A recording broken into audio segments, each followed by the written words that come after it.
Special Operations, Covert Ops, Espionage, The Team House, with your hosts, Jack Murphy and David Park.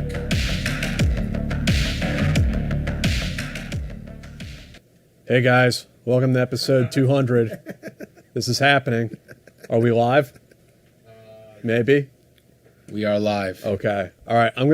Are we chill or are we okay? I think that's the real question right now. Like our moods? Well, it's a difficulty setting on this game, but if you want to answer in more of a fucking metaphysical sort of way, I'm not chill. You are not chill at all. Nope, zero chill. Right are you okay? Are we live? Or are you gnarly? Hey, so welcome to the Team House episode. We are live. Okay. Who's playing? Are we chill? Oh, my phone is playing the. It's our first time, guys. I'm so sorry. I was like, where am I hearing that? I'm Dave Park. This is my co-host, Jack Murphy. For those of you who haven't caught the show before, this is not our normal show. This is our anniversary show, and we tried to get really high speed with it, and we lost a camera in the process. We have messed up our audio in the process, and It's good. It's good. Life's good. we're just having a blast. But we got all kinds of Ranger games planned today. Hopefully it'll be an interactive day with you guys because we really don't know what the hell we're doing. As you can see, we have some board games. We have Call of Cthulhu, which we don't have dice for. I need to run out at some point and get dice. And other than that, it's an amazing day. I have a sinus headache. Yeah, man. I mean, we unplugged the camera. I unplugged the power and the HDMI, then plugged it back in to get a different camera view, and then the camera just stopped working. I mean, the camera works, actually. The camera works. It's that it stopped, the TriCaster stopped taking the input from it. I have no fucking idea. Do I have to, like, blow on the HDMI cable like a Nintendo cartridge or something? Like, I don't... Oh, my God. And for some reason, my Firefox keeps dying, and I have everything on there. So, all right, guys, we're playing Shredder's Revenge. I'm gonna choose chill mode because hopefully we can chill a little bit. All right, combo attacks, XXX. Super attack is Y. Dive attack in midair is X. Okay, that's easy enough. there are 21 different attacks. I'm going to see which ones you remember. There's going to be a quiz. Okay, X. Rising attack, X and A. Okay. Heavy swing, hold and release.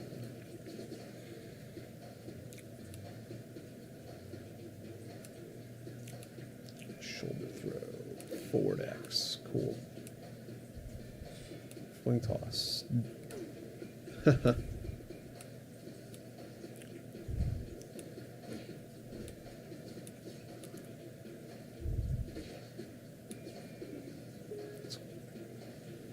Somersault slice. AAX. Escape roll. B. This is fun. We have a lot of guests that we hope that we have a few guests coming by later. Quick stand A. Uh-huh.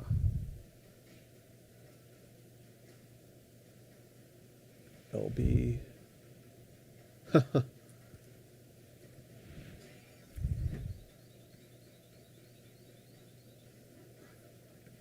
April's giving him some pizza. Oh, here we go. I'm on. Oh, you taunt. Super dive somersault. Y.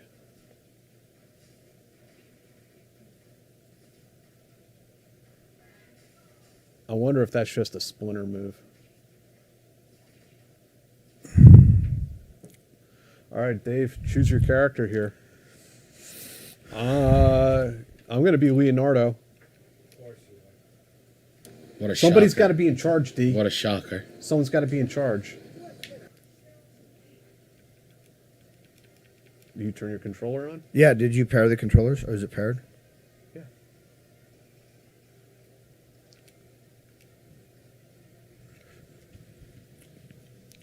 I don't It's think not. it's paired. It's not connected. Yeah.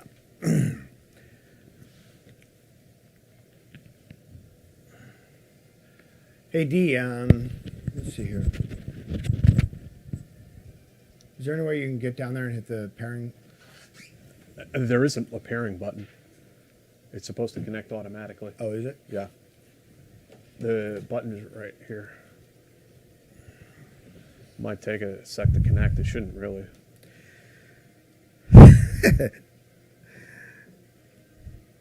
Hey, my DuckDuckGo would not support Combat Vet News. Recently, Combat Vet News got dropped on Patreon.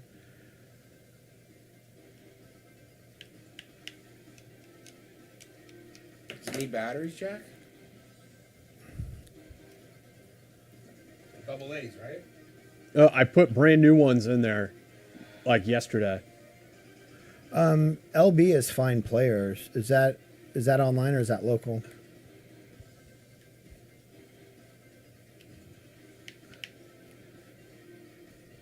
What is going on here? Drinking the other half of anything other. I see y'all know drinking other half or any of the other awesome breweries in the crappy city of New York. I don't drink a lot of beer. Jack is the beer guy. Have you heard of Other Half? No. So guys, while we're trying to figure this technology out, Jack's gonna hit it with a hammer soon. We're yours. Why don't you ask us any question you might have? D, come sit down. A lot of people haven't met you yet. I don't want to sit down. D, come on. Show the people. Hold on, I'll be right there. Show the people. Do my makeup. Putting on your face. I got it. Is that a thing they say in New York? Do women put on their faces, or Yeah. is that just a Midwest thing? Nah, people broad say it here.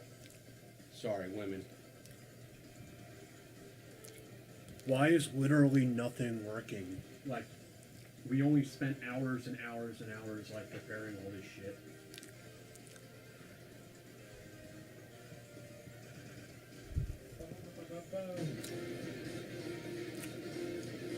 So if you're here at noon on a Friday, you probably have nothing to do like us. Hey guys. D needs to sit so we can see a screenshot more emojis from the Discord. Oh, Right. Yeah. They need more emojis. you're gonna have to move over close to me, D.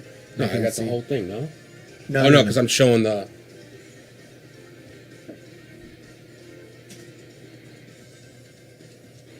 It's mostly Jack now. Jack's like the Oh my fucking. the plumber who's come and fixed it. No, it's good, bro.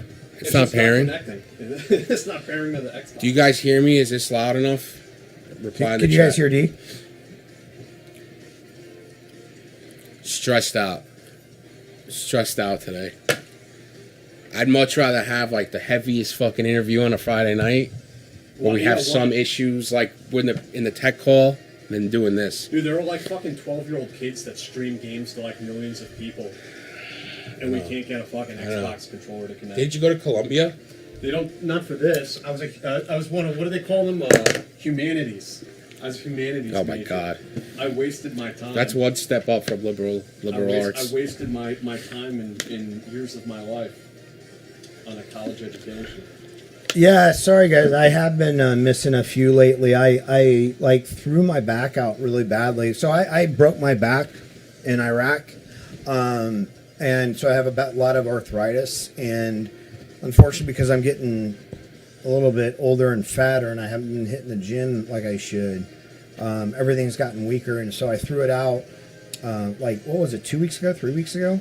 Yeah, then you re-injured it. And then I re-injured it. There we go. I got you. What was it? It was a button. You're right. There was a button. There's a pairing button there, right? I've never once used that before. Oh, really? No.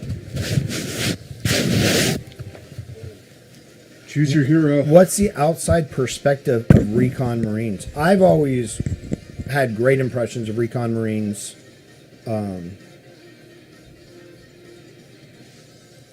they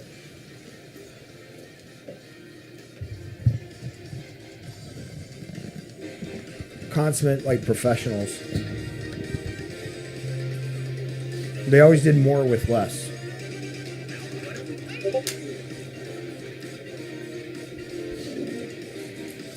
You're from the old core, Dave. They got like ops core helmets and multicam now. Yeah. All right, ready to roll? Yeah. Yeah, I guess they got some money.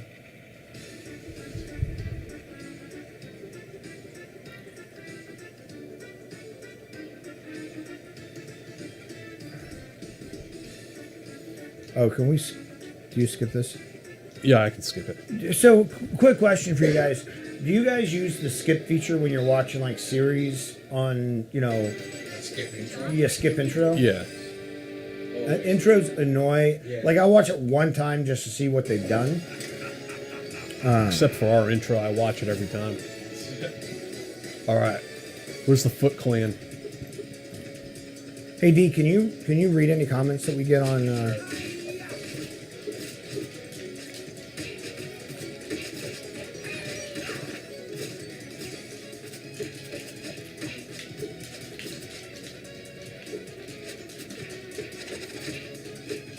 I have no idea what I just did there.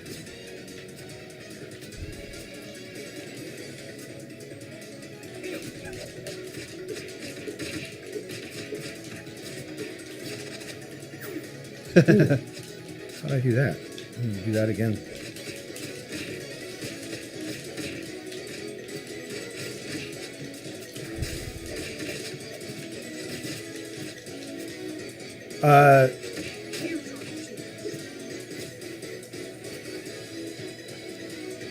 Use your super attack, bro. How do I use my super? Oh, why? Mm-hmm. I don't think I Dave, got who'd it. you pick? Donatello? Yeah, I'm Donatello. Ugh, come on.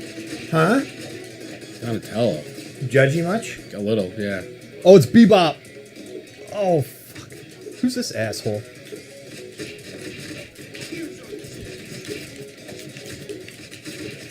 So, not to be a downer and feel free not to answer, but what was the outcome of the subway attack on Dave a couple years ago? Was the perp caught? Are you fully recovered? Yeah. The perp was not caught. In fact, they had problems even opening the phone that I took from the guy because of like privacy laws in New York, funny enough. And as far as my recovery, yeah, I mean, honestly, it's pretty much full. There's definitely, it added to my TBIs, like, or, it was another TBI on top of all of them. I've noticed that I don't form my thoughts as quickly, and I'm hard of hearing in both ears, and I lost like quite a bit more hearing in my left ear after that because the attack happened on the left side. But all in all, though, for what it was, I would say I had a miraculous recovery. So,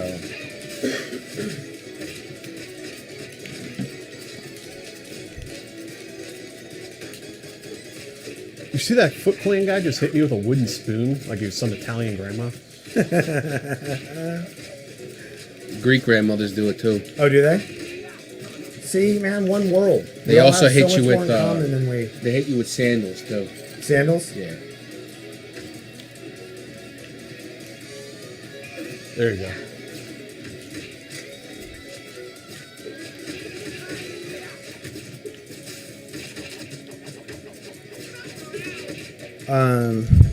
What do I do for Oh, they're doing work? yoga? I pivoted into cybersecurity and got laid off in December. So right now I do a lot of interviews, There you go. job applications, for work. Oh, shit. Come here, Bebop. Oh.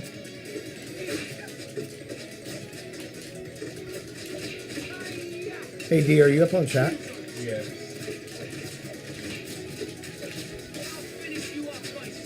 April O'Neil is so hot. Want to touch the hiney? Understand. Yeah. Agreed. Yeah, I get it. I was gonna say, like, how do these like 4 teenagers that live in a literal sewer have this hottie that's hanging out with them all the time? I'm judging Jack on not knowing other half. I actually know other half. We had other half at my restaurant a lot. It was like 10 or so blocks away from my restaurant, so I used to pick up beer from them a lot. It's good beer. The brewery's cool. But on like Saturdays, they used to do this. I don't know if they do it anymore. They used to can their beer. So like everybody from everywhere, it would be so packed out for people to pick up canned beer from these guys. Did I judge those people for waiting online to pick up canned beer? I sure did. Yeah. But it's a cool spot.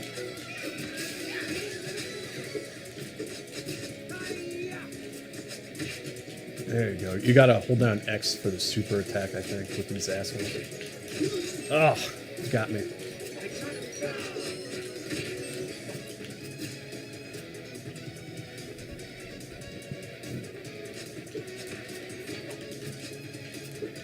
Yeah, somebody asked if there's gonna be any guests today. Yeah, there's a bunch of people coming throughout the day. I mean, we're gonna be here in theory till midnight. There we go. So yeah, we're having. Shall we just tell people who's gonna be on the show? Yeah. We're gonna have Alana Duffy, Adam White, I think. Oh, Bebop. Who else? Cons from Barstool. Captain Cons is coming through. Michael Ames probably. Jack, who else? Oh. Jeff? Jack's locked in. I've never seen Jack so in the zone. Also, I have a little bit of beef. I brought it up offline, but Jack bought a Dungeons and Dragons Trivial Pursuit so him and Dave can win the fucking game while everybody else is playing and like, what the fuck is this?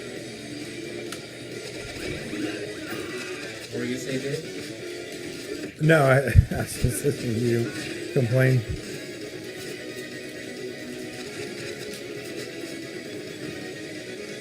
So, Jack, are you going to play some Ground Branch with some of the folks later today? Yep. Yeah, tonight.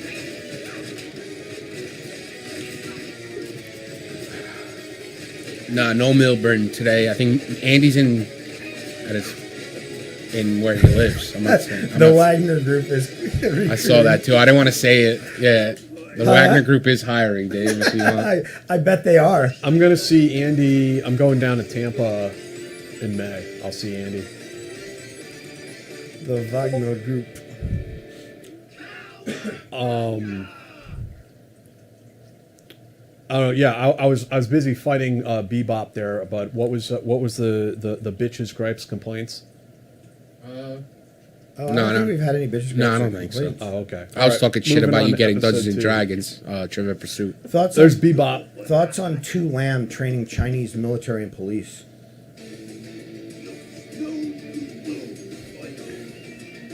I have no thoughts on that.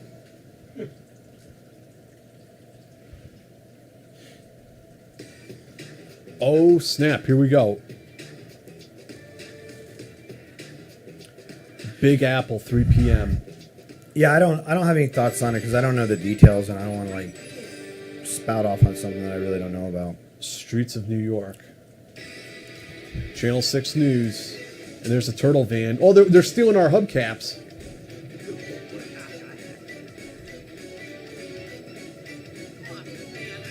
Wait, why are we going to fight them? Why don't we just call AAA?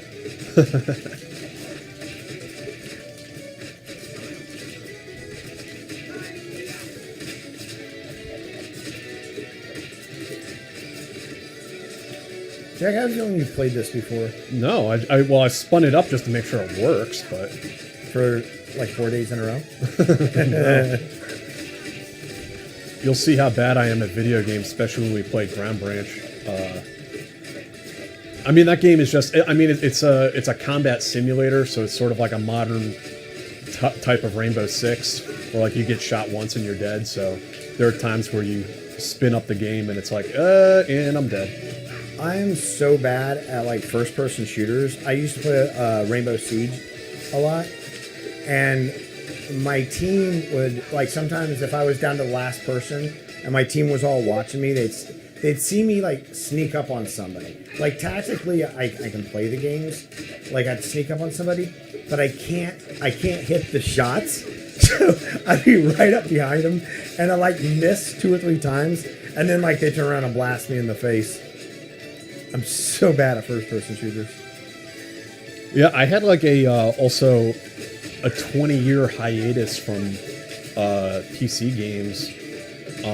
I just got a new gaming PC in the last year. I was really into it when I was in high school, and then joined the army and fucking other priorities. Yeah. But I think it was like, maybe was it during COVID I started getting interested in it again, and just looking at it and seeing what was out there these days. But I've had that PC for about a year now. It's pretty cool. I've been happy with it. Are these those little robots that the rat guy, the Rat King? He had those. Damn it.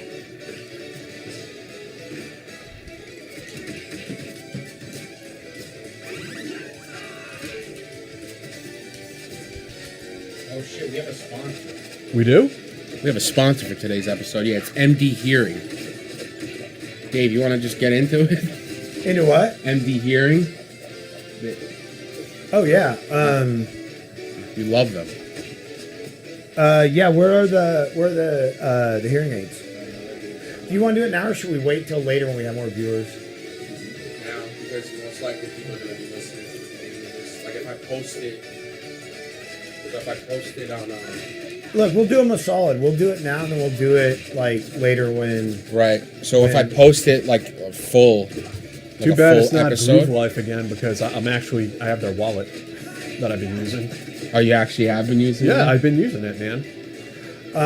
Yeah, so... We'll mention them throughout the show, too. You know what I mean? Yeah, so can you bring me the boxes? I don't know where they are. They're somewhere. Like, we turned this place over. But... MDHearing.com. Use a promo code TEAMHOUSE. These are those outlaw dirt bike and quad gangs that you hear about on the New York Post. So he's riding around New York City, disturbing our peace and quiet repose. Oh yeah, I've seen him around a couple times. Oh, you see him right fucking on Graham Avenue sometimes. Yeah. There was that incident. Was it the West Watch Side? out, Dave! Was it the West Side Highway a couple of years ago? Yeah. MDHearing.com. Use the promo code TEAMHOUSE. Oh yeah. So anyway, for all you know who know, and some of you don't, is I'm hard of hearing. I should always be wearing hearing aids, and a lot of times I don't. And hearing aids are very expensive. Like a good set of hearing aids. Can I do something when it's counting down like this? Press A. Oh no, I gotta come and help you. Shit, sorry. If I can get to you closer, and MDHearing.com, promo code TEAMHOUSE. And I can recover you. Okay. You hit like top left button. Okay. Yeah, and you can recover your buddy. So I'm gonna do the real ad. So I wear pause? hearing aids, and hearing aids are actually very expensive. And there's not a economical option for people who can't get their hearing aids covered by Medicare or Medicaid or whatever else. My dad is a good example of that. So MD Hearing is a great company that has come out to make hearing aids affordable. They're a direct consumer. It was created by a surgeon, I believe an ENT surgeon, who basically had this idea to create reliable hearing aids. And if your hearing is going, it affects your whole life. It's not just like keep on having to ask people to repeat themselves, but it affects your cognitive function. There's studies that show that it leads to higher incidence of things like dementia. So you definitely need to take care of your hearing. Check out mdhearing.com, right? Yep. mdhearing.com for, they have a couple of different types of hearing aids. They have the behind the ear hearing aids, which I really like. They have the smallest ones they go directly in the ear. And those are good if you wear like glasses and things like that, so they're not constantly rubbing up against it. It's a great company, great hearing aids. And I believe they have a 2-for-1 special right now. Yeah. So you can get out outfitted with quality hearing aids at a really, really respectable price. Take care of your hearing, and hey, if your folks or people you know need it, like, recommend the company to them. Yep, it's mdhearing.com, and the promo code is teamhouse. Check it out in the description. mdhearing.com, promo code teamhouse. Thank you, MD Hearing. Next year, I think we should just do a 28 millimeter scale miniature painting lesson. It's more of my boomer speed than video games, which we keep screwing up. Whoa! You see me? I fell down the manhole.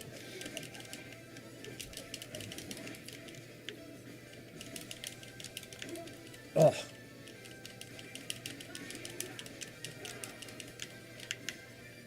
About. Oh, get the pizza. Can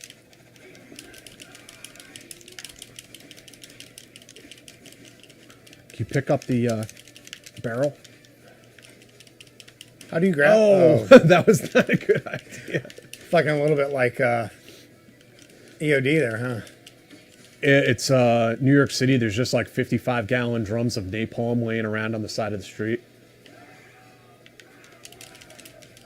What's infinite power? What do I do with this? Good question. I don't know. That's pretty cool.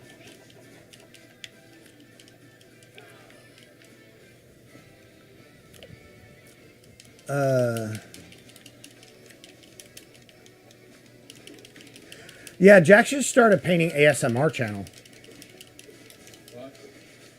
Jack just started an ASMR channel with him just painting figurines. A little bit like And I just talk about like weird shit. no, it'd be like was it Bob Ross. Bob Ross? Happy little clouds. Happy little accident. Yeah.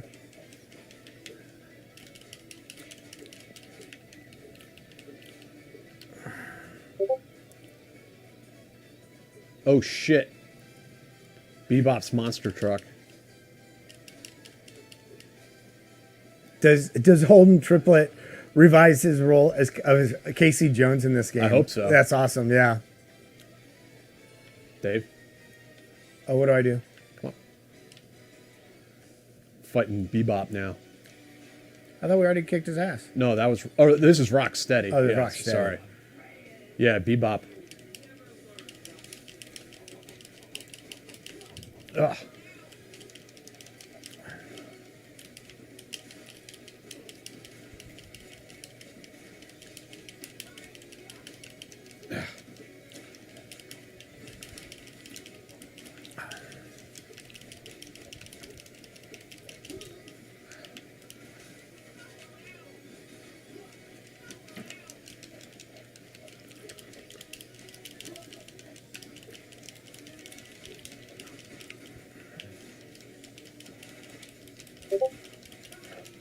How'd you do that jump thing? Hit A twice.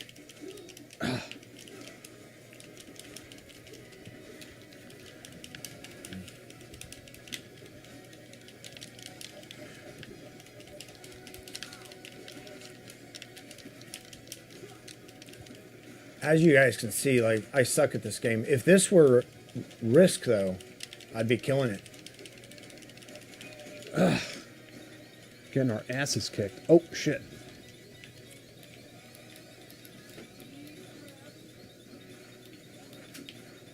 Left button. There you go. Come on, come on. Oh, no. That was some bullshit. I'm turtle soup.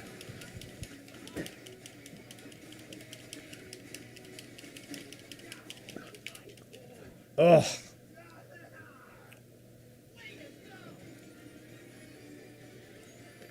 Dave, best 160th story experience. Best? Man, I don't know about best. Like, everything those guys do are the best. I can tell you my worst, and it was my fault. I didn't, on a little bird, I didn't tie on, like, right? And like, I didn't get clipped before we took off. And so the whole little bird flight, I was like holding on to my buddies, like feeling like I was getting, like my ass was sliding out from underneath me. Like I was terrified. I had like a white knuckle grip. Yeah. That was my worst experience. Yeah, I thought I was going to get taken right off that thing.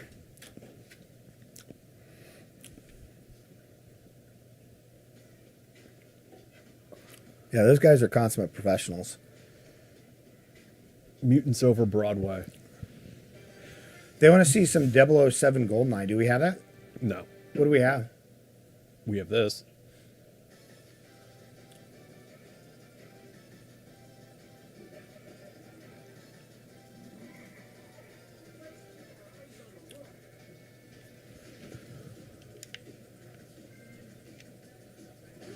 Oh, yeah, you guys might recall that I put out the call for games you'd like me to download and purchase before the show.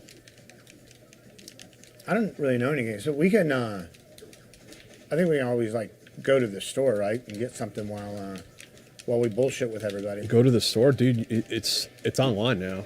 That's what I mean. You just download this stuff. That's what I mean. Yeah.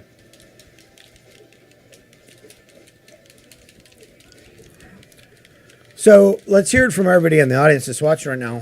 What was the first video game you ever played, and what system was it on? Oh shit. Yeah, you. Good. Mine was Super Mario Brothers and Duck Hunt on Nintendo. Yeah. Yeah, like the original. And Duck Hunt was awesome. Duck Hunt was like my favorite game ever. I used to sleep with that fucking gun. With Duck Hunt? Yeah. And then I moved to Sega Genesis. Oh. God damn it.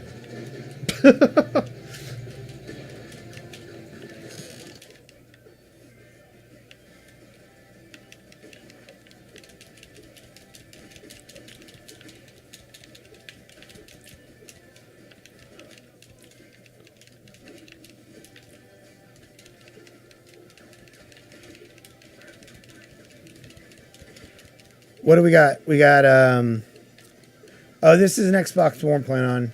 Ugh. Resident Evil, Sonic Genesis, Combat Atari 5600, MSGS1. What's MSGS1? Metal Gear Solid. Oh, Metal Gear Solid. Pitfall Atari. I love Pitfall. Come Mike on. Tyson's God, I Punch got Out. you.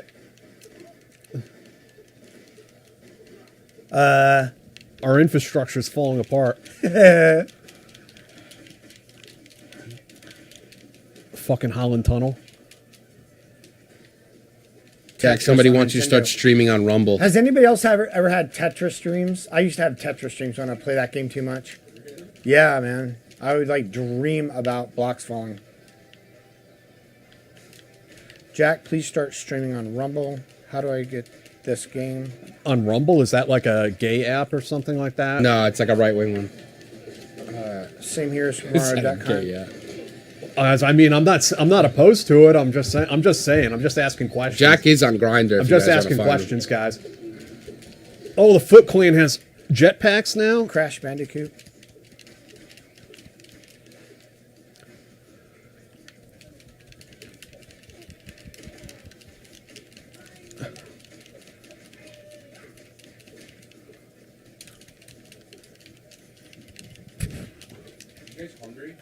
I haven't had lunch, and yeah, you want to like order a pizza or something, which seems apropos for the game. How do you get this game? This game is just in the. This is an Xbox One, so I imagine it's in the store. You can get it off of Steam or in the Xbox store wherever you want. It came out like a year ago.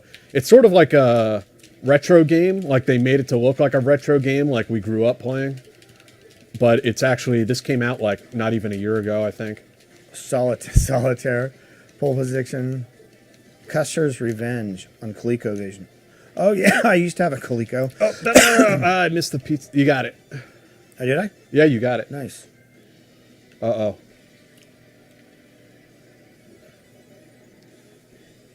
Turtle tenderizer. This is messed up, bro. Oh, Jack's in Brooklyn. I'm in Queens. Help! I need help. Healing. Oh!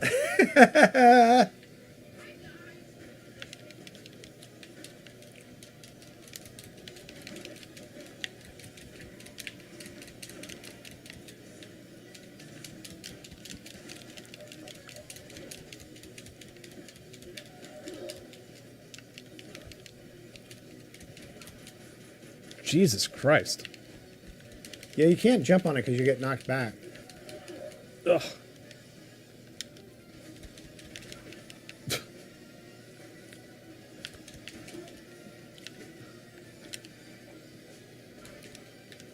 Jeez, I'm just getting hammered by this thing.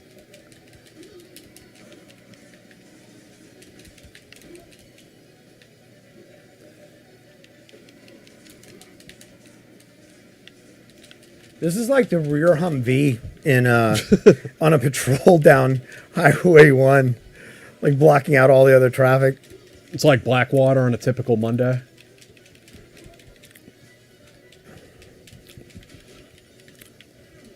Ugh, we both got hosed.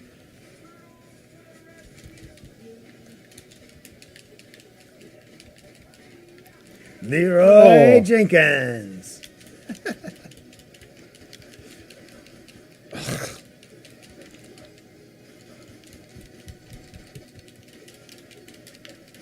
Oh, fucking.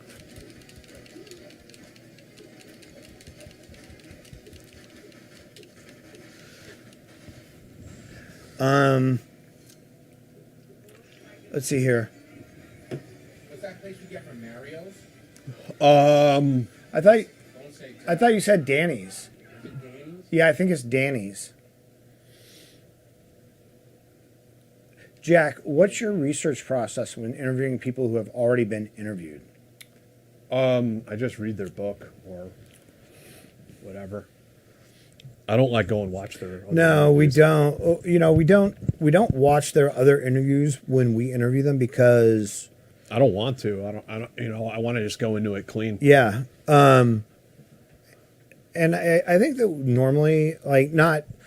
I think that we interview people in a different way than other shows do. So even though, like, we might get crossover information, you know, people have a tendency to tell the same stories because they're the things that stand out for them. Everybody has a different interview style. So I think that one of the things, you know, Jack and I have a very specific interview. I mean, Jack and I both have very different interview styles, but together, that's a very, like, specific interview style for our show. So we hope that, you know, when somebody, you know, goes on somebody else's show, and then they come on here, it's not just like a repeat of everything everybody's heard before. And one of the things that we do sometimes is, like, a lot of people ask us why we don't have, like, you know, a lot of the, you know, bigger names that you see on all the other shows. We're not opposed to having them on, but we also want to give a voice to people who have not been interviewed a lot. And that's not always easy to do.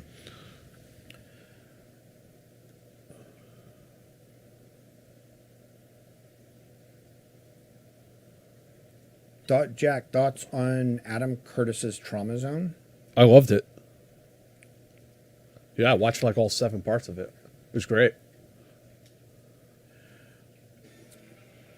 With all the studs you guys have interviewed, would you consider to be your next major milestone interview or dream interview?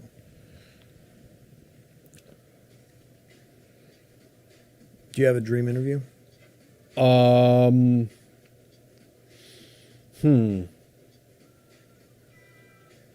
mean, my dream interviews tend to be with like people that like you would not have heard of.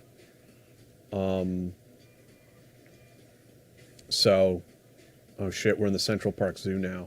So yeah, I mean, they're a lot like I'm looking for like more like the like Mike Vinings of the world, right? Like people who had like really intense careers and did a lot of stuff, but they're not necessarily like public figures. Like Mike Vining became one kind of because he became a meme, Right. and he's such a nice guy. He's a really great dude. Like so, but those are the types of people I'm looking for. So like, even if I started saying names, like, it doesn't mean anything to anybody. You know who I'd like to have on the show? I'm trying to get Phil Riley, and I keep hassling him. He's also a really nice guy, but he's also very busy. I'd love to have him on the show. All right, Rumble in the Zoo. Oh, this is the giant turtle, the mutated turtle guy. And what's is he a ram? Bebop and Rocksteady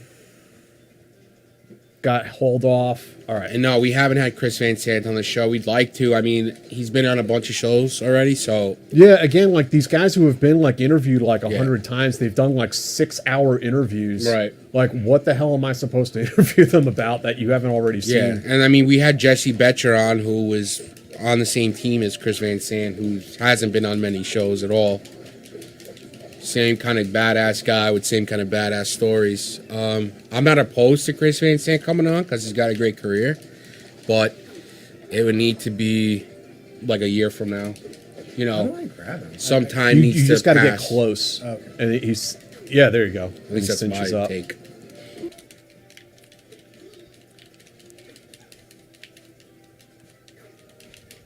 See how he has that garrote wire? That's fucked up, man.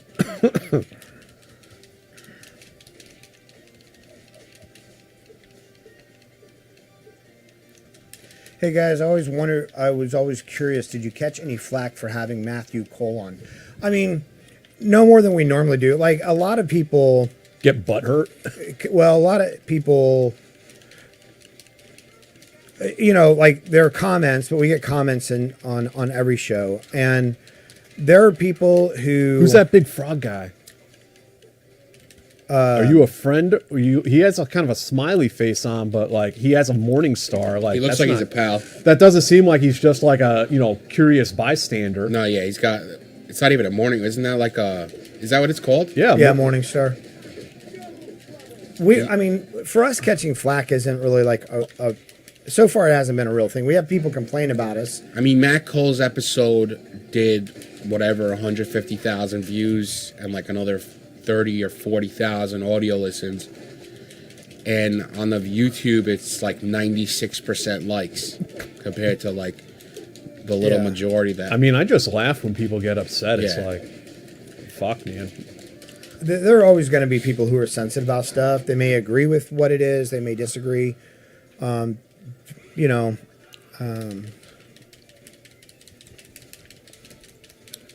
people tend to think that we're seal haters, and Okay, we're not. thanks. Like we'll have seals on. We've had seals on. We're not. We make fun of them because We've had a lot of seals on because actually. that's just what.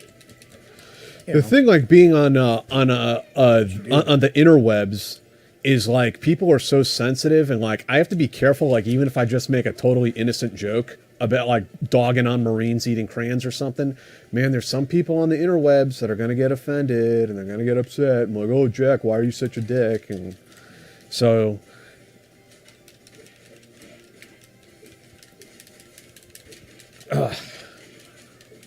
But I know when people just get upset about like somebody I interview, it's like, I don't know, why should I care? I don't. It's like a personal problem they're having. Talk to your therapist. I can't help you.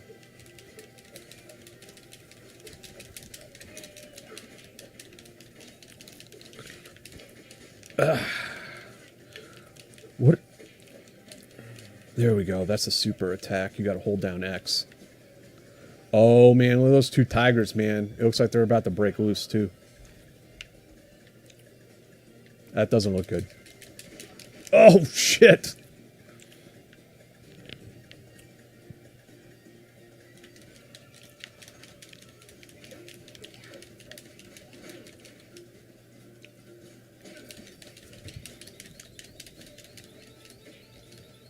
Oh, shit. Yeah, don't worry about it. Just save yourself. Save yourself. Cowabunga, dude. Come on. There we go. I got you. The monkeys are throwing poop at us. Bebop. He's having a heart attack?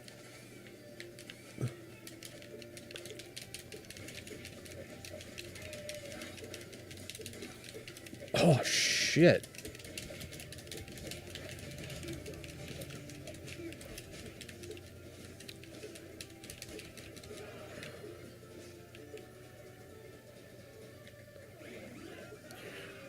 like when we had Mark Denbo on, there were a lot of people who didn't like that because, he has certain worldviews that a lot of our viewers don't disagree with, but we also don't, we don't want to just have people on that.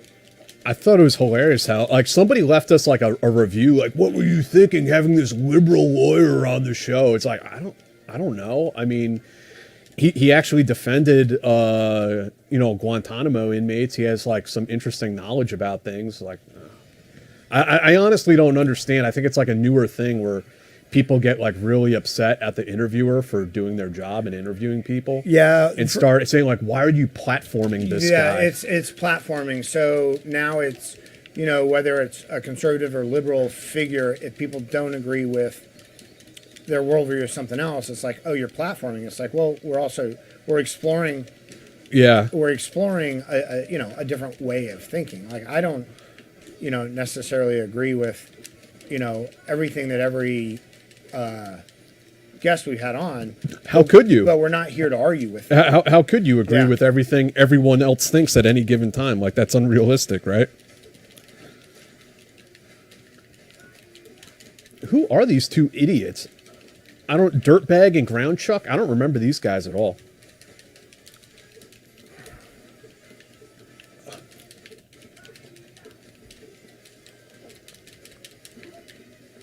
Oh my God.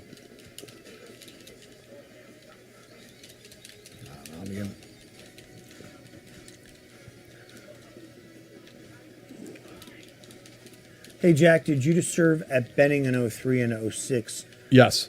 Can you just look some of my uncle from Lost Side of Family gave me a ride in Iraq 05. Didn't know him. He worked in 160th for 22 years.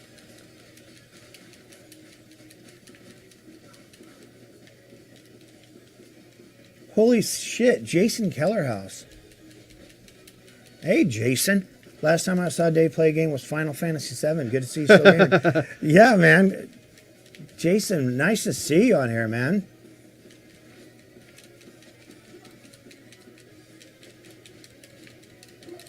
Oh, fucking Christ.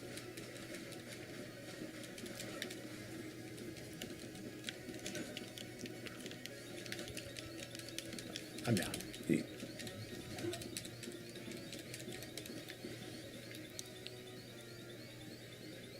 I got you. All right, I'll try not to waste it. Get out of the comments for a second. Oh, I need your help. I need bro support. You see him playing the Game Boy? What was I doing, man? Yeah, you were playing.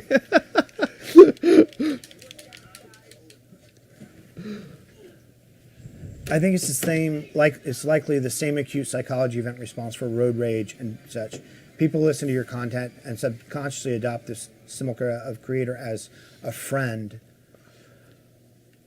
Yeah, that could be too. Thanks, Jason, man. Really appreciate it. Any SWCC guys lined up in the future? Swick guy? Like, does he mean the special boat teams? I think so. SWCC. No, not at the moment. I don't think we have any special boat team guys. We have some SEALs lined up. Oh yeah. I know. What has become of this podcast?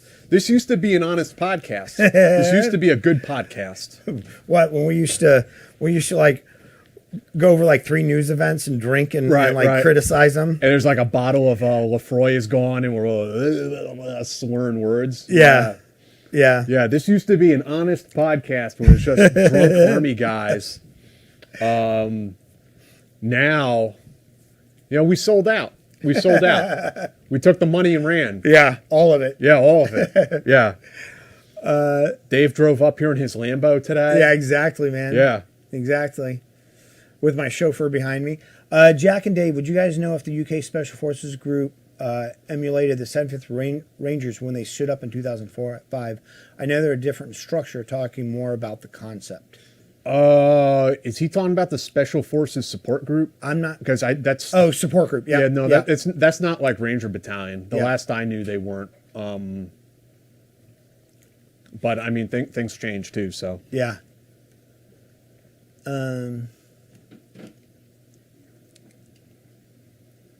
People don't want to assign to you the social and cultural position and the attendant gravitas of journalists, so they feel they can get away with more scathing criticism of your work. Well, I mean, they criticize journalists too. If journalists write a story, like, it's one thing to criticize a journalist for writing with bias, but these days, if a person is a quote liberal or a quote conservative journalist and they write a story that's factual, but it supports something that, or brings to light something that somebody on their side doesn't like, then they will criticize them. I mean, people will always criticize journalists on the other side. I'm so numb to it that I don't really pay attention anymore, because like there are people who say like I'm this crazy liberal, there are people who say I'm this crazy conservative, there's people who say I'm a shill for the CIA, there's people who say I'm a shill for the FSB. It's like I can't even be bothered to like waste my time with that kind of stuff. Yeah. You know, it's like, what for? Like, I have my own work I'm doing, like, that I think is important. Like, why am I going to focus on what some wine ant on the internet thinks? It's not my drama. You know, if something I do or like something I write is not accurate, there's something factually wrong with it, like, yeah, we definitely need to address that. But I said something you didn't like, I don't know. Go talk to your therapist. I got nothing for you, man. Yeah. And I mean, people I know that I've been criticized a lot in the past on this show for my interview style, because I joke around a lot, because sometimes you told a joke? That's like the cardinal sin. You're not allowed to tell jokes anymore. I also, I ramble a lot. Sometimes when I'm asking a question, I'm a little bit slower these days, so the questions don't form as quick. And I understand those criticisms, but that's, one of the things that we talked about, like when we were talking about the format of the show, is we want it to be like three guys in a bar. Yeah. Not like an actual interview, which we do interview, but more like just sitting around and talking. And so there might be times when the guest says something that causes Jack or I to think of a story or something similar that we went through, and we share. And it's not like some people say, "Oh, why are you guys talking?" And it's like, well, because we're having a conversation. We're not, that's why we're not. That's why we have a relaxed area like this. Again, also the nature of doing live interviews, which no one else is. Well, I shouldn't say no one else is doing, but very few podcasts are doing the interview live. So when you see other podcasts, like there's post-production, it's edited, it's all made nice and clean. Like, people get mad because like I interrupt the guest. It's like, sometimes I have to, because otherwise we're going to be talking about, Ninja Turtle games for an hour and a half. And it's like, I only have this person for 2 hours. I'm not going to let him talk or her talk about how their experience in Marine boot camp for an hour and a half. And then we only talk about some massive battle they were in for like 5 minutes. Yeah. Like, then I'm not doing my job, right? Yeah. And sometimes like people go, "Oh, well, you interrupt the guest." And it's like, well, the thing is that we both understand that, like, when you've told stories or when you've talked about yourself numerous times, you get into a pattern of doing it. And sometimes a guest says something that we want to drill in on. And sometimes us drilling in on that thing, where they were just going to blow by it and just keep talking and telling a story, like, we drill in on something and it brings up, the humanity. It brings up something that we wouldn't have gotten if they were just telling their story. Like, we're trying to get to know the person. We just don't want to hear the story that you would read in a history book, right? We're trying to get to know the person. And so, sometimes we do interrupt the guest because we want them to go deeper into something that they just said and rolled right by. All right, you guys ready for episode 5 here, King of the Spill? It looks like we're heading to the Upper East Side.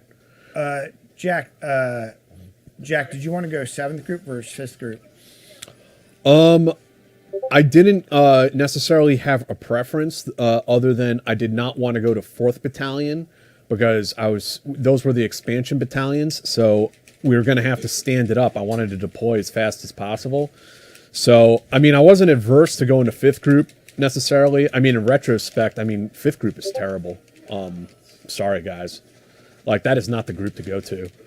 I mean, there are great teams there and great team guys there, but like, in retrospect, would I rather have gone to like 7th Group or 10th Group? Like, yeah, definitely. Yeah. Fort Campbell. I mean, even like Fort Campbell and Clarksville, Tennessee. Of the places I was stationed, that was the nicest. But I mean, that's in comparison to Bragg and Benning. Or I'm sorry, Fort Liberty, we're supposed to call it now. Wait, Fort Benning is Fort Liberty? No, Fort Bragg. Fort Bragg? Yeah. Why? Because Bragg was a fucking treasonous Confederate general, bro. Didn't you know? They're changing the names of all the bases. How come it's not... It's Bragg, right? How come it's not like Fort Benavides or something? Why Liberty?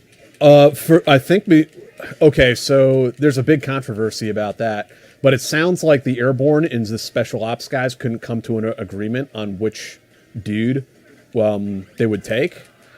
So the official story, sound like a 9/11 truther. The official story is that they were doing their like town hall meetings to try to figure it out, and a Gold Star mother stood up and said, "My son, we're never going to come to an agreement. My son died for liberty."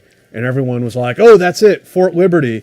The story sounds apocryphal, to be generous. I don't think anyone's really buying it, but that's where we're at. That's where we're at, folks, with Fort Liberty. I'm just really upset that the shopping center that they were going to make at Fort Bragg, it was going to be the Freedom Shopping Center. There's going to be a Black Rifle coffee there. I mean, they were going to have everything for the troops, man, on Fort Liberty at the Freedom Shopping Center. But we can't have nice things in this country anymore. So they're going to do that? Is that nope? The shopping center got the chop entirely. You see him biting me? These are the Rat King's robots that they would go around and catch the rats for him.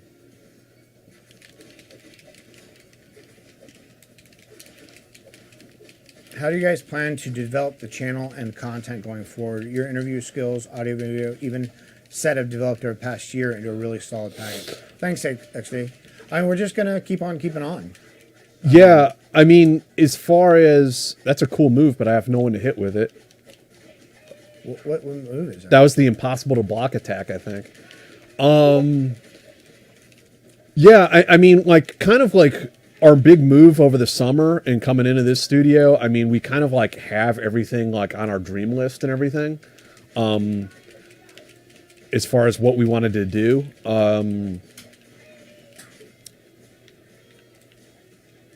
I think that, really it's just about improving, production quality when we can. But, I mean, I think really for the next year, just focusing on doing good interviews is the most important part.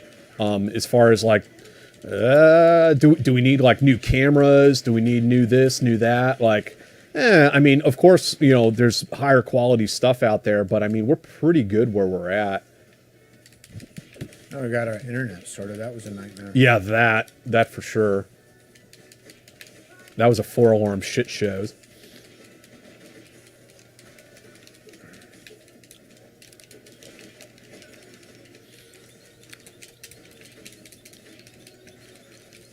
Oh, you need bro support. Oh, you son of a bitch. Oh, that little fuck. Look at this thing jumping everywhere. Oh. Did that fucking frog do anything? Yeah, if you get hit by the steam. Oh, no. Oh, we're lighted like we're on a morgue table. The vibe format of your show is brilliant. It does feel like having a drink with the guys. Thanks. That's really our goal. Dave. Yeah, coming. question. Did you guys ever consider the long walk? Also, what unit sets guys up best for selection? Ranger Regiment, SF, SIF? It doesn't matter. Some Just say train ton up of for Marines it. make it. Did you guys ever think about going? Yeah, that would have been the next step if I had stayed in, but I had been in 2 special ops units at that point. It's like, do I really want to try for a third? And I mean, it's also like, I was, 8 years in, having to decide, like, do I really want to do 20? Because if I re-enlist again, then I'm going for 20. Because if I could have extended, they actually wanted me to re-enlist, and they were going to send me on a deployment to Yemen, which would have been kind of cool. In retrospect, it's a good thing I didn't go on there because the team sergeant got relieved in theater and sent home. Yeah. Yeah, I actually... There he is. There's the Rat King. I actually did the PT test for it and got accepted. But when I did the PT test for it, Oh, no! I had a broken arm at the time. I had a cast, and I asked them. I asked the recruiter. It's like, hey, can I come with a cast? It was a half cast down to my wrist, and they were. And he said, yeah, we don't care. But then a good friend of mine who had been there, Chan, who was my sniper section leader, basically told me that there was no way in hell that I was going to go with a broken arm. Oh! And so I listened to him. So I decided to go to college. So I took my SATs and stuff like that, which I was 30. Oh, no! And then 9/11 happened, so I didn't go to college.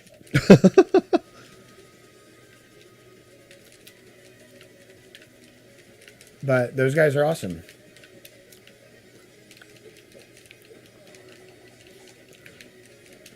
Oh, son of a...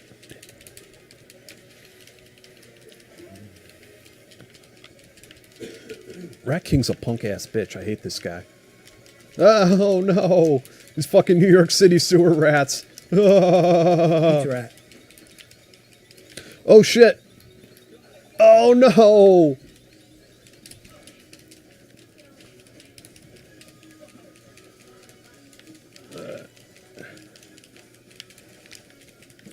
Yeah, so the internet problem somebody asked was Spectrum. Spectrum fucking sucks. Don't ever buy Yeah, Spectrum Spectrum ever. blows balls. Fuck them. We have Verizon Fios now, which is like lightning fast. And yeah, the Gowanus is like turning around now, that area in Brooklyn. It used to be fucking gross. Oh! Gowanus Oh, was I need nice, bro but support. It smells so bad.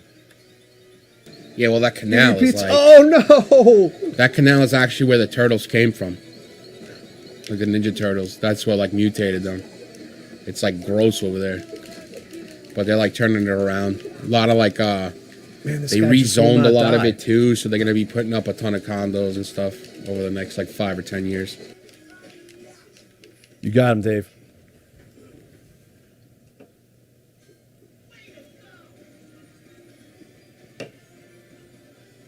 I think it's great you guys do it that way. Not many are great at communicating, like myself, for example. I don't talk much unless the right questions are asked. I'm a naturally quiet individual. Yeah.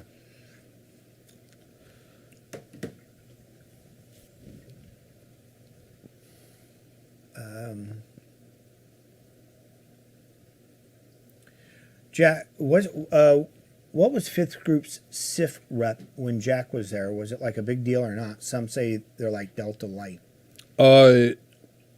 My impression, I mean, I was never in the SIF, so, but as far as like their role in the group, like at the time, it seemed like they were the focus. Yeah. Like everyone was like the SIF. Yeah. And it was like everything else is just like, it was this kind of like weird high school sort of like thing where it's like, oh, they're the seniors, you're the freshmen, you know. Just an impression. It's just the way people talked about it, and like everyone wanted to go to the SIF. And everyone who didn't basically was like going to selection. Like when I was there anyway, like no one wanted to be in Fifth Group. Right. Like everyone I knew was either getting out, dropping flight packets, going to other units. Like it was a weird time.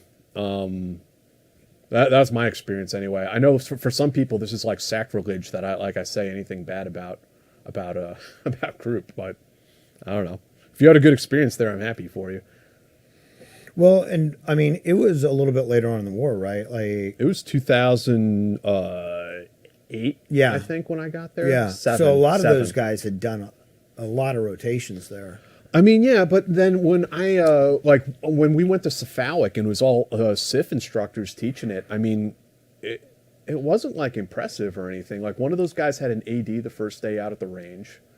Like it was just kind of like stuff like that. It's like, and everyone's like telling you like these guys are legends and all this kind of stuff. It's just like, I don't get it. But hey, whatever, man. That's all ancient history now. Who cares? Yeah. Pizza's coming from Danny's, right? Yeah. 7th was in the middle of the move during 0205, I think. In Florida, Eglin or Edwards Air Base, always forgot the name of it. It wasn't bad there. They shut it down in the 10s. Jack, did you ever work closely with the Sod A's when you were at 7th? Or when you were at SF? No, we didn't work with Sod A teams at all, actually. Yeah, no. Is there a difference between the activity and Delta Force AFO? I mean, pretty much all these units have these different AFO and Recce elements, and I mean, sometimes they can overlap quite a bit. There are differences in capabilities, but I mean, some of these are even like joint endeavors where they'll be paired up. But is there a difference? I mean, I'm sure there are differences, and they're training for different things, and they're being put on different missions, but I don't know how big a difference that really is at the end of the day. Yeah. Yeah, there's a whole like deeper conversation to be had there, maybe. Yeah. Dave, you were a Ranger pre 9/11, right? Any notion of how it changed from pre 9/11 to post GWAT, aside from the more obvious thing, that virtually all soft units started doing DAs and whatever. Yeah. So what I know about the regiment now is just from talking to people. Like Jack was a post 9/11 Ranger, and talking to other people, and I would say that Ranger Regiment now is Mall meltdown. It's a much. It was great when I was there. I loved it. I would say it's a much better place to be now. They become a lot more professionalized in the sense of they weren't just looked.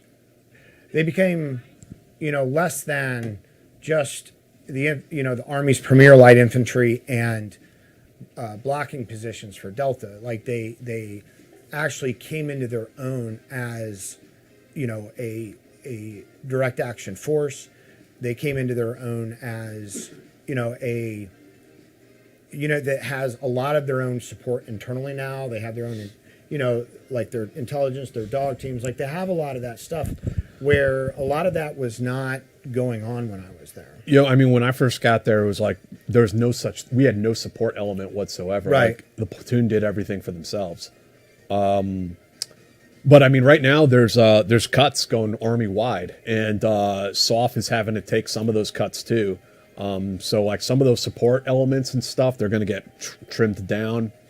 Like I don't think you're going to see like any of the line guys go away, but more like some of the support, some of the staff functions are probably going to get trimmed way back. Probably no officers though. Yeah, no, they're gonna cut officer slots. Wow. Yeah, they're gonna have to.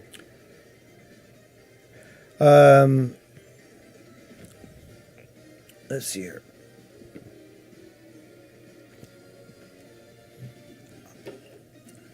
Hi from England. What SF unit would you love to get on the show? Like what Nolan, what do you mean by that? Like a unit we haven't had, or somebody worldwide, or what do you mean by that? Boring question, but how much of an advantage would joining an orienteering club give someone headed to RASP or SFAS? A lot. Yeah, a lot.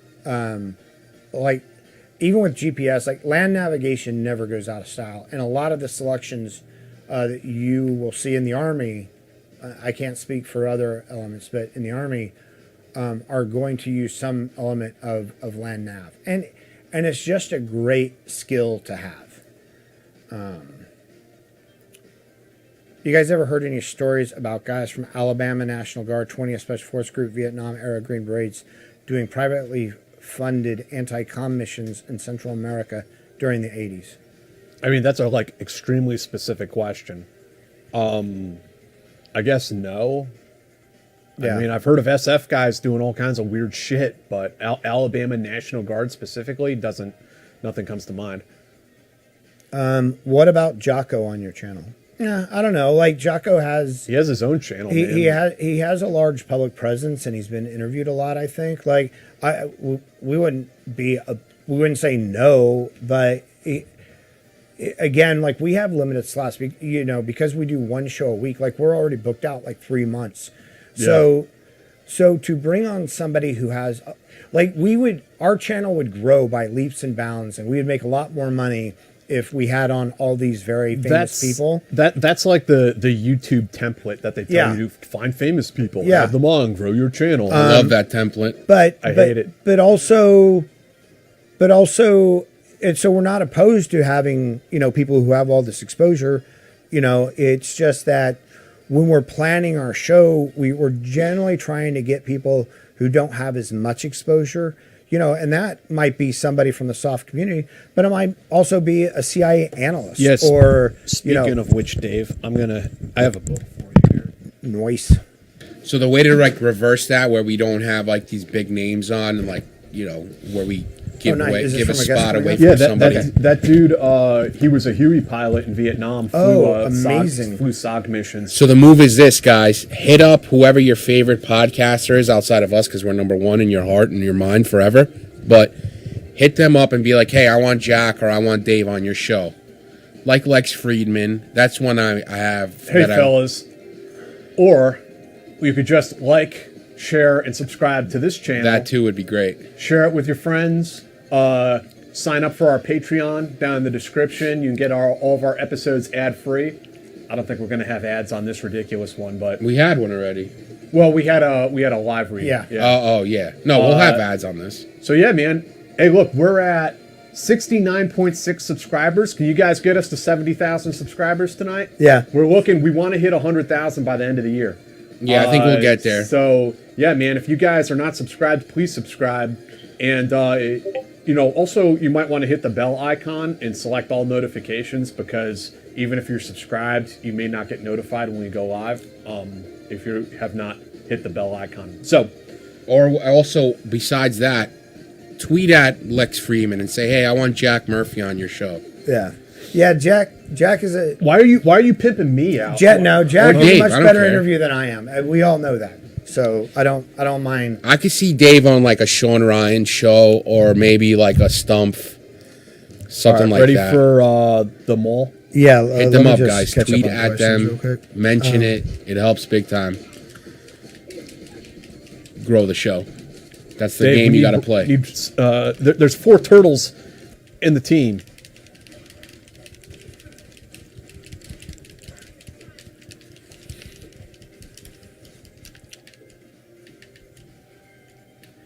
Oh shit!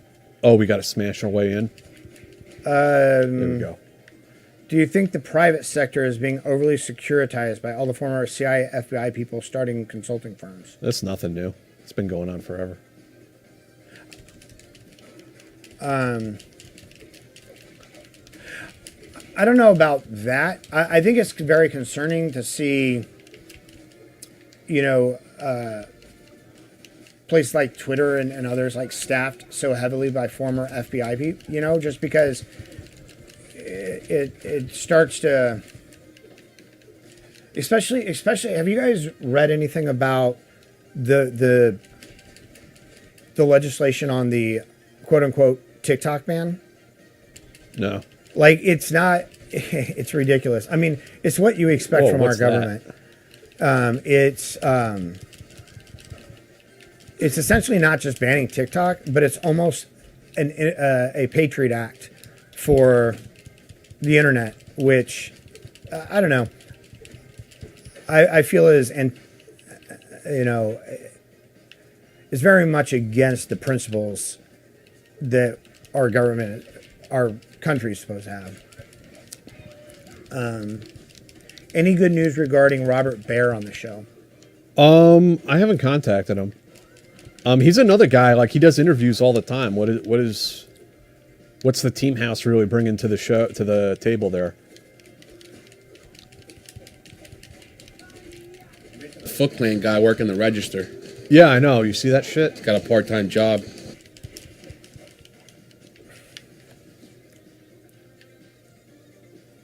Oh, taking the escalator? Oh, are there any units that any kind of outside, as whether from the States or any place else, are there any units that we want to have on that we haven't? Anybody from any units? The Foot Clan. From the United States or from everywhere? Let's start with the United States first, and then we'll go anywhere. I want to have somebody from the Arkansas National Guard on. Yeah, you have a special place in your heart for them. I have a very special place in my heart for the Arkansas National Guard.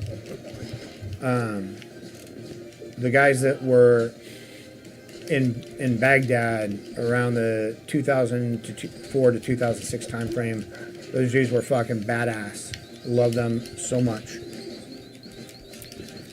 I want a British SAS guy, but they're not going to be able to talk really. Yeah. Ian said he may come by later. Ian, you better. Ian who? Ian. Ian is who? Is it Ian Scotto? No, that's not your buddy that we had on the show for the 100th? Yeah, Ian Scotto. Karusha guy. Oh, no, that's Ian Scotto, I think. Oh, is it Ian Scotto? Yeah, bro, come by. Yeah, come by. It says Ian E. Ian can't see is the the picture. co-host of the Battle Line podcast with Chris Tanto Peranto. Great Check them out. podcast. I recommend Gary Barker, Vietnam era SF guy over at Kentucky. Jerry Barker. Chris Hedgewitt.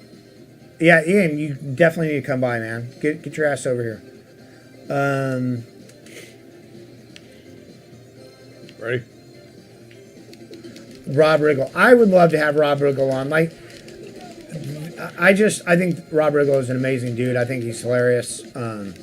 His Navy SEAL sketch was probably the funniest, one of the funniest. If you guys haven't seen the Killing Bin Laden Oh, yeah. I saw it. sketch he did, look it up and watch it because it's fucking hilarious. David Ayers. Somebody asked about David Ayers.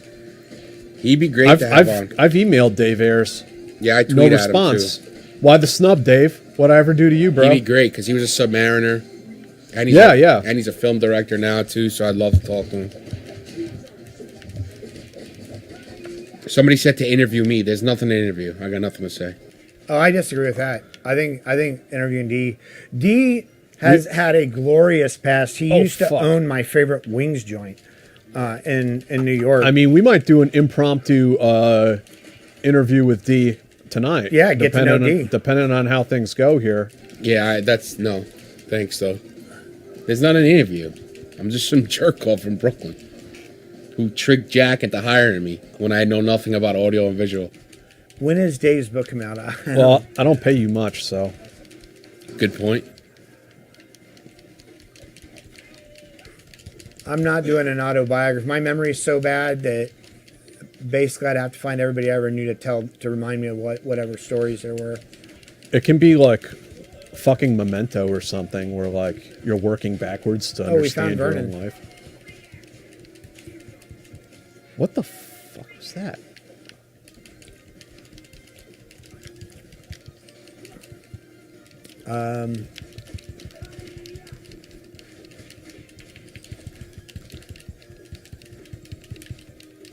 Okay, yeah, it was Ian Scotto. He said he maybe I'll swing by later. Ian, you better. Now that we know that you're aware of this, you better be here. Longtime fan, Jack. Used to listen to you during the days of Brandon Webb's podcast, Soft Rock Club. Me and Ian. Yeah. D, your commercial for the fake Ginzu restaurant was brilliant. Hey, D's actually made a movie. It's on YouTube. Check it out. It's called Jimbo. It's actually a feature-length movie. Definitely do yourself a favor and check it out. Thank you, David.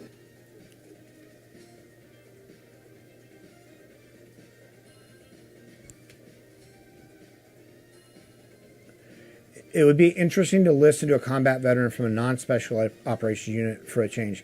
We've had a couple on. Yeah, we have. We'd love to have more on. Like, look, Shredder. we've talked about this a number of times on the show that, you know, special operations gets a ton of attention. It's the Tempestra. sexy thing. What the hell is this? But those the conventional guys, both in Iraq and Afghanistan, were out there like hooking and jabbing all the time without nearly the amount of support that the special operations unit had. So we would love to have those guys on. You know, if you know them, send them our way. There she is. Hit her.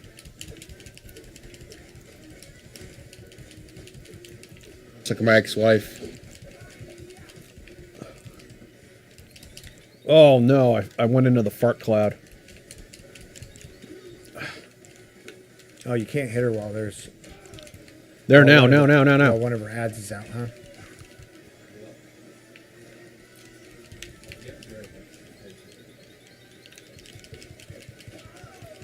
There. Hit her.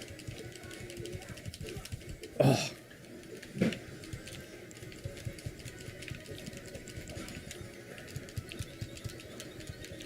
Oh shit.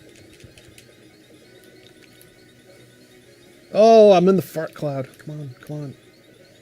Oh. I think our pizza's here. There. Pizza. Awesome.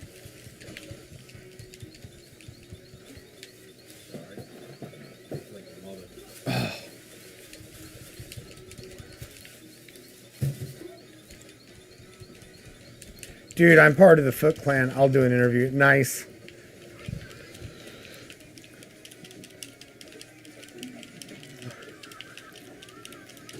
I can't cook moussaka or pasticcio or anything like that. I usually...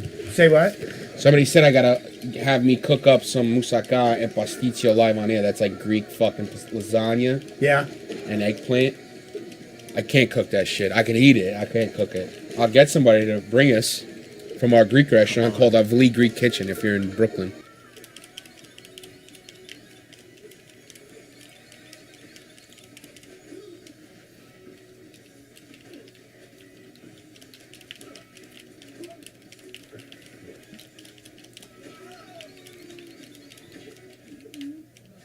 Marcus, I've heard Come Town like maybe once. It's pretty funny though. I like Stav, the Greek dude.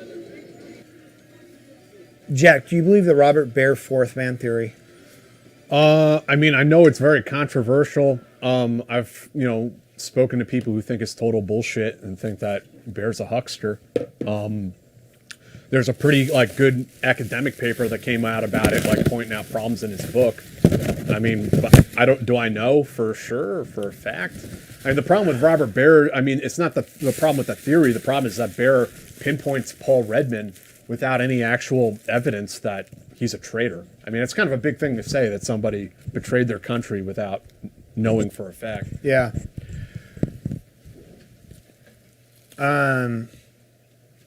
Did you guys ever have an interaction with TFO while serving, and do you plan on having anyone else who served in that unit on the show?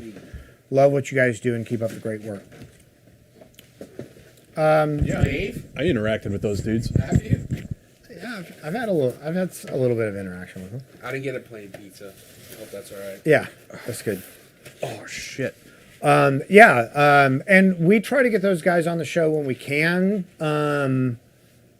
But had any of them on?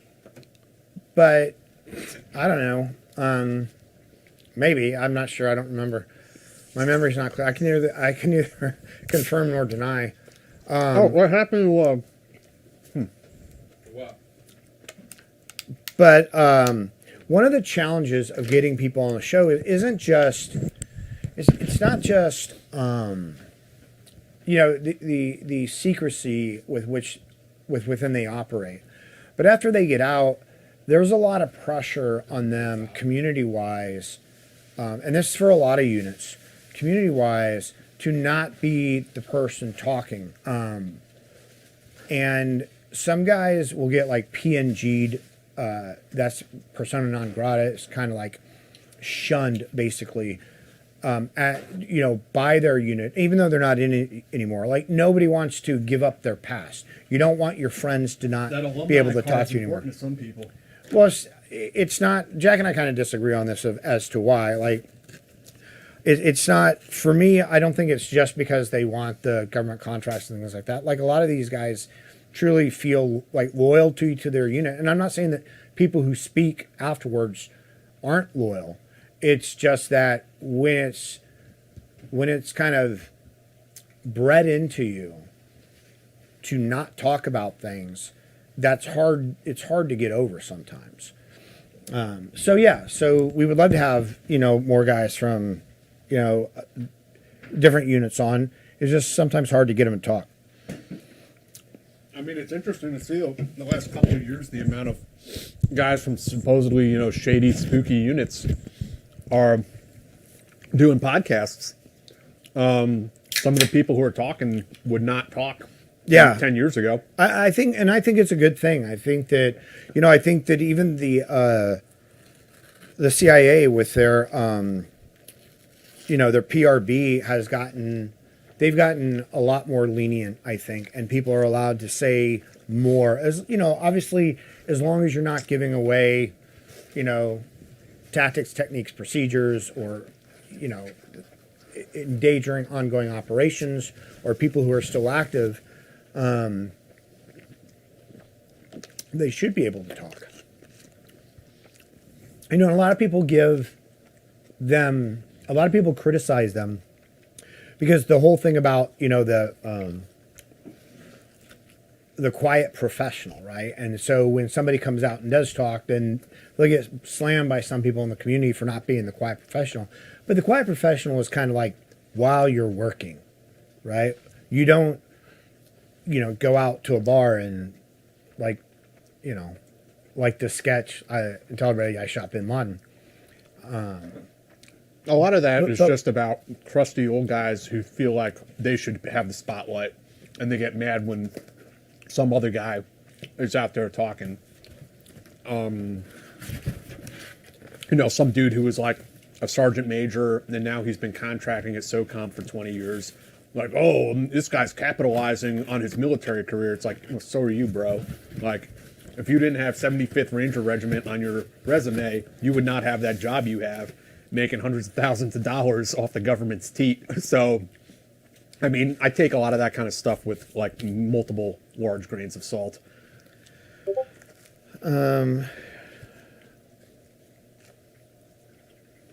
Jack, did you run into James or Jim Peterson while in SF? No. D, you can talk about dirtbags, somebody said. Yeah, that I'm good at. I'm expert level at that. We need more of our Greek god D.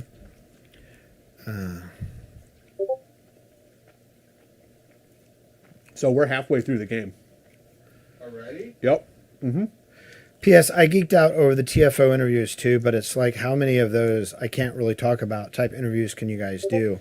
I totally understand the limitations.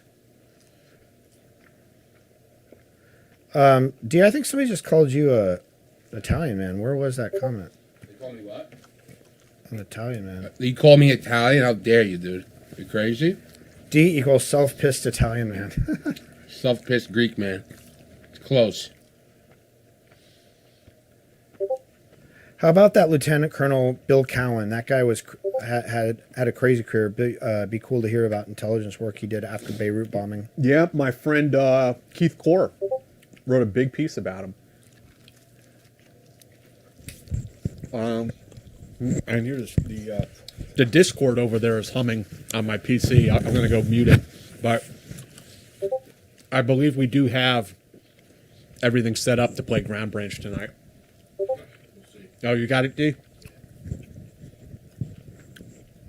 Yojimbo. Yeah. It was almost Yojimbo. It was almost Usagi Yojimbo.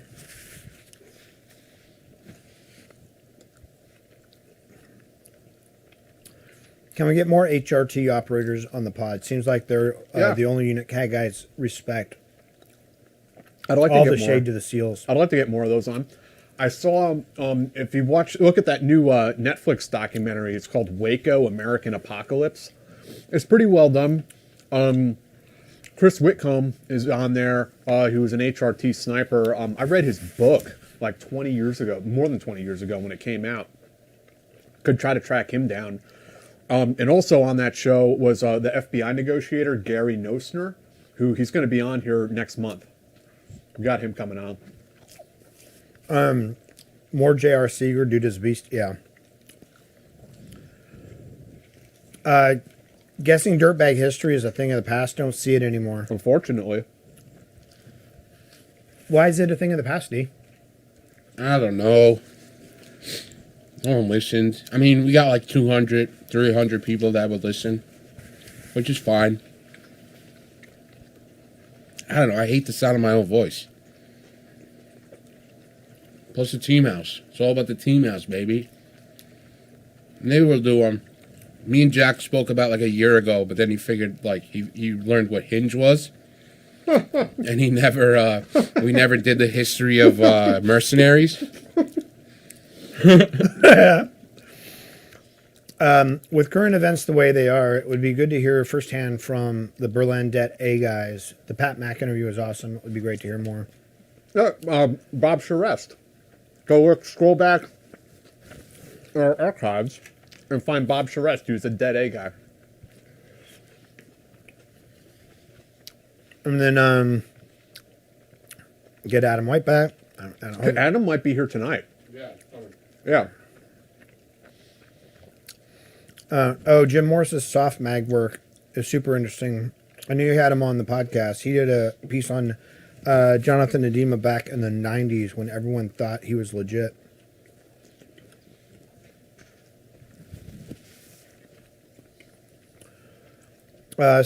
Staff Sergeant David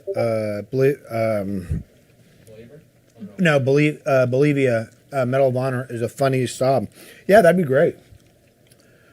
Just finished watching the Dien Bien Phu. The movie is pretty good. I haven't seen it. How about getting soft ends who went into the acting world, like Tyler Gray of SEAL Team Show and Jeff Bosley on the show? I met Taylor years ago at a SHOT Show.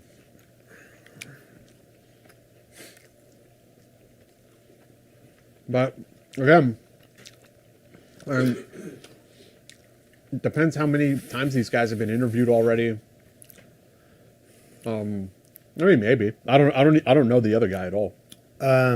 James Steskal was a Det A guy who went to CIA that wrote a book on it. He'd be a good one. I would never have him on this show. Why not? Because I think the way he behaved towards me was extremely unprofessional. And I'll just leave it at that. What about former paratrooper Dr. Roger Brooke to interview? He's a professor of psychology and director of military psychological and president of the Soldier's Heart. I found him very fascinating. He's in PA. That'd be interesting. Yeah.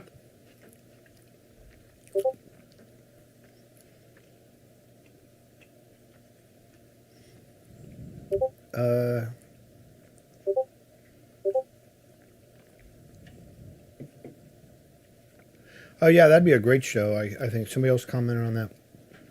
Congrats on this episode 200. Thanks, John. The pizza is good. If you guys are in the Brooklyn area, Danny's Pizza is really good pizza.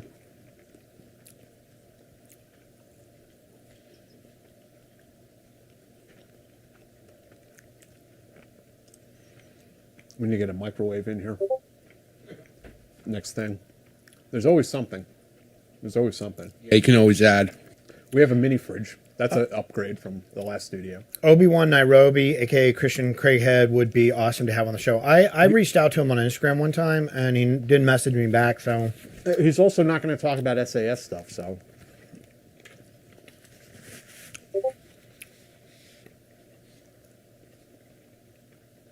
I'd also love an MI6 guy, but Yes. they're not going to say anything. Muhammad Gulab. Wasn't he the guy who, the Afghan who took in Marcus Luttrell? I think he lives. I don't know where he lives, but I think that's who that is. Jack, do you know if Rob O'Neill is still under investigation by NSW DOD for violating his NDA? I have no idea. Yeah.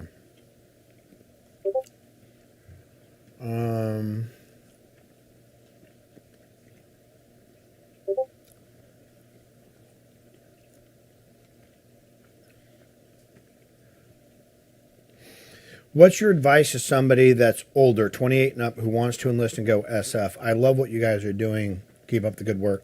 Do it. Yeah, I mean, I was prior service. Like, I went into the military when I was 19, but I was 27 when I enlisted in the Army and went to Ranger Battalion. Like, it's not... You'll be the old man, not necessarily at SF, but at other units, you'll be the old man. But 28 is still young. Super young. You'll be fine. Yeah. Mm-hmm. Yeah, do it. Will you interview John Shrek McPhee? I mean, if we get him on the show, like, we're not opposed to it. It's just one of those things that, like, yeah, I mean, we're not opposed to it. D, have you reached out to them? No, I mean, well... Didn't he did like some 4-hour interview too? Yeah, didn't so Shrek does a lot of stuff with Ryan Fugit, and we love Ryan. He's like kindred spirit. Ryan's a good egg. Ryan's amazing. But Shrek's been on a ton of shows. So, you know, his experience is out there. Yeah. It's not that we wouldn't have him on. I'd be down to have him on, too. It's just guys like that aren't really our priority. That sounds bad. He's a gangster. He's a great guy. They don't need us either. I mean, That's true. Yeah. Is Bob Bevilacqua, the Green Beret who used to be Fox's consultant when Iraq and Afghanistan was starting, still around? I recognize the name, but I don't know him at all. I'm pretty sure that he ended his career when he called Al Qaeda pussies on live air. I think that was his last like consulting gig. If he did that now, he would probably be fucking gotten viral and like he'd have a podcast. He'd probably have his own show. Yeah. Yeah, but I'm pretty sure if I remember right, because I remember funny. we were watching it. I was in Iraq and we were watching it, and it's like, oh shit.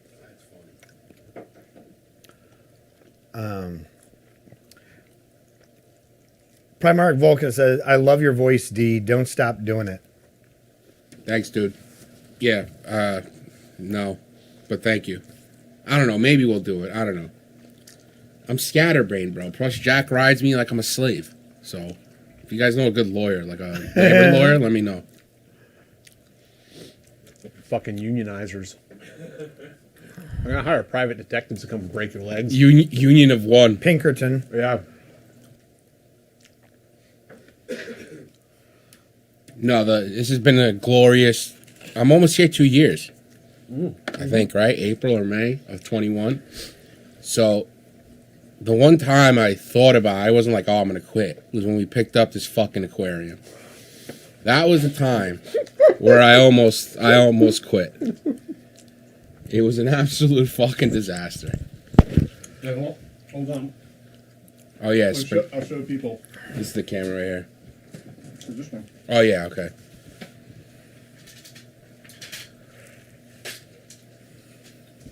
This is my ecosystem. That's the aquarium. It's beautiful. As you can see here, I don't have my mic on. They probably hear me. Here. Oh, here.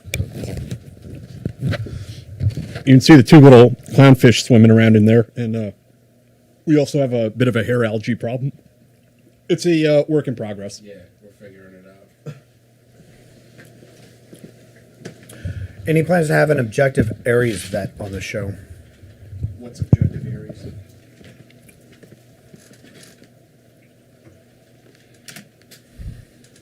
Oh, shit. Oh, God, Jack. I killed the power. Hold on.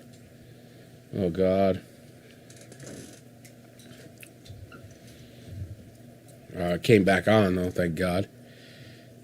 So there are two very fragile ecosystems in this studio. One is the actual ecosystem with the fish and the living things in it, and the other is this fucking TriCaster, which has an absolute mind of its own.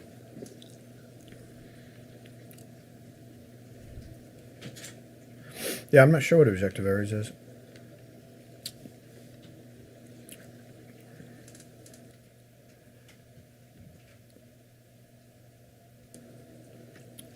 Oh, did Jack ever find out about the guy in Det A with the same name as him? You talking about the Manosphere guy? Was he former Det A? No. What's the question? Did you ever find out about the Det A I guess guy with the same name as you? No. Yeah. No, I have no idea. Why do former SAS guys not talk about SAS stuff? Because they don't have freedom of speech in England. Yeah, Because it's because of the Secrecy Act. the secret, yeah, they're under like much stronger restrictions, and most countries are like that. They're under much stronger restrictions than we are here. The U.S. Constitution is a powerful document. Like, there's no way this could even exist in really any other country I can imagine. Like, we have a live stream where a bunch of like ex-spies and shit come in here and talk about stuff. Like, what? Like, you would never see that in, any other country I can think of. Also, another guy to have on is Tim Bax. I love his book, Three Sips of Gin. I love Tim. Jim. I've interviewed him before. Tim's a really cool guy. I would like to have Tim on. Have you interviewed anyone who served in the submarine force? No, we have. We have. One. Yeah, but I don't know that we talked about their service. We did. Yeah, A little bit. but no, that'd be an interesting interview.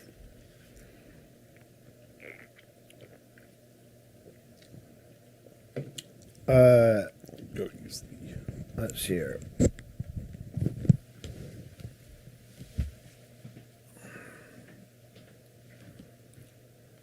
Any interest in interviewing a recon Marine turned Navy chaplain? Sure. Absolutely. Just to mix things up a bit and maybe help younger kids see alternate routes and options, have you ever considered interviewing an Army Reserve SF soldier? I mean, if they,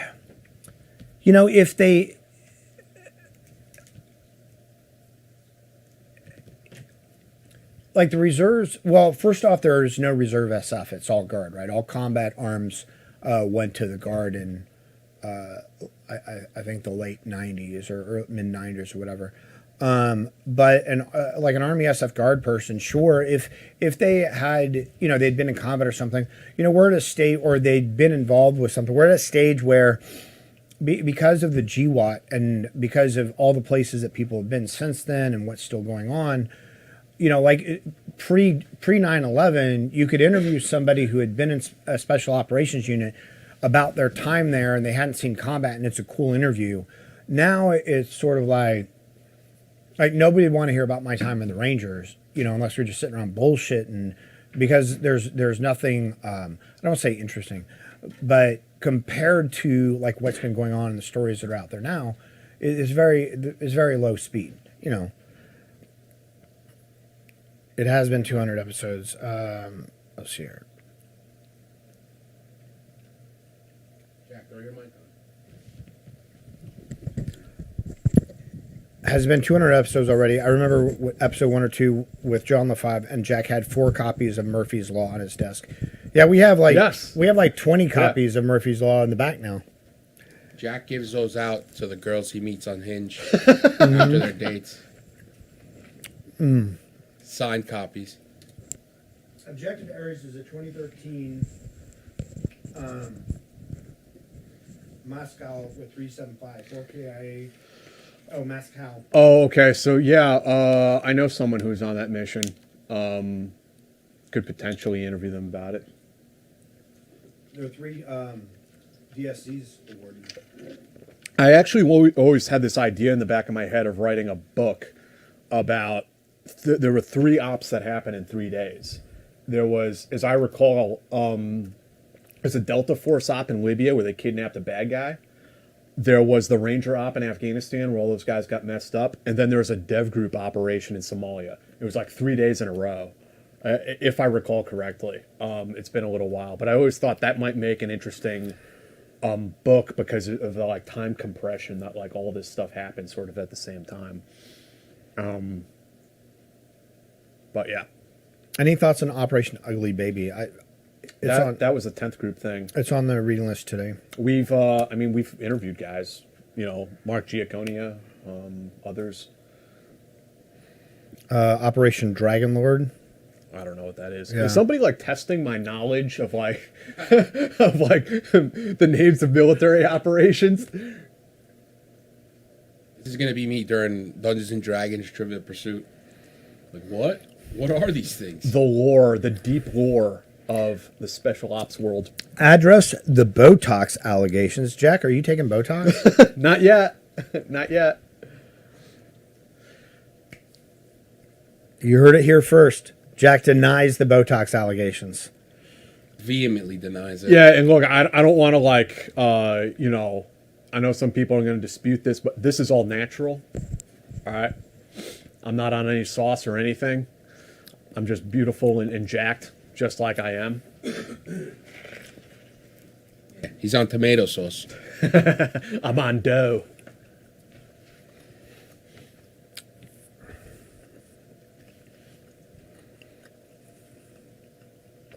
All right. Ready for episode 7? Mm-hmm. Oh, there's the body. What's that guy's name with the brain inside? It's Shredder's boss.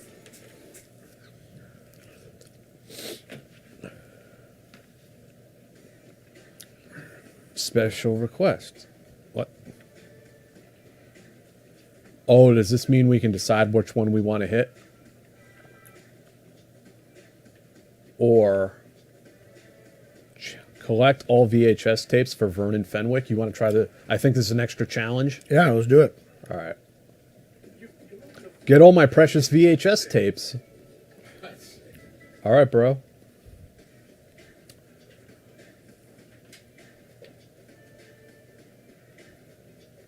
Oh, maybe they're actually in the missions themselves. Okay, so just keep an eye out for VHS tapes, I guess.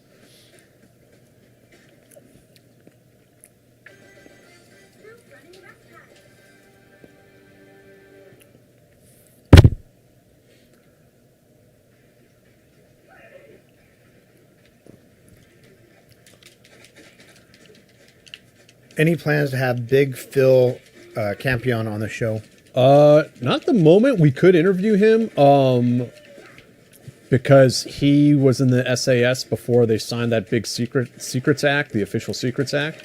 I've interviewed him in the past. We could. He was on an SAS operation to Sierra Leone, Operation Barras, I believe it was, for whoever it is that keeps testing me. That's an interesting one.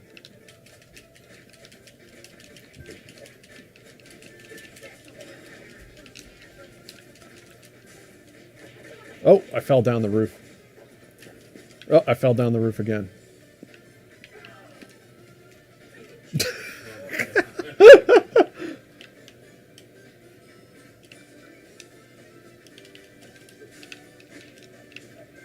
That was cool.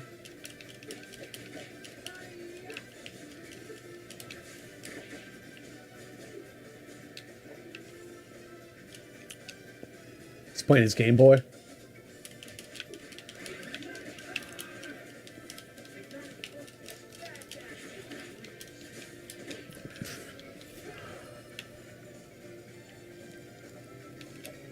This is like Sonic the Hedgehog music.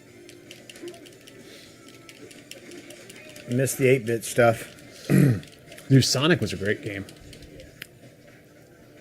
I can still hear the music from like Marble Hill Zone in the back of my mind. It's somewhere etched in there. Did anyone in SOF actually take SOWTs seriously? Are they the weather guys? Yeah, but I never knew any. So I never knew any either. And I mean, like, jokes aside, I would like to find one and have them on the show. Yeah, it'd be interesting. Yeah, because it's like something I don't know much about. Yeah. God damn.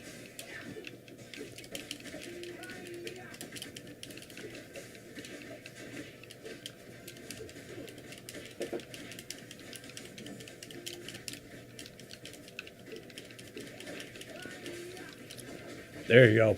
Power move. I heard Mark Nutch, the 24 strong guy, is starting to guest in pods now. Yes, I met Mark for the first time just recently, and I would love to have him on this show. He's such a cool guy. Actually, I have his book, too, that I have to read. I told him I'd read it. It's on my shelf. And I was like, I'm not BSing you. I do really have your book and intend to read it. CIA veteran Cuba expert Brian Littell would be very illuminating. Okay. I don't know him at all.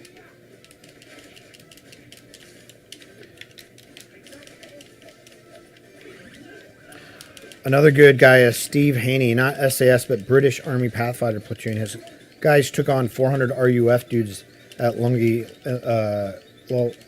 in Sierra Leone.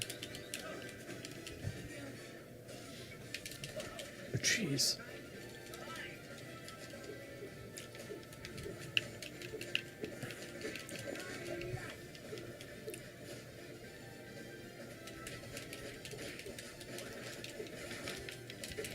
Operation Dragonlord was an alleged CIA op, the mosaic effect on how Chinese Communist Party started a hybrid war in America's backyard. Huh, interesting. Yeah, I don't know. When I hear stuff like that, I get pretty skeptical about people making some of these claims. Somebody asked me, actually several people have asked me in the last couple of days about CIA stalker teams. What's a stalker team? It's something on YouTube, man. I'm like, what's the source on this? YouTube. Like, yeah. What's it? What are they supposed to like be or do? That they were like some like NSA CIA hunter killer team or something like this. I'm like, yeah, that's not a thing, man. Oh, you found a VHS tape. Let's just swing by Blockbuster and get all we want.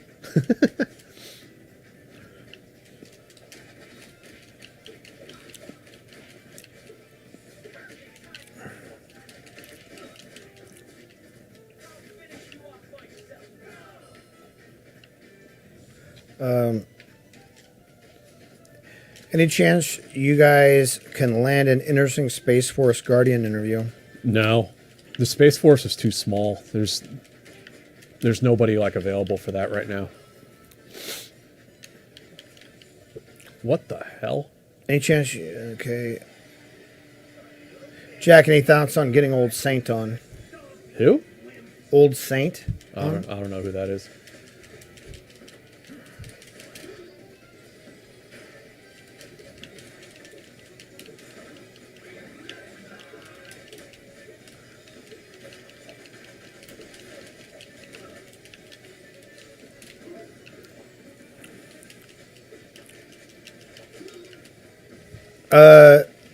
The old dictator of Sierra Leone, Valentin Strasser, does interviews for a bottle of whiskey. If you find me, definitely be down for it. That might be interesting. Interview a dictator, former dictator. I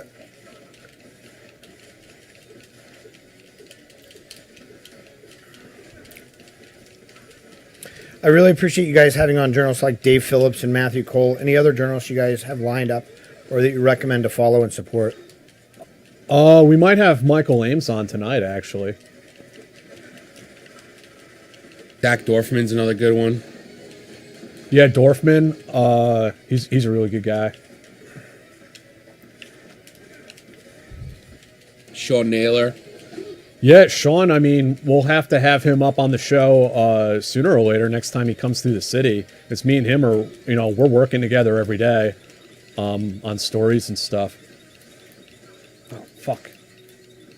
Come on. Oh, god damn it. That was bullshit.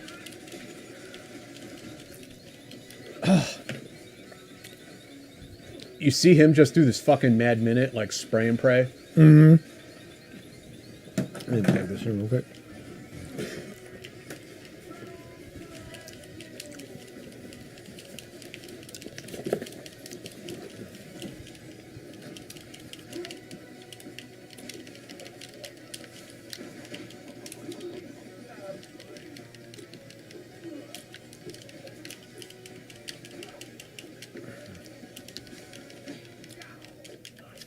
Got him.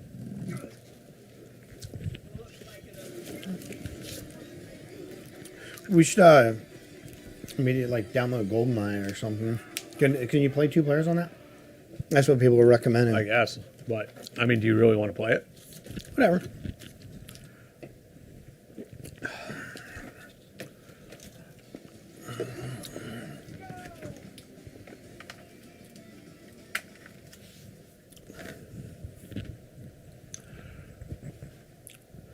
Dude, do you have any game systems? I have PS4, Yeah. and I'm playing this game called Ghost of Tsushima. Yeah. It's fucking so good. I started playing it like the other day, but it's like a wormhole. It's like you open up another part of the map, and then like you get 5 more quests. It's awesome. Is it an open world type thing, or? Yeah, I mean, I guess so. But I mean, no, I guess it's not like GTA, but you have to like, you're a samurai and your island gets invaded by Mongols, and you have to like pay back. So it's not really, I guess it is open world, but you have to like open up all the spots on the map. It's fucking great. We got my PC with highly modded Skyrim on there. Oh, highly modest. Oh, yeah. All the adult content. I don't think there's adult content on there. At least, unless that like unlocks at like level 60 or something, and they're like, "Oh, now we're giving you breasts or something." I don't.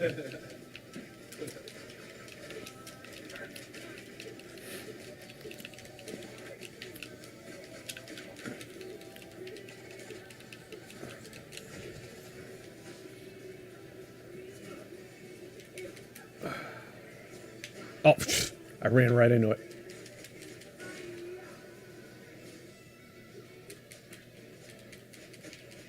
Also, would be awesome to get AJ Venter on. He's been everywhere from Ukraine to AJ Venter. Yeah. Yeah. Is going from ground Delta to ground branch a promotion, or is it more like going from being an Apple's line cook to being a Subway sandwich artist? Who's tougher, Marine Recon or Navy SEALs?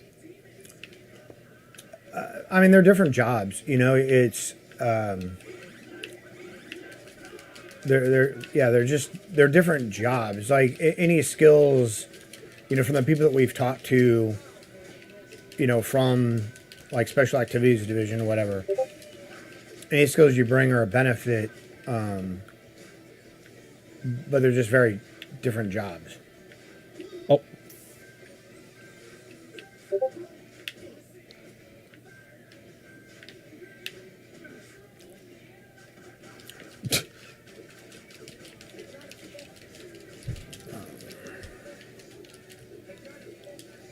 Foot Clan is very well fucking Oh, my controller disconnected. well funded, I must say.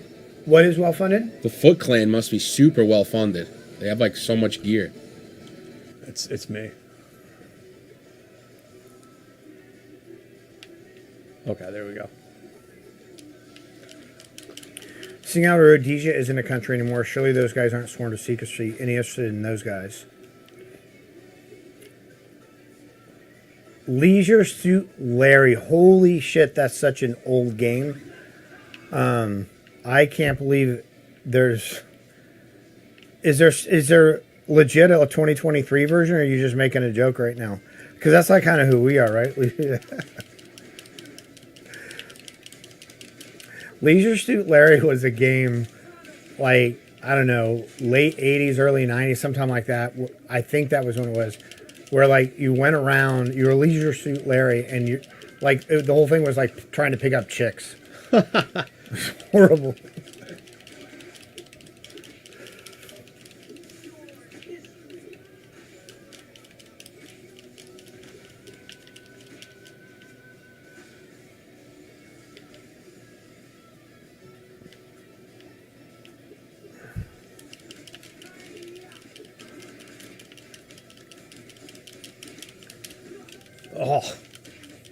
That flying high kick, man.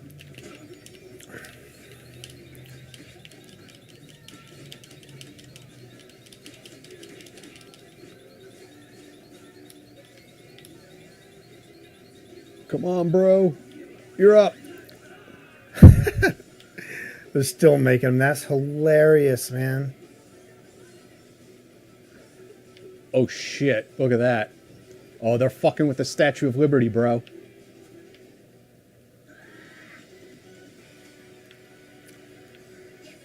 Wingnut. I don't know any of these villains. The only one I knew was the Rat King. Well, Bebop and Rocksteady.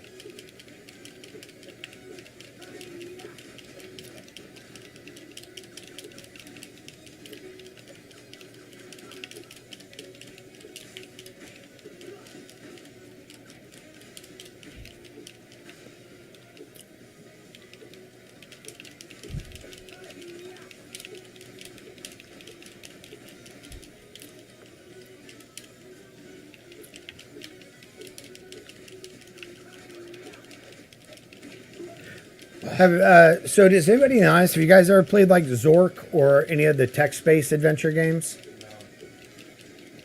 Not for me, no. I used to love those, but they're so frustrating because they take like very specific commands, you know? Like, you know, you walk into a room and then it tells you that something's in the room. Oh, like Myst? Is Myst like that, where it's just text-based? Oh, no, it's not text-based. It's image-based. All right, cool. We can take a red here. S&T division for the foot must be insane. Yeah, man.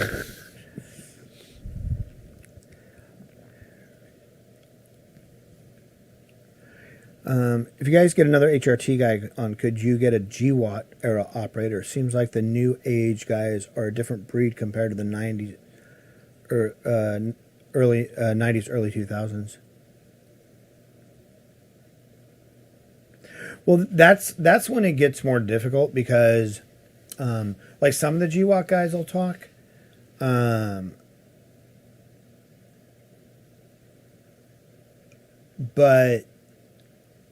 the FBI is very, they tend to be pretty tight-lipped about, you know, about GWAT activities. Unless you get them out for a beer. Yeah.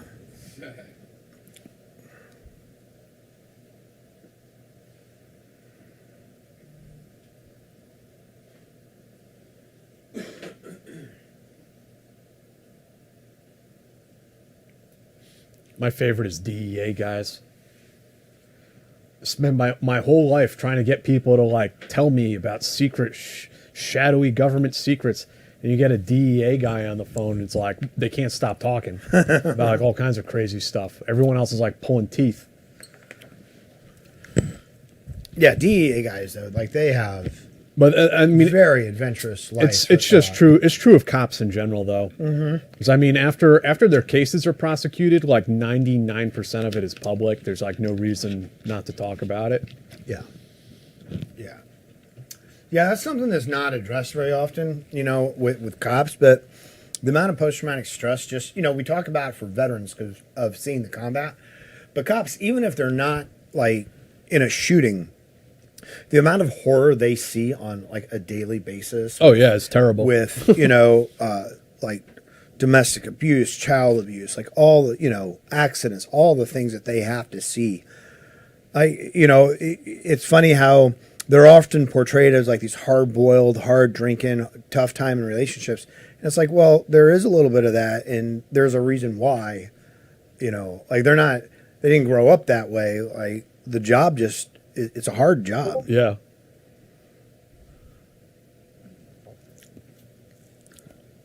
Did you guys defeat Shredder? Not yet. Not yet. We have four episodes left. We're getting close. Get an ATF guy on the show. I have mixed feelings about the ATF. You had a bad, they come knock on your door? No. I just, you know, I like, not about the folks in the ATF, you know, people are people just doing the job that they have, but I'm not.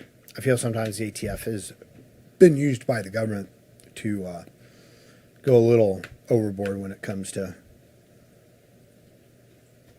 people's rights. Yeah, firefighter PTSD. I'm sure it is too. Yeah, for sure.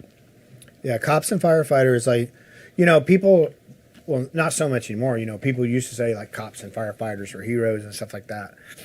And if being a firefighter, I don't know. I think that is, when you're like a soldier, like there's a good guy and a bad guy, at least, in your mind, like, and you're actively fighting against each other. When you're a firefighter, like there's no bad guy for you to fight. Like it's just a a contest of survival the entire way. Firefighter is a great job. People love the fire. Oh yeah, yeah. Unlike being. Well, I was gonna say when I said used to, I was gonna say cops and firefighters. People still, people have gone kind of all shitty on cops lately. But yeah, firefighters it just seems like a great job because it's a part-time job for them, but also a really tough job. Yeah, it's an awesome job. I don't understand. Like, I have friends who have gone on to become police officers. I'm like, why would you do that to yourself, man? It's a tough job. I mean, somebody's got to do it, of course, but dude. Any diplomatic security people to interview? Yeah, the guy, Steve Silva. Uh-huh. Yeah. Yeah. Whoa, what's We going on? had someone here? on probably like a year and a half ago. His name is Steve Silva. Check back in the archives. Crisis at Coney Island. But then, you get it in the turtle blimp. That's cool. Okay. All right. Crisis at Coney Island. Oh, that's that alligator man. Coast Guard MSRT might be interesting. Yeah, that's on my list, man. I do want to this year have some of the coasties on, guys who have done like some of the missions overseas and stuff too. It's something I need to work on and build some contacts there. I have a lot of respect for the Coast Guard. I mean, it's funny because there tend to be a lot of jokes about them, or at least there were like in the 90s, but their drug interdiction efforts, human trafficking, like a lot of the stuff they do is really just not covered. They're unsung heroes in a lot of ways.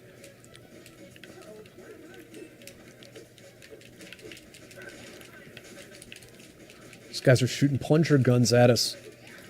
Plunger crossbows. Suicide rate has gone up with firefighters. I hadn't heard that. I didn't know that. Yeah, Well, EMS what the is a hell? thankless job. Absolutely. Starting making 15. Yeah, EMS is a very thankless job.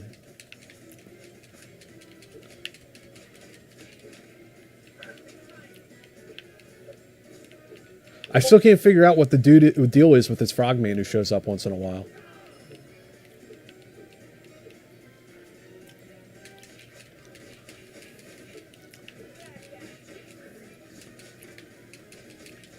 Wait, one enemy defeated using trap. How did you use a trap?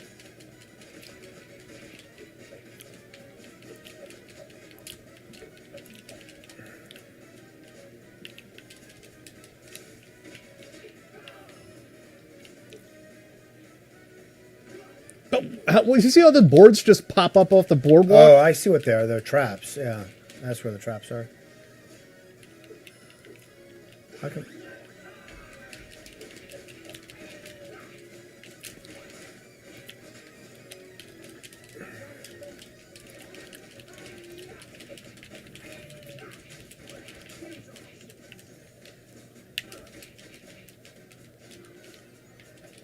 Oh, I got you, boo. I was turning purple there.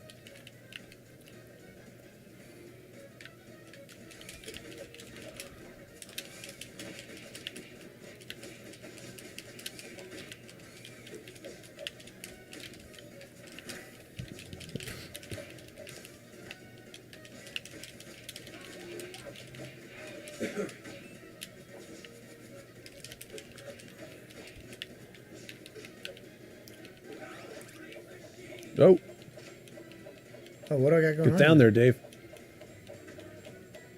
It's the impossible to block attack.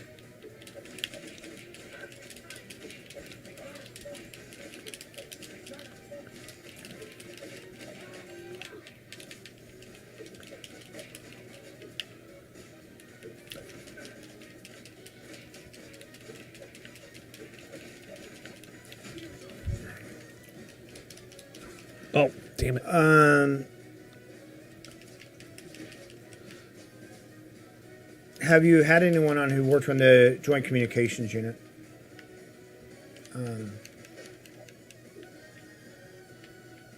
Not to my knowledge.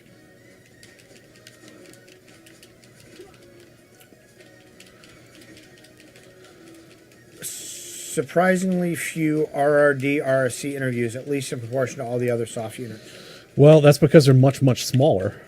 I mean, there's like fucking thousands of SF guys, and at any given time, there's like, what, fucking 30 RRD operators? Gosh, dang it.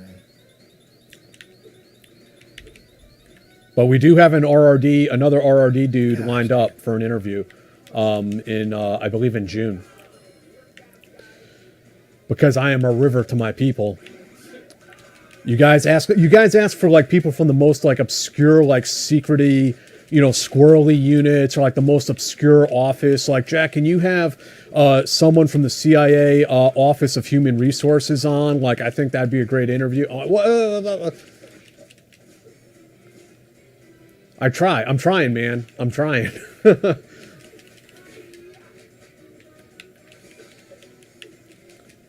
We got Chris Miller on coming at the end of the month. He was a Secretary of Defense.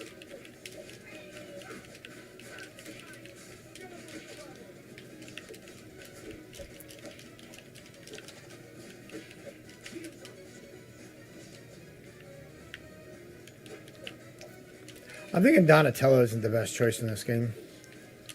How do you pop? Oh, pop a Agreed. balloon. Oh, you got to go and pump yeah. it up.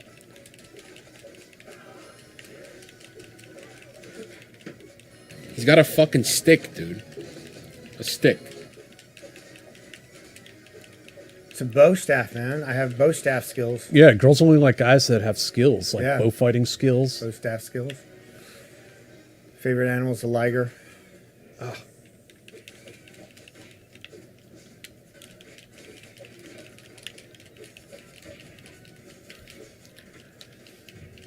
Thought I was going to be a little Napoleon Dynamite here, and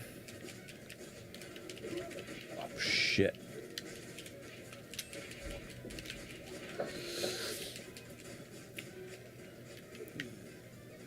Someone asked if There we he would is. have anybody from DARPA on. DARPA would be interesting if they would be willing to talk about some of the stuff that they're working on. I mean, DARPA does. They do a lot of really cool things.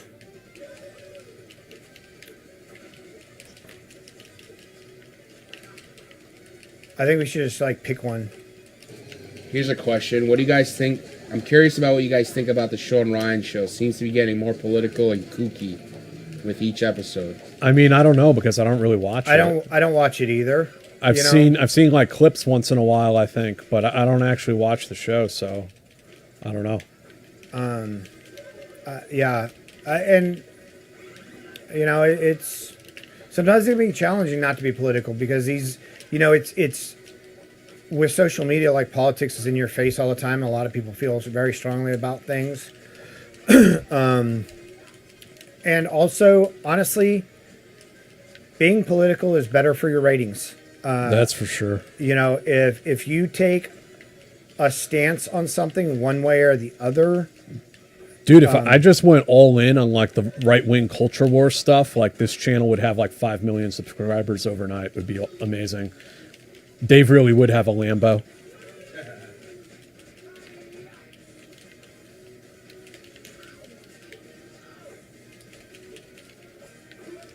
Ugh.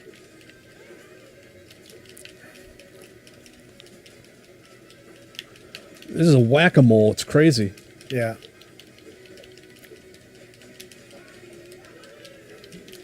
Get him. What? I'm almost down. Get him.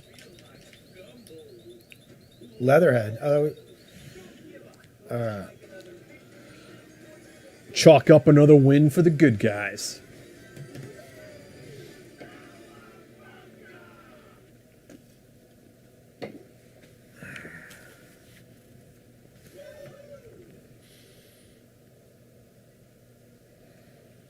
All right, 3 more. We're getting there. Being a cop is a better option than going to college. Great schedule, great pay, and early retirement. Sure. I mean, look, being a cop is, you know, especially in some areas like LA and New York, like it's a well-paying job, and you know, but there are inherent risks with being a cop that you might not have. Say, you know, if you're an engineer or an accountant or something else. I mean, I'm not like anti-cop. I don't want people to think that, but like I look at how many cops just seem totally miserable and hate their jobs. Yeah, I think that I think that it's hard when you're dealing with people On their very worst moment in life. their worst moment, and you're doing Yeah. that every single day, multiple times a day. Like you wonder why cops lose patience. I'm not talking about cop shootings. I'm just talking about when a cop is an asshole. It's like you're probably not the first person they're talking to that day, that week. Like it's a tough job, and I think it's a tough job to maintain your like composure, your equanimity, your sanity at. Yeah, no, for sure. Oh, look, we're over by the Williamsburg Bridge and all the factories and shit. Not that those factories exist anymore. Yeah. Now it's a bunch of high rises and Zoomer kids living in there. Cops are interesting all around. I feel for the unique brand of PTSD, but there is this weird middle place of not being taught the laws, having the power to mess with someone's life up on accident or will. Sure, I mean, you know, there are bad cops just like there are bad soldiers. There are bad doctors. There are bad attorneys. And, you know, and cops, unfortunately, the ones that are bad, you know, definitely can have a lot of influence over somebody's life. If they're not taught the laws and if they're not taught proper gun handling procedures, if they're not taught things like that, you know, it's the same thing like when they arrest somebody for selling loosies, right? You know, single cigarettes, like what happened in Baltimore. The cop isn't doing that because the cop wants to do that. The cop's doing that because... That was in New York. Was it New York? Yeah, Staten Island. But the cop's doing that because, like, the local businesses have, you know, convinced the local government to pass ordinance for that. And then, so then you're putting cops in these situations that can go really bad for selling a cigarette, you know. Having some CTSFO guys on would be interesting. I think British SWAT, but again, the same issue with the SAS. SFAB would be cool.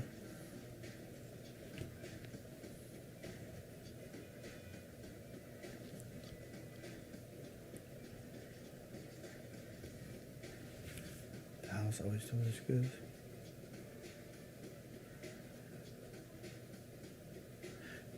Guys, weird question. But what would you guys do in a zombie apocalypse? D, go. What would I do? Yeah. I don't fucking know. Get the fuck out of New York. Number one. Probably talk to you guys about like surviving and shit. Like I don't know how to make a fucking fire. What the fuck do I know? I just shoot D in the knee and leave him out as bait. Yeah, that's it. Yeah, I'd get the fuck out of New York for sure. Do you know which direction you'd go? Northwest. Jack? Right? I don't know which. If Me, I walked out this door, I don't know which way down Northwest in my is. apartment and just wait for all of you guys to fight each other to death, and I would emerge, you know, later on. King of the world. Yeah, man, I'd just be like doing air squats in my apartment and like kettlebell lifts. I wouldn't even masturbate. I'd be like just so laser focused on my survival goals, and then I would emerge after the apocalypse, like, you know, kind of like the main body of it had subsided. You know, Do you have enough supplies to last that long, or like what would you do? yeah, I mean, I have some stuff, and you know, the pre-prepared meals that'll keep showing up, right? You know, the ones that come every week. Like, that guy's still coming, right? Your meal prep guys Yeah, that gonna guy's keep still showing coming, up. right? I'd be eating fucking like 1 gallon jars of tomato sauce from fucking the warehouse place. So D would bolt immediately. At least I would try to. That's the sucker move, man. Like, think about trying to get down the Hutch or the Van Wyck on any given weekday. Yeah, you're now right. you're gonna do it during the apocalypse. So yeah, I guess hunker down. But what am I gonna eat? I got like egg waffles in my fridge. Like, what the fuck am I gonna eat? Those seamless won't work. You're probably gonna start eating human corpses, to tell you the truth. Yeah, You I'd know, eat my look, dog. You got to do what you got to do in that moment. You know? Yeah, I guess I'd probably hang tight for a while. That's a good idea. But you need food, so I need to go buy some canned goods and shit. I got some canned goods, actually. I'd be good for like 2 weeks. 2 weeks, I'm good.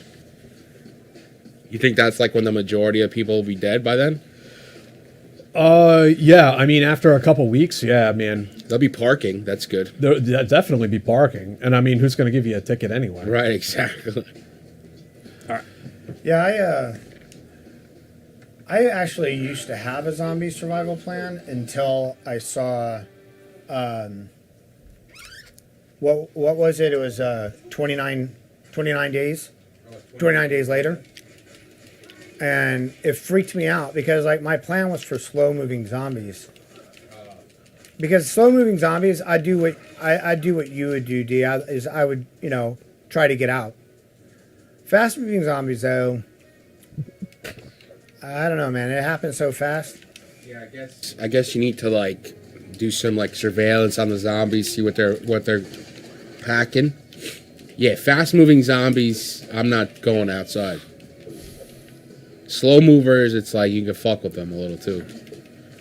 Like poke them and stuff, and you can just run away.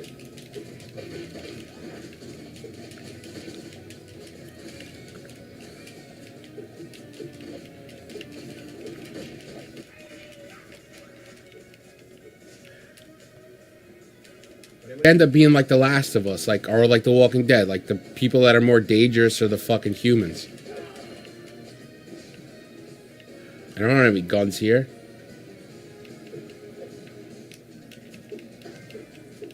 Yeah, I'd be fucked. I'd be dead first fucking day.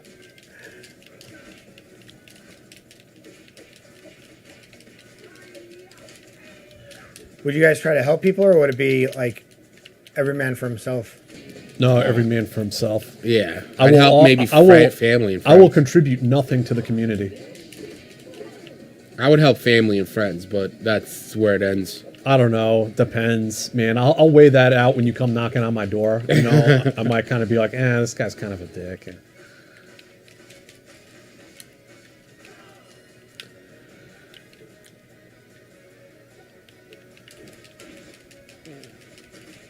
So you heard it here first, Jack Murphy.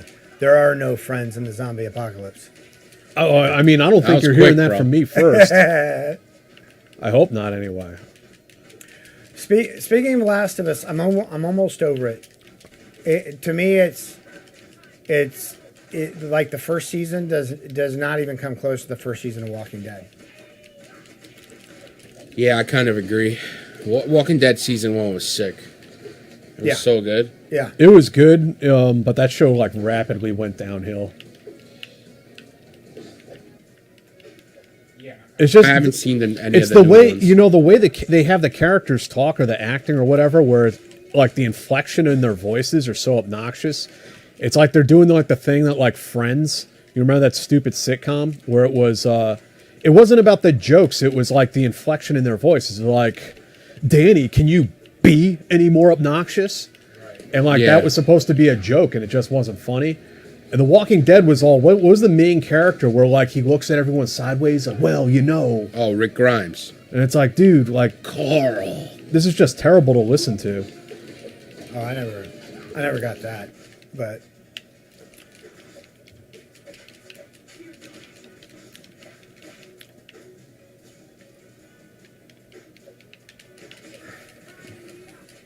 Super flying attack. why while doing a backflip?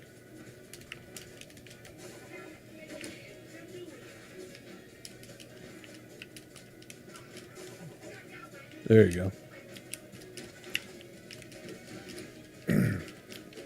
Yeah, for me, like The Last of Us, the pacing, like it's had some really great moments, but the pacing is just really slow.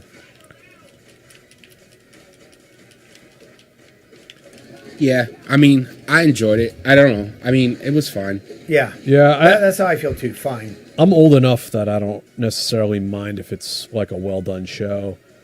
There's a lot of like quiet, like kind of like there's a lot of like those like tableau type shots in that show. Actually, now that See, think I don't about mind quiet because like Drive, you know, was paced slow, but it was like they managed to create tension in the pacing. Same with Lost in Translation. It was paced really slowly.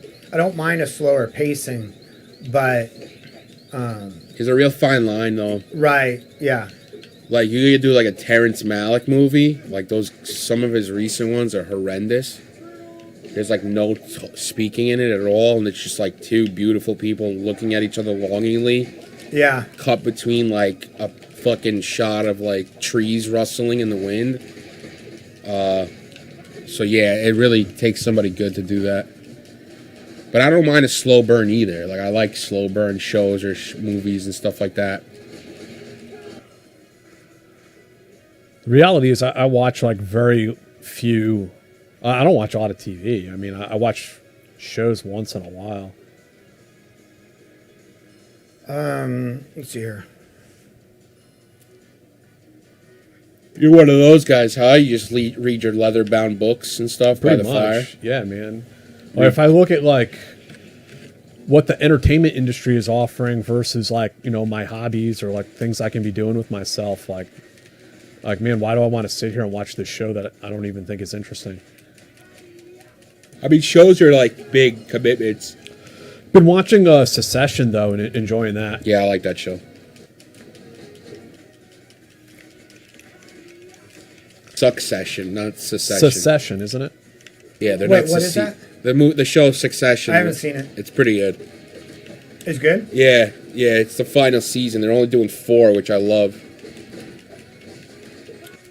I feel like more and more shows are doing that now. They need to, instead of sucking the fucking life out of them. Yeah.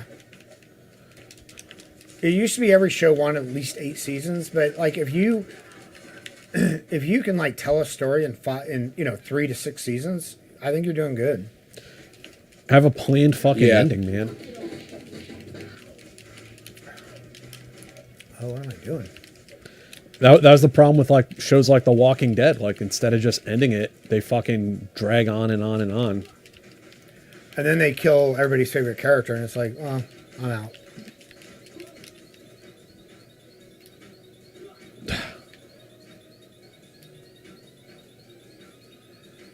Got ya. I'd probably become a cannibal. Yeah. Dave. I think that.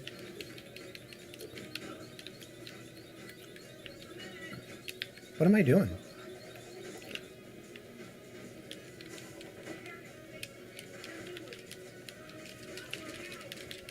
Ooh, I just jacked those guys up with my special move.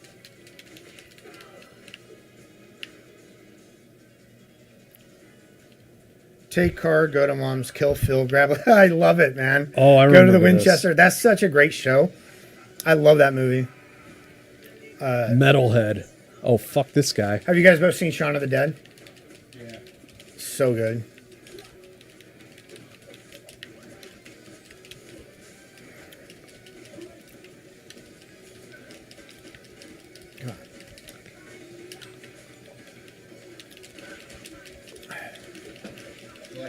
Even the new House of the Dragon show, they're only going like 3 or 4 seasons.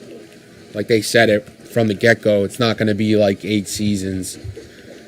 But I mean, Game of Thrones could have been great. I fucking hate Game of Thrones. Well, Game of Thrones was great until the end. Like, even the last season, like The Long Night. Yeah. I thought it was good. I thought that episode was great, yeah. Up until the part where it was like really like comic book hero-y, where it's like Brienne, Jamie, and like a couple other characters like fighting off the zombies, like they're the only ones still alive. That was kind of whack, but the show, like that episode was pretty amazing. Yeah. But the story was so fucking bad. Ever since Jon Snow beat Ramsay Snow at the Battle of the Bastards. Season 7 and 8 were just fucking horrendous. Season 7 and 8? I thought the Hodor episode was in season 7, wasn't it? Maybe. I mean, that twist is good, but like the rest of it was so bad. It was just so, I couldn't believe what I was watching. I know I hated it because I haven't like rewatched the last 2 seasons. It was so bad. They just got, I mean, I don't understand it either. Like the 2 dudes, D.B. Weiss and Benioff. Just let somebody else show run the show. Let somebody else who gives a fuck show run it. Yeah, right. When the shit hits the fan, I'll be straight. As long as I've got my silent bags and can reach my better help therapist. I love that. Yeah. Only if you could use the promo code TEAMHOUSE for 20% off. Any thoughts on former CIA officer Andrew Bustamante? Seen him doing the rounds at all the big podcasters. Looks like he's marketing the former spook here to tell you the Dirty Deets character. I don't know the guy. I don't know anybody who knows him. I think they reached out to the thing. I don't know him either, and I haven't heard anything about him, good or bad. One of the challenging things sometimes with our show is people who have left a life behind and are now like using that life to market what they're doing now. We always give people time at the end of the show to plug whatever businesses they're doing, whatever they're doing. But for some people, that's their whole pitch, or that's what they want. They want to say, I'm a former Ranger, and now I make this great underwear. Let me come on your show and talk about my underwear. And that's not really what our show is. And even if somebody's written like a great leadership book or a great, fiction book or whatever, we'll cover that, but we also want to talk about their time. And so I think that, one of the challenges when dealing with people who are out there actively, like they have a publicity team and they're actively like promoting and trying to get on shows, sometimes that's what they're trying to do. And I'm not saying that that's what Monte's doing. I got like a year ago, I got an email from, I guess it's like a publicist or something, trying to like get him on the show. And the email was like, the name's Bustamante, Andrew Bustamante. And then it goes into the whole spiel and everything. I'm like, Deagley, like, sorry, man, bad marketing. Maybe if he had reached out personally and we had a conversation, it'd be different. But you send me some spooky bullshit email like that. Like, now we're done. Out. Sorry. Yeah. Now it's him or that was his like PR people? I think it was his PR people. Oh my God, they pay people to do this thing. I like don't ever listen. This is like fun fact, pro tip. Don't ever send an email like that to me. Ever. Yeah. One of the challenging things is what type of marketing that works towards civilians doesn't work towards us. It doesn't work to our audience either. Yeah. Like if you try to play that shit, people are like, they see right through it. And I'm a civilian, and I'm like, if I read that, I would fucking throw up in my mouth before I deleted it. Like that, like pre-canned fucking PR garbage. Yeah. It's supposed to like make me say, ooh, like fuck off. Write a regular email like a regular human being. Yeah. Yeah. And the other thing is, we've had a couple people sometimes, like we've had people approach us and try to be super secret squirrel in their emails. And it's like, look, we understand if you don't want to say something in your email, but like give us some indication. Like you can drop a hint and we're going to know. Like we know probably. When you talk to real people, they're not like that at all. Yeah. I've talked to, I can tell, I can't tell you all the people I've talked to. I mean, so many like people who did all kinds of like crazy shit, and they're never like that. They're never like, I did some things. I was OGA. I can't really talk about it. They're never like that. Yeah. It's never like that. Yeah. And it's, and like we've had people that have like dropped hints, but very vague hints, and wouldn't sort of straight up answer our questions. And we've reached out to our contacts, like in every unit, in every, intelligence service, everything. like, does anybody know who this guy is? And everyone's like, and people be no like, well, one's let's ask ever heard of around, him. and they do, and we do a lot of research, because one thing we don't want to do, and this has happened to friends of ours who have podcasts, very, very knowledgeable people, is we don't want to have somebody on the show that is a fraud.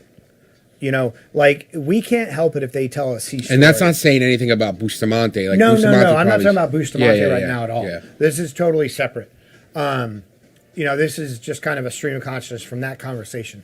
But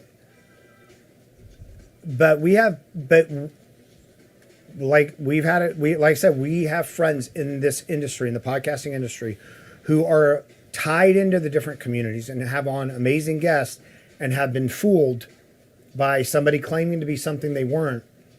And the thing is challenge. It can be challenging. It can be challenging to find out, especially as Jack and I move on in age. And, Jack's still pretty tied in because, he's a journalist and still talks to a lot of people.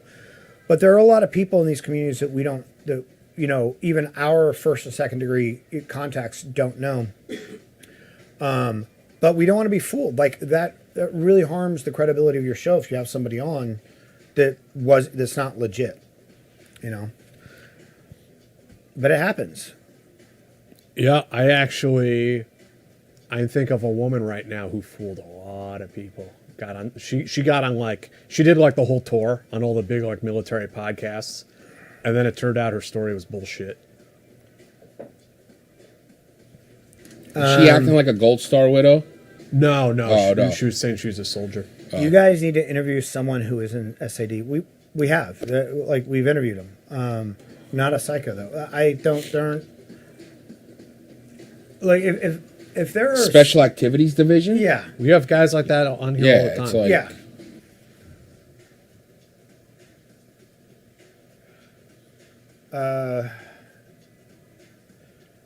Started training for a 40-mile ruck to raise money for prostate cancer. My uncle passed from it.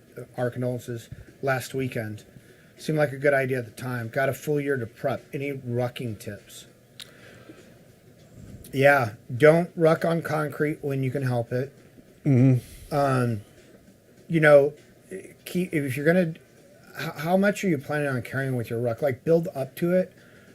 Take it easy on yourself, because rucking will take it out of you, and it'll beat you up if you're not prepared.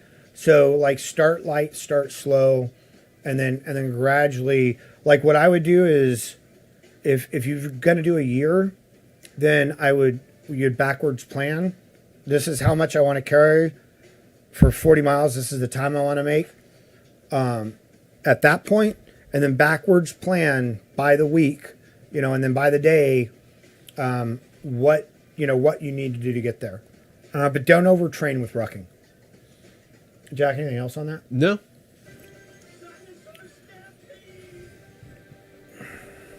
I've never rucked a day in my life. DC Nolan, being in England, we have lots of castles, so I'd head there as they're literally built to defend against large numbers, so I'd head to one of those. That's nice. A castle would be nice for a siege.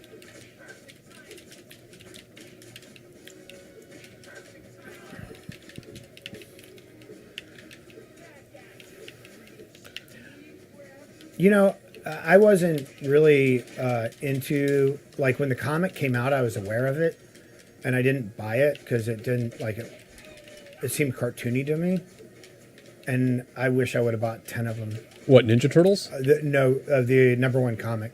They're so valuable now. What is number one comic? The number one Teenage Mutant Ninja Turtle comic. Oh. By Easton.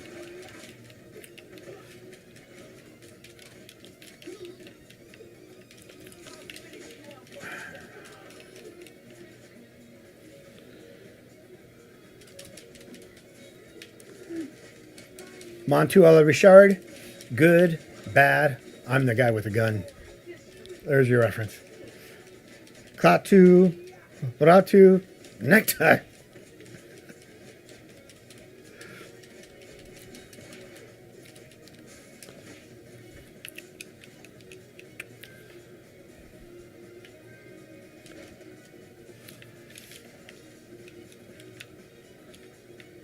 Well, Mark Wolf, if it's a Cthulhu zombie apocalypse, then we're all gonna probably fail our sand checks anyway, so it doesn't matter. Oh, you found a VHS tape. Yeah, Awesome. you got to bust up like everything you can find. Okay. Whoa, look at that shit. High tech.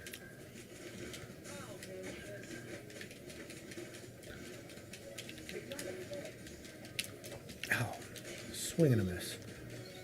Oh. Dave, I need bro I got you, support. bro. Oh, this is gonna be your first successful. Oh no, you revived me once. Success.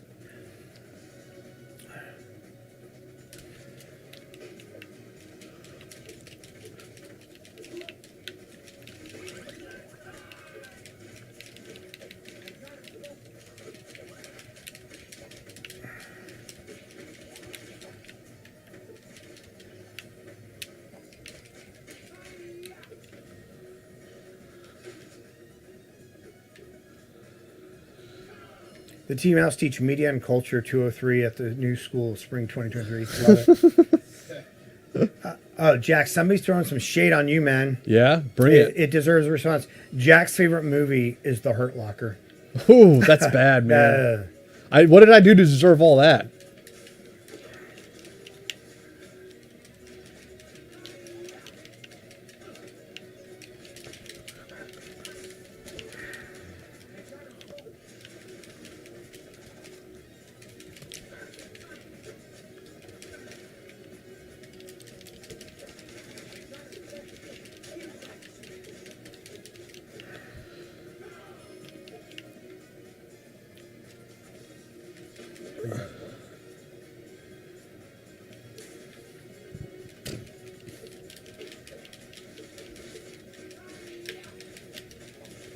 Oh, you blocked me. Can you block? How do you block? There is. I'm not sure. Oh, what am I doing? Why am I doing a Game Boy? Oh, is that a healing thing or something? Oh, is that? No, you're probably doing taunting. Oh, is that what that is? Yeah. Let's see. Yep.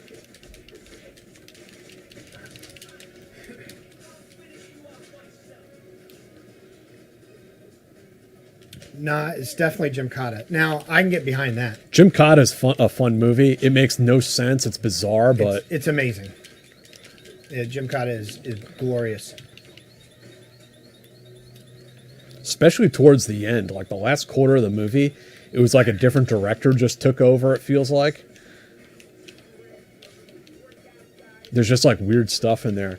The book that it's based off of is really cool. I have it. Yeah, you should read it. Yeah. Because I borrowed yours when I read it. And I interviewed the author's son, who, here's the special ops tie-in. He is the inventor of the Team Wendy helmet. Wendy was his daughter who died in a ski accident, so he wanted to do something to protect people's heads. And the Team Wendy was used by special ops guys for years. And he sold the company. The Unit was a pretty good show. Surprised no one talks about it. Even has an Allstate guy. I haven't seen The Unit. I don't watch like a lot of military TV shows or movies, like modern ones. They just I don't really watch any of them. Yeah. I don't think. I just think they're so bad. The Contractor was pretty good with Kiefer Sutherland and Chris Pine.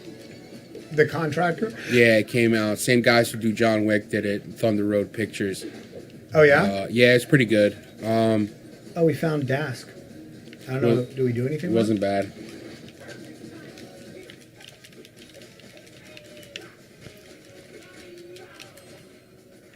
Huh? Yeah, I wonder who that dude is. Do we do anything with this guy? I don't think so. See, there's my taunt. Uh-oh.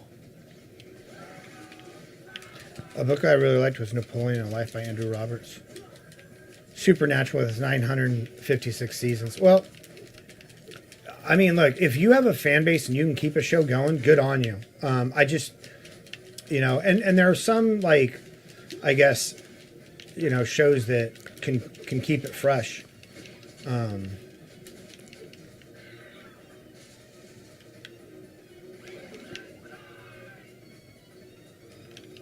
Uh-oh. Jack has graduated from the caveman food with rock to sophisticated aristocrat with fine wine and fireside study. And my gay lover.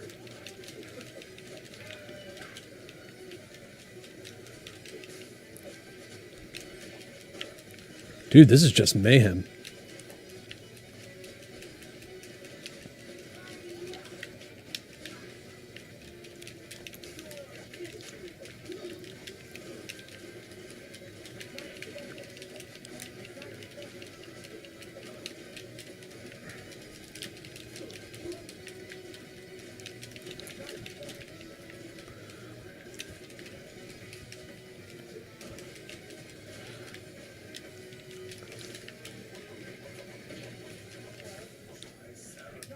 Got him.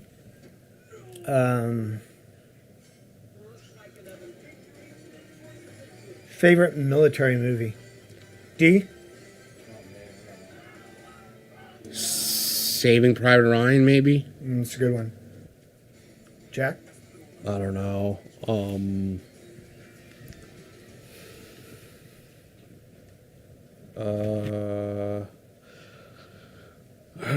Trying to think. Yeah, I don't know. I mean, I love Heartbreak Ridge, just for a fun watch. Is Omega Force considered a military movie? You guys have never seen Omega Force? No. It's a 80s movie with flying motorcycles. It's another good military movie.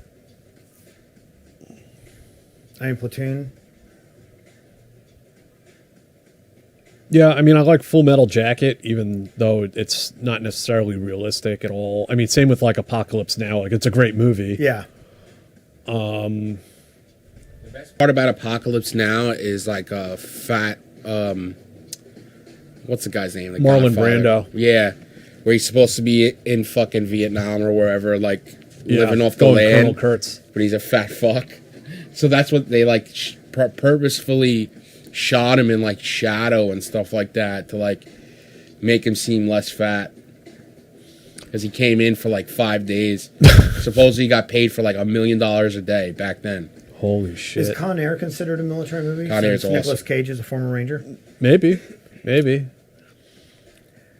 Yeah, I mean, well, like The Dirty Dozen, that's a good World War II movie. I think with like the military movies today, there's like so many boxes you have to check, right? Like there's all these like tropes and cliches that they have to hit, and they have to support the troops at the same time. Like there's never any. I don't think Hollywood could make a critical movie about the military nowadays. Like it just wouldn't fly. They used to for sure. But now, I mean, like the model is like American Sniper, Lone Survivor. It's like these heroic special ops any of stories. those. I haven't Somebody seen them mentioned either, but they Black make Hawk- shitloads of money. Oh, Somebody Black meant- Hawk Down is a Yeah. great movie, I thought. I really It's enjoyed okay. Yeah, I It's really okay. enjoyed it. I thought it was great. Hey, Jack, I sent you Dr. Brooks' contact info on Instagram. I got to get back to work. Y'all should do this more often. Thanks for the Dr. Brooks, we've had him on the show. Tony? Yeah, I'm not sure. It said Dr. Brooks. Let's see here. Oh, Saint is Rhodesian Light Infantry. The Saints was one of the commandos in the Rhodesian Light Infantry. Oh, Saint. Oh, okay. I see. I never seen this show, but it's called Generation Kill. Never saw it. Supposedly people say that's like really good. What is?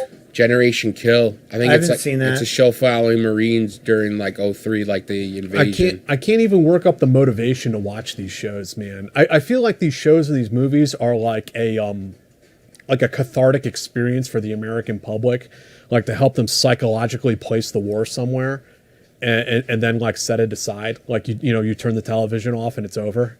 The thing about the big movies like Lone Survivor, Zero Dark 30, or American Sniper is like it kind of cements the general public's idea of like this is the truth of what happened, kind of. Yeah, and they also don't have to think about the war in any tangible way because it's just you're focused on this heroic, story of these like brave soldiers and these like daring deeds that they do. So you don't really have to think about like Black Hawk Down was the one that set that model. Like you don't really have to concern yourself with why they're there or what they're doing because it's a soldier story. You're just in it and you're experiencing it. You know, so you don't have to really ask the question of like, well, why did we send these guys there? Like, what did it accomplish? Was it worth it? Would we do it again? Should we do it again? Like, you know, all that kind of stuff is avoided. It's sort of swept under the carpet. The kind of one movie that didn't go into like soldier or army or military stuff, but went into like the political stuff of the Iraq War was Fair Game. Like it was like about the Valerie Plame stuff, where you know, Dick Cheney's COS chief of staff, they leaked her name into the Washington Post.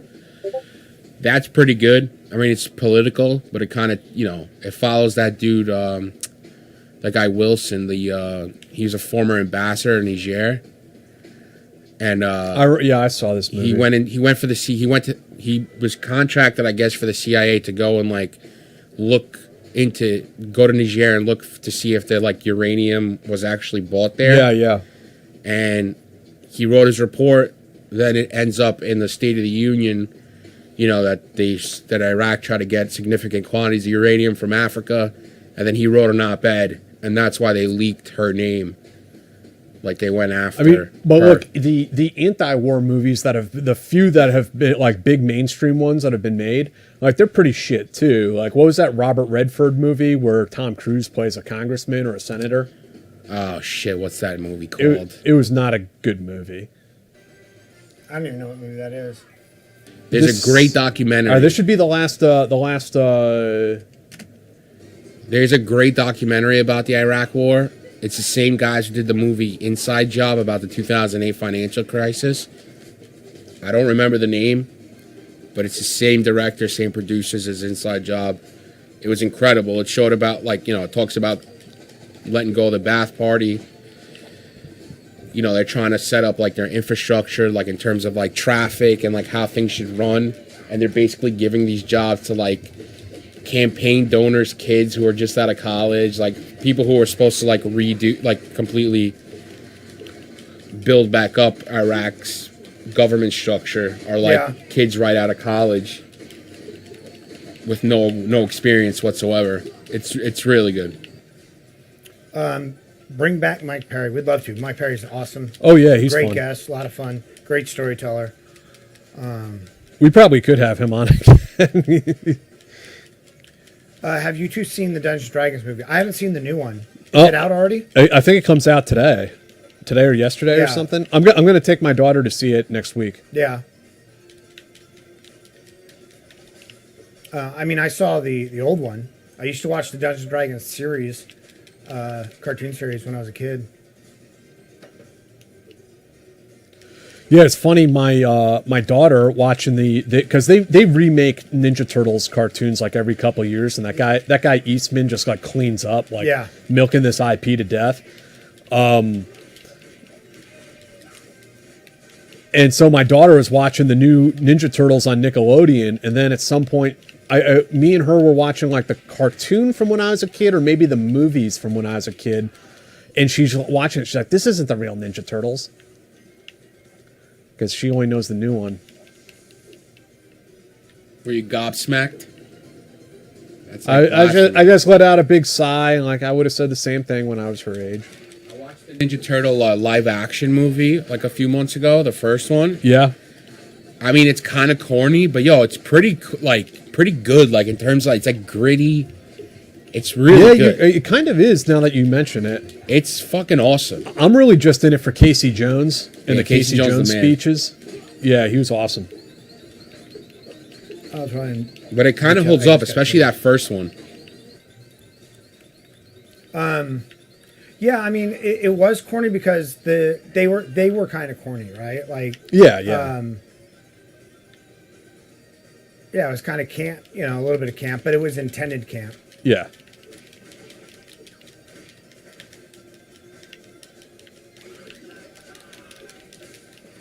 The fact that Raphael thinks he can put on a fucking trench coat and a fucking hat and thinking he can walk around the streets of New York I forgot all about that. without being spotted as a giant mutated turtle is kind of hilarious.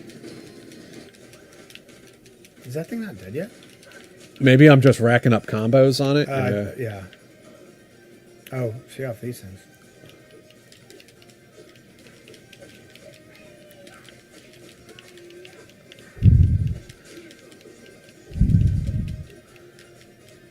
Ben Robert Smith, Aussie SAS, once his defamation trial is finished.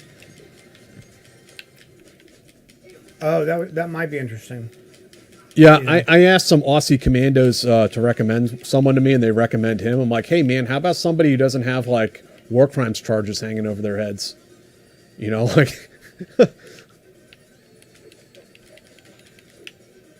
Well, are those gone now? And now it's like a defamation that he's suing for. He's suing for defamation. Yeah. I don't know if the government ever brought a case against him. The government just brought a case against the SAS guy who executed that Afghan dude on video. Yeah, but I wonder if his case is like, you know, the Marine Raiders, how, you know, people just threw them under the bus because It's on videotape, dude. Oh, is it? He has both hands in the air surrendering, and the guy fucking shoots him.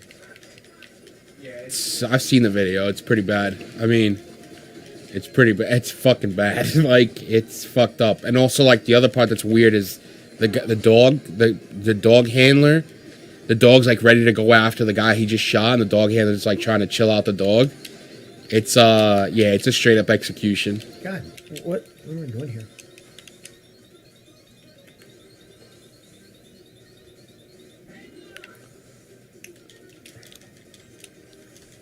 What's his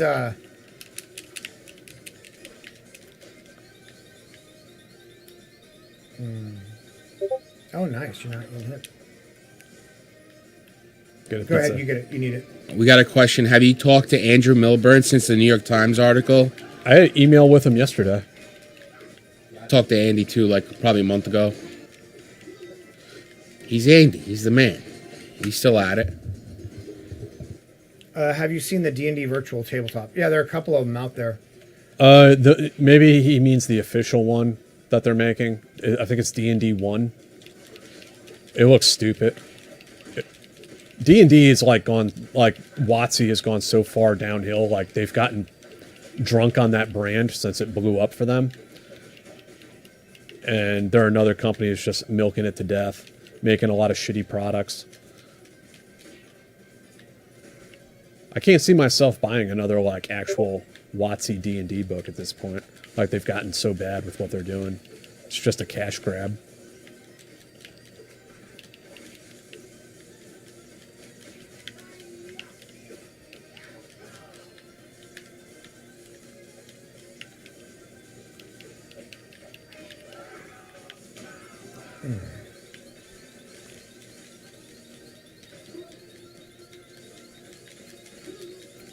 Infinite Ninja Power is bullshit. These guys are kicking my ass. In terms of frauds, it reminds me of the Wayne Simmons article Jack wrote a few years ago. It was one of my favorite pieces up to date still. Old Wayne. Wayne is still out there thinking he's a CIA agent. He has a website where he can talking about how he was a knock and all this bullshit. It's hilarious. Well, what's interesting though is that at a certain point they just start believing their own bullshit. But they have followers who believe them too. They have followers who just ignore the facts and go like, oh, it's just, you know, everybody his cover was so secret that everybody else is lying. You know, it's really weird.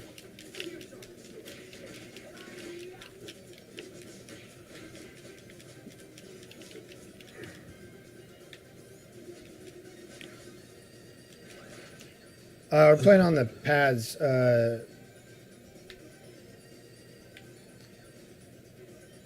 1985 called. They want their controller back. Some more guest recommendations. Joe Piersante, DEA Fast Team. Nellie Davis, British Army.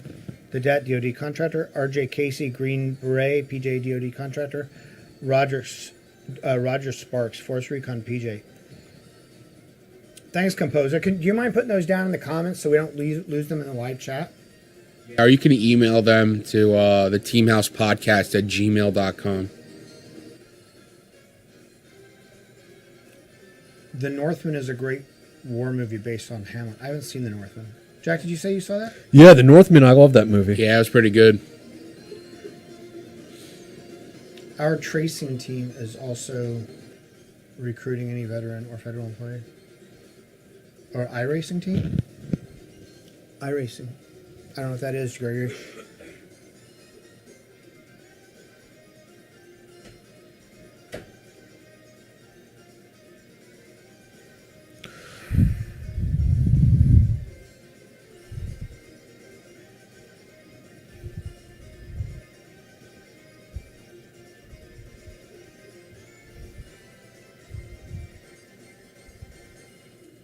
Stripes, yeah.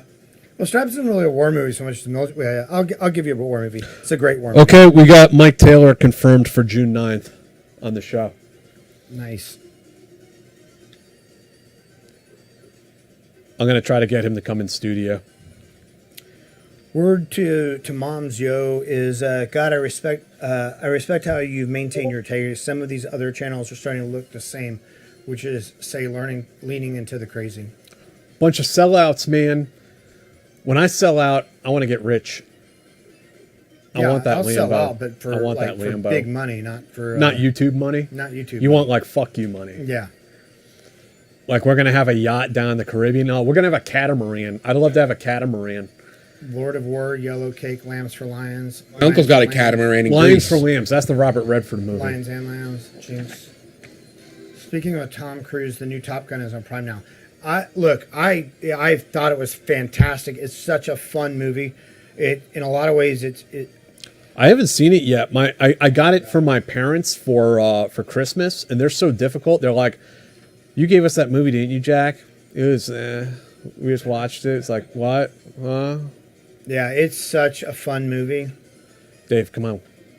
Matt Damon's Green Zone, Ethan Hawke's The Good Kill, Sandcastles. I don't think I've seen any of those. This guy, I remember this guy.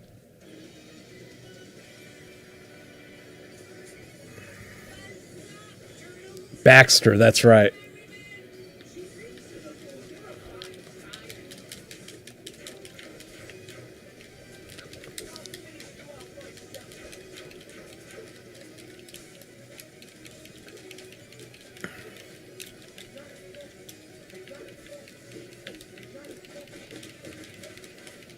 Whoa, what the fuck? Was that really necessary, Baxter? Jack, you gotta watch Top Gun, bro. It's good. No, I would like to watch it. I think it's on HBO now. Or no, it's on Prime. It is on Prime, yeah. Yeah. Yeah, it's pretty awesome. How do we hit him? You have to get up in the air. I am, though.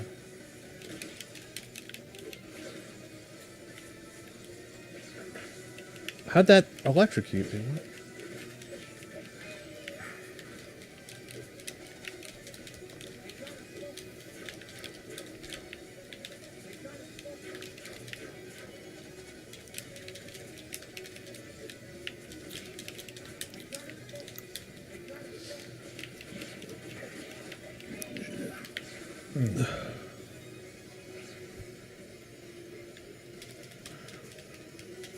Do you guys think the Illuminati watches this podcast? Man, I hope so. That the Illuminati watches this podcast? I hope they do. I'm more worried about the Department of Justice, frankly, but We know that they watch it in Langley. I know a lot. Actually, yeah, a lot of people watch this podcast, or sometimes, or casual viewers of this podcast. Yeah, everybody knows about it. It seems when I contact them, when I bring up the podcast, it seems like they know of it. We're internet famous, and then they're going to turn it on and watch this of us fighting Baxter. They're going to be like, "What the hell?" Really sad case of a dude who wrote "I Was in a CIA Assassin" book. Oh, You can boy. find a C-SPAN book club video of him talking about it on YouTube. He was found in his car years later. I don't know anything about that guy or the book or anything. What did it turn out that he was not legit, or what was the deal with that? Like, just based on the title, like, it doesn't sound legit to me, but like, I don't know. Holy shit! What is going on here?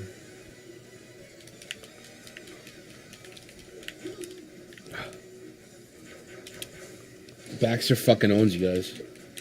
He's hard to hit because not only do you have to get in the air, but you have to be on the exact same like level. Like, Come on, bro. You're up.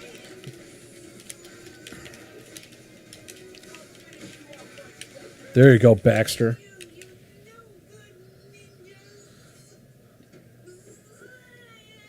You no good ninjas.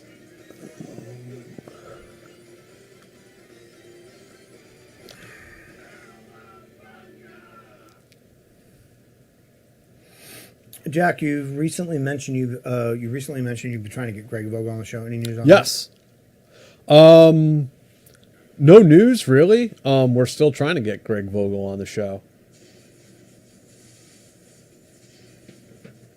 Jack, that one guy you've mentioned to me, I'm not gonna say his name. He was in the unit. I would love to. That's the dream guest for me, because he's like the real life Jason Bourne. Not If sure. I say his name, you'll know who it is. I'm not saying it. Oh man, we're going down this portal. Have you reached the point where you guys get recognized on the street yet? Yeah. Dude, look at this. I thought that there's more episodes. Hold on. Yeah, occasionally. I mean, I've been to a couple of cyber conferences where people have like recognized me. Oh, there's 16 episodes. Holy shit. Okay. We can take a break. Yeah.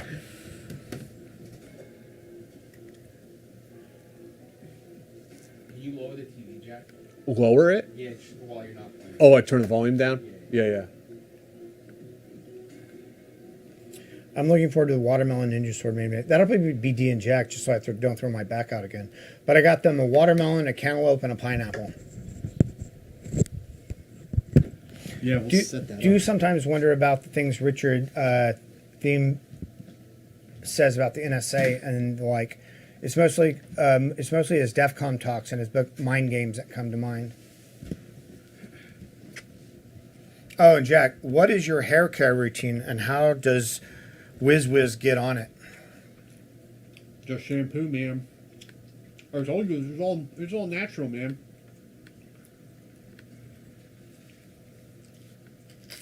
Jack, give your mic on. No.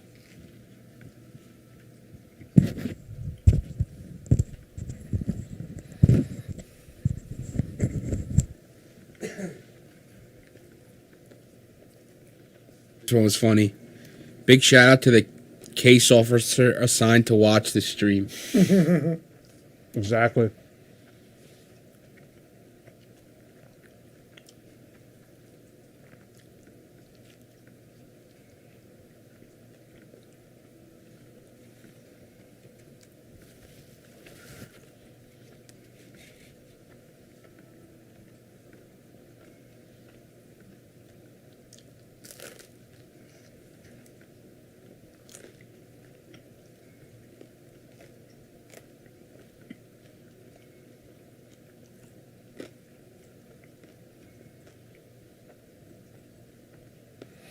Dave, what do you want to do in cyber? Well, I was doing digital forensics. I've been looking at adversary emulation. I think that looks really interesting. It's kind of a new field, I guess.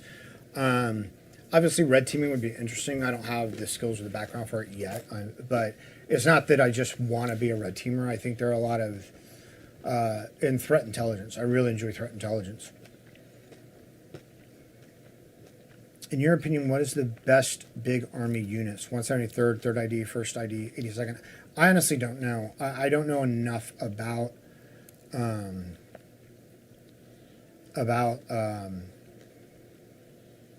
big army. Jack, do you know? I don't know. I mean, I don't know. I don't know how to answer these questions. Like people want to, like I said, like who's tougher, Force Recon or Navy SEALs? Like, what do you? And it probably also depends on the command staff at any given time. You know, the leadership can really make or break a unit. What can you guys tell us about the NSA Scorpion teams? They're just GRS guys. They're just security guards. It's a cush gig. Great name, too.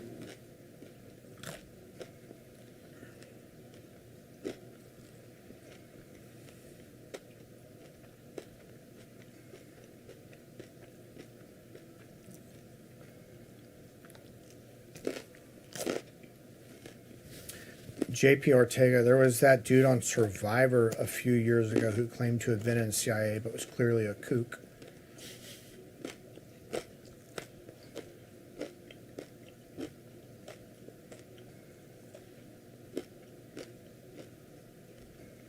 Just want to say, as a media historian, grad student who has never been in the military, I really enjoy your guys' show. Keep it up. Cheers. Thanks, man.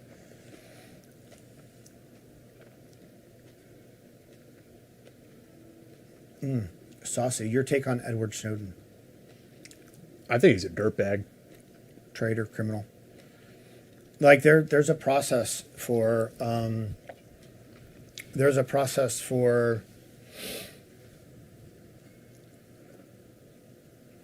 reporting things that you feel are our government's doing that are illegal, unethical, immoral, whatever, and like dumping all that information and a lot of other information that has nothing to do with it, like just dumping mass amounts of information. Bro, he isn't part of that stole process. everything, and he ran to China and then to Russia. Mm-hmm.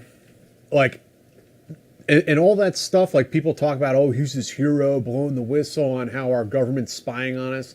Like, no, man, he took stuff on of all of those Snowden disclosures. There was one program that maybe had some issues around metadata.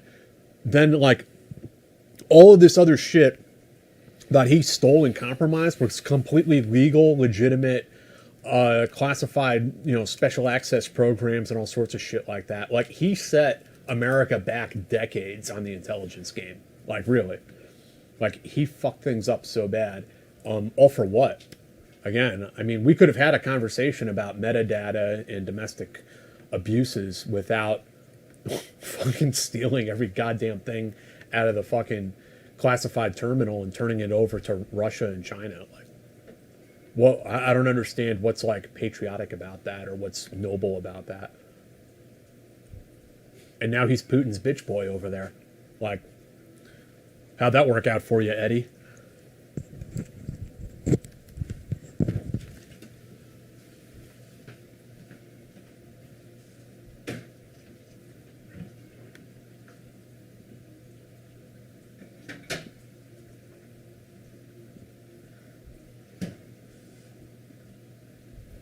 It's too early. I'm not going to go for a beer yet. Gotta hold off.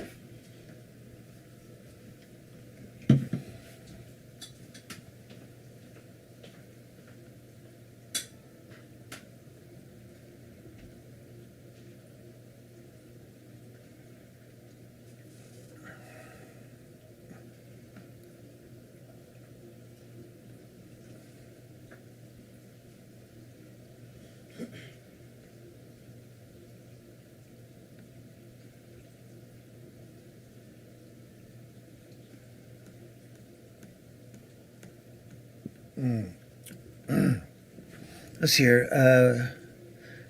Tim Winter is the most informative guest. Sellers help you.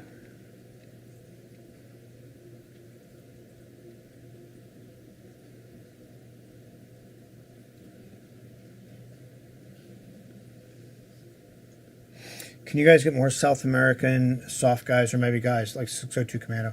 Yeah, like we love having guys from foreign services on. When we can get them, find them, and again, vetting them, validating is a challenging thing too, right? Because it's pretty easy. It's not too hard to track them down.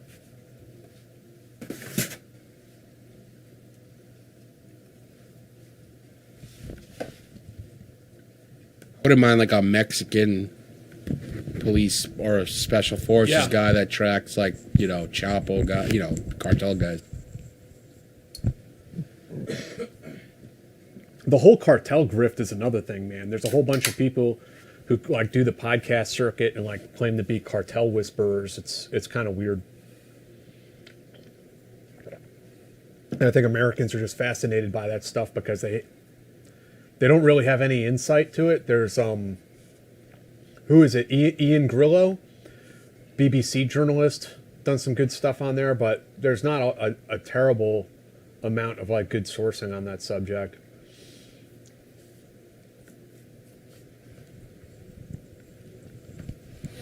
Let me get a little bit of this stuff done real quick.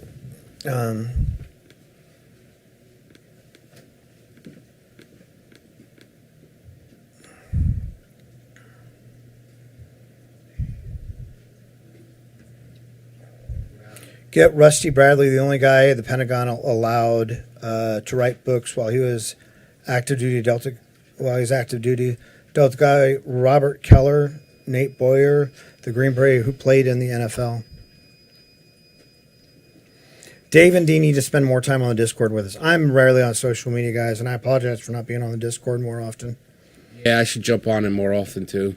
I'll get on it maybe. Who knows? Who knows?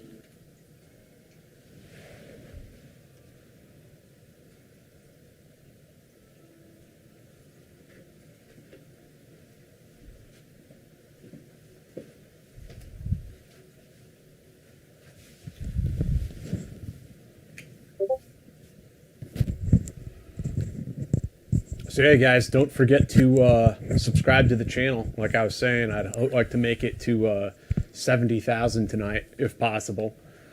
I think we're at, I don't know, we need like 400 or 500 subscribers. We're at 69,638. Oh, we're getting there. What's the turtle there when you go there?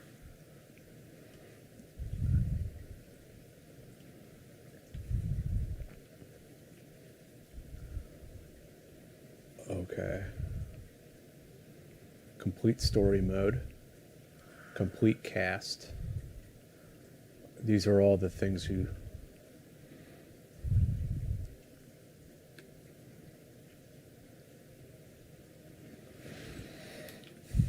Library. Yeah, what's the library? Dojo.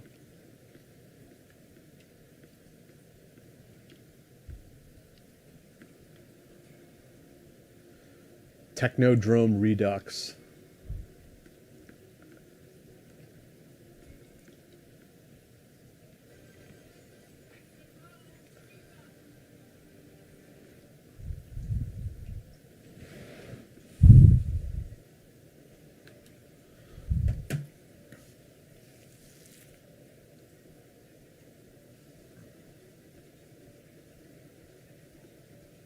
So yeah, we got some... I got some card games, some trivia games here yesterday, and then tonight later on we'll do some multiplayer shooters. We'll do some Ground Branch. I have my PC over there, and the guys on Discord are all stoked up tonight. So we'll probably have a bunch of people in there. Those games get fun. You have a lot of dudes in there. And what else is going on? Later on, we should have some fucking people coming by, actually.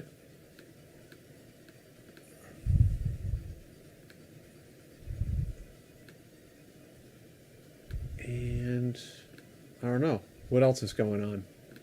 Oh, we gotta, Dave, you gotta slice up the fruits with the ninja sword. Well, I don't know if I'll be doing that. I'd probably throw my back out again, but you and Dee can have at it. I've got you guys a pineapple, a watermelon, and a cantaloupe. I'd like to put this on the record. I think it's a bad idea. Can we put the pineapple on the top of your head, D, and you'll just stand there stoically while I slice it in half? I refuse. Nope, I didn't read that chapter in the Stoicism book. It'll help you. Will it? Yeah, it'll help with my life. Yeah. You know, it makes sense. Yeah, I'm in. You convinced me. D, why don't you come sit down and we'll interview you, man? Sure. I'm banging out. I'm fixing the thumbnail. I'm adding more stuff into the thumbnail. I'll come sit down and see it.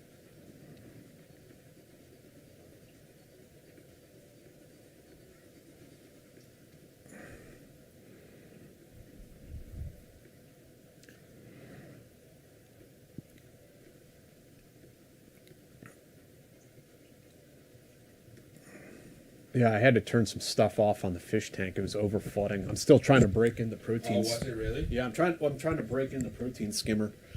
Here. Oh God. Hello.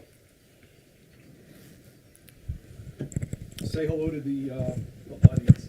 Hello, audience. There should be another mic over here, Jack, for you. That's what I was gonna do. I was gonna go sit at the hot seat The hot seat. and just turn. I was gonna turn on that mic, the shotgun one. Yeah.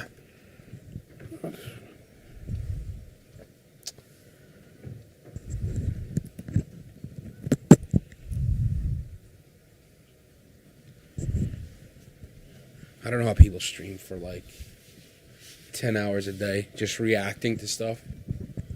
Like, they just play YouTube videos and react to it. I lost the fuck game.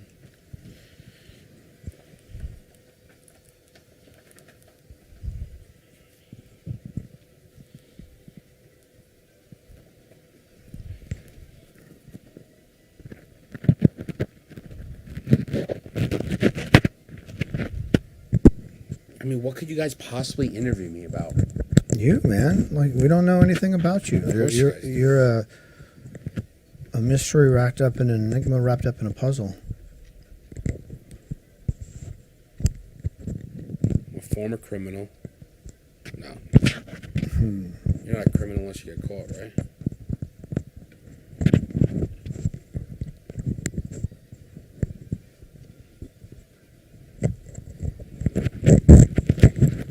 Jack's working on the ecosystem.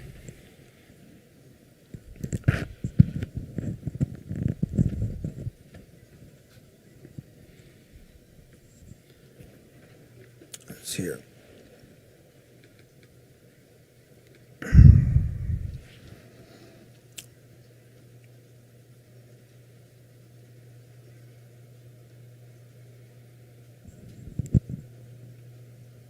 We have fresh emojis created just for Dave and D. Nice. On the Discord? Yeah. Nice. Yeah, they get creative on the Discord. Subscribe, simp, and sell your soul to the Team House. Yes, please do. Agreed.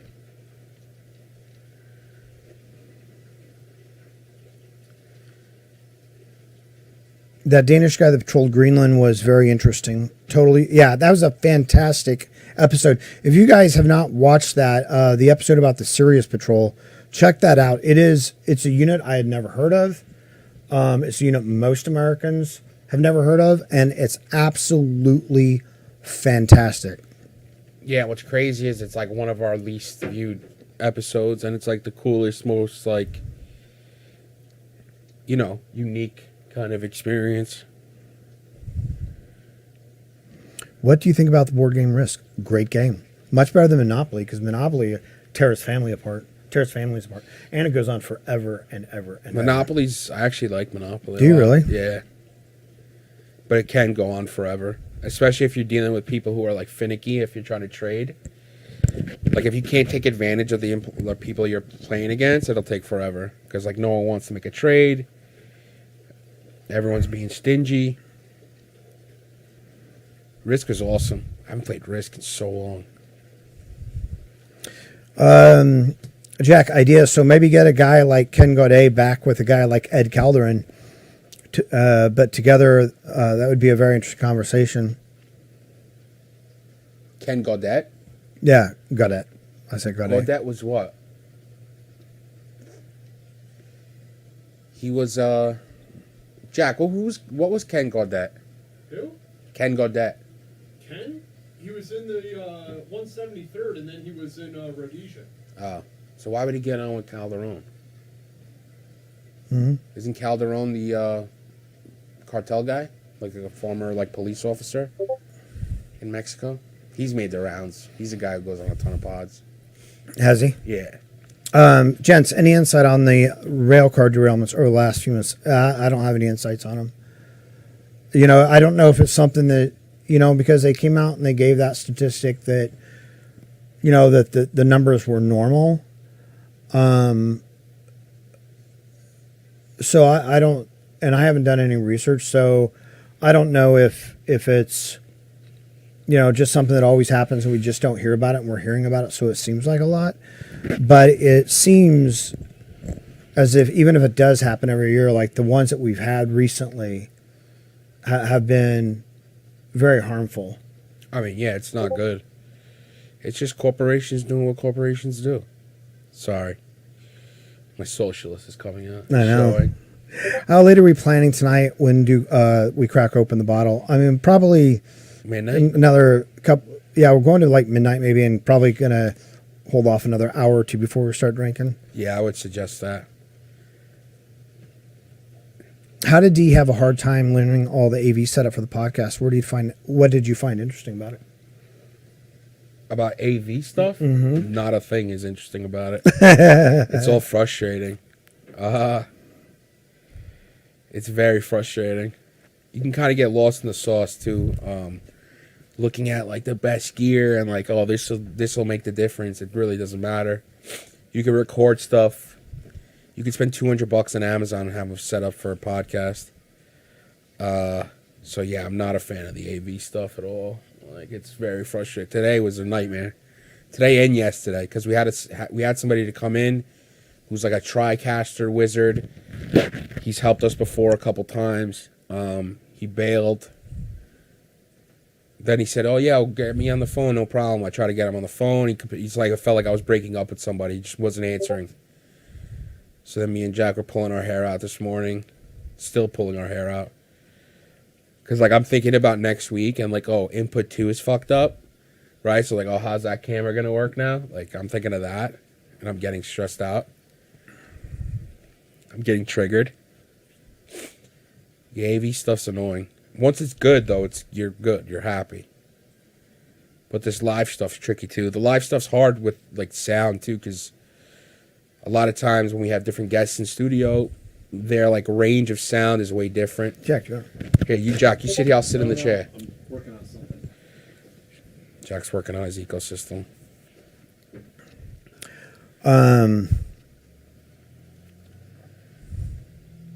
Yeah, I was never an AV guy. That's not how I landed myself at the team house. Jack, did I lie to you and say that I was an AV specialist? No. No. Good, okay. That doesn't preclude you from being a liar, though. That's fair. It doesn't preclude me from being a liar, you're right.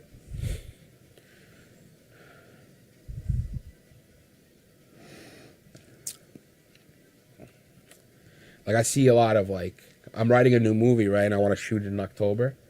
So you kind of go into this rabbit hole of, like, new cameras and shit like that. And you have all these videos on YouTube about people talking about, like, these cameras or that cameras, or this camera's Netflix approved or some bullshit like that. And it's like, it doesn't fucking matter. Yeah. As long as it's like, you got to get to 4K. That's what they want.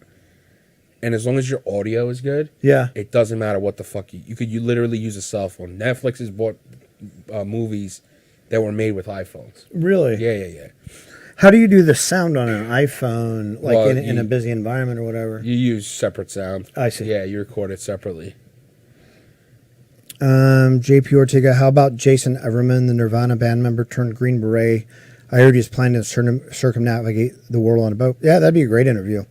If we could ever get him in here. Yeah, that'd be cool.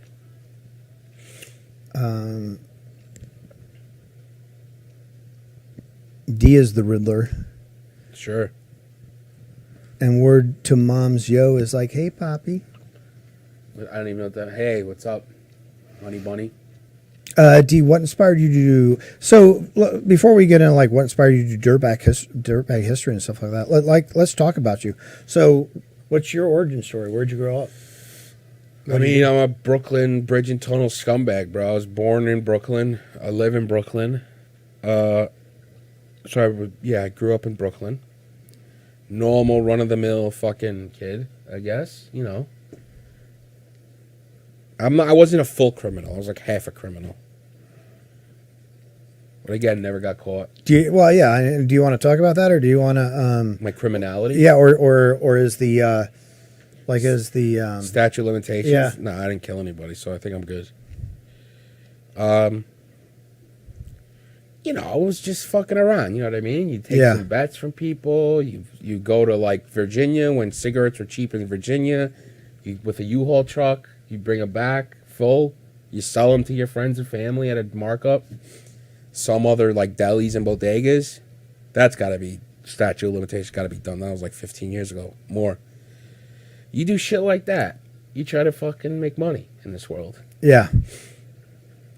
Now, is that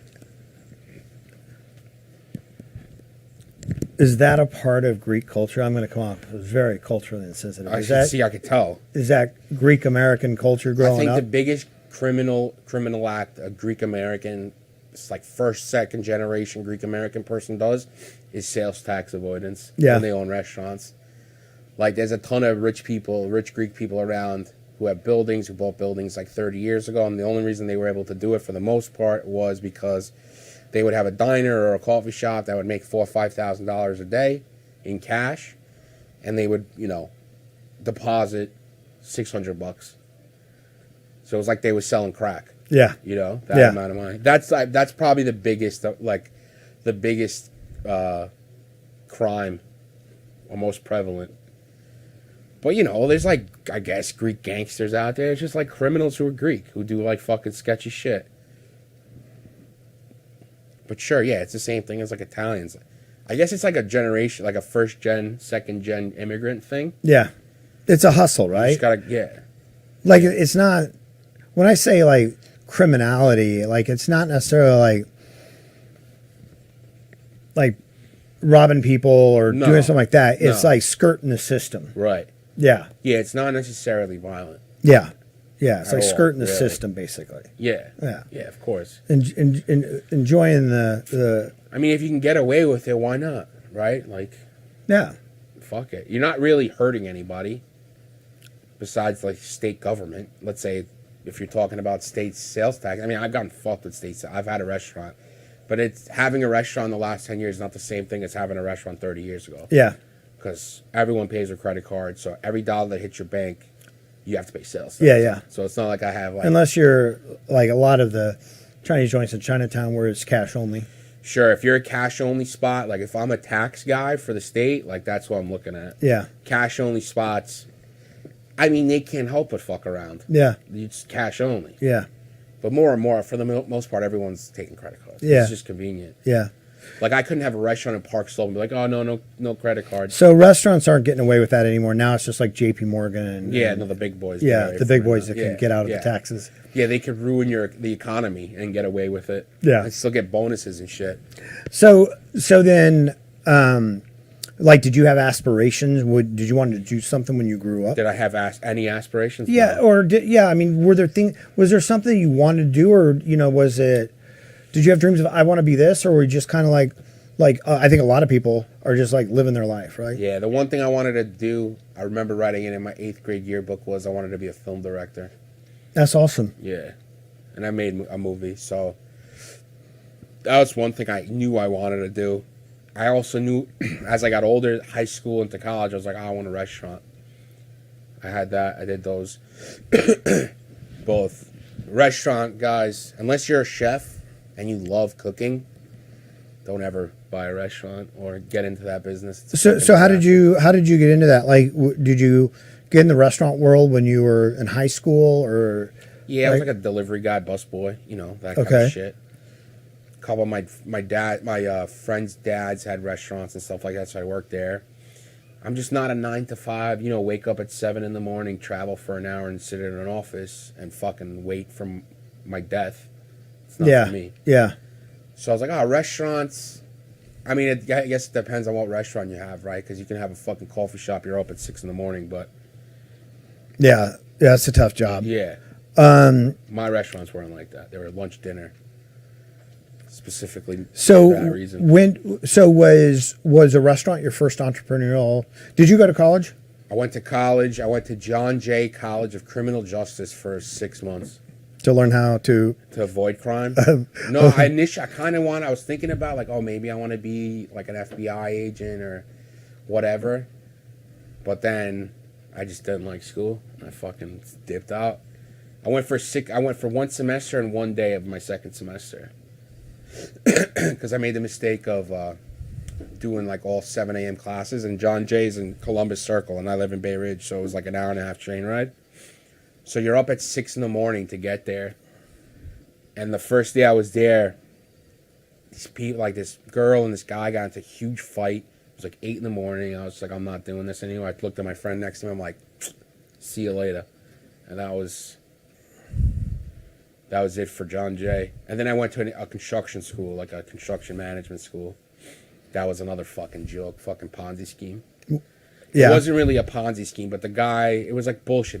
They told everybody, hey, you come to this school, you do 2 years, you'll have an associate's, you can go transfer and get your bachelor's in like architecture or whatever the fuck. And my buddy actually graduated, went to another school, tried to transfer his credits. They ended up taking like 20 out of 120 credits. So I made a big stink because I was still in that school for like the last 6 months. I had like 3 classes left. And they politely asked me to leave. Like they were posting things up like, oh, it's not true, that the rumors aren't true, that you can transfer your credits, because I was telling everybody. Yeah. And then they asked me to leave nicely. And I left. So I did a little bit of construction. I'm a Greek, bro. It's restaurants, construction, real estate. Construction stinks. It's not, I wasn't even digging ditches. Like, just in the office. Construction management's a fucking nightmare. It's the most miserable job ever. Why is that? You're in an office. It's all about, like, just busting other people's balls. You know, about, we got to get this fucking wall built at X time. You know what I mean? Like, it's boring. I don't give a shit about buildings. I like that they don't collapse when you're in there. Right. That's a plus, but as far as renovating a shithole school, like fixing their bathrooms, like that doesn't really get me wet. So how long were you doing that for? Construction, probably from like 18 or 19 to like 25. Solid 6 years. Oh yeah, in the office. So definitely long enough now that you despised it. Oh my god, I fucking hated every second of it. And I was going to school doing it at night too, so it was like 15 hours a day of construction. And it just sucked. It just sucked. And then I saved some money and I found the restaurant, Bonnie's, and I bought Bonnie's. It was perfect timing though for Bonnie's, because the old owner was on his way out. He'd been doing it for 15 years. His lease was up, and he only wanted a little bit of money to take over the place, so it was relatively inexpensive to get into. So I went for it. Fucking rock and roll. Jack's destroying the ecosystem. So how did you find out? Because let's talk about Bonnie's for a second then. How did I find Bonnie's? Yeah. On Craigslist. Yeah. Like a nondescript Craigslist ad about a restaurant for sale in Park Slope.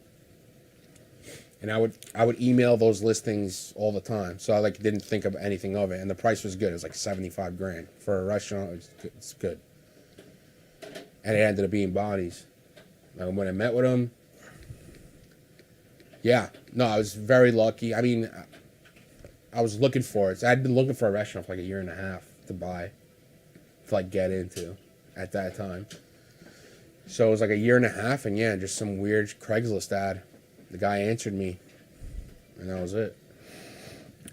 And what was it? Did you have family in the restaurant? What was it about the restaurant business? I don't even know, bro. I couldn't even tell you. I don't even like people. I don't even like serving people. Were you a cook? No. Were you a great cook? No. I can make an omelet. But Bonnie's is a wing place. Bonnie's is probably one It's that still there. I sold it. It is. I used to eat there all the time, and Dee and I didn't know this or know each other at the time, but I used to eat there all the time. It's a great place. It still is. I mean, the guys who opened it were from Buffalo, so they were into the Buffalo wings and the Buffalo Bills. We'd always play Bills games. They still do. I mean, and honestly, it's not that hard to make good wings. You just fucking fry them and make sure you don't kill anybody, and you just toss them in some sauce. But they were good wings. Burgers were banging too. They still are. Yeah, I don't even know why I wanted to do a restaurant though. Why were they selling? Was what year was this? That I bought them? Mm-hmm. I bought Bonnie's 2014, end of 2014 into 2015. So Park Slope wasn't it was coming up then. It wasn't still shit. Because Park Slope used to be a really rough area. Yeah. And then it kind of came up. Bonnie's opened in January of 2000. So back then they were the only restaurant on the block. Now there's like 6 restaurants in a row. Oh yeah, that whole block is yeah. So it's and like tricky. high end restaurants too. It's kind of tricky, man. There's so much competition out there and shit. It's like I would never recommend anybody to buy a restaurant or open a restaurant. If they had money like that, just do anything else with it. Yeah, Like anything else. So had you saved up this much money, or did you know like, were you going to get a loan from the family, or I saved up the majority of it, and I got like 20 G's for my family. Yeah, And yeah.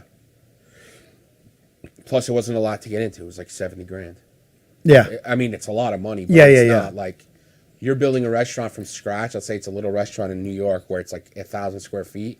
Minimum you need is 250,000, and that's if you know what you're doing. yeah, Because then you need money to carry costs. You know, you don't know if your restaurant's going to work out.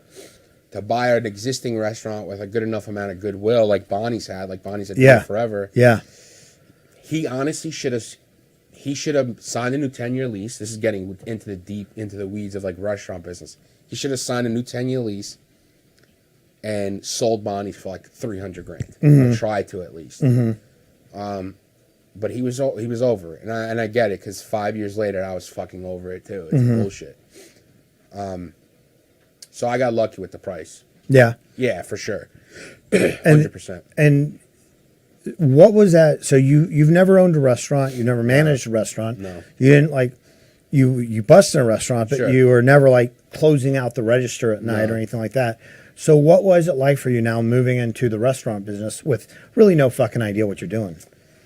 I mean, I want to say I was like super nervous, but I guess I wasn't because I mean, it's not. I mean, if you have a brain, and you have you have some kind of reasoning, it's not that hard. Yeah. Yeah, you figure it out. Plus, the good thing was Bonnie's was already existing, Right. so like So I didn't all have the to hire staff I mean, all I fired stayed. people eventually because Yeah. they're worthless, but not even worthless. They were just jerk offs. But yeah, no, I was starting it off pretty easy. Like when we opened up the Greek restaurant from scratch, like my uncle did, that was like a nightmare because you're hiring staff, you don't know how much food to buy, so you're burning money for like 6 months. So that's like way more nerve wracking than this was. I mean, listen, the first day I took over Bonnie's, the fryers broke, and I remember I had like $1,200 in my bank account after I spent all my money on the restaurant. And I had to buy these fucking fryers because we fry fucking wings. That's what we do. They were like $800 for 2 fryers. So I had $400 in my bank account, like after these fryers. And the one thing that was a Saturday, we opened up at 12, but like we were taking the fryers out, so we opened up at 1. The one good thing that kind of was like, oh my God, this might work out is there was like a line outside of Bonnie's at like 12:30. Like, all right, cool. So money started coming in relatively quickly. So I was like, okay, I can kind of survive till next month. But I wasn't freaking out. I mean, yeah, maybe it's a little naivete too, because like I made a movie too, and I've never done that. But it's not that hard. Motherfuckers do it all the time. Like people that look just like you or me or anybody else do it. Are they that much smarter than me or you? No. You just do it. And plus, it's not like we're not doing surgery. We're fucking selling wings and taking money from people. Right. Right. So it's relatively easy for the most part. I think managing employees is the hardest. Yeah. That's number one, because a lot of them are fucking not worthless. They work hard, but they're lunatics. Like people in the restaurant business are crazy. Yeah. They love alcohol. They love alcohol during shifts. And then you have line cooks who are great cooks, but are crazy. Right. And in Bonnie's, if you've ever been to Bonnie's, our kitchen's exposed. So if a cook has a meltdown, everyone's fucking seeing it. Right. So that's another little added wrinkle that you have to deal with. But yeah, it was fun. It was a fun experience. I would never be like a lifer. I don't know how anybody could be a fucking lifer in restaurants. They're probably they're just masochists. Masochists or sadists? Who likes Masochists. Masochists. Yeah, they Like the punishment. Yeah. The restaurant would be the sadist in that scenario. Yeah, yep, oh yeah. It is. So were you like, because, you know, we've talked about a little bit about your podcast and, you know, making the movie and things like that.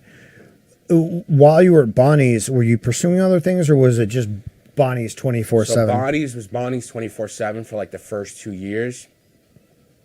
And then I had written a script for Jimbo before I took Bonnie's. I just wrote a script. And how old were you when you wrote the script? How old was I? 2014, so 29. Okay. And what was it? Where did you get the idea for Jimbo? It's just like a crime drama, you know, loosely based on people I knew. And like also just a story I wanted, very loosely based on people I knew. It's not exactly people that I know that were like moving. I mean, it's loosely based on some people I know. So I had that. Now we are talking. Jimbo is about a guy who robs a bank, correct? Well, he ends up robbing a bank. He was selling a lot of weight in cocaine, and he goes to jail for that. And then he gets out. So it's like The Town meets Carlito's Way. That's the best way I can describe it. So I wrote that shit. And then Bonnie's happened. Balls deep into Bonnie's for like, you know, I would say a good 18 months where I was like all I thought about. And then I got bored of it because it was like, this sucks.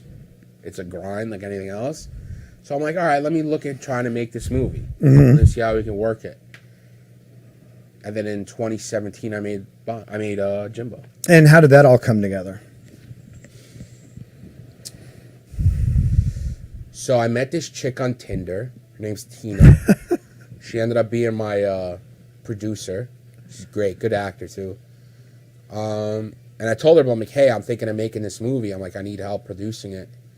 So she jumped on as producer. And then I watched a couple YouTube videos in terms of like, you know, some cinematography shit, like the 180 rule and all that bullshit.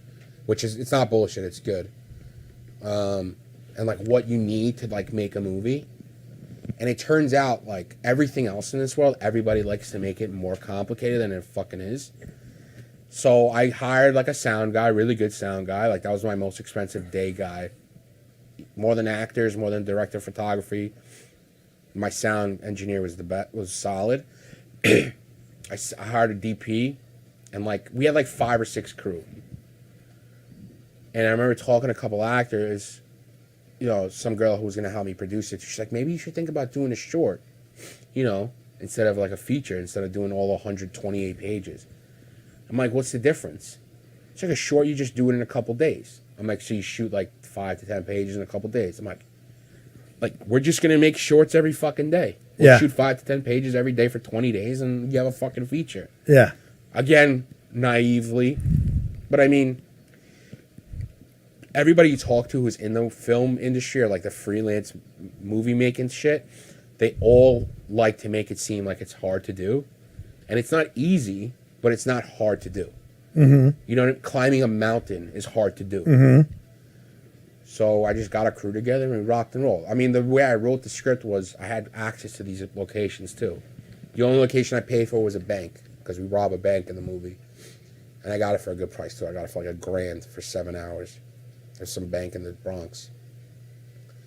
Everywhere else, like my uncle has a sailboat. I use that shit. I use Bonnie's. I use the Greek restaurant. I use the beer garden. These are all like my family's places.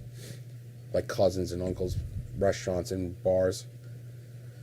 Apartments. I mean, it's all like, you know, there's no Transformers in there fucking doing karate. Like it's fucking people in rooms talking. So it's relatively simple. And it was great. It worked out. I mean, I had a great time shooting it. I mean, I hate the fucking movie now because I've seen it so many times. Like, I nitpick every aspect of it. But I think for a first go-around, I think I did a pretty good job. Original music. Yeah. And I got it all done for like $55,000. All in. Everything. That's amazing. And then once you filmed it, did you try to, like, market it or... I try to get into like the move where you do like a micro-budget fucking indie is to try and get into film festivals. That's the move, because that's how you get exposed to like the gatekeepers, the fucking agents, the managers, the production companies, the distributors. So I did that. We only got into one film festival. I won it though, the Audience Award. So I'm an award-winning filmmaker. It's not a big fucking deal. You know, just act like you've been there before. Right. Yeah. Tell us about this award again. The award? Yeah. It was the Audience Award for New Filmmakers New York Film Festival.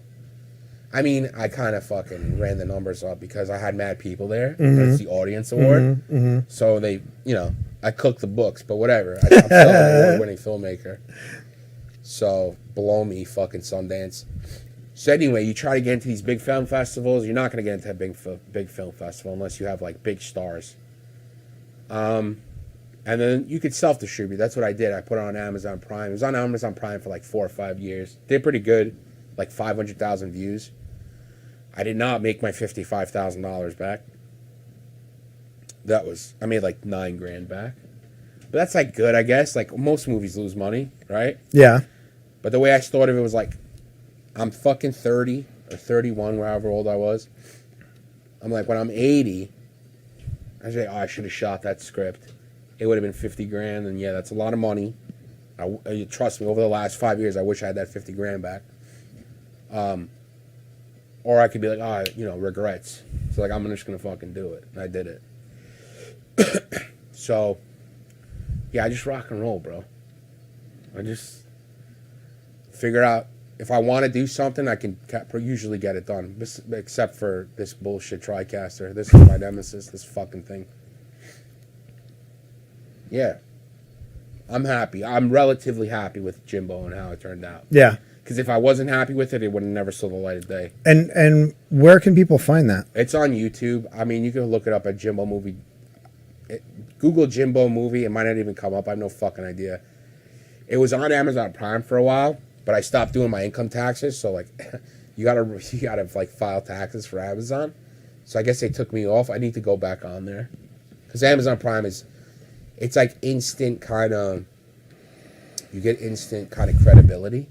Even though in 2018, it was very easy. Anybody could put a movie on Amazon Prime. Oh, really? It's not like Jeff Bezos called me. It's like, hey kid, we want your movie on Amazon Prime. Yeah. You can just put now you can't. They just changed that like a couple years ago. Yeah, so now I'm probably gonna end up putting it back on there, and I'm writing a new movie now that I want to shoot in October. And the kid, my producing partner, George, he's relatively decently connected with the world at large, like, managers, producers, and stuff. So the hope is we can at least try and sell, like, international rights to it so we can pay for the budget. Because that budget's going to be about $60,000. Mm-hmm. Yeah, so I'm amped up. I'm excited. I'm not paying for that one. Not doing that again. I'm not paying for a fucking movie again. And then what about like the podcast? Because you had a couple podcasts, right? Yeah, so I started podcasting with my friends in 2009. But we didn't know what the fuck we were doing. We stopped doing that. Then I started again in 2011. Stopped again. And then I started podcasting, I think during the pandemic, like 2020. Where I was like, let's just fucking bullshit. Let's have fun. And then, yeah, I would do, like, it was called Dirtbag History. So it was like I would take a historical event and, like, run my mouth about it, basically. Mm-hmm. And then I would have people on. And I was a fan of the Team House. So I think I reached out to Mark Polymeropoulos because he's a Greek. I was like, oh, shit, we have S's at the last letter of our name are S's, so come on my podcast. And he came on. Also, H.K. Roy came on my podcast. It was cool. And then one fateful day, I'd followed Jack on Twitter forever when he was back at SOFREP, and he did a round table with like a bunch of Rangers where like Nick Irving was on there, a bunch of guys. So I started following Jack from then. And I tweeted at Jack, I'm like, yo, you silver fox, come on my show. You hot piece of ass. And he said, yeah, sure. So he came on my show. We did a podcast, me and Jack. I think this is like maybe 2 weeks after January 6th, too. I think I remember. Me and Jack became cool. I would message him. Oh, and I started saying, hey, you should really do clips for your shows, right? For the Team House. It's 2 hours long. I love everybody on YouTube who watches it, but a lot of you have short attention spans, and that's fine. So Jack's like, I can't really pay you, playing fucking hardball, as he does. And I'm like, I'll do it for free, right? So I started doing clips. And then I would continue to watch the podcast. Like a few weeks later, I'm like, hey, dude, you have this TriCaster that you spent $15,000 on that you have to get up every 10 minutes and adjust when there's a guest on. Yes. Right. And he's like, all right, why don't you just come and do it? So I came and I did it. And I don't know what the fucking... I'd never used a TriCaster in my life. Like, Jack taught me everything I know about the TriCaster. That's why we have such problems. Yeah. But then, you know, now you guys can't get rid of me. That's right. Yeah, like, I'm fucking ingrained here. That's right. I just posted the link to Jimbo, to the full movie, in the chat. Here is the link to the trailer in the chat. You can look it up. And also a lot of the episodes of Dirtbag History are on D's YouTube channel. It's at Dirtbag History on YouTube. It's just D. Do I have that? Oh, they gave me the whole fucking that handle. You know it. Beautiful. Yeah, I don't know if Dirtbag History is gonna come back. I enjoy doing podcasts, but like where I'm running my mouth. But so make sure that you watch Jimbo. Pass it on or don't to your loved ones really to watch. And now what's next for you, D? I mean, also I'll tell you that D is the money in this operation. Like D knows how to make money. He hustles. He knows how to sell. Like, truffle pig. Huh? I'm the truffle pig. I would more be like you are the you're like the supervillain in the evil lair. So I think the reason why I became sort of indispensable, and I don't think I'm indispensable completely, because like anybody, you can train a fucking monkey to do the TriCaster stuff. Yeah, it's because I try to get sponsors, and like I like podcasts, and I would listen to podcasts and hear their sponsors, and it's like, you guys did the hard part, right? Like get 10,000 people at the time to listen every show. And watch every show. That by far and away is the hardest part. Is to garner an audience. Everyone's trying to do it, and no one can. So yeah, I mean, getting sponsors, it's a little bit of a pain in the dick because you're dealing with like other people, and it's always a problem. Mm-hmm. But yeah, I mean, it was relatively easy to get sponsors. Relatively, I think we did all right. Yeah. Yeah. No. So they can't get rid of me now, guys. Sorry. Andrew said Dirtbag History wasn't too shabby. I'm just throwing that out. Thanks, bro. I appreciate it. Andrew Dunbar, always there with like the deep support. Yeah. Yeah. I mean, there's a reason why Jack has an aquarium right now. And is that reason me? Yes. Yeah. Well, for more than just the financial. Oh, actually, moving it. Yeah. Getting the transportation. Yeah. The logistics. Yeah. Guys, I swear to God, Jack didn't even know what he was getting into. No, it was rough. We show up at this house. It's on the second floor. They have a spiral staircase. And this aquarium is 88 gallons. It's not full of water, but it's extremely heavy. And we had to carry it down this fucking staircase into a tight alleyway. God, dude. That was my Normandy. Yeah. Yeah. Bro. Oh, my God. It was gross, too. It was the guy had just probably, like, emptied it out. Jack, what you got over there? A little emergency? It's the protein skimmer. It keeps overflowing, so I'm trying to tune it in. I think I finally figured something out. Yeah, no, listen, I'm lucky. I'm happy I got to, like, get in here with you guys. It's very lucky. I mean, you guys couldn't have been in Brooklyn, too. You know what I mean? There's a ton of reasons, like, Well, we were fortunate to have you, man. Like, it's, And another thing is, like, what I don't get with people is, like, they, like, especially freelance people who are trying to get into, like, some business and entertainment, whether it's podcasting, film, whatever, is they're always worried about what they're getting paid for it. Mm-hmm. Like, guess what? You're not making fucking Avengers 4.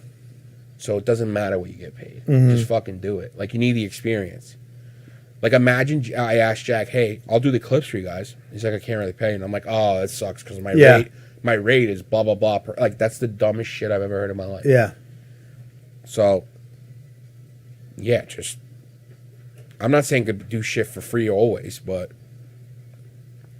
kind of get over yourself a little bit. Yeah. I think a lot of people, I saw it too when I was trying to staff Jimbo, when we were doing Jimbo.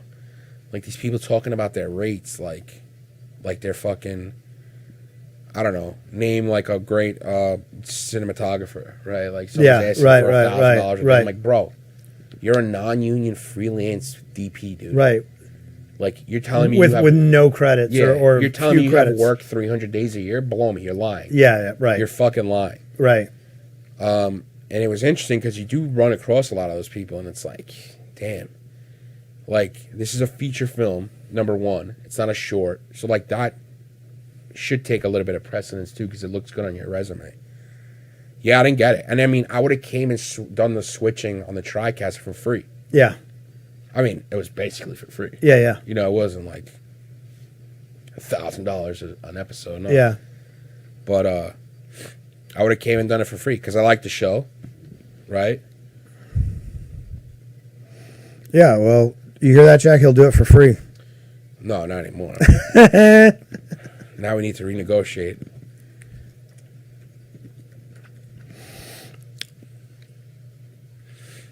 Yeah, so it worked out. It's like, what if Jack said no to coming on my podcast? Right. Right? Like, which is kind of wild. He came on my podcast. I didn't fucking have any people watching. So, just ask. Doesn't hurt to ask. Always just ask. And now, like, are you Am I wealthy? Yeah. No.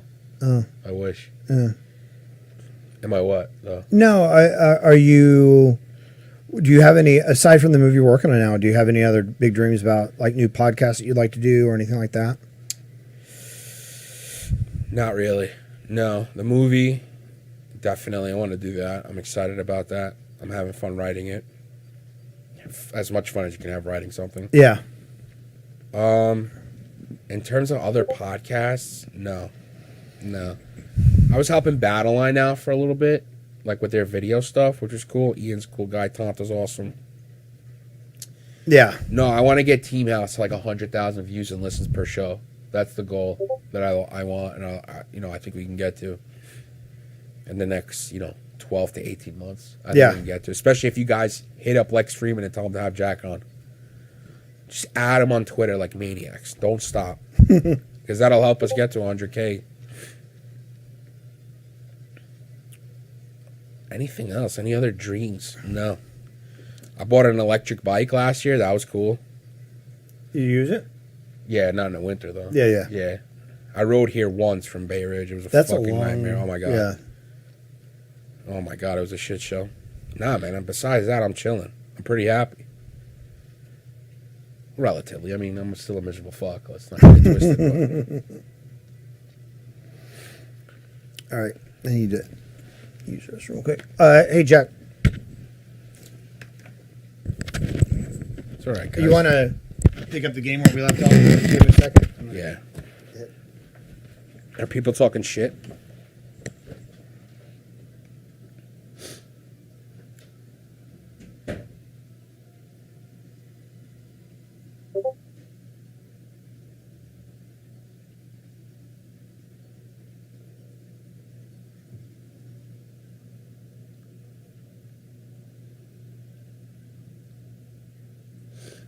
Yeah, thanks. The trailer is pretty good. The movie's almost as good as the trailer, but the trailer is pretty good.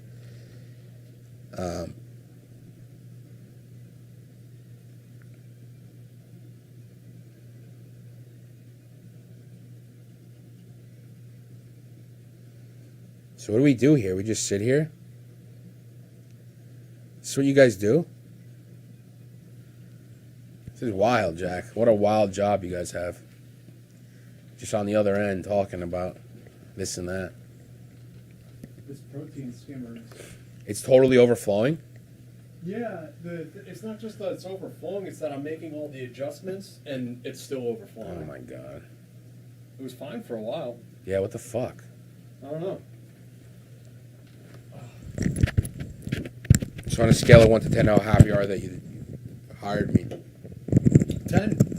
I'm thrilled. 10, guys. Oh, fuck. Wish you wouldn't break all of our nice things that we have. Oh, god damn it. Alright, that was fun. We should do it again. Never. Maybe Dirtbag Hit she'll come back. We'll see.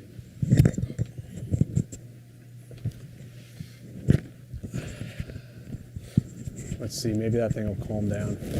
You saw it overflowing? Yeah. It's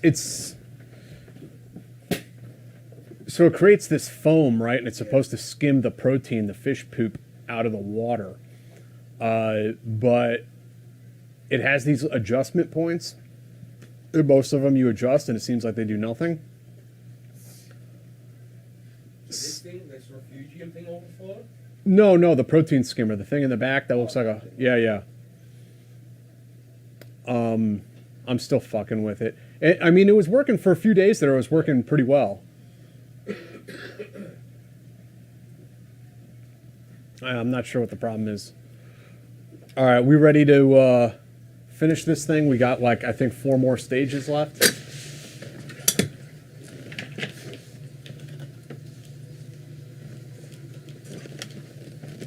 There we go.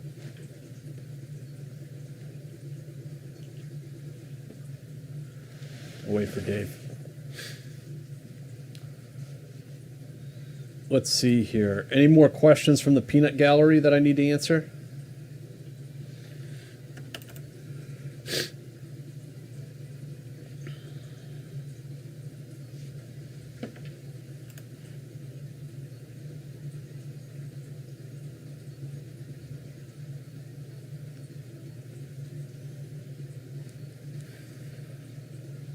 Let's see here.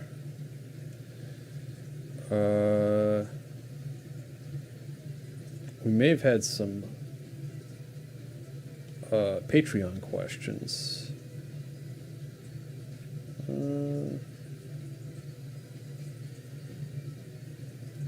Oh, I'm not logged in.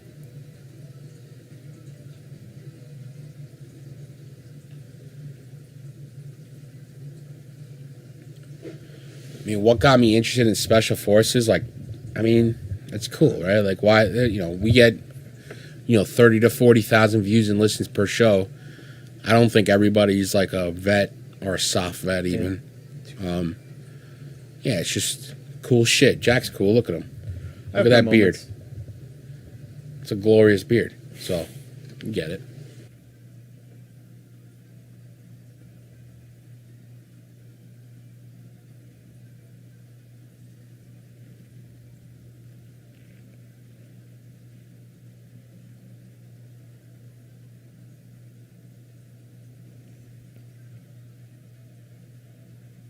D short for Dimitri.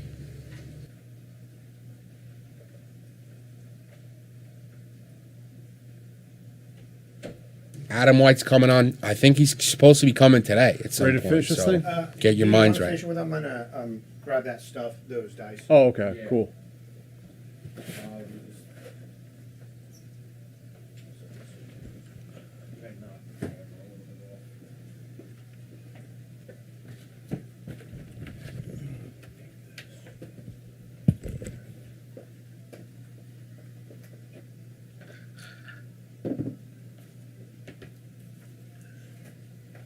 Just in case. All right.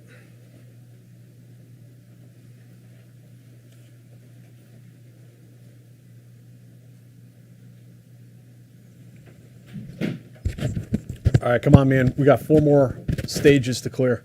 Do I have to be done at Mello? Or like, is it locked in? Okay, come over here. You might be able to change. Okay, it's connected. Hit Y. Party up.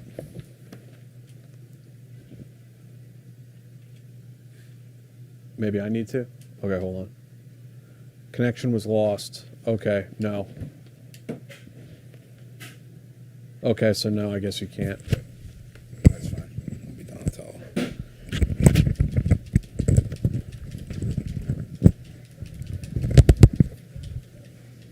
Oh shit! You got. I can't play at all. No, press. What? Mikey. Raph. Oh, there you go. Cool. Is there friendly fire here? No. Oh, fuck.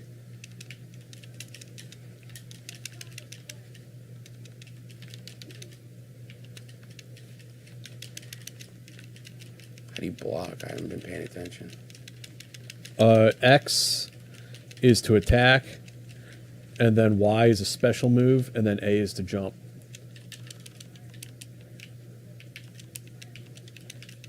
There you go.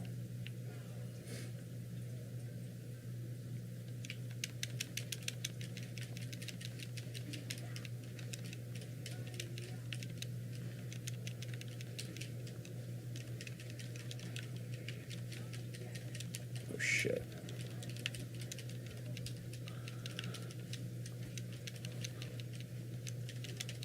I wouldn't mind being a fucking game like streamer. Just fucking play video games and dick around.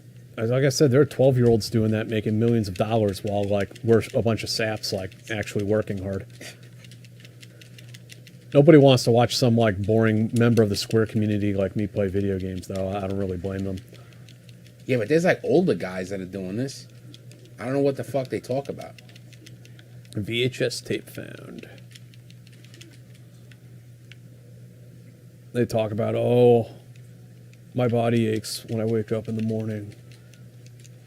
There's a dude called XQC. He's a French-Canadian guy, but he's way more French than he is Canadian. Like, his fucking accent He's an is upcountry insane. degen. Bro, his accent is crazy. You can't understand a fucking word he says, and this guy gets, like, millions of fucking views every day. He's, like, one of the biggest Twitch guys. That's so weird.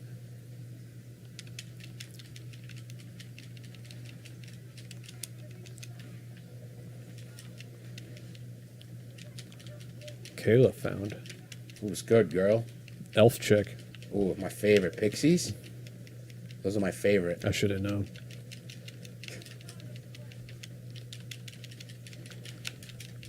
Can you block? I think there is, but I'm not sure. Yeah, what is going on here? Here we go. I'll get us some life. R1, you can laugh at people. Yeah, you can taunt. That's what I'm doing. Like, see, What's up, baby girl? I do my namaste. I'm kissing the girl. Yeah, she's hot. Look at her. You creeper.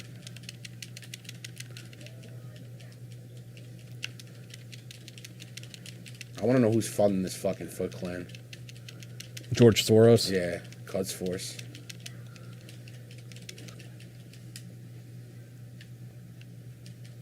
What are you doing tonight? You hanging? Yeah? You fucking groomer. Going over there. She's not of age? Jesus, sorry. I was thinking about for this live stream doing a drag queen story time. Drag queen Yeah, story time? I went and I asked the local kindergarten, but they're like, oh no, we try to keep that in the house. They're like, nah. That's proprietary Board of Education yeah. stuff. Exactly. She left. Where'd she go?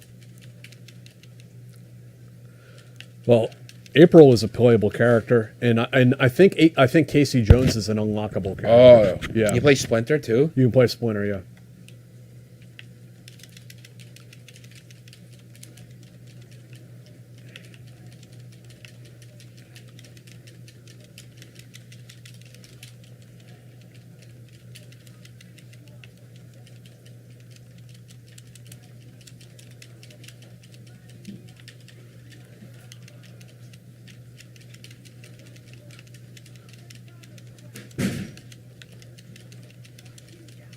Who is that? David? Who the fuck is that? Maybe somebody came in here by accident. Maybe somebody was coming to the gym. They wanted to Yeah, maybe.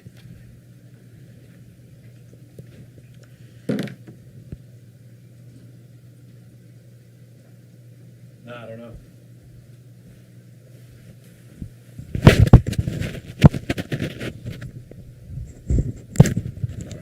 We should do this more often, man. Yeah, This is way funner than Once we have it locked in, like we're figuring it out, we're not setting it up. Yeah, it's fun. Yeah. I'm enjoying myself. I was not enjoying myself at like 11 a.m. when nothing worked. We didn't make progress. We like went back. Well, we regressed. Yeah, I can't. I'm at a loss for words, as you can tell. Yeah, so for people who don't realize what's going on, is like We use a TriCaster for streaming, which is like this proprietary device. It's a computer essentially that's gotta save you, specifically right? How do I made. do Yeah, that? LB. I'm fucked up right now, bro. Oh, you piece of shit. Say you're done? No, I'm back. Okay. So we use a TriCaster, which is for streaming, and I mean it's a good product in a sense, but it's also like there's so many settings in it, and it's so complicated. It's used for like professional broadcasting. Yeah. Lord Trang. Who's oh this man. guy? So people like are like, oh, streaming's easy, man. You just connect OBS to blah blah blah, and I'm like, no, we don't use OBS. Right. We don't use any of these things that you're talking about. So we got using NDI. We think we have everything set up on the on my PC for some games later on tonight. Fingers crossed. Yeah. But Thank you.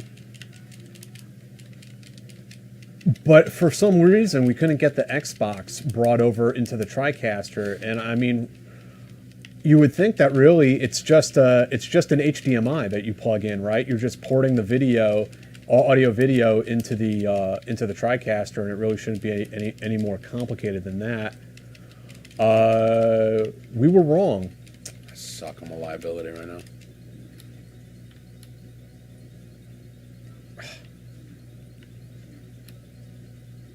Fuck.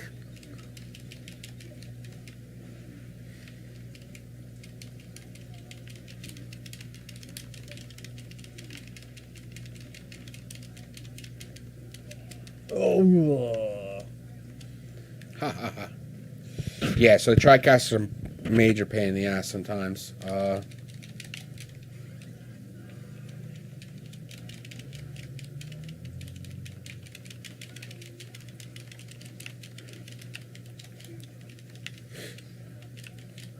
And it's very finicky.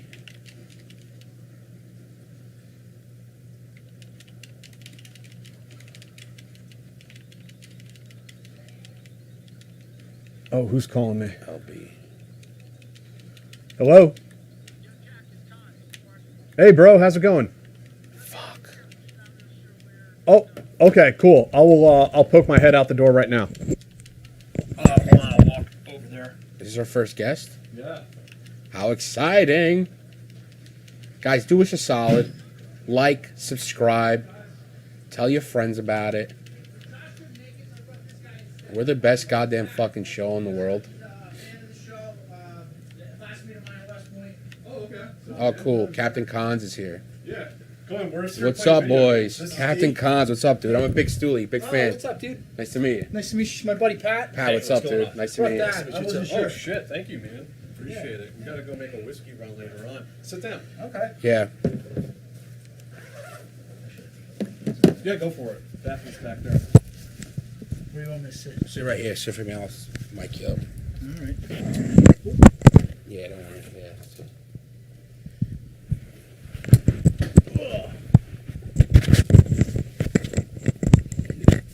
I was actually going to take this off. Okay, So good. I'll just do it right there. Yep.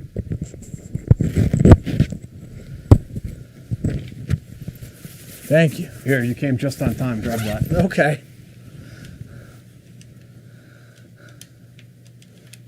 There we go. So we're we're like a couple levels away from beating this game. Okay, perfect. So I came right at the right time. Yeah. I haven't played this game in I don't know how long. This is a pretty new game. This came out like a year ago. It just looks like the game we grew up playing as Yeah. kids. Yeah. So X is attack, shit. Y is like special move, and then A is to jump. Oh shit. So what's been going on? You've been doing this since noon? Yeah, yeah. I mean, usually we're like pretty like I don't want to say we take ourselves too seriously. I hope, but I mean, like we're usually like interviewing all these people about war and shit like that, and this episode is just goofing off, man. All right, good. So Yeah, we're- I mean, this week, past couple episodes on ZBT has been pretty heavy with Yeah. Iraq, and War then you're stuff. talking about Yeah, Vietnam and yeah, yeah, POWs. Yep. Between that and my my day job, writing about like horrible shit, people being Yeah. sexually assaulted and murdered and everything, it's like Sit down, man. It's just like, yeah, this is actually fun. Got it. So Pat's from Queens originally. Okay. I'm from Rockaway, yeah. Rockaway. You been there? Rockaway, yeah. Yeah. Oh shit. I have no fucking idea. I'm not helping. Just press X. Really. X is the button. X. Just Yeah. press X. Here we go. It's a throwback. Yeah, it is. They went for the nostalgia factor. I feel like there's like some really Oh, fucking cool moves that I shit. don't know what the fuck I'm Oh doing. shit. Is that Shredder? Yeah, Y is like it'll throw down a special move. No, man, who is this? Chrome Dome. What kind of jive ass bullshit is this? Oh, I don't know what the fuck I'm doing. Dude, I'm not doing any damage to him either. Whoa, what the fuck? So I'm sorry. Tell me your name again. Me? Yeah, Dimitri. Dimitri. All right, good to meet you, Dimitri. Oh yeah, you weren't in the studio. When we Yeah, did. and Dave will be back in a bit. He went to go. Oh shit! I gotta. He went to. He went to grab some dice Okay. and some other shit. So he'll be back in a bit. Local dice store. Yep. Yeah, the corner dice store. So I got, clickety clack. dude, I gotta ask you, how the hell did you find this space? Do you remember D? I don't. There's a gym next door. The guy thought we were signing up for the gym. I came out He's looking like, for you guys us. looking for the gym? Oh, there we go. We're doing some damage now. Yeah, we found it on Craigslist actually. Okay. Yeah. I mean, we were looking That's for a cool spot. a good few months. Pat, you bring any cigars? I did. We have a whole We have a humidor bunch. over here full Oh. of cigars. Yeah, we can smoke it up anytime you want. As soon as You I guys got your hand full, I guess. no, I'm gonna break one out very shortly here. As soon as I'm done here. Yeah, after we beat this guy, we can take a You break beat this here. game. Well, there's like 3 more levels I think after this, so it's all right. Buckle up, boys. Yeah, you're in That time. You're in it now. You're in it. Jesus. So yeah, Jack, Pat listens to your show. Oh, so- thank you. Yeah. Well, he has to avoid mine because he can't, There we go. There we Why? go. God Fuck forbid him he. up, Well, fuck him God up, fuck forbid him he up, fuck him up. says anything nice to me because he actually knows me. So you guys, we went to West Point together. Yeah. What year did you graduate? 06. Okay. Yeah. Barely. Yeah, exactly. How many demerits did you have? Did they still make you march back Yeah, then? yeah, Oh, yeah. yeah. Fucking, we call them hours, marching hours. I had 115. Okay, My that's name. pretty good. I was up there. It was a respectable amount. That's North of yeah, 100. yeah, that's respectable. That's the Century Club. Yeah, North of Century 100. Club is respectable. Means you're not taking Respect. yourself too seriously while in school. Right. Respect.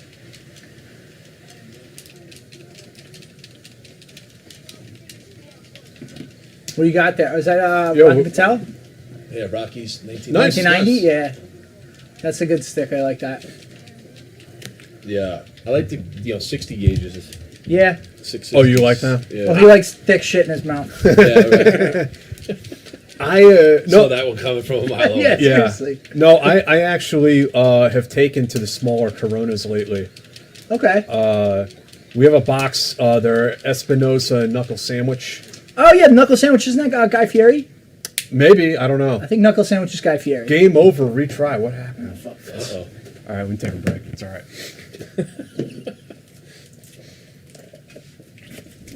Feel free, by the way, if you want these or this is a idea. What do I want? Trying to think now. Too bad that we killed one of our cameras this morning.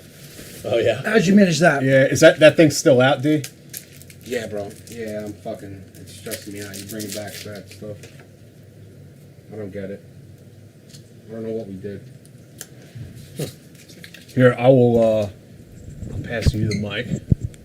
Sure. Just stick No, that this on mic's there. on too. I have to turn this one on. We'll go sit over there. So I pull something out of the humidor.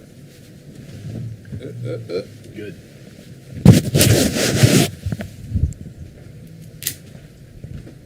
Bro, you today. You had no idea you were going to get mic'd up. Did not. You're ready, though.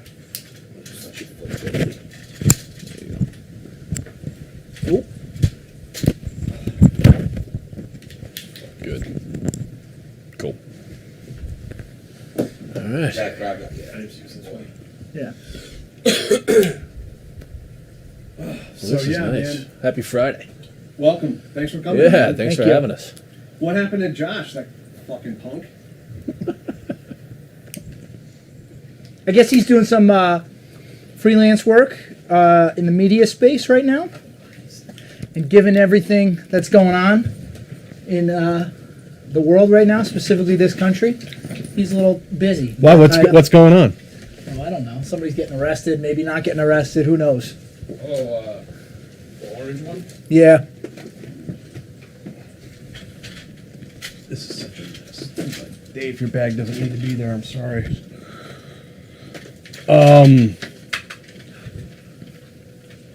Diesel. Yeah. Nice. Our guy. Yeah. Oh, that's your humidor? You're there. Very nice. Yeah, Yeah. these were really good. Might go for got that Las Cavalleras in here. These have been pretty good too. Nice. Nice little cigar lounge. Yeah, man.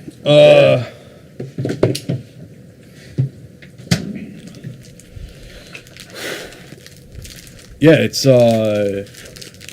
fucking stressful, all this AV stuff, man. It's we've been doing this for 3 years and we're still a bunch of fuck ups. It's terrible. Let me tell you, it doesn't really ever get much better. Everybody deals with these sorts of problems. You forget to hit record. I remember one time I've done that before. we went and oh my gosh, I'm blanking on his name right now. He's still a sitting congressman. He was an SF guy. No, yeah. Oh, what is his name? Waltz. Yes, Yeah. yes. So we sat there, had a fantastic conversation with this gentleman. We get out of the interview, and our producer at the time, he's no longer with us.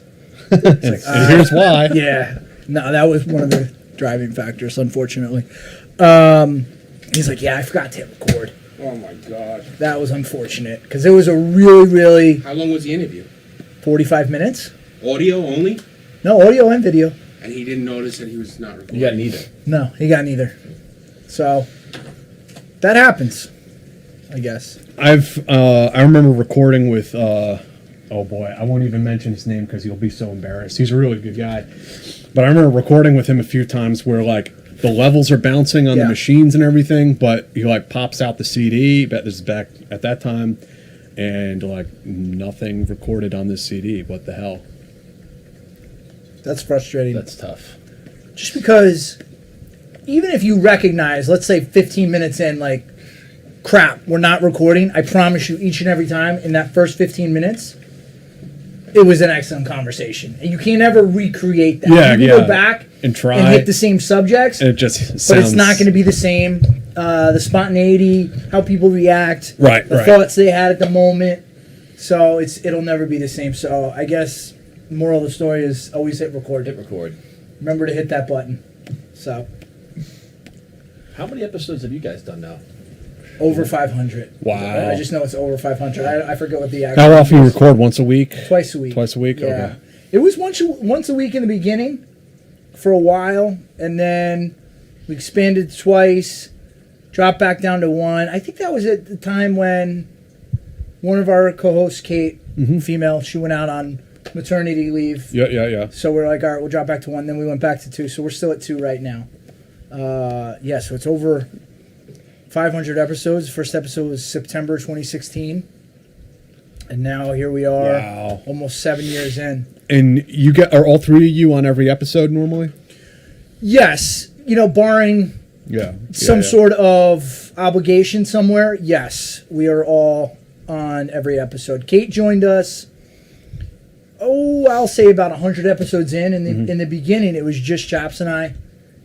And he found her because, of all things, she tweeted something about some sort of food. I forget if it was a piece of fruit. He told me it was like a sandwich that looked like a vagina or Yeah, something. yeah. She tweeted that, not knowing who Chaps was, and a bunch of people started tagging Chaps in the tweet and like, oh, Chaps, you got to see this. So he reached out. He had no idea who she was. Turns out, she's a Marine. She had worked for Jon Stewart, so she had experience in the space. She had done comedy. So at the time, she was writing for Duffel Blog. I don't know if you're familiar with Duffel Blog. Yeah. Are you familiar? Oh, yeah. Yeah, Duffel Blog's hysterical. So she came on just to do an interview, and then she came on to just do social, and then before you know it, she was just the third chair on the show, and here we are. That's what happened with D. He just insinuated himself into our infrastructure. Yeah. Until I didn't I like. How did you get here? Who are you? Like, how did this even happen? And he refused to leave. Yeah. I mean, now he's parked over there yelling at me about stuff, and That's the way it goes, though. You just make yourself valuable, right? Yeah. That's it. You put that ashtray in the middle, if you don't mind, please. You got it. do we have another ashtray, D? That's I fine. don't know where the fuck it went. No, don't worry about it. We We're had a good. second one. It's weird. I leave and then like ashtrays disappear, lighters disappear, cigar cutters disappear. Things grow legs. Well, no one else is in here but us, so I mean, what? So it's just your guests. You got to start interviewing higher caliber individuals. Stop bringing this enlisted riffraff around. Precisely. And you won't have to worry about things walking away on you. Officers are the worst, man. They are. You know it. You know who. Don't lie. I mean, there's a lot of us who are bad. We know plenty of them, right? Yeah. Who I wouldn't want to Couple serve guys under. Yeah. slip through the cracks. Yeah, exactly. Nobody's got a 100% hit rate. It happens. Oh man. But I'm curious, because I've actually never asked, what was the impetus for you to start this show? Well, I mean, like, long story short, I mean, I was podcasting with Ian Scotto since like 2012, I think. 12 well, I started I think in 12, and maybe Ian came next year in 13. I'd have to ask him exactly. Ian actually might be by later tonight. And I mean, the company we were with was just such a train wreck. I left the company and basically, I think actually the day after I left the company, I started this podcast. Okay. Yeah, had everything like set up. Well, not like it is now, but had like the skeleton of it. Sure. And just started recording, and then Dave came on, like maybe the second or third episode, and in the first like maybe like 20 episodes of the show was just us drinking. And there's be like a you know, a white sheet hanging behind us, and we were just like getting drunk and just like discussing whatever we were riled up about at the time. Yeah. And then, you know, eventually became a little bit more. Yeah, the show evolves. Yeah. They all do. They all start a little bare bones like that, I think, and go from there. Had some really amazing guests on the podcast since you've been doing it, though. Yeah, thanks, it's man. pretty cool to see. You know, now it seems like there's, I mean, more and more and more, and you know, can you feel like you have? I mean, you have like a backlog almost of guys that you want to interview, right? I mean, we're scheduled like 2 months in advance right now. Oh, wow. Yeah, which is kind of like normal at this point. Normally like 2-3 months. I mean, we've been like 4 months out sometimes.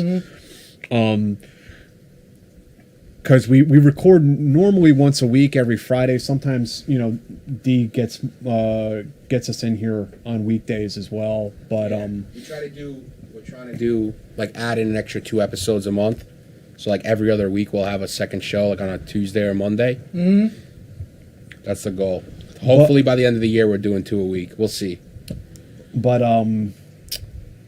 yeah, so I mean, it kind of just starts off, you know. I mean, as you probably know, I mean, it starts off like just like calling up your friends, like, "Hey, you want to come on this show?" Yeah. You know? Yeah. And old contacts and things like this, old teammates, Right. And then it just kind of evolves from there. And now it's kind of at the point like contact like some fairly like substantially, you know, people who are important in that world. Yes. And they've like heard of the like, "Oh yeah, I know your podcast is great." Yeah. You know? Yeah. I actually I fuck it. I mean, I'll go ahead and like name drop someone.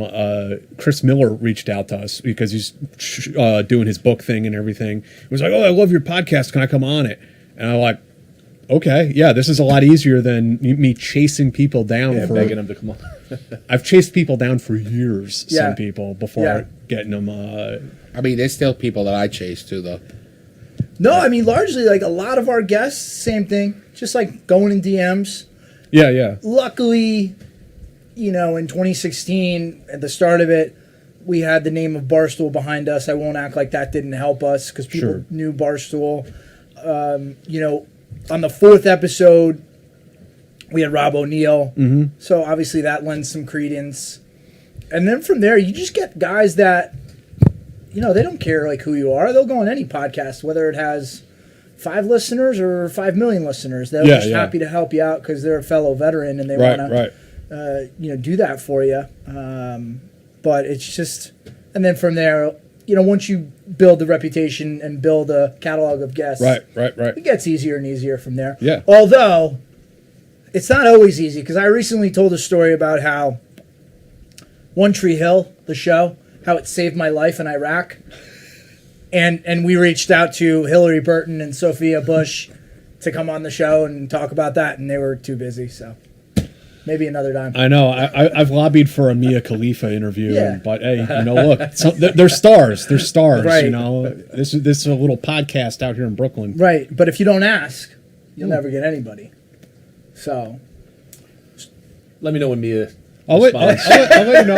I'll hit you up. who's been a guest for you guys, though, where you left the conversation and you're like, that was pretty cool, or that was a good convo? Fuck. Well, I mean, just the one we did on Friday with Alan Mack was really good. He was a MH-47 pilot. Mm-hmm. He was awesome. He was great. Yeah, there are so many. I mean, we're working more and more to try to have like even fly people out here and have them like be here in person. Right. You know, it's not the same over Zoom, but on the other hand, like a lot of those, there's some really good interviews that we did over Zoom, and if it wasn't done remotely, it wouldn't have happened at all, right? So, yeah, I mean, just trying to be flexible, I guess. Yeah. I think Les Sandusky's was awesome. Yeah, Les came. He was in studio. He was great. Mm-hmm. He was a ranger. We're having another ranger battalion dude in next Friday. Yeah, this Friday coming up. Okay. Speaking of ranger, I just triggered my memory. One of our early guests, like episode 10, was Matt Eversman. Oh yeah. He was. I've never met him, but he was a very nice guy. It was interesting too, because obviously we talked about his service, but then we also kind of talked about like the behind the scenes of making Black Hawk Down and how he was involved in that. Cool. And I always hesitate to tell people to go back and listen, because what our show sounded like episode 10 is very different than what it sounds like now. It's just not as polished there, but it was still an interesting interview. You know, one thing that sticks out, it's like the battle did not happen exactly how it's portrayed in the movie, because you just can't, right? It's like his character in the movie, Josh Hartnett, it was kind of like an amalgamation of a few different people, right? But for continuity's sake, they can't like introduce 68 characters into a movie because it's just too hard to like follow. the Delta Dan Kai was also like, they choose like one person and like, this is the Ranger, this is the Delta Force guy, this is the pilot. Yeah. So that was a good one for sure. But from here, I don't know who else we get. We'll just keep going. You guys cover like all sorts of different topics too, right? Yes. Like culture and news. And, It goes beyond the military community. It's always at its heart. We try to tie it back to the military, but that doesn't mean we won't have. So someone that comes to mind, Chaps had an opportunity to sit down with David Faraday, the golf commentator who went to Live Golf. And everybody knows the controversy behind Live Golf. So it was just like, hey, what's your story? Why'd you go over there? Because also, David Faraday does a lot of charitable work for veterans, for American veterans, even though he's from Ireland. So, you know, there's usually like some sort of tangential connection back to the military. But, I mean, we'll talk to anybody. Like, I had an opportunity. It was silly because it was one of those, like, not silly, but it was just one of those quick media hits where I got like 7 minutes with Channing Tatum when that movie Dog was coming out. 7 minutes is better than no minutes, but he was a very nice guy. Him and his director, who was his buddy that they made the movie. And not a true story, but, you know, the themes were there. We interviewed Chad Collins recently, who's the actor who did, he's doing the sniper films. Yeah. He was cool. Unfortunately, like, I mean, and there's like a military tie and all that, but our audience is like very much like they want to see the dude, right? They want to see like, you know, soldiers. They want to see guys who are veterans telling their own story. Yeah. Well, so I think that's probably the biggest area where you guys differ from us because, yeah, sure, yeah. You know, Chaps was a dog handler in the Marines, worked with Recon. You know, I didn't do anything particularly like high speed, like, you know, your background. I think people gravitate towards the special operations community. We were talking about that, about the movies they choose to make nowadays and how it's always focused on like the heroics of some special ops guy. Right. And then, you know, Kate by no means can undersell her story because she was doing stuff. I just found out recently. I've known her for how many years? You know, she's going out attached to Marine infantry units as like the what were our teams in the Army called? Where it was like You're talking about FET teams. Yes. Yeah. Yes. And, I've been trying to get Kate on the show for like a year. Okay. Well, I email her like Chaps put us on an email thread. she doesn't check her emails. Oh, she has okay. like 86,000 unread right, emails, yeah. and that's not an exaggeration on the number.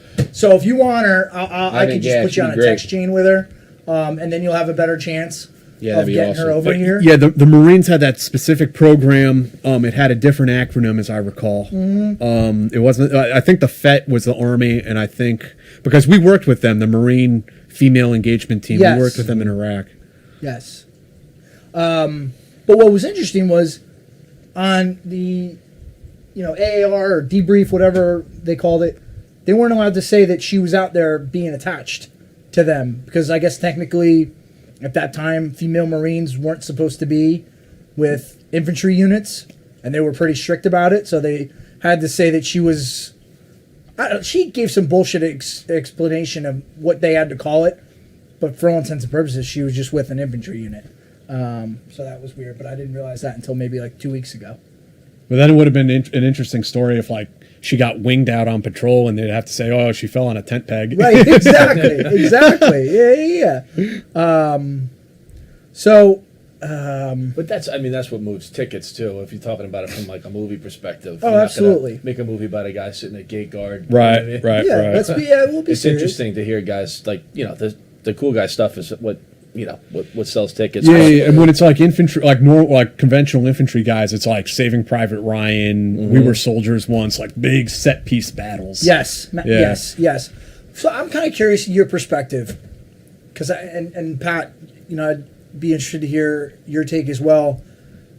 There are people, and we don't need to name names, but there are people in the vet community who are kind of like making their living off of the general public being thirsty for those stories. Yeah. And I think at times maybe embellished, maybe not, but they really play to that desire from the, Joe Blow American public who want to hear those wants stories. to hear some blood and guts stories. Right. Yeah. But they do it in such a way that it's almost as though they're, I don't want to say glorifying, but Yeah, I am conscious of that kind of thing, and I think, like I was saying a ways back, like something I'm proud of, and I mean this sounds very self-serving, but something I'm proud of that of the people we've had on this show is some like really adult conversations about combat and killing and death, and like not glorifying it, not like feeling ashamed about like killing the enemy, not at all.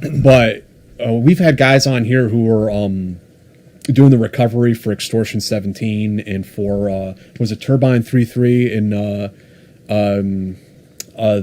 Lone Survivor mission. I mean, just some really terrible stuff. Yeah. And guys like telling the real stories and like really how difficult that was and what they went through and yeah. So I mean, it's like a fine line too, right? Because like on one hand, it's like I think people should be like proud of what they did.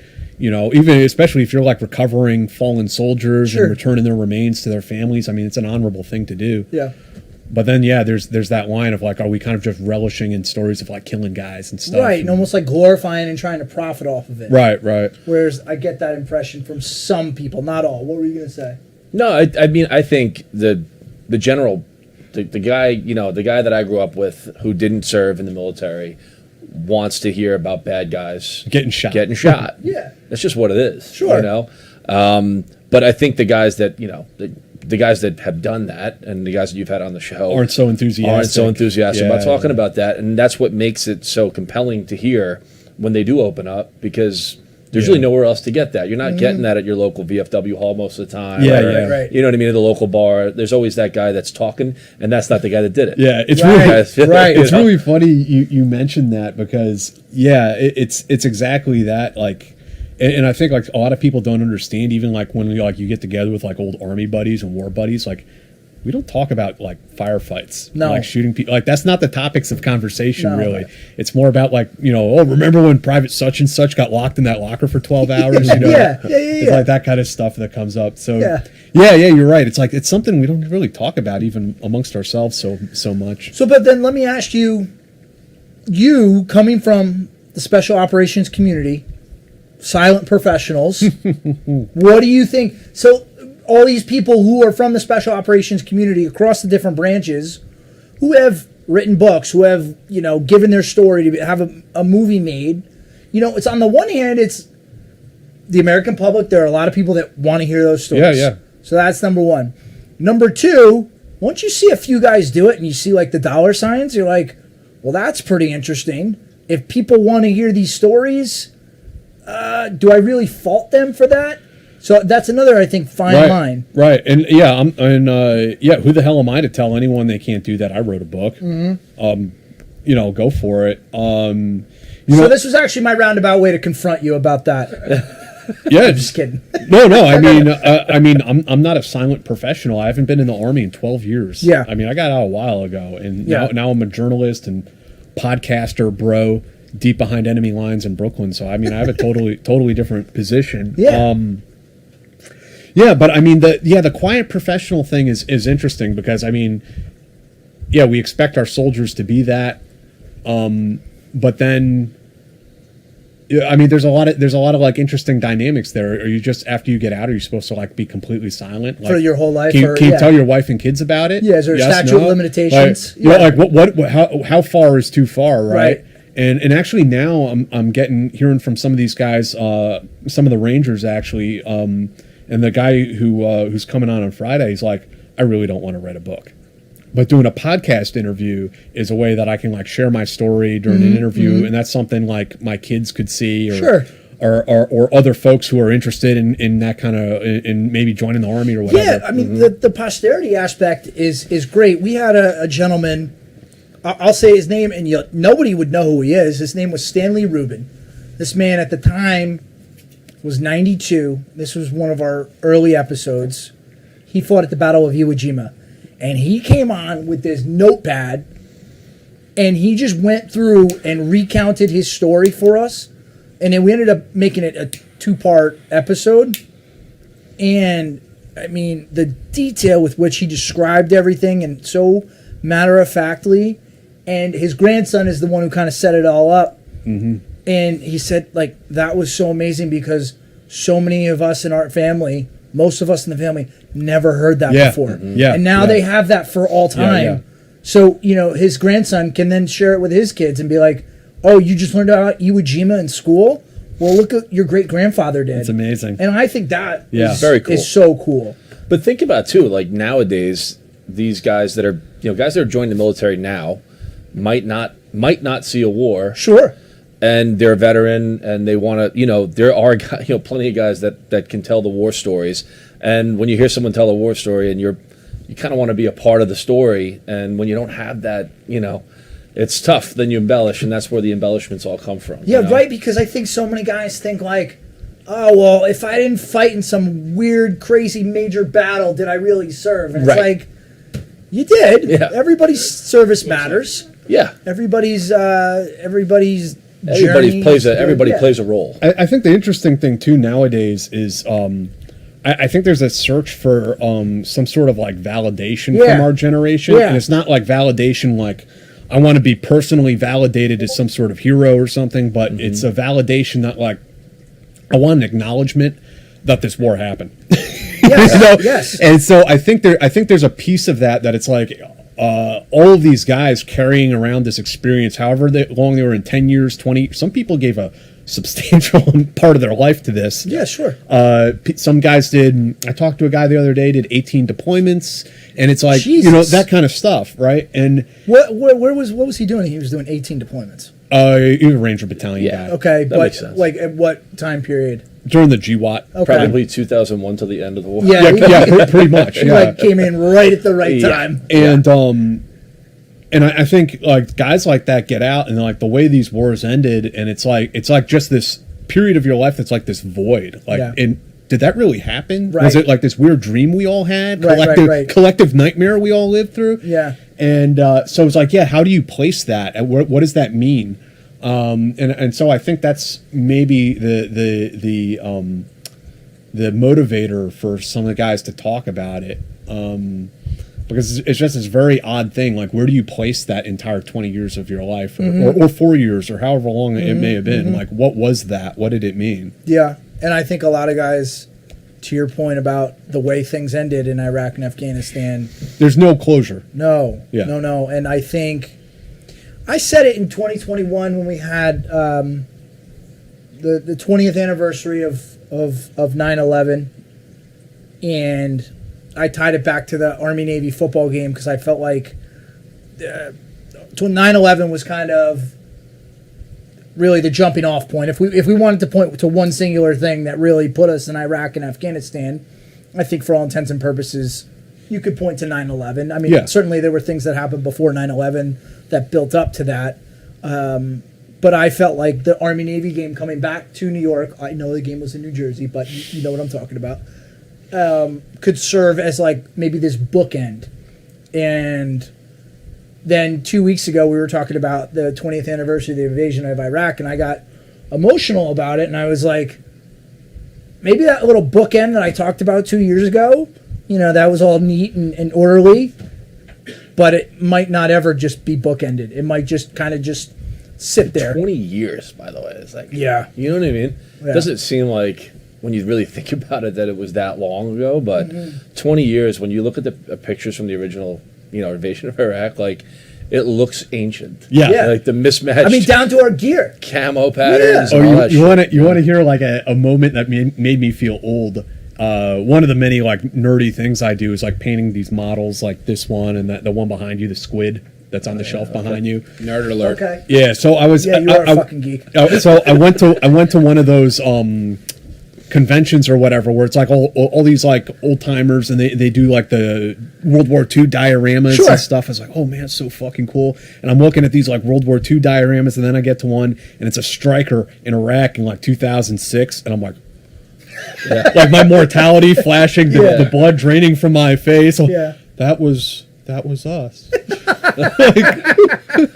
This isn't the SAS in Northern Africa. Like, what? This was us. This wasn't that long ago. Yeah, well, that's the thing too. It's like, wait, this wasn't this long ago. But then when I think about it, it's like, Kind of was. I showed up to Iraq in 2008. That was 15 years ago almost. Yeah. That's a long time. And when were you there? I was there in 8-2. Yeah. Late, 8 to 9. Yeah. And then 9 to 10. So you're on the radio all the time. But Pat, what was your journey like after you graduated West Point? Or what was your journey to West Point to start? I can tell you that story. So I'm from New York, born and raised, and my dad was a fireman, was killed in 9/11. So, oh wow! Holy shit. So, I mean, I wanted to go to West Point before that. I started the whole process. I was waitlisted.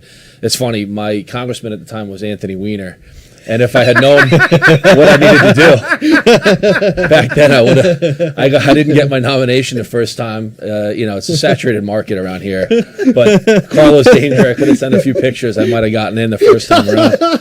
But yeah, so I didn't get in. I went to college in New Rochelle. Went to Iona College for a year on a bagpipe scholarship. And holy shit! Yeah, this guy plays FDNY pipes and drums. That's amazing. Yeah. So anyway, I mean, it actually worked out great because if I had gotten into school that year, I wouldn't have. I was working at Ground Zero. I was 18, But my brother and I have a younger brother who's now a fireman too. Actually works in the same firehouse my dad used to work in, which is kind of cool, kind of full circle on that side. But yeah, I mean, we did all the funerals. We were doing playing the pipes to, 10 funerals a weekend sometimes.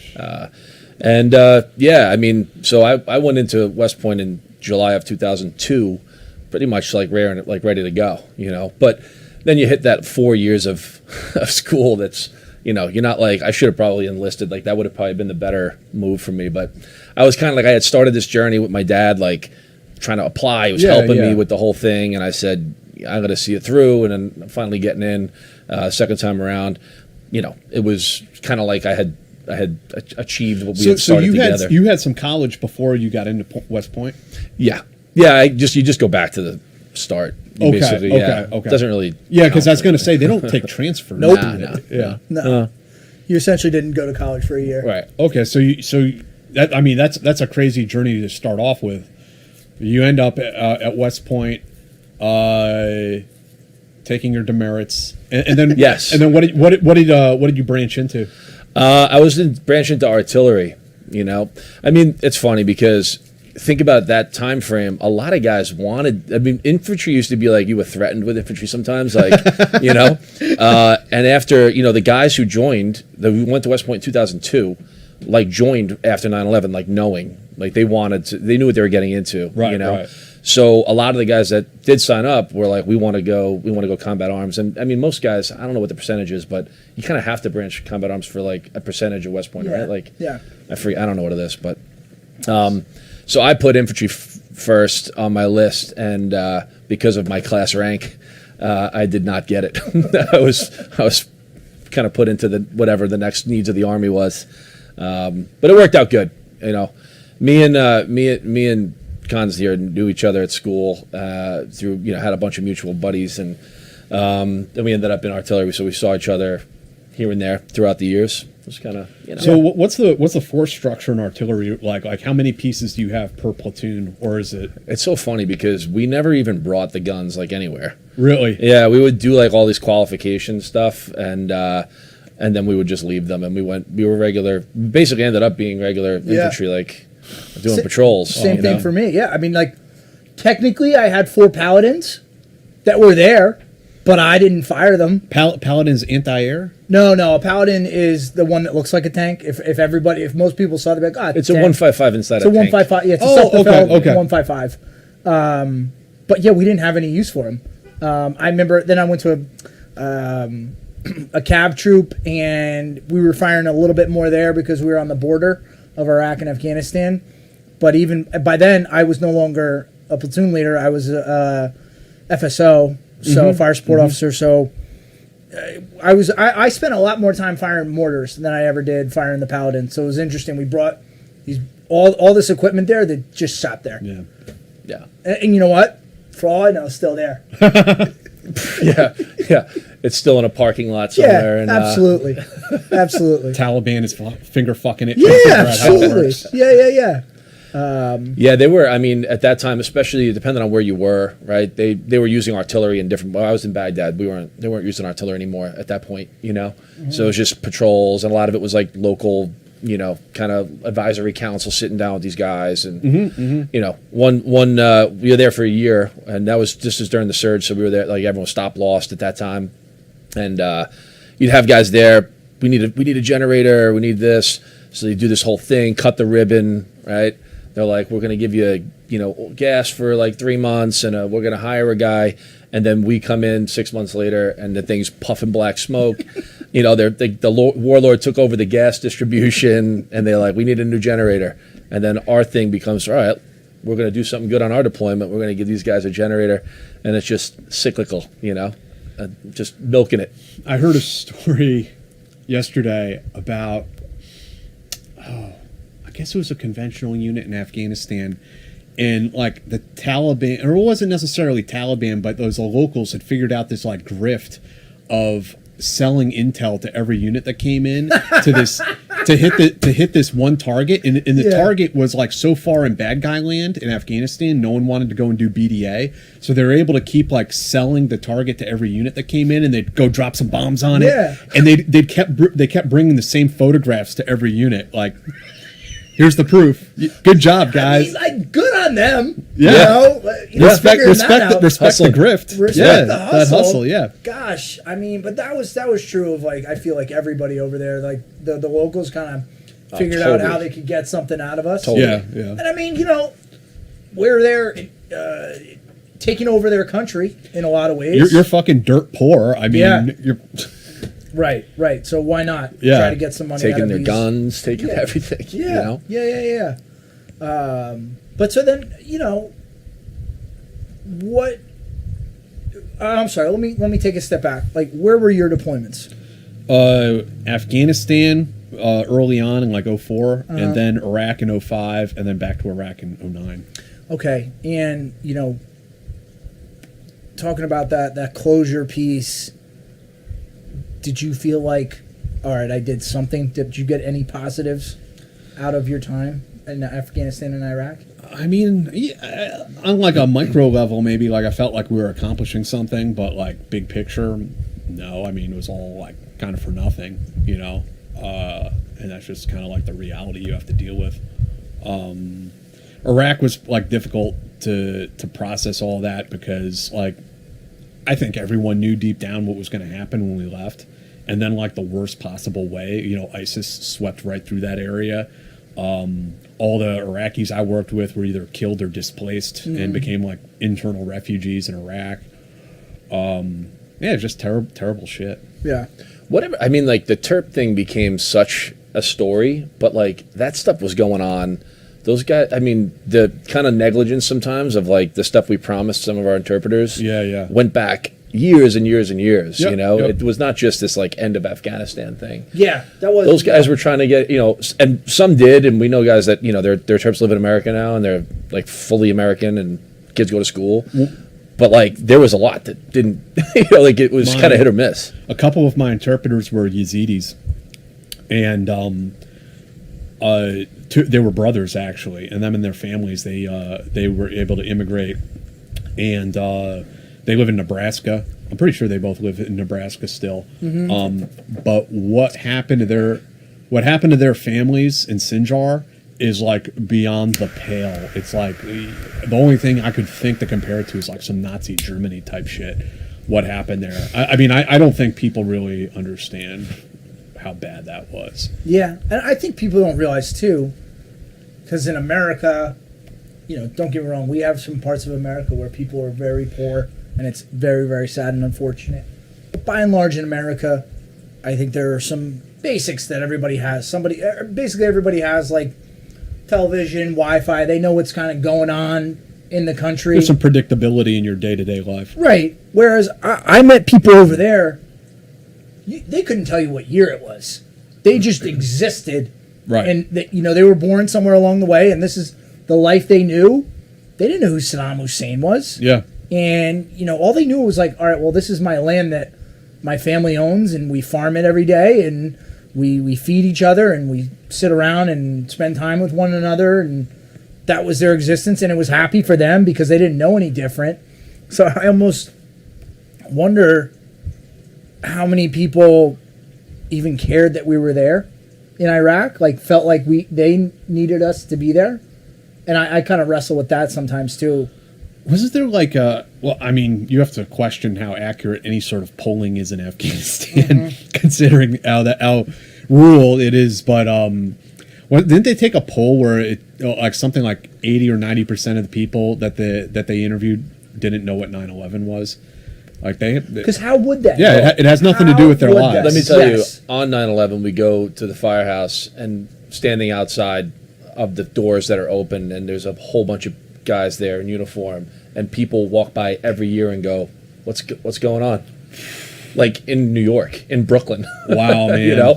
So How's that possible? it's not apparent. It's kind of like, I don't know. I always say, Pearl Harbor Day means something to us. Like we, as veterans, like we kind of know. Right. The average guy is not thinking about that when Pearl Oh yeah, Harbor Day December comes 7th around, comes and goes for most and if it people. affected your family, Yeah. if your grandfather was, infected or something like that, then Yeah. maybe it is apparent. Yeah.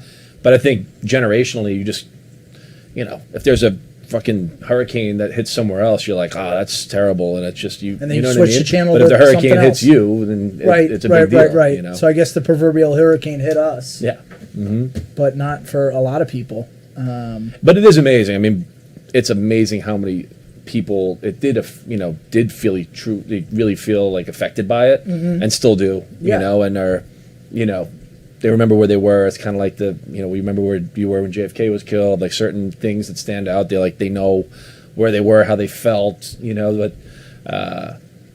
but yeah, that I think the thing that we always talk about, me and my brother at least always talk about, is the sense of patriotism that came immediately following 9/11. Yeah. Like how, like if you looked at it in a graph, like it went up, and then how it's like slowly over time, like almost petered off, which is kind of crazy, you know, that it takes Yeah. something like that to bring that it's out. almost Like like Pearl Harbor or 9/11, right? It takes something of that magnitude to like, whoa, what? yeah, like shock the system Yeah. back into feeling proud about being American. Yeah. Well, yeah, and I mean, I think there are so many competing elements now taking away from that pride in being an American, because all you see on the news, social media, is, you know, what's horrible and what's going on that makes this country not great. And if you're just constantly inundated about that, I think it's a challenge for some people to have that pride still. Like, I think we all inherently have it because we wore a uniform and we gave service, so we'll always have it, regardless of what's going on in the world. I don't want to speak for you guys, but for me, like, I'll always have that sense of patriotism. I'll always have that sense of pride. But I can also step back from that and see why other people are disillusioned by what's going on in this country. I was talking to Dave actually earlier today about how, you know, the Constitution is this incredibly powerful document, and you know, just what we do here, there's no country in the world where you could have like a bunch of like ex-spies and commandos and stuff, and because of the First Amendment, because we have freedom of the press, you can say things and have open, candid conversations about things that like, and yeah, again, like, I'm not at all blind to all the terrible shit that even our military does. Yeah. But I mean, the fact that we're allowed to talk about it openly the way we are, and have these like really candid conversations, like, yeah, there's a lot of things about America that are unique, and that are pretty amazing. And yeah, you're right, we don't talk about it maybe, or there's such thing as flag waving, but like we don't like talk enough, like get a little bit deeper down into like what makes America like an amazing place. Right, because I think a lot of people don't have the luxury to really ever like travel internationally. That's a luxury, I think, because it's, I mean, certainly. Well, and if they do, they're not traveling to a place like Afghanistan, right? Yeah, That's what I was getting at. Crushing poverty, right? Yeah. You're going to nice places in the world, Greece, Paris, you know, all these fantastic places that Or you go to a third world country with a nice resort. Yes, exactly. If you're going to a third world country, drive you're not through going that. to that portion that those people live with day to day. And I think that was one of the positives that I took about serving in Iraq, is gaining additional perspective. Yeah, 100%. That I feel grateful for, because then it allows me to take things that I deal with in my own life. And don't get me wrong, like, Not take it for granted. Not take it for granted. Yeah, There are still things where I'm like, oh man, this really stinks. I'd rather not be dealing with this problem or issue. But I still bring that perspective that, you know, it could be worse. I could be in a country that wouldn't allow a podcast, to use your example. Yeah, I mean, like you're talking about with social media, I mean, there's just so much alarmism. Like, it gets people's attention, you know, America, the Republic is over, Western civilization is over, and all this sort of stuff. It's like, actually, like, things are pretty good. Yeah. Like here's like the other point of view that people might want to consider. Like, this might be as good as it gets. We might be living in a golden era for here as Americans, and like this might be the best we have it. Like, we might just slide downhill. I'm not saying that that it might happen, but I mean, you have to consider, like, we are also sort of like at the pinnacle in many ways, the height of, you know, power internationally, but also, you know, domestically. I mean, yeah, okay, we have some problems with unemployment and stuff, and people's economic situation is fucked up. I get it, but like, also, like, on the relative scale, we're pretty good. Sure, and also I think, just because I operate so much on social media, and I try to stay real tuned into the news, so I expose myself to all the bad shit. People who just, and this is, I think, more rare as the days go, people who avoid social media and maybe only like catch the news once in a while, they're probably happy as shit. Oh, They're yeah. like, what's wrong? What's the problem? What are you guys talking about? What's going on? Yeah, I guess if you see people every day, the people who get up every day and run to social media miserable, to yeah. argue and say like why the other side is the worst people to ever exist, that just seems like a miserable existence. I just don't see the benefit in doing that and being angry all the time. Yeah, like you talked to like my parents, who they watch like PBS News and maybe that's it. Yeah. And like all this stuff, people are outraged on social media, like they know nothing about it, any of it. Yeah. If you tried to explain it to them, they'd be like, "What the fuck is that? Right. What do you?" Right. And they're, happy, and, they see you come home and spend time with your parents, and you guys have a nice time. And Yeah.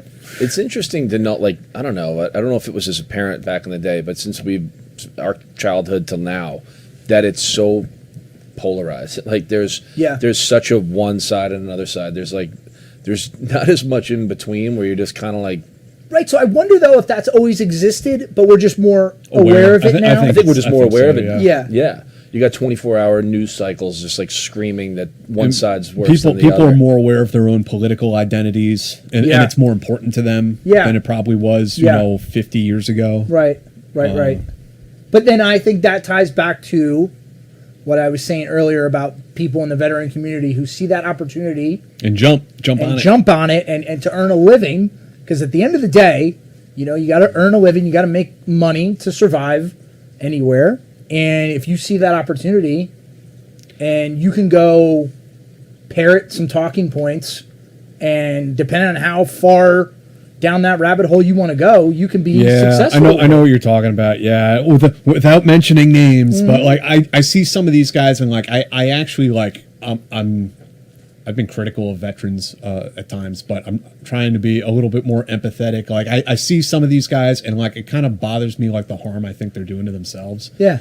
Because you're like, you're turning on the webcam and you're just ranting every day about this kind of stuff, and it's like, dude, like, why don't you do something that makes you happy? Like, you're out of the military, you have a life. Like, why don't you go and find what makes you happy?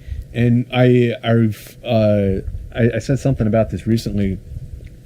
When I was like 30, maybe, I went and I was sitting with a VA psychologist, and she told me, she was like, look, you're young enough that you can like build a life for yourself. Like you can go and create some sort of life for yourself.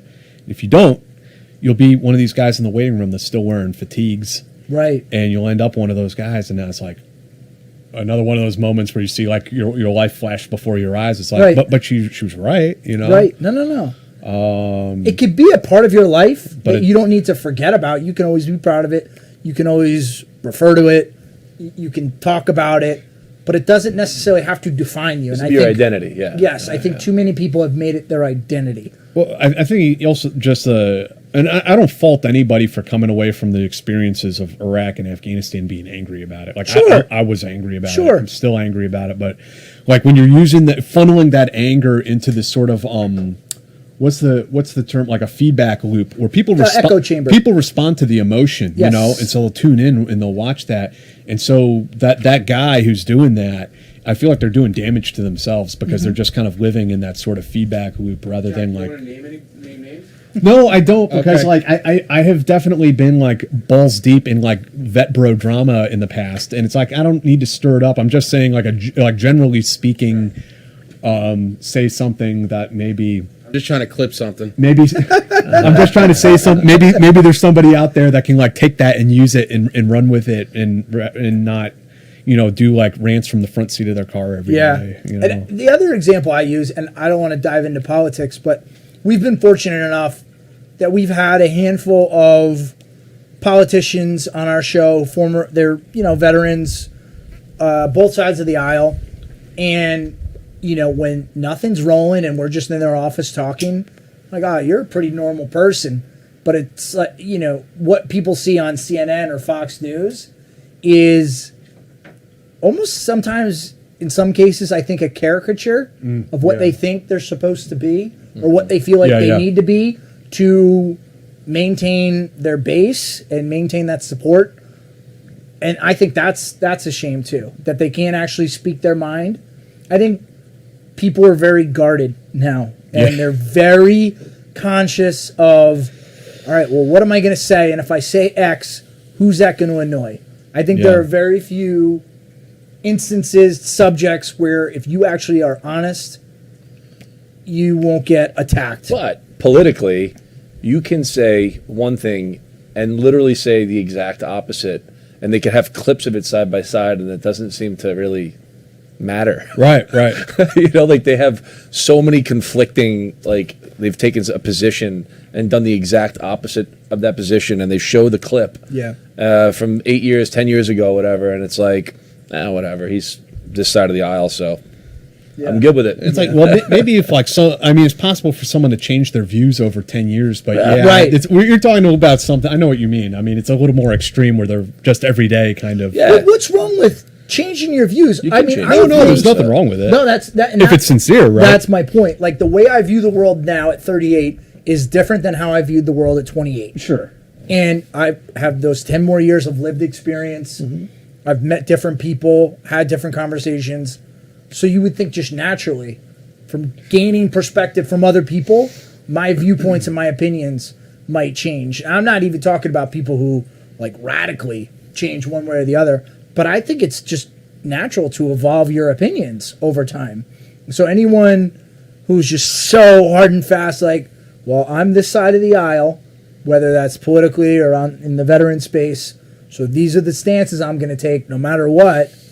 Because I do think that happens. I don't think often enough people will say, like, you know what, I thought this 10 years ago, and now because of XYZ, I've actually kind of changed just a little bit. I think a lot of people are unwilling to do that, unfortunately. And a lot of times it's out of survival, because they're like, I don't want people to come at me. Man. And it stinks, I think. That sucks. Yeah. It does. Right? Yeah. What does that mean, like, in the bigger picture? You know, like, nobody's really saying what they really mean anymore? I don't think so. Yeah. I by and large, I don't think so. I think people are saying what they know to be a few things, what they know to be non-controversial for their quote-unquote supporters, their side, and they're going to say whatever's along the lines of their party lines. And I don't think you always get the honest truth out of most people. Like, do I have... I don't think you're wrong. No. So, let me ask you. From the time you started this show 200 episodes ago till now, has your opinion changed on any topic? I'm sure. I mean, I can't think of something like off the top of my head. I mean, each just about everyone we have on here, like, I learned something new. So I think not so much like I can't think off the top of my head like a big political view that maybe I've changed my mind about. Something will occur to me, but like something that is on my mind. I wrote an article about something maybe 8 years ago. And there was an aspect there, like just a factual thing about how something worked, that now I'm revisiting this topic and writing something much more in depth. And I realized that I got something wrong back then.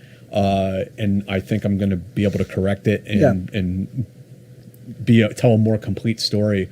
So, I mean, yeah, for sure. I'm learning things all the time about this world, that changes my views about things. And even something you just said, today's day and age, and I don't think this is hyperbole, was very brave. You just said, I might have gotten something wrong. I know I got something wrong. You're there. I got something wrong. That's okay. We're not all infallible. Nobody's infallible. You're allowed to make mistakes in this world and this life. I don't think there's anything wrong with making mistakes so long as you take that stance that, like, hey, hand up. Got this wrong, and I want to correct the record. Yeah, and it's not healthy to just kind of like keep doubling down on something that. And I think people double down. Yeah, I think people will. I think just a lot of people don't operate on good faith. That's the biggest thing. Jack. They don't operate on good faith. Like Jack is down. You should be able to pick it up to say that he's, he fucked something up or got something wrong. Most people are not. They double down, like you said.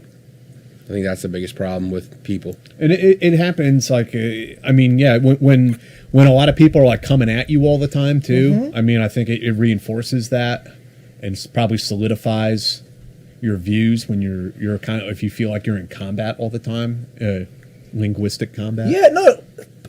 Again, this is a byproduct of existing on social media in a heavy way.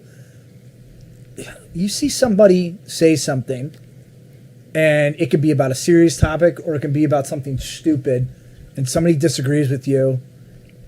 I'll speak for myself, and I see that. I'm like, am I wrong? And then you look, and it's like, oh, that person has 10 followers, like, and they're nameless and faceless. Should I really put too much stock into what that person says? Probably not.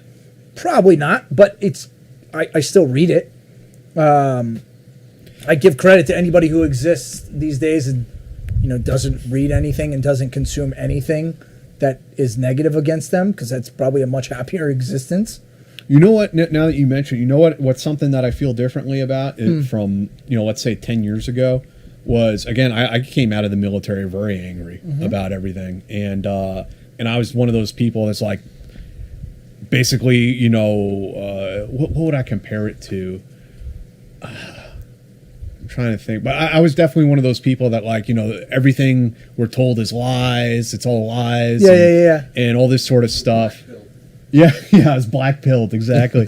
And I think now that, like, maybe I have some distance from some of those things that made me angry, but also learned a lot more about how the government works or doesn't work. I'm probably more patriotic now, actually, than I was maybe even when I was in the military. Because, I was serving the country and everything, but now I feel like I'm maybe like bought into the idea of America more than I did then. Sure. And now, not mindlessly, now I bought into it knowing how fucked up parts of it are too. Yeah. So I think that's like part of something about me that's probably changed over a period of time. Yeah. You're less maybe disenfranchised now? Yeah.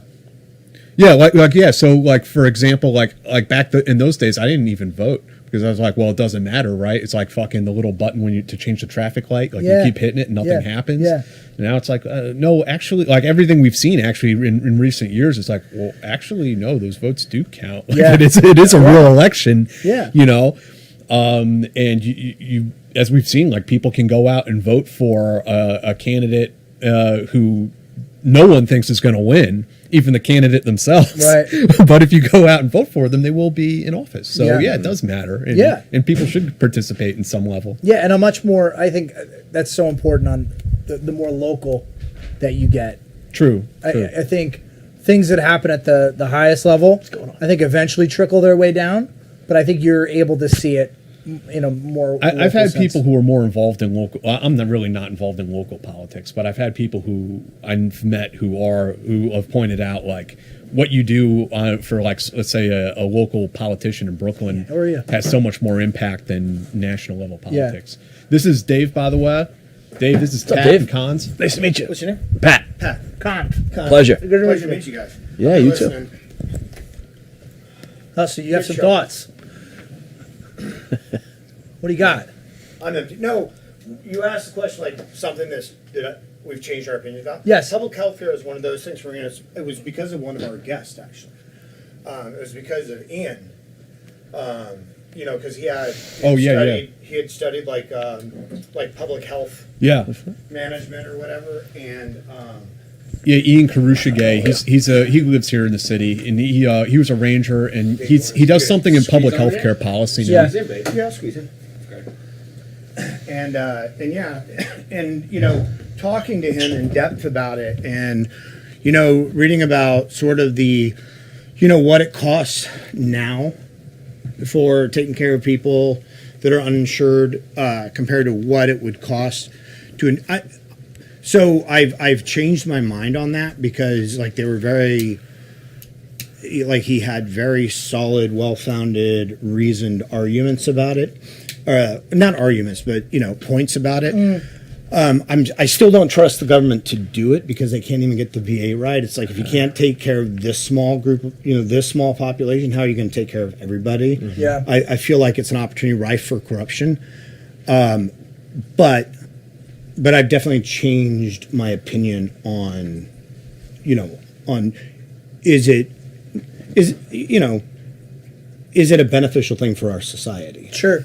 But I think you almost think it's possible for the VA and the veteran population to serve as a microcosm for the country and like focus on getting it right with the VA and our veterans, because then you can point to it and say, look, this works. That's how I feel too. Yeah. Like if you get it right, then you'll have a solid argument. Right. Until you get that right, though, it just shows, because like here in New York, the doctors at the VA here are phenomenal because Yes. they rotate through. Like they're great doctors.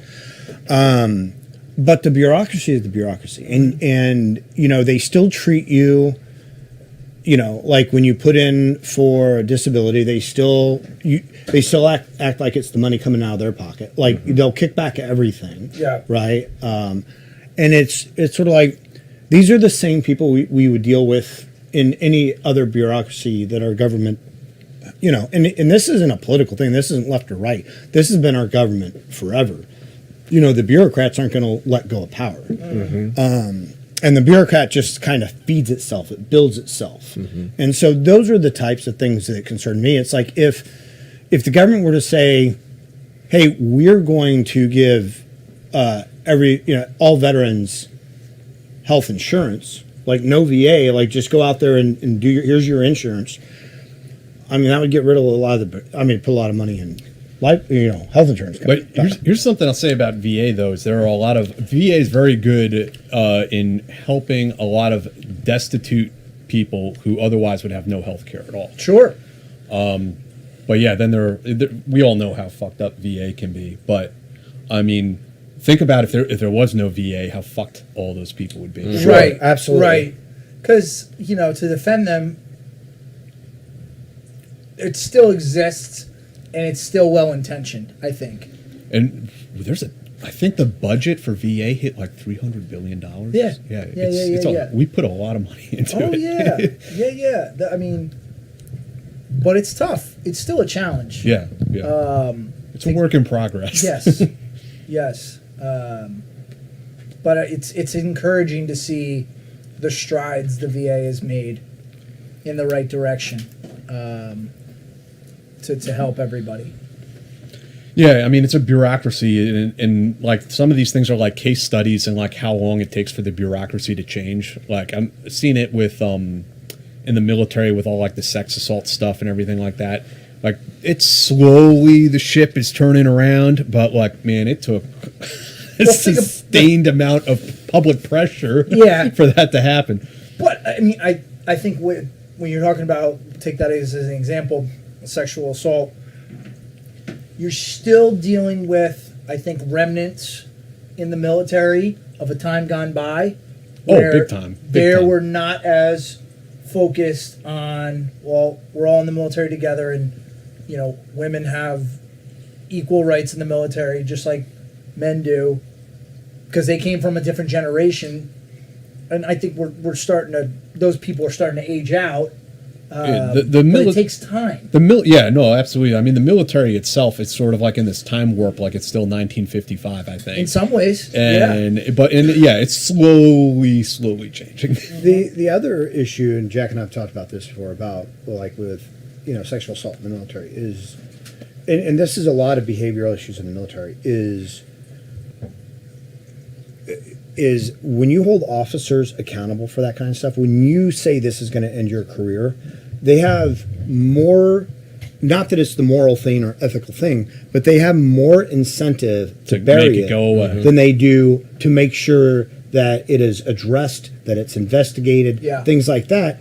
So it's sort of like officers getting in trouble because Private Joe Snuffy went out and got in a drunk driving accident over the weekend. It's like, yes, that happened on his watch technically, but he can't watch every private in the entire battalion, and this should not affect his career. Mm-hmm. Right? So a buddy of mine, he just texted our group chat. He's like, hey, I just got selected for battalion command. And I think about that. It's like, okay, you're going to take command of a battalion, 500 people. It's not realistic to think that on Friday at 5 p.m., he can know what 500 people are going to do. Right. Yeah. And I mean, that's not the military. I think that's anybody. If you said, like, hey, you're in charge of 500 people, to know what each and every one of those people is doing, like, certainly you can have training. You can try to implement a Safety culture. brief. Yeah. Big the safety ever-important brief. Safety brief. Yeah. Yep. Those work. Those work. Safety briefs. Those work. But right, like, we're joking, but like, yeah, it's like, why is that a joke? Because it's like, is it realistic to think that people aren't human and people won't make mistakes? That someone's not going to have too much to drink and get in a car and get a DUI or, you know, run off the road and hit somebody? Like, that's human nature. So to think that you can just flip a switch and that's going to change Yeah. Right. is unrealistic. But at that time, you're trying to almost parent Right. Yeah. hundreds Right. of Right. that you're You're kind of trying that's to what you're parent doing. adults. Yeah. You're Yeah. trying to be a parent Right. to other adults, albeit, you know, a lot of times younger adults Yeah. who may not have that fully functioning brain. Over time, I feel like it keeps people like infantile too. Yeah. Because they're like, instead of holding like the person directly accountable, it's like this weird sort of construct that we've set up. You know, if like you go to college and you don't show up for class, you fail. You Right. got to get yourself dressed. You know. Right. The military has these weird mechanisms where, in some ways, there's like a lot of accountability and responsibility put on you, but there are also these areas where there's failings. Yeah, like, why am I getting a phone call on Saturday night because one of my soldiers just got locked up in jail? Like, I get why I'm the one getting the call, but when you take a step back and you're like, why is a 23-year-old getting a phone call for the actions of a 20-year-old? Right. Like, you take it on that scale and you're like, if you just said that on paper to somebody, It like, sounds bizarre, yeah. Exactly. Exactly. Like, wait, what? Why does this adult have to be responsible for that adult? And again, I get it because of our rank structure, and I'm ultimately in charge and responsible. If you were deployed in a war zone, I would agree. Yes, But yes. on a weekend off. Yes. Well, Yeah, that's yeah. what's so unique about the military, because in corporate America, there's a similar structure to the Sure. rank and file and stuff like that. Yeah. And you know, if someone gets drunk and whatever, Is it on their boss's fault? Their boss doesn't get a call. Right. You know, Right. And that's just odd. Right. That's very odd. That's why But- it's so unique. And then to your point, it's like, can that ultimately affect your career?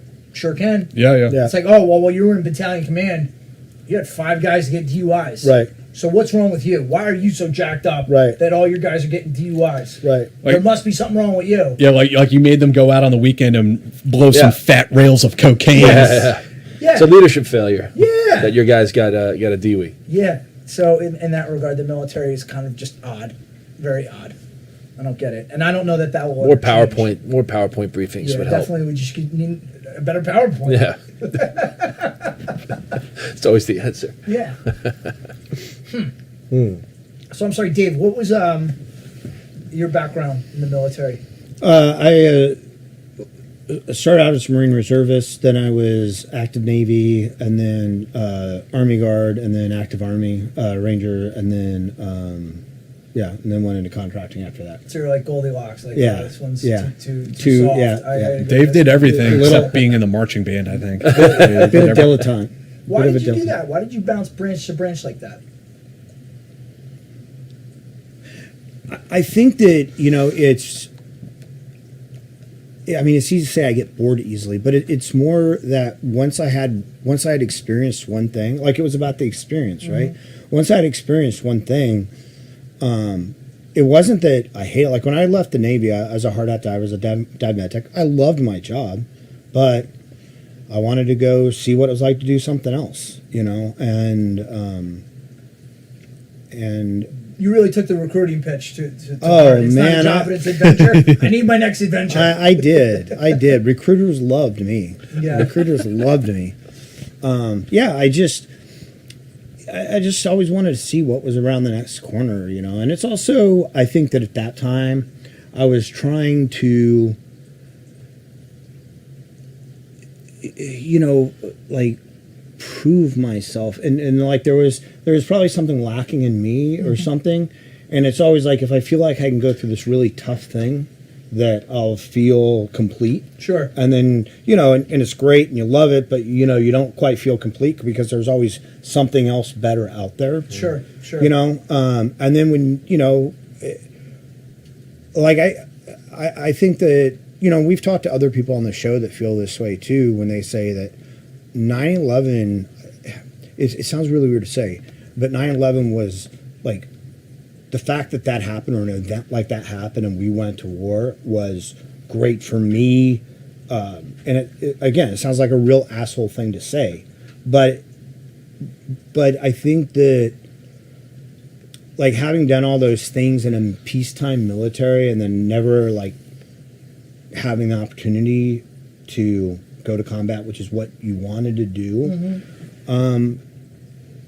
I think it would have been challenging. It would have been challenging, like, trying to find that next thing, to fill that. Yeah, so in a way, for 9/11 to happen, I think it kind of simplified things, right? It was like, bad thing happened, okay, now we need to go right that wrong. And it was very black and white. Right. It was very clear cut.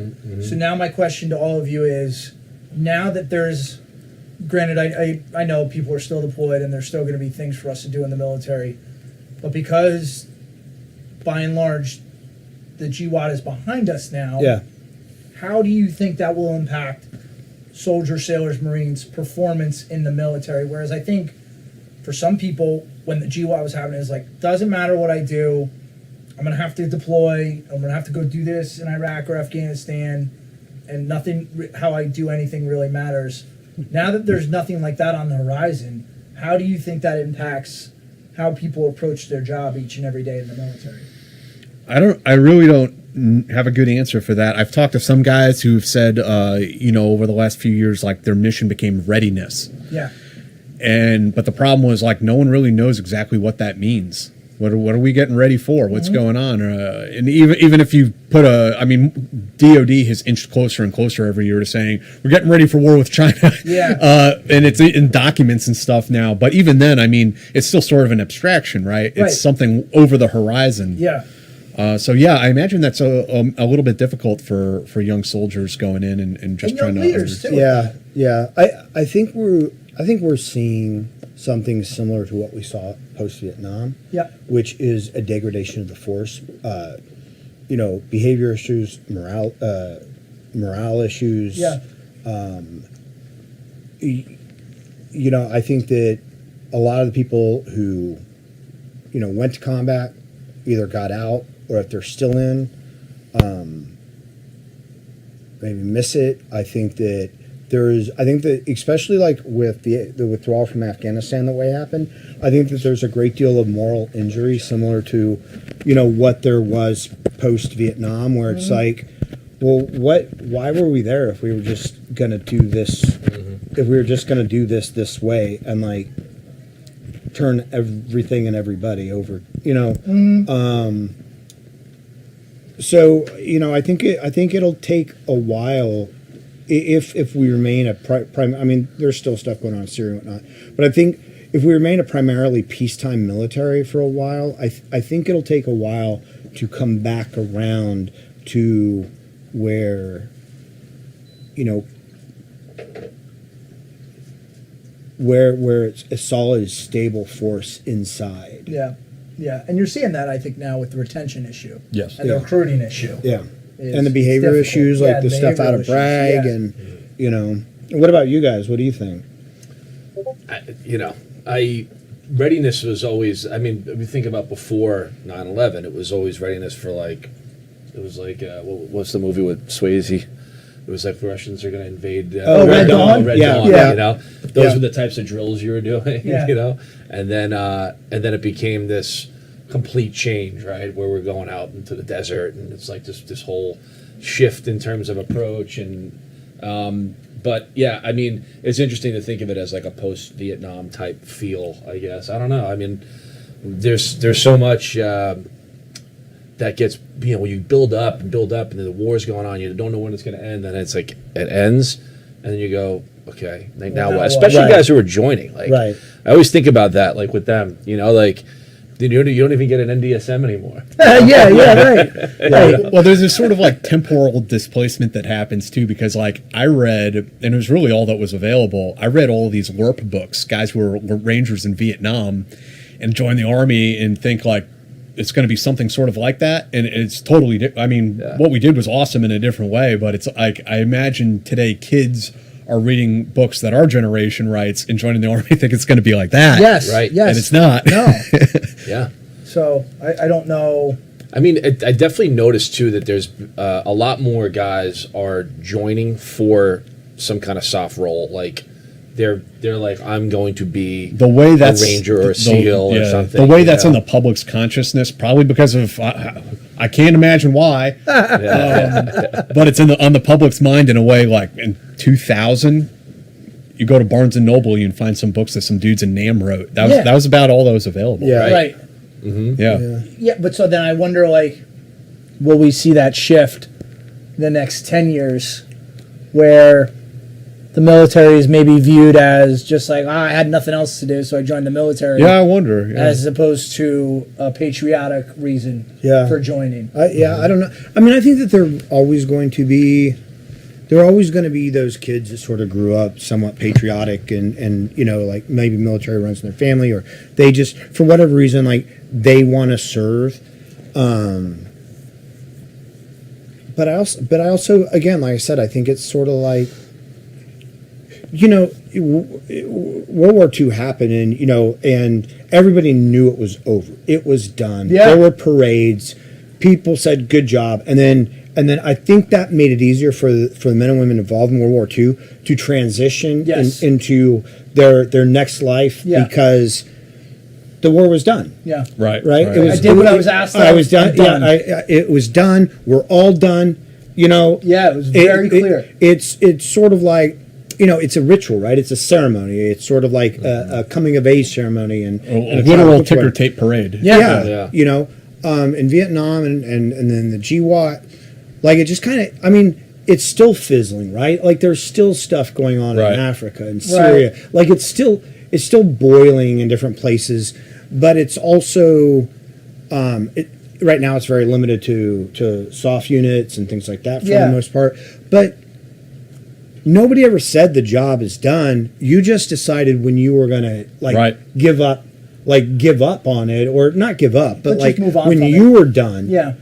But it was still going on, and so I think a lot of people, you know, because I left in 2010, and you know, still had lots of friends, and part of you's going, well, fuck, like I'm an asshole, you know, for moving on. Yeah. Because there are still people like I'm missing something. Right. Well, it's not just I'm missing something. I mean, there is someone has to do it. It's not me there anymore. is that. But like you're moving on, you feel bad almost. Like, those guys are still doing it because your friends are still doing it or whatever, and you're like I'm the asshole here for not like being there with my friends, like you know, sucking it up. But yeah, boys, it's 6. You guys want a whiskey? Yeah.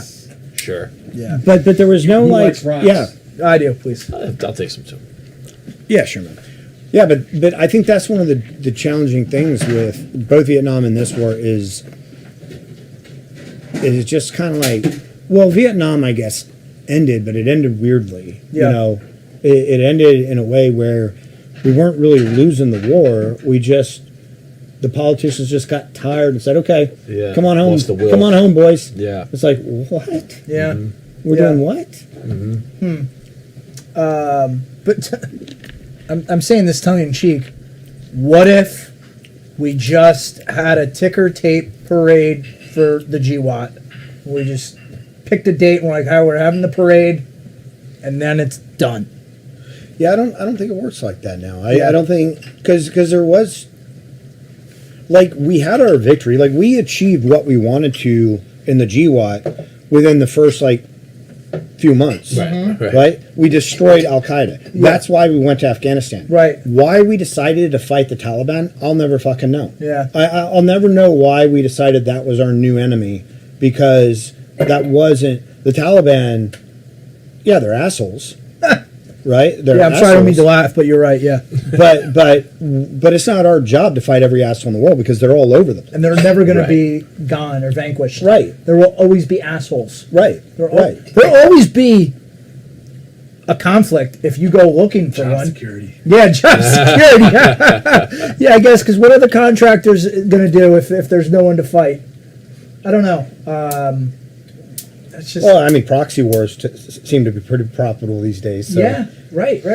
But so then I think, not to get too existential, but there's always going to be groups of people that don't like another group of people. Right. So if we care enough, we can go attach ourselves to that and say, like, oh, hey guys, we're here to help. Right. And give us something to do, for lack of a better explanation, which I don't think is necessarily the right approach. They have oil. Yeah. They need freedom. Yeah. Hey, you guys desperate for some freedom? Well, let me tell you, I got a military for you.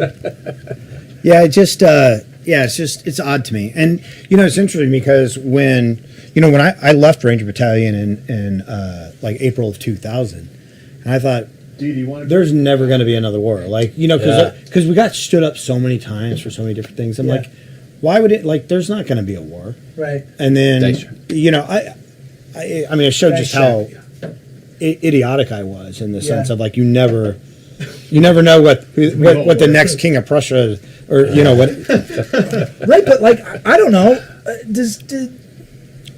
Do people, by nature, like, and I'm sure there are people that do, but do people want war? Like, who would want, if you could say you could have a war or you could have no war, I would think most people are like, nah, I don't want war. I don't want people to die at the hands of other people strictly because of where they were from or what military they serve under. I think that's... Cheers. Thanks for coming, guys. Thanks for having us. Cheers, guys. Cheers. I don't think that as a society people want war. And it's really weird because it feels like there's been this swap lately between who the hawks are in our government. But I think that's more based on personality than anything. But I think there are always going to be people who want combat. Mm-hmm. Sure. Right? Mm-hmm. The individual wants combat for themselves. Sure. We don't want this suffering for everybody else. Right. Most people who have been in combat, I doubt, want their kids to go to combat, but they never would have wanted that decision taken from them. Yeah, right. I think, it's easy when there's a bad guy. Right. Yes. Yes. It makes it so much easier to just let all the other bad shit, like, just not worry about all that. Let's just get the bad guy. Right. If there's no bad guy, then, from a war perspective, it's a good business to be in. But, like, to get the people behind it, I feel like you have to have, this whoever Clear they got. story. It's got absolutely. to be good versus bad or something Absolutely. like that, Yeah. so which is interesting because the bad guys didn't just go away. They're still there. We just aren't going after them anymore. Right. kind of thing. Right. They're new bad guys. Yeah. And I think no matter what, I think there will be people in this world who hate America simply because we are America, simply because we have these freedoms, and they're angry about that because they don't have those freedoms. When you're top dog, there's always somebody trying to take you down. Yeah. For lack of a better explanation, you're right. I think that goes back to human nature. Mm-hmm. But then on the flip side of that, what do we think about people who are kind of just like bullies looking for fights, looking to pick fights? Right. Yeah. And that's kind of like what I'm saying. Like, I'd like to think that most people aren't in the military because they're going to look for a fight. Right. No. But there are people who are like that. Well, how do you mean that though? Because, like, I wanted a fight. I think most guys who go into SOF in particular want a fight, but you want it to be a just fight. Like, you don't want it to be just anybody. Do the whole Ville. Yeah. You're not looking for my life. Right. You know what I mean? Right. Like, you want that justification, and not just justification, but But I don't necessarily think that those guys also are like, let's just go to war with anybody so I can get my kill on. You know what it is? So in the years since 9/11 and since I've been out of the military, I've been honored to meet a lot of really high speed guys that have done a lot of really interesting things in the military. And my connection to 9/11 they always come to me like, we went because of like your family, like people like, people that it started here. You weren't here before, but we were talking about just my origin story or whatever. Like with my dad was fireman. He went to work, killed in the trade center, and all these guys like that kind of joined and went through that journey and dedicated their lives and lost friends and all these other terrible things that happen with war. They meet someone who like my family who is directly affected by that, Yeah.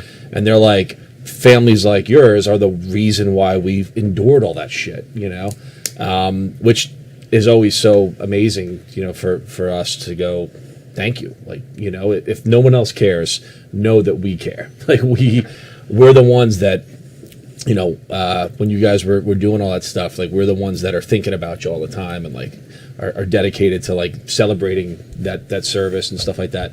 So it is cool to see it come full circle, and it's really, I always find it very, I don't know, like from a patriotism standpoint, like that connection exists no matter what. Like there's a service, and there's people that care, and there's people that don't care or actually are against it. Yeah. And that's okay. Yeah. You're not doing it for you're doing it for yourself most of the time. Like, when you sign the line and you're going to go deploy, I don't think a lot of guys are thinking about it for the ticker tape parade. They're kind of No, doing it no. for other reasons. Yeah. Yeah. But I think about it too. Like, I'll be right there. gosh, and I don't know if maybe this is wrong to say. It's never stopped you before. Yeah, that's right. That's true, right? Like, I think about if I was in the military for 10 years, 20 years, 15 years, whatever the time frame is, you didn't really do anything. And by anything, like, I mean, like, deployed and, like, went somewhere, would I have felt like my time was, Hey. was my time a waste? And I don't know. Sorry, Like, this is a little I don't have to ramshackle. answer that because I obviously had Iraq to deal with. Yeah, I mean, I know I would have. Like, not that it was a waste. Hey, Lon. Hey, Karen.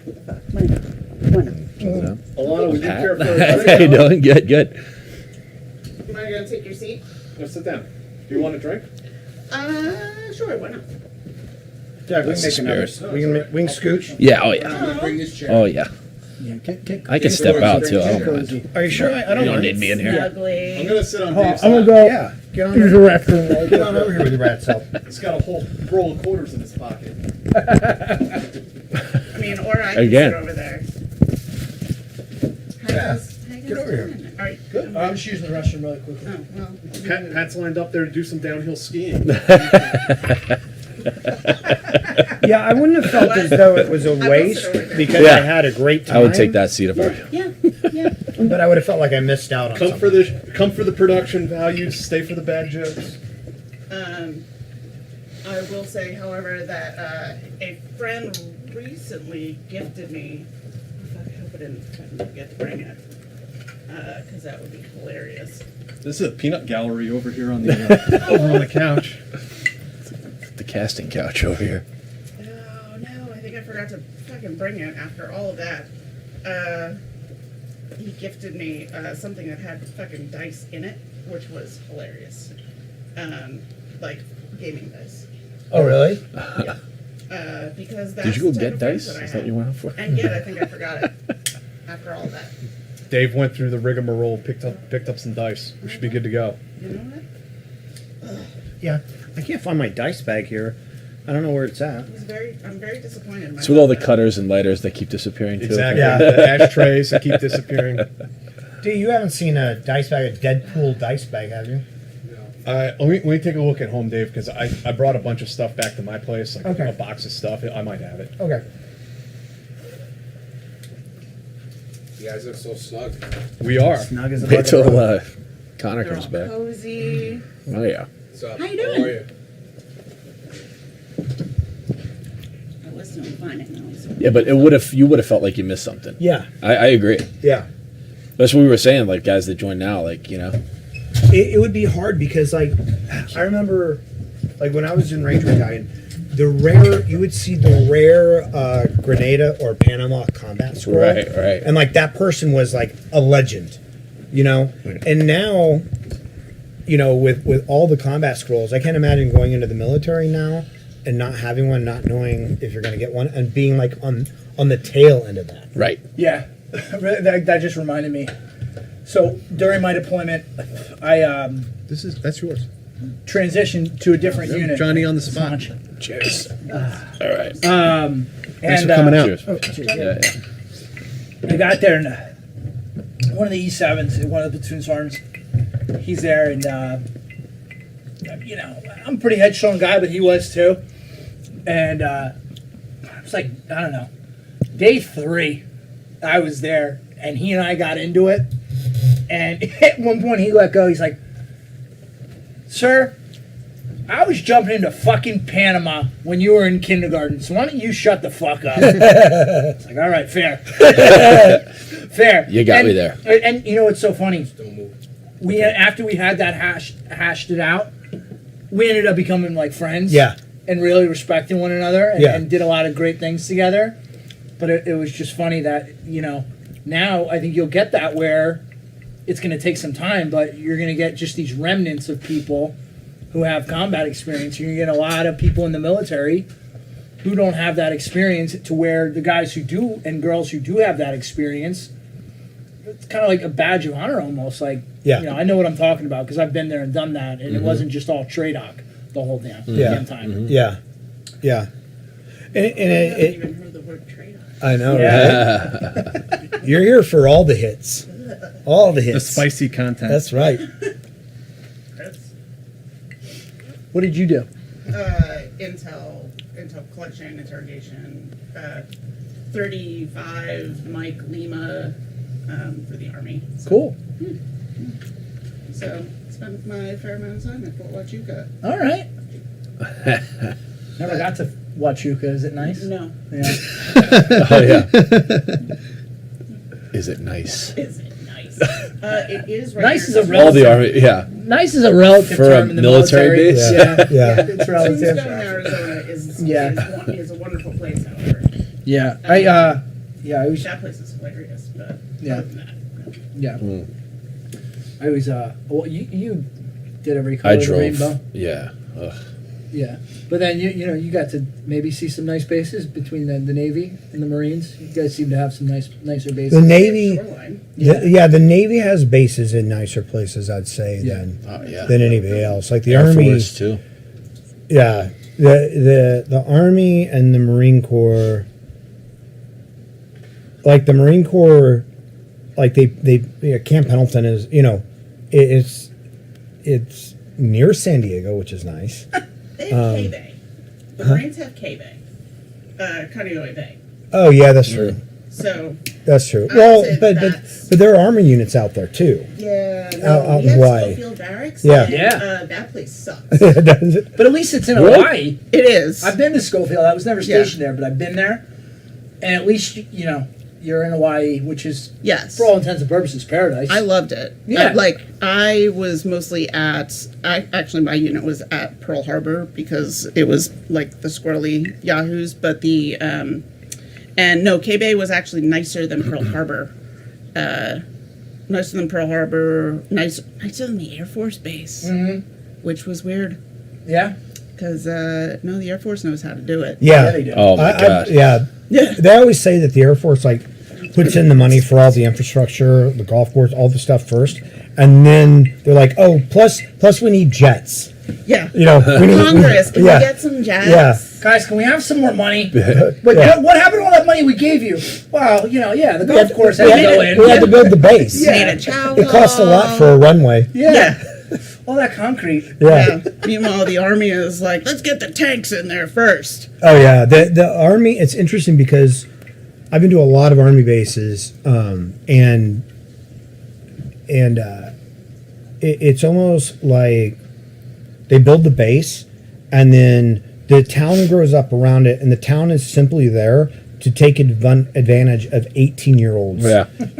It's used car lots, strip clubs, payday loans. Tattoo Where parlors, else? pawn Where shops. else are you Gentlemen's gonna? clubs.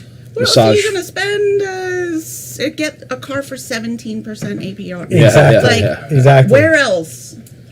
But outside of a military base, I mean, there's something to be said for that. I don't know what, but there's something. There's some social commentary to be had there. I did have one of my soldiers come and be like, "Oh, but they offered me 13. That's a deal." And Yeah. I was like, "No, That's, it's not. Yeah. it's really not. On your PT Cruiser or Dodge Challenger or whatever. Yeah. Yeah, exactly. Yeah. My Mustang, whatever I don't need in Fayetteville, North Carolina." Yeah. Yeah, there's only a couple Army bases I would say are decent. Choice. Yeah, choice. Vincenza comes to mind. Yeah. Ooh, that chance is Yeah, nice. if you can be in Europe. Like big Army, Yeah, not yeah, like yeah, Yeah. I mean, Carson's nice. Yeah, Carson. Carson's nice. Lewis, I mean, I don't know what it's like now. Now that's the joint base, but Lewis, like Tacoma, it's kind of a standard military town. Like it's its own town. It doesn't just have Yeah. the military identity like a lot of the towns do, but it's still kind of a rough area, especially like Stilcom right outside Lewis, like it was. Yeah. I mean, I haven't. Yeah. I went to. Like Seattle it's in a for nice day. area, except for the fact that it sucks to be a ranger in that area because you're almost always wet. Like you're doing training exercise on South Rainier. I mean, climbing those hills sometimes, like using your weapon is like You're like, I got a hike and pull. yeah. Not because it's so steep, just because everything's wet and you're constantly sliding down. Yeah. Cons, can you do me a favor? It's just driving me crazy. You see the up button on the humidor? Raise the temperature up to 70. There you go. There you go. Perfect. But Nice. like Fort Sill, I was there for a while. Oh yeah, Actually, we were at both. Yeah. Both at Sill. Actually, when I was in the Marine Corps, I was at Fort Sill. And, Okay. yeah, I went out there for the FO course, and Sorry. that was Lawton's a heck of a Lawton town. it's a heck of a town. I drove from Brooklyn and I we went there for FAOBC. From Brooklyn to there, when I talk about shell shock, when I pulled up there, I was like, where the fuck this? am I? Yeah. What did I sign up for? Yeah, I think it really hit me when I was at Fort Sill, and somebody was like, "Oh, you got to try this. This Italian place. It's awesome." And I'm born and raised in Jersey. I'm an Irish kid, but I got a lot of Italian friends, so I was fortunate that I had a lot of nice Sunday dinners. So I have a basis of comparison. And I ordered a meatball sub. I'm like, all right, that's simple. It's just meatballs on, a piece of bread. It's pretty simple. And my sub came with like ketchup, lettuce, tomatoes, and I was like, oh no, this is something. I guess I'll have to deal with this. And their idea of pizza is Domino's, which don't get me wrong, 3 a.m. Domino's hits, but right. Yeah, And in Lawton, Yeah. when it's all you can get. yeah, Yeah. right. Yeah. Yeah. After Scooters. yes, Scooters. Oh man, I wonder if that place is still. It's got us. It's got to be cranking still. There's still soldiers there. There's still Scooters, I'm Yeah, sure. yeah. Ha! The boot scoot. That's a good place. So this has been your day. This is it Well, we were playing Tough Teenage day at Mutant work. Ninja Turtles Yeah. for like Video 4 games. hours. I think Fair. I started a new one. Yeah. Yeah, so you were here for episode 100. 100. 100. We dragged you out for that, subjected you to that, where it was 100 episodes ago. Yeah, About 2 years ago. There you Because go figure, that's how, I guess, math and time work. But linear time. I was actually thinking, I was like, how long ago? Oh, I guess it in was our about in our 100 old weeks. studio, like 5 blocks that way. Yeah, where you had like a table and your. We had a bunch of like weird half. What happened to that you know what? table? We chopped it up with a saw. Doesn't this like this has more square footage, but doesn't this place feel smaller in some ways? It's because Or does it we not? packed so much stuff in Yeah. here too. Yeah, it gets small when you got a fish tank.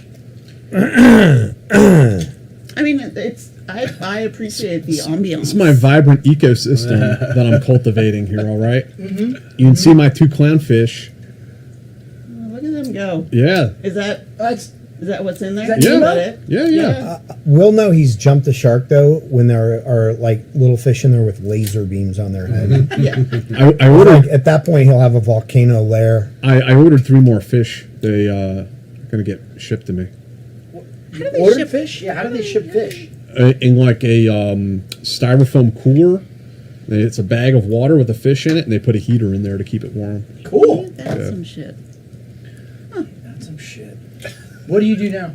I started a company that I'm desperately trying to sell off assets for because I'm so exhausted. But What does the company do?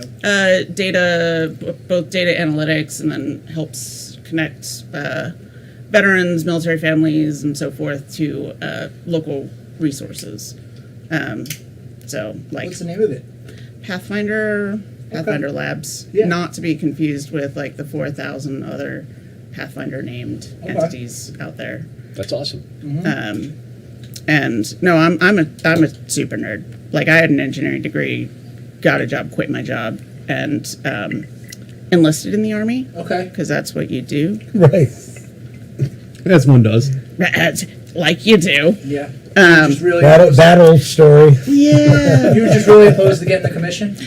Really opposed to, I don't know, respect, money. Pat likes college so much he did it twice. Yeah. Ooh. Oh yeah. Yeah. Yeah. If you could count that as college, I don't know. Yeah, I spent a lot of time at Iona hanging out. I don't know how much college goes on there. Yeah. Yeah. Certainly, socially a good time. Socially. Yeah. Little Van Wilder type of Man, situation. well, college is, come on. If you go back to just do college, right, like 4 years of actual, like real college, where you just live in a dorm and fucking hang out, that's the best. Yeah, I mean, yeah. You don't That even have- aspect of it, I yeah. mean, yeah, well, that's really what, I mean, how much, I don't know, our friends, learning-wise, I don't know how much learning. No, but it was more about the social There's aspect. the social aspect. Which I guess gets into the bigger discussions, like how important is college in general? Depending on what you're trying to do, I guess. 85 grand now, average, Yeah, I read something recently? a day or two ago. Like Yale is like $90K a year now, Yeah. So crazy. up from 55 or 57 10 years ago. Right. So I mean, crazy. even 57. Yeah. Yeah. I get college. Like, you want to be a doctor? I really hope you go to college. Yeah. I honestly believe that it is just a racket between the government, the lenders, and the colleges. The government goes, hey, we'll guarantee loans to this amount. Lenders go, okay, cool. Schools go, okay, now that's our tuition. And then they go, hey, our prices are going up. Okay, we'll guarantee loans to this amount. Okay. And it's if the government would just stop that, like if they would say we're only going to guarantee loans like 60 grand or Right. 50 grand, these tuitions would go back down in a heartbeat. Yeah. You're right. You're right. They go back down in a heartbeat. What about colleges that have like $100 million endowment and stuff They're too? so you know? they're so wealthy. $1 billion These colleges are endowment. so wealthy. Yeah. They just like I just saw an article. I didn't read it. I skimmed it, but it was But basically you saw it. College kids it would was read it. basically I believe it was Stanford. It was one of the Ivy Leagues and how heavily they're invested like in China and they make a ton of money. It's got to be A Stanford. ton of money. Stanford. I mean, to be fair, I did go to an engineering school, and there were a significant number of foreign students. Like, I think when I was an RA because I'm that type of nerd, and then so my sophomore, I was an RA sophomore year, and there was in the freshman class like 40 of the top students from Singapore were all given scholarships from the government to go to Yeah. Cornell. And so, like, the smartest You like how she slipped that in Yeah, there? yeah, boy. yeah. That was No big good. deal. Yeah, I know, That was right? good. Nice humble brag. Very expensive. Nice humble brag. Yeah. We're right there with you. But the smartest boy from Singapore and the smartest girl from Singapore were both living on my floor and both in most of my classes and both doing better than me in most of my classes. So, Smartest kid in Singapore. yeah, and he was on like 3 scholarships and like bought a BMW off of one of his scholarship money because he was like, whatever, man, I'm going for free, and then they're giving me extra money, so I'm going to buy this expensive car. And I feel like he crashed into a dumpster at some point. I don't remember. Good for him. Yeah. But that was... They get down in Singapore. Yeah. The kids are wild. Yeah. He was pretty hilarious. The first time he got drunk was amazing. His roommate took him out, got him super drunk, and I was on duty that night, and he come home, and I came to like the floor, and he's just sitting there lurking over the common rooms like garbage can, and I was like, did your roommate take you out tonight? Because you better throw up in there, because I'm not cleaning your shit up. I'm going to get your roommate out here to clean up after you. But, he had life regrets at that point, I think, because he had never drank before, because it's Singapore. Yeah. So you went to 4 years of Cornell and then enlisted in the Army? Oh, yeah. I got my master's Oh, gosh. in engineering. Wow. Yeah. Wow. Within the 4 years, because I'm... Again. Nerd. Got it. But so... It's a thing. I would find that probably... Stupid. I'm generalizing here. I wasn't fair. going to use that word. But I would just find that maybe potentially infuriating. You have a 4-year degree. You know people from your school that went on probably to have very nice careers. I'm friends with them. Yeah, and you're like, Make you them know pay for what? stuff.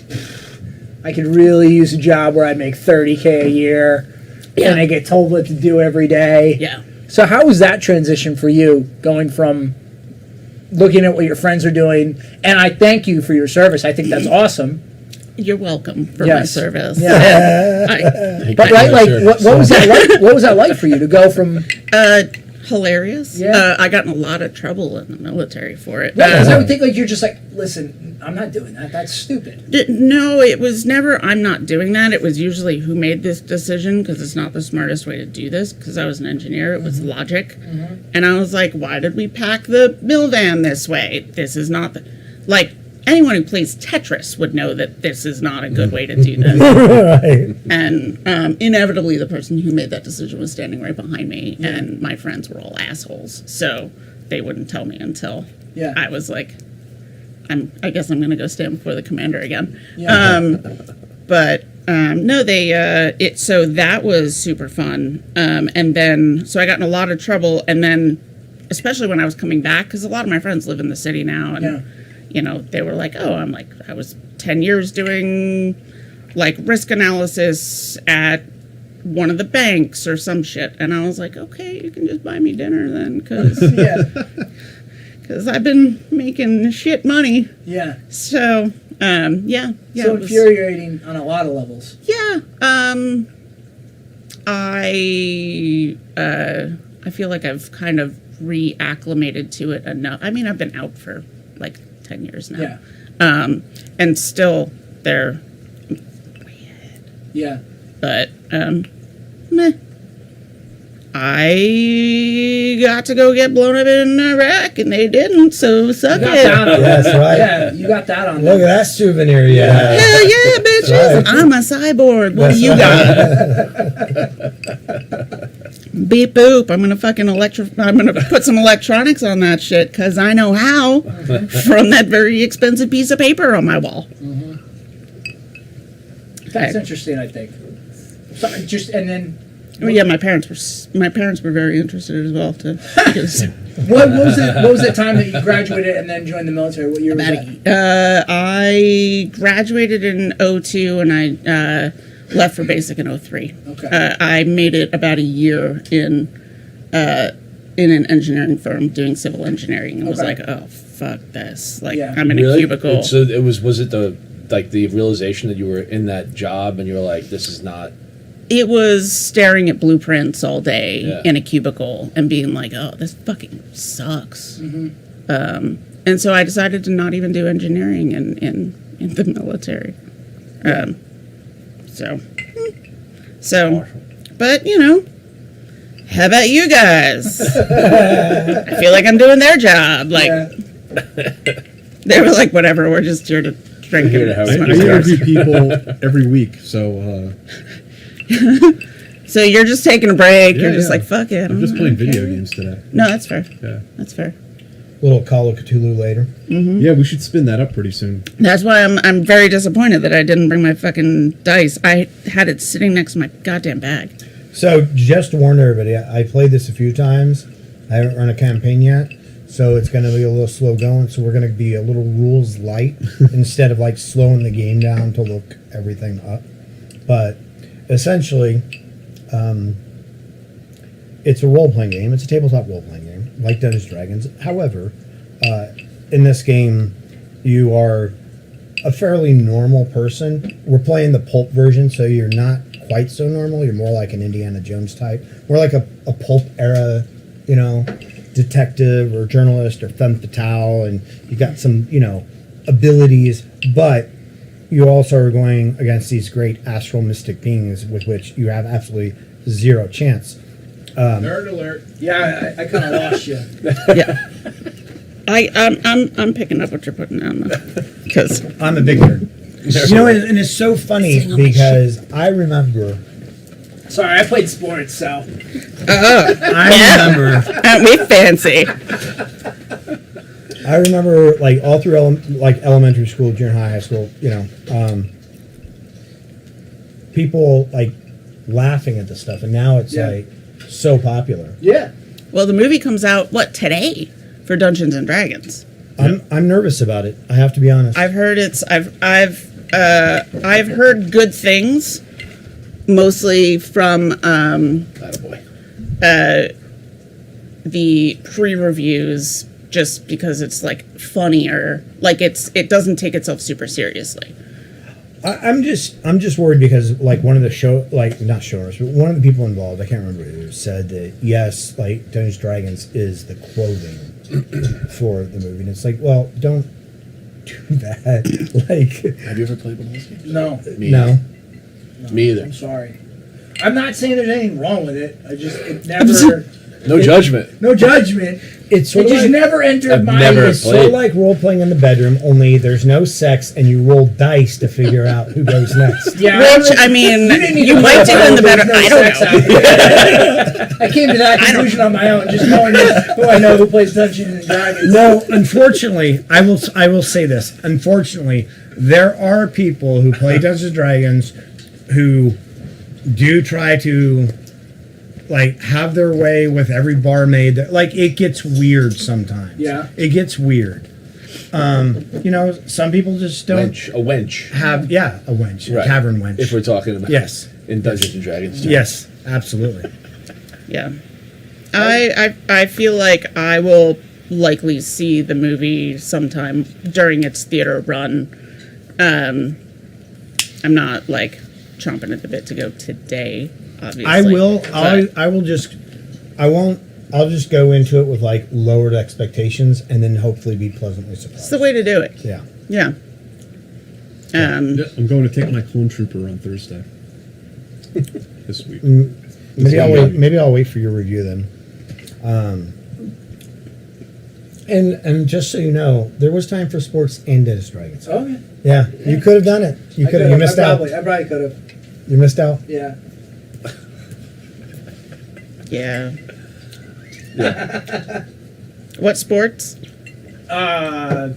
Football, basketball, baseball, through high school, and then I played football in college. All of the sports. Yeah.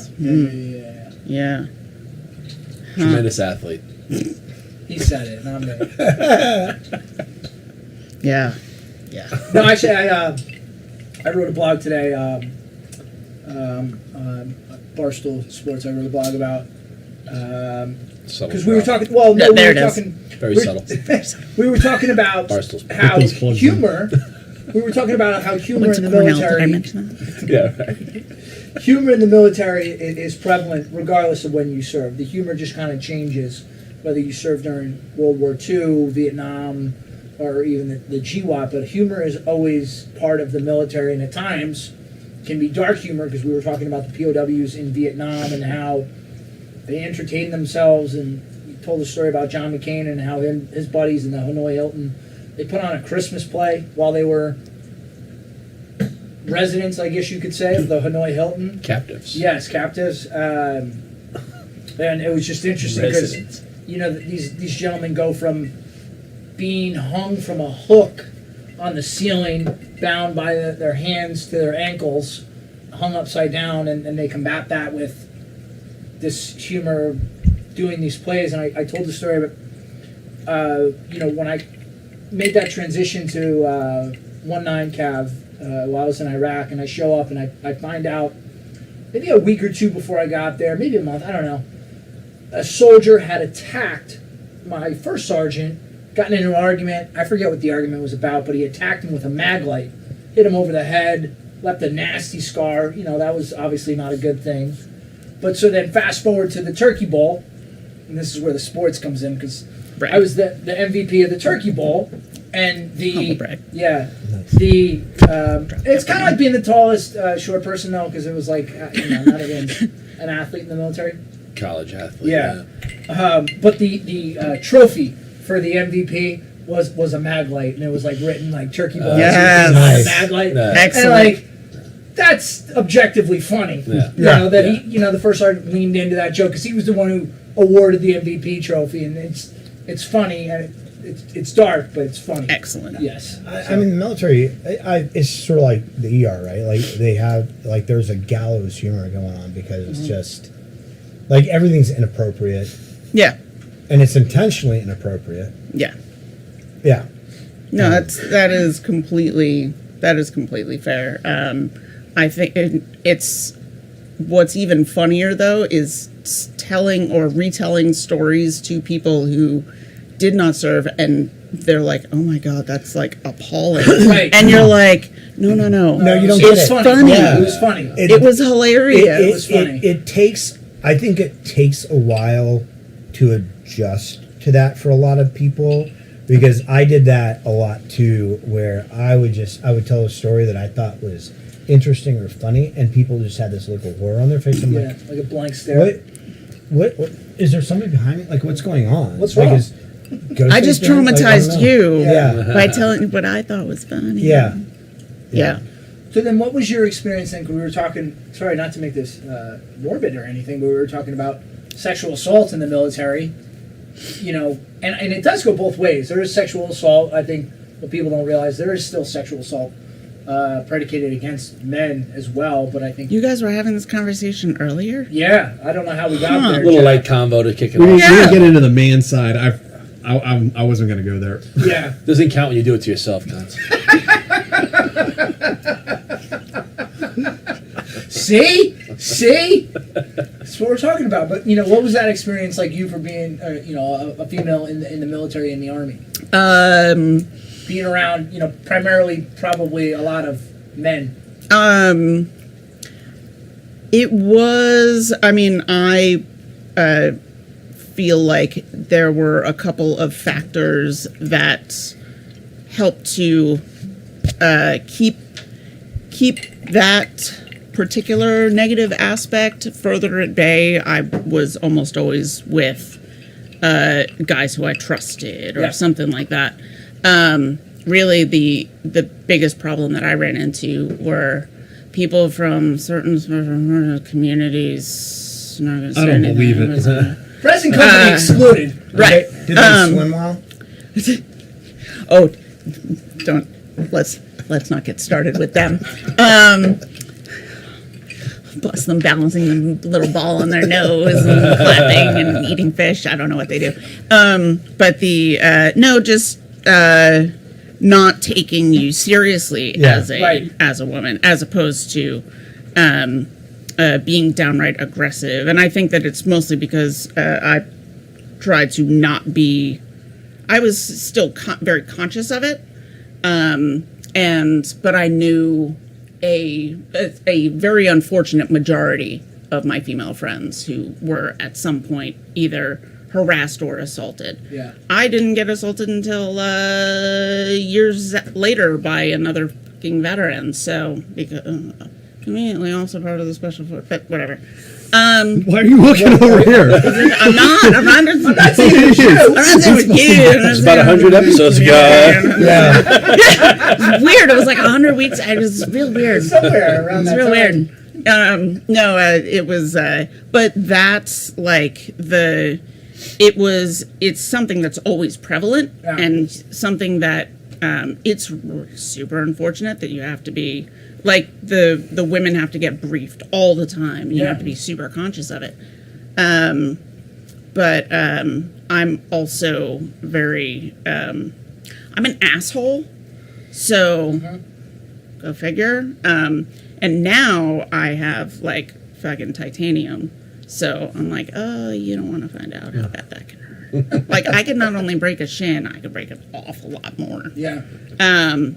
But no, these it's shitty. And I have actually a great deal of sympathy for the women who are now like in a unit essentially by themselves. And until they become more prevalent, till women become more prevalent in all of the different types of units, like join the little fucking ball balancers. Well, I don't know who the fuck would want to though. Well, because you have to like deal with just the difficulties of what that entails on its own, to then compound that with dealing with comments, unwanted advances, Toxic masculinity. There it is. But I guess so. Then my next question then is then Now he's doing your job, isn't it? It's amazing. No, but it's interesting because for you it's guys. like He's women just in looking the up how to play the military. game. I'm just drinking and smoking. There you go. No, that's fair. But I mean, you think about, I don't know, if my daughter wanted to join the military or something, like there's, as a There are guy, and a guy considerations. who's in the military, like you kind of, I tell them to join the Coast Guard or the Air Force. Yeah. Generally the Coast Guard, because actually the Air Force has its own problems. Don't go to the Air Force Academy. But, and plus I tell people to go to the Coast Guard anyway because they're so happy. yeah. Well, I mean, So happy. it's hard not to be when you're constantly out on the ocean and you have really nice places that you're stationed. Yeah, and they do super cool missions. They do, have they have a real world mission all the time. Yeah. Unlike the rest of us like throwing tennis balls to the other fucking platoon when we're sitting in garrison. Like that was every other day, almost every day that we weren't mowing lawns at Fort Bragg. We were like throwing tennis balls to the other platoon, doing shit like that. But like the Coast Guard, they're doing like drug interdiction and like out patrolling and look like, fuck, man. It's cool shit when you're out on the ocean, like chasing down drug runners. Right? Well, that's the thing. Bullshit. Is it I that's remember what all the Coast Guard does. like I remember pre 9/11 particularly when people would joke about the Coast Guard and I'd be like, man, they're killing more people than anybody. Like, what are you guys talking about? Like, they're out there hooking and jabbing, and we're all like training. Yeah. Yeah. Mr. Dave, what do we need to get this game started here? Are we gonna get the game started? See, he Yeah, doesn't want man, to talk about it's this kind of shit. now or He never. doesn't because he's mad that he didn't join the Coast Guard. Yeah. That's why. However, the only person who I know who ever actually got scurvy, Coast Guard. Yeah. Yeah. That's why you need to have your grog supplements. Right? Yeah. Like, put a lime in that. Like on a pirate ship or something. Yeah, no, I met someone and she was like, no, I got scurvy because she was at like the super, like way out on the archipelago off of Alaska. Yeah. And she was like, any food that we got, like vitamin D supplemented milk, all this went to the families that were out there. And so we got like the shit food. And she was like, and I ended up with scurvy. Yeah. I that have makes no sense. idea when Ian's going to I actually have a running joke with my two co-hosts. Well, I don't even know if he's going to be here. He said he was a maybe. Yeah. Yeah. Text him. See. I've been saying for 4 or 5 years now. I desperately want them to watch the movie The Guardian with Kevin Costner and Ashton Kutcher. It's a good movie. Yeah. All about the Coast Guard, and they just refuse just to stick it to me. But it's a good movie. They're really intense. It is people. inspiring. That's all right. Motivating. Yeah. Right? Yeah. Tell me you don't want to join the Coast Guard after that. I mean, how could you not? I mean, like as a PJ, Yeah. it's pretty. They do some. Wait, was crazy he a shit. PJ? Because those are Air Right, Force, didn't- though, right? PJs Oh no, I'm they sorry. were What's their swimmers. rescue They're swimmer? rescue Rescue swimmers. swimmer. Yeah. Yeah. I mean, both rescue swimmers cool. and PJs, because even prior to the war, like the PJs were the other unit that was just like constantly busy. Yeah. Even their guard guys were like doing real world shit all the time, and hard shit, like high angle rescues in Alaska, Yeah. like So underappreciated. High seas rescues. There's a lot of them. There's a lot. Like I think JTACs are underappreciated. Oh, JTACs, Right? are, It's not as sexy as like being a, like you're like I'm a ranger or a, Green Beret or something. And then JTACs are like they're fucking really. That's what, like TAC Ps. TAC yeah, Ps. JTACs, TAC Ps. I mean CCT. Even Oh, combat How about combat comms controllers guys? are fucking Like ridiculous. you need comms. All that stuff. Yeah. So it's all important. yeah, yeah. Can't do one without the Look, other. I will. Can't fly without supply. I've talked about it on the show Or a number of times, steal a even bunch like of shit. way back in the beginning. Like I met some guys in the Arkansas National Guard. I worked with them quite a bit in Iraq, like between 2004 and 2007. They were, I can't remember if they were. They had like Bradleys and stuff. I think those guys were hooking and jabbing so much because they were out there. They were like the security and whatnot for a lot of the special operations units, but then they were also on call to go out to respond. And I remember, they would go dry, ammo dry, like a bingo on like out in Solder City in these like knockdown, drag out fights. One of the guys came up to me one time, and I had some supplies, and I had a Connex and I had a bunch of EOTechs and stuff, and he's like, "Hey Dave," and like they'd like fixed a bunch of our vehicles and stuff, and he goes, "Hey Dave, you got an EOTech?" I'm like, "Yeah, I can get you an EOTech," and he goes, "Okay, thanks." I go, "Did you lose yours?" He goes, "It got shot off." It got shot off because their Bradley went like empty, and they all popped the hatches and were out like shooting, and his EOTech got shot off. And I was like, there are so many people. We talk about soft so much, and it's sexy, but there are so many, even just line infantry dudes. But there are so many people out there, like in Iraq, mechanics sweating their balls off all day long, working in that heat. Yep. Making sure everybody's vehicles, like they don't get paid enough for that. Right. They don't get paid extra. They don't get paid extra. Right. They don't get paid what a mechanic will make in the States. Right. And they're working under conditions that are just, or like the vehicle salvage teams that we got on Highway 1 to like Jesus rescue Christ, a vehicle oh, that's God. just been hit by an IED. Like crazy stuff. Yeah. Yeah, there are a lot of people that just do not get the credit. They don't get the credit, deserve. right? Well, we were talking about, that's the first thing we were talking about, is just like the movie, right? The movie guy who's fast roping in and shooting all the bad guys, and it's like all the stuff that had to happen for that moment to happen, you know? Yeah. Right, Like all the There are a lot of maintenance and all behind-the-scenes that. people. Yeah. They had to get fed, like all that stuff. Anybody you need know? more ice? I'm good. Okay. Good for right now. Thank you. Yeah. No, it's I mean, look, even in a peacetime military, I remember like in Ranger Battalion, our cooks, like our cooks would get up at fucking the crack of dawn and start cooking. They all had scars on their arms from all the grease burns and stuff like that. They worked their asses off. In the Navy, like the cooks on naval vessels work their asses off. Like it's amazing to me how hard the average person works in the military. Oh yeah. We in Afghanistan where we didn't have like, I feel like Kandahar already had like a Jamba Juice or some bullshit. I heard that they had like a Kandahar had that. It had that. They had the boardwalk. boardwalk. Yes. With the Tim Yeah, Hortons yeah. and stuff. It was Canadian. I It was went a down TGI there. Friday. I heard this. I just heard this recently. And I Kandahar was like, was "Are like you set up. fucking kidding me?" Yeah. And people are like, "I was in Kandahar. And I was like, "Yeah, I've been there. It Yeah. was ridiculous." Yeah. Kuwait's tough too. Oh yeah, real tough. I mean, I got my one buddy bust my balls because I was at Anaconda in Iraq, and they had like That's really where I nice, was. Yeah. they had a nice pool. I never got He's to like, see dude, it. I saw a picture of you when you were in Iraq. You're sitting by a pool. How hard was that? I never got to see that. I In never got to reality, go to it's the not pool, that but not that bad. Yeah. I never You'll got be to see here in it. about 20 minutes. All right, cool. But no, when we were when I was out in Afghanistan, we were far enough out that there was nothing there, and we had one cook, and there were only like 80 people on our little fob, but that Army cook.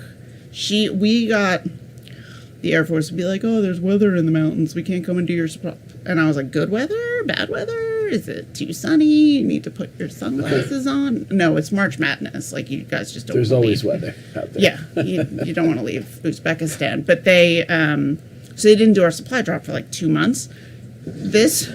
She was like sending us or some of the field artillery guys that did the security for the FOB, like sending them out to go and find whatever they could to come back and like bring it back. And so she could feed like 80, 90 people and did it 3 times a day. And I was like, you are a goddamn national treasure. And like, This is coming out late tonight. I bought I bought a couple more also. But you know what? They're in not that going to make bag. movies Check in the about those bag. people. no. No, that's what I mean. I asked for like quick startup without heavy rules. Yeah, it's supposed to be easy to play. But they're so vital, so important. Oh, 1000%. Yeah. Oh. That's what I mean. Like, Oh, I'm a believer in This that. looks Yeah, people entertaining. deserve and credit. Absolutely. You know what I mean? 100%. You 100%. can't discount, just because it's not as sexy as Right. the guy fucking shooting everybody. You It's kick in the still, door. yeah, it's Yeah, Mark super Wahlberg's important. not signing up for a movie to play a cook. But he should. that should. being Seagal said, did. yes, A and B, true. Three Kings just a is cook. still my favorite movie set in Iraq. Really? What is? Three Yeah, Kings. that's a great movie. Oh, Three Kings, yeah. Is that the one? Is that the one Clooney, Wahlberg, and where they put the Ice CD Cube. Ice Cube. Where they put the Saddam's CD in his cult. mouth and put the They're looking yes. for Saddam's Yeah, cult. that was good. When I was in Iraq, like we were constantly being like, "I'm gonna go get the gold," like just quoting that movie all the time. Yeah. That movie is like it's really the only thing that I will watch about any of the Middle East wars. Okay. I haven't gotten to the point of watching anything about the current conflicts, but I was like, nah, I'm good with Three Kings. Like, That's a whole topic in and of itself. that- Like, those movies. What ugh. movies? What movies? Not watching Hurt We Locker were that talking often. about that. Yeah. Oh my god, dude! Hurt Locker I had a couple of civilian Too friends. soon. I had a couple of friends, and I love them. God bless them. But they're like, "Have you seen the Hurt Locker? It's so good." And I'm like, "No, No, it's not. Like I said, I'll watch it. And homeboy was like, "Why the fuck are they doing that? Yeah. What are Why they does he doing? not have a Kevlar Yeah. right now? Yeah. Why is he throwing? Why is he throwing smoke between him and his cover element? I don't understand." I'm gonna throw cover behind. Like I'm just. Did you accidentally? No, we talked do about this? movies earlier, and I've never seen Lone Survivor, 12. I don't watch modern war flicks Yeah. at all. I loved Fury. I loved Saving Private Ryan. What was it? Heartbreak Ridge. Heartbreak Ridge. Yeah. That was really Yeah. good. That was good. Omega Force. It's an 80s pull. Based on a true story, two helps, oceans. right? It's like Yeah. giggling It's like over someone, Yeah. someone real. But I haven't seen a single modern war movie. I couldn't give a fuck. No, I I Documentaries, skip, though. There's some good documentaries. Yeah, I skip like. Like, what are 100 some of your years. Oh, I think Restrepo is like, Restrepo. I would like to. I would Sebastian like to Junger, see Restrepo. I haven't really even watched most of the documentaries about it. Yeah. I mean, Yeah. you have to kind of be in the mood. I don't know. It's kind of a bummer to watch some of that stuff. Right? Like it's heavy. And you It's guys said heavy. Generation Kill was good, or who said Generation Generation Somebody Kill said was that good. was really good. Yeah. Generation Kill is good. Yeah. There was I don't know if this is Generation Kill. I don't know what it was, but there was a movie. It was, I guess it was documentary, but it was actually footage taken by a Marine Corps photojournalist or a Marine Corps journalist, and it was about some of the drug abuse that was going on in the Marine Corps and like Yeah. some of the other issues. And the Marine Corps like shut it down, but he like released the footage anyway, right? Does anybody know what I'm talking about? I believe that I heard something about that. I'm trying to remember. See, this I was telling you about my buddy. He would fucking know this because he's like in that little weird journalism world. But the Scoot. no, I don't think. Well, I definitely haven't watched anything. I think go. Black Hawk Down is like the furthest forward that I'll get, and then I jump a couple hundred years and watch like Starship Troopers. Yeah. I love Black Hawk Down and yes to Starship Troopers. I mean, Amazing. so different from the book, Yeah, but which is also amazing. but they're both amazing. See, Before you both got here, we were talking to Jack. About Starship Troopers, because that movie I is missed out on that. I had the pleasure of interviewing Matt Eversman. He was in Black Hawk Down, Josh Hartnett's character. But he was telling us how they got a lot of that right, but Hollywood's always going to take liberties for the sake of the movie. They have and to. Story. Yeah. Like Josh Hartnett's character, Matt Eversman's like, I didn't do all of that. Like, that was a collection of people. It's an amalgamation. Amalgamation, of people who have... Amalgamation. In the ballpark. But they do, It's either a TBI or I'm drunk. I'm not sure which. I think you can tell which movies could be two things. take effort to do as best they can to get it right versus So the not ones- Hurt Locker. So not Hurt Locker. So, and that still chaps my ass. It got Best Picture, right? I think. I don't understand that movie. I don't understand why people think it's good. I mean, Because it's people who think it's good are the ones who don't know any better. And then that director did Zero Dark 30. It's like, Yeah, Catherine Bigelow. She's a good director, but you know, it's bullshit. I remember when it came out, I was still at Bragg, because that was like 04 or 05? I don't remember. But a buddy of mine, you're really close though. Still trying. Google it? But it's bothering me. I used to be. Look, I got an. I used to be smart. I got an 800 on my verbals on the SAT. Bragg. Another one. I got a Cornell. I got an 800. I got a 770 on the math. My vocabulary sucks now. The term you guys are looking for is a composite character. Yes. You say that, we skirt around this issue with a word none of us know. Yeah. Right. I can't spell it. Yeah. No, the fuck was I just saying? Fuck. God damn it. Happens to me all the time. Hurt Locker. Buddy of mine went to go see it. And we must have just gotten back from a deployment, and they went to go see it, and I was probably on fucking CQ or something because it was Fort Bragg, and they came back and they were like, "Do not go see that movie if you do not want to get angry because that movie." Like, what's going on in chat, man? Tinderchat.com. Hey, that's right. Like they're Hey, respect the hustle, you know. Yeah, they're loving us. Jim Cotta. Jim Cotta's coming up for the second time on this stream. Is the best Modern Warfare movie. Jim Cotta's like I don't even know what that is. almost everything you need to know about the 80s. For shame. Almost everything you need to know about the 80s is in Jim Cotta. Honestly. Okay. I don't. It's like I got nothing. I don't know. It's just such a bad movie. Honestly, it's like Highlander. It's the best. It's a horrible movie that you're gonna love Because there can be only one. because there can be only one, and it's all Queen. Right? It's all Queen all day. Like you're like I don't understand why it's happening. You know but what I spun up? Was it this year? It was over the winter. Flash Gordon. Flash. You saved every one of us. Dun, dun. Amazing. I love that. That's why Ted's good when he needs Flash Gordon. The music is amazing, but the movie is amazing. There's so much that. Talk about a movie that you watch a little drunk and you're like, what the. I love it. I mean, look, I just recently watched Beastmaster again. One of my favorite movies of the '80s, and It's a good one. It holds up, but it holds up in an '80s way. I watched something about it. They said the reason why Flash Gordon is so strange is because there were two crews making the movie. There was an American crew and an Italian crew. Interesting. And they each had different sorts. They each had a different impression of what type of movie they were supposed to be making. Okay. So the Americans thought they were making like a kind of campy pulp movie, and the Italians thought they were making a dark sci-fi film. Interesting.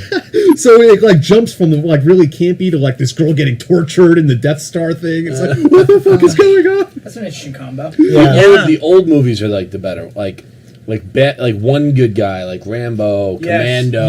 You know, he just goes in and kills everybody. All the one-liners. No one does best. one-liners anymore. Steven Seagal. Yeah, they those should. movies. They're all focused on this real intricate dialogue. It's like, nah, just give me the one-liners. What did you do with him? And they didn't take themselves. They didn't take themselves seriously. Like Judge Dredd didn't take itself seriously. Predator didn't take itself seriously. Blow up some steam. Well, and see, that's why I'm full circle going back to the Dungeons and Dragons movie. I'm looking forward to a movie that's not taking itself super seriously. Yeah, I do appreciate that.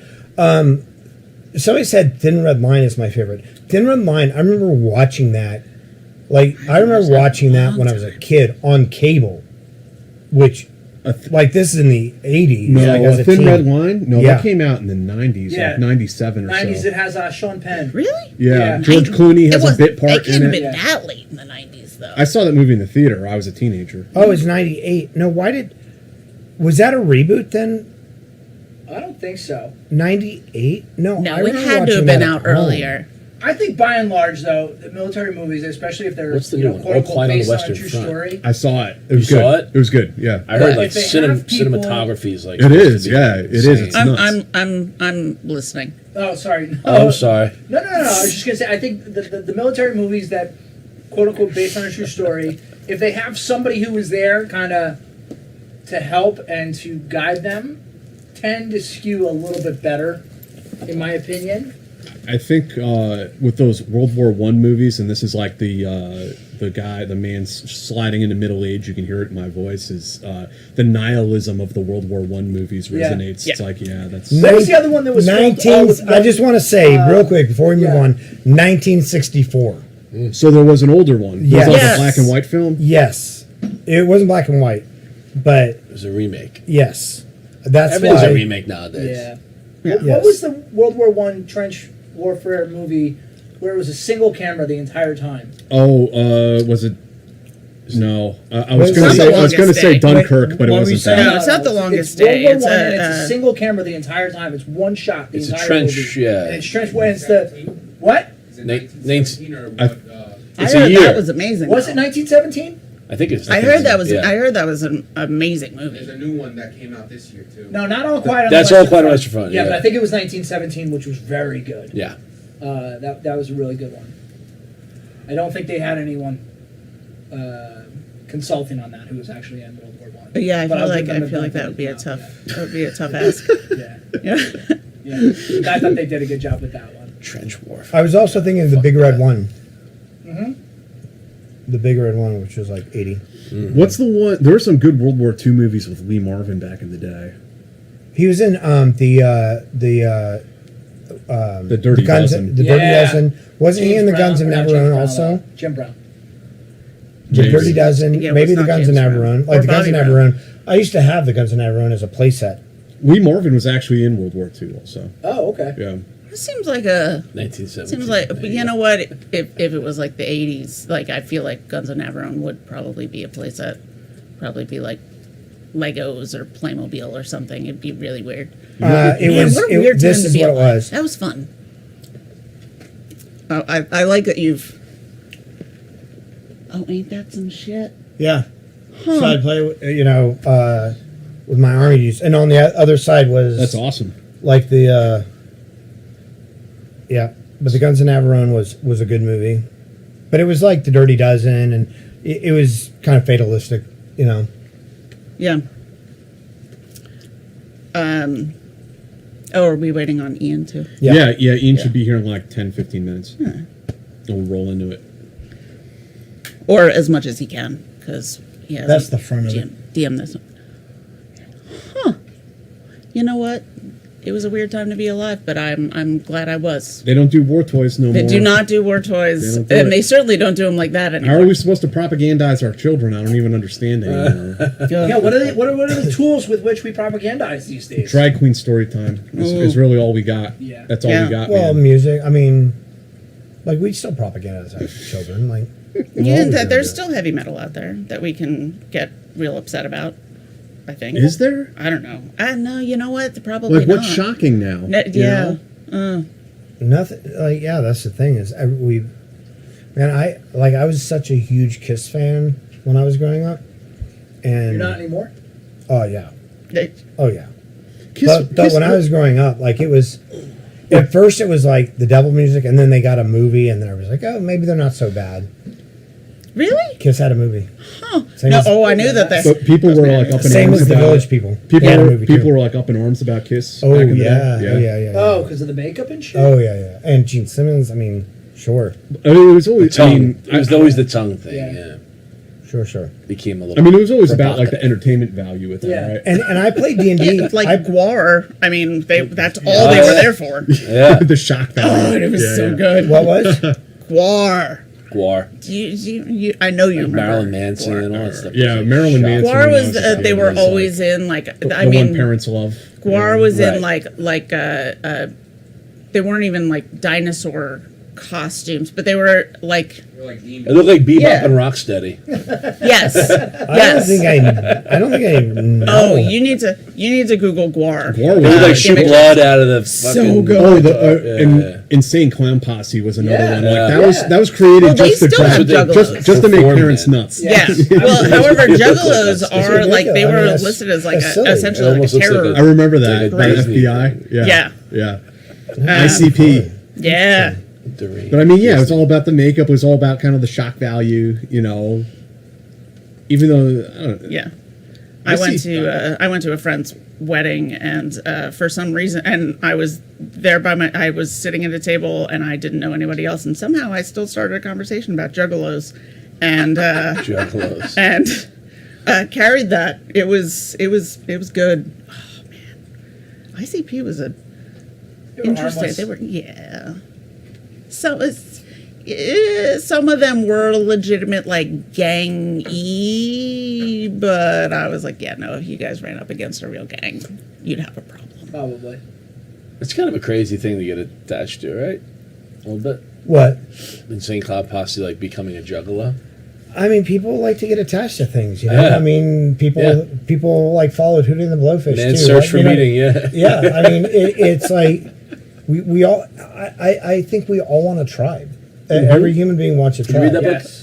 Yes, I did. Which one? Tribe? Younger. Yeah. Younger's book. Tribe. No, Then no. you gotta read It's good. that. It's an easy read too. Yeah. But when people spend too much time by themselves, they become the Unabomber. Mm-hmm. Yes. And Been doing a lot of writing.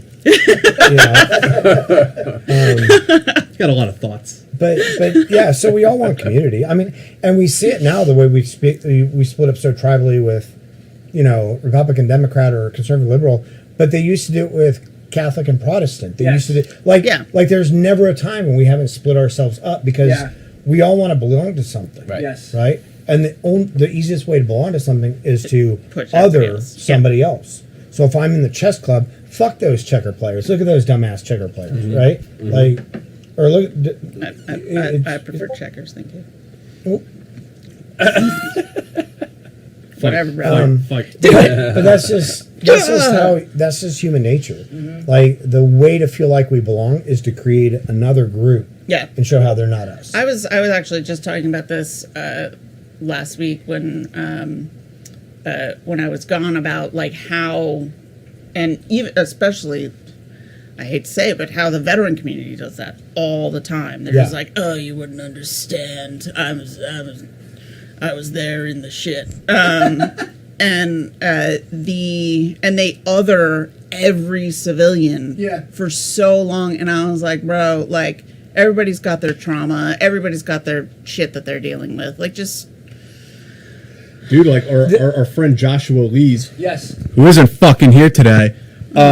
He told me once. It was very true. He was like, we don't have a war to fight anymore, so we fight each other. Yeah. And it's like it's kind of sad Yeah. to see that happen. yeah. But there's not a community that doesn't do that, and I don't mean individuals within communities, right? But it doesn't matter if it's the veteran community or women or men going their own way or The manosphere. blacks, right? But everybody wants to feel My like doppelganger. Like everybody wants to Yeah. feel as though they're part of something that other Yeah. people then experience. Yeah. And so we do it. Yeah, and it's You know? interesting now. We're talking about this before about veterans who've kind of created this cottage industry, and now I think you see it with what you're talking about, where they have these like camps where you pay like 15 grand to go get yelled at by somebody for a week. Oh, yeah. There's a whole show about it. Apparently. Oh, yeah. But what? I'm not going to hate on that because one, brothers got to eat. Like people got to eat. So that's what I was talking And- to Jack. and- It's like, how much do you really fault them? It's like, somebody's willing to pay that money. Right. Yeah. There's a market. Yeah, if Good there's for a you. Oh market. yeah, examine though why Get your there's like paycheck. this there's an audience out there of like dudes who think they need to go and like hold a rucksack over their head and that's gonna like what's that gonna do? For Right. you? Yeah. Not really. Unless you're doing it for personal fitness, in which case you know But, what? but also, if you're look, I don't fault somebody for I fault the SEALs for just wandering around carrying logs all day. But like, that's, I think it's pretty weird to have a bunch of civilians who want to go out and be Yeah. tortured by some former military. No. guy. What they want I to don't do think is it's weird at all. overcome. Yeah. They want to overcome something that they've never been tested. Like they've yeah. never been tested. yeah, I don't think it's weird at all. I think that They just want to achieve. people want to something. achieve something that they wonder. It's difficult.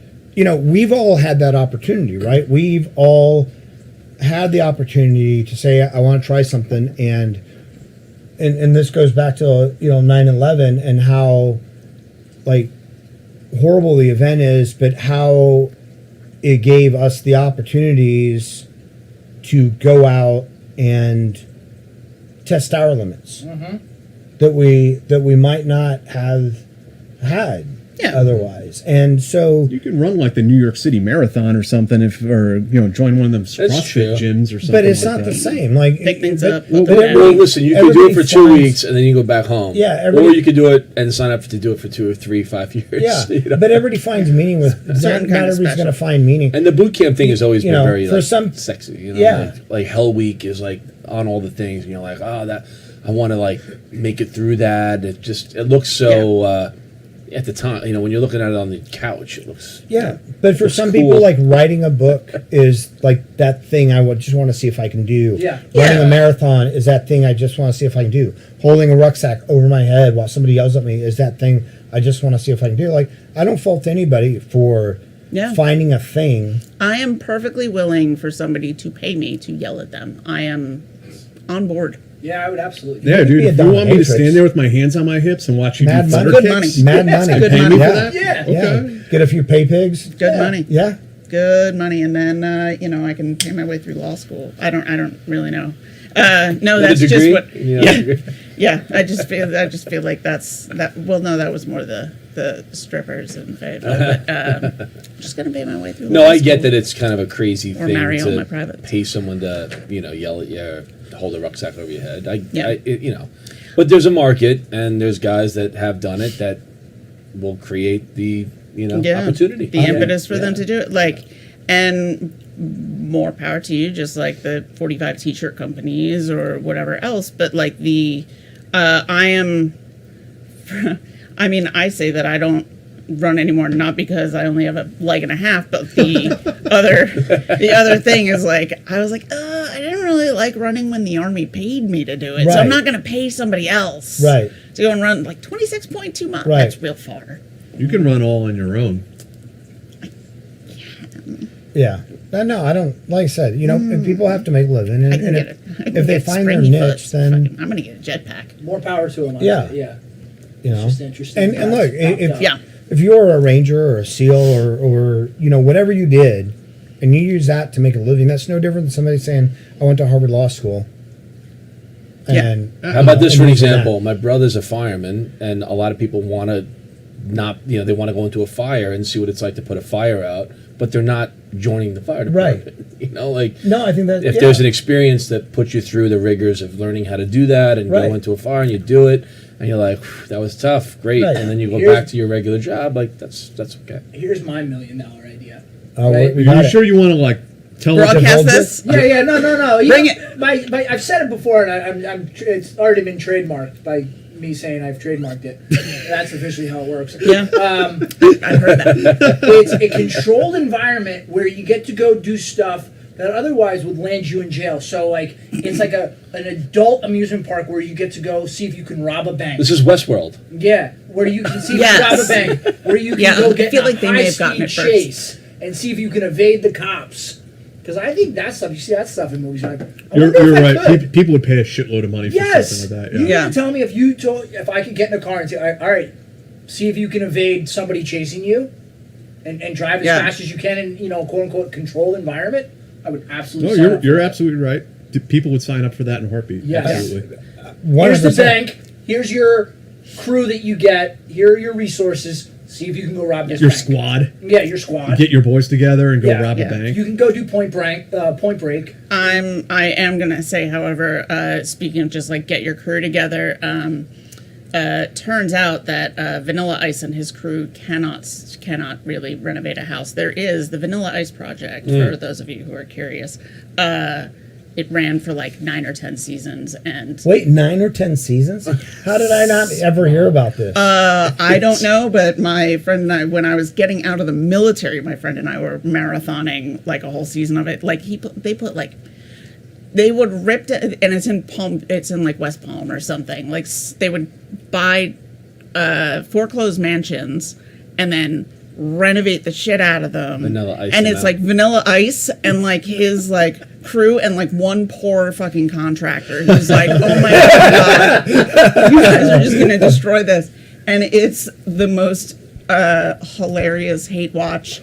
That is not at all military related. It's just a guy and his crew can go and do whatever the fuck they want, and that is essentially what this show is. Like my favorite one was they were like, oh, we have like a guest room and like a whole guest suite, and we're gonna make it so they have an external entrance. We're gonna make it like it's beachfront property in West Palm. They're not that far, but they had dump trucks come bring sand and like dump it in front of the door, like right on the lawn. Yeah. I was like, this is priceless right here. This Did you watch this is all entertainment. like 9 seasons? I did. I only made it through like season 2 or 3, and then I was like, "Oh, this will be on. Well, I can come back." Oh, Yeah. Vanilla Ice is like, I feel bad for the dude because it's like disco, right? Disco was so making an awful lot popular. of money to not Now feel bad he for is. him. Now he is maybe. No, Now he did. is. There was a Vanilla Ice movie in the '90s that supposedly he got paid $1 million to do.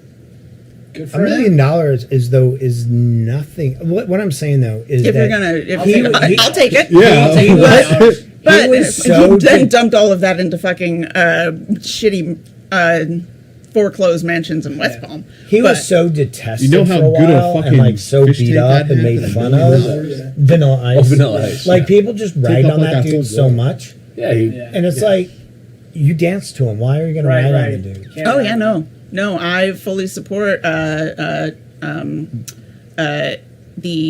ninja rap.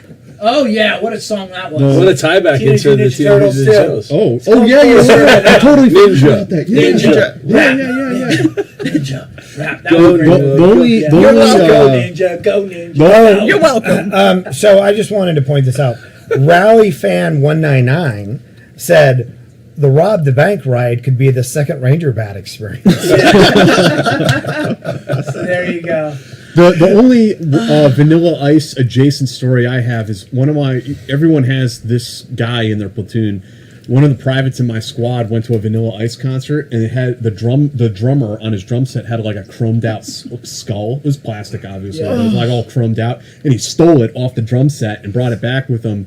And we put it above our squad lockers and put a Ranger beret on it, and that hung there. That is sort of amazing. That he went to a Vanilla Ice concert. Yes. in like 2005 Yeah. or something. Yeah. Yeah.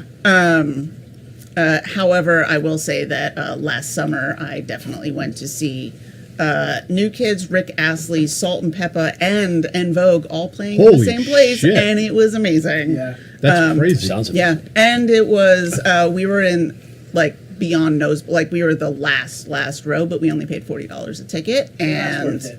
well, That's where you get the that's- contact high. Oh my god. I will also say that it was probably 85 to 90% women age 35 to 55, and it was hilarious. Prime hunting grounds. Oh, hell yeah. Just roll on in there and you're like, excuse me, laying some cougar traps. But, yeah. However, this, I believe, I'm already rallying the crew to go and see Shaggy and TLC, Oh my god. who just announced their tour. And I was 90s like, are hot again. yeah, but like, I hate that, but it's true. look, man, don't go chasing waterfalls. No, you don't want to look for the rivers and Rivers and lakes stick you to the used rivers to. and lakes that you're used to. Yeah, yeah. Um, Know all the words to that one too. Also, all no right, and with scrubs. that, No scrubs. Wait, can we talk about the Corn Rob Zombie concert in 2016? Also, yes. Yeah. And I was actually just talking to somebody yesterday about the Misfits, because the Misfits are touring with Fear, who we're not sure if any of the original members of Fear are still in them, but Misfits, apparently Danzig is touring with them too. Really? Yeah. All right. Well, it's been a joy to be here. Thanks for coming in, I have guys. to get going. I appreciate the invite. Dude, come again. I will. We had a I will. fucking awesome time. Thank you very much. Such a pleasure. Jack, thank you for having me, man. Thanks for coming in. It's a pleasure to meet you. Lovely to meet Great you. meeting you, dude. Pleasure. That was fun. You're gonna pass off your little fancy mic to. Yeah.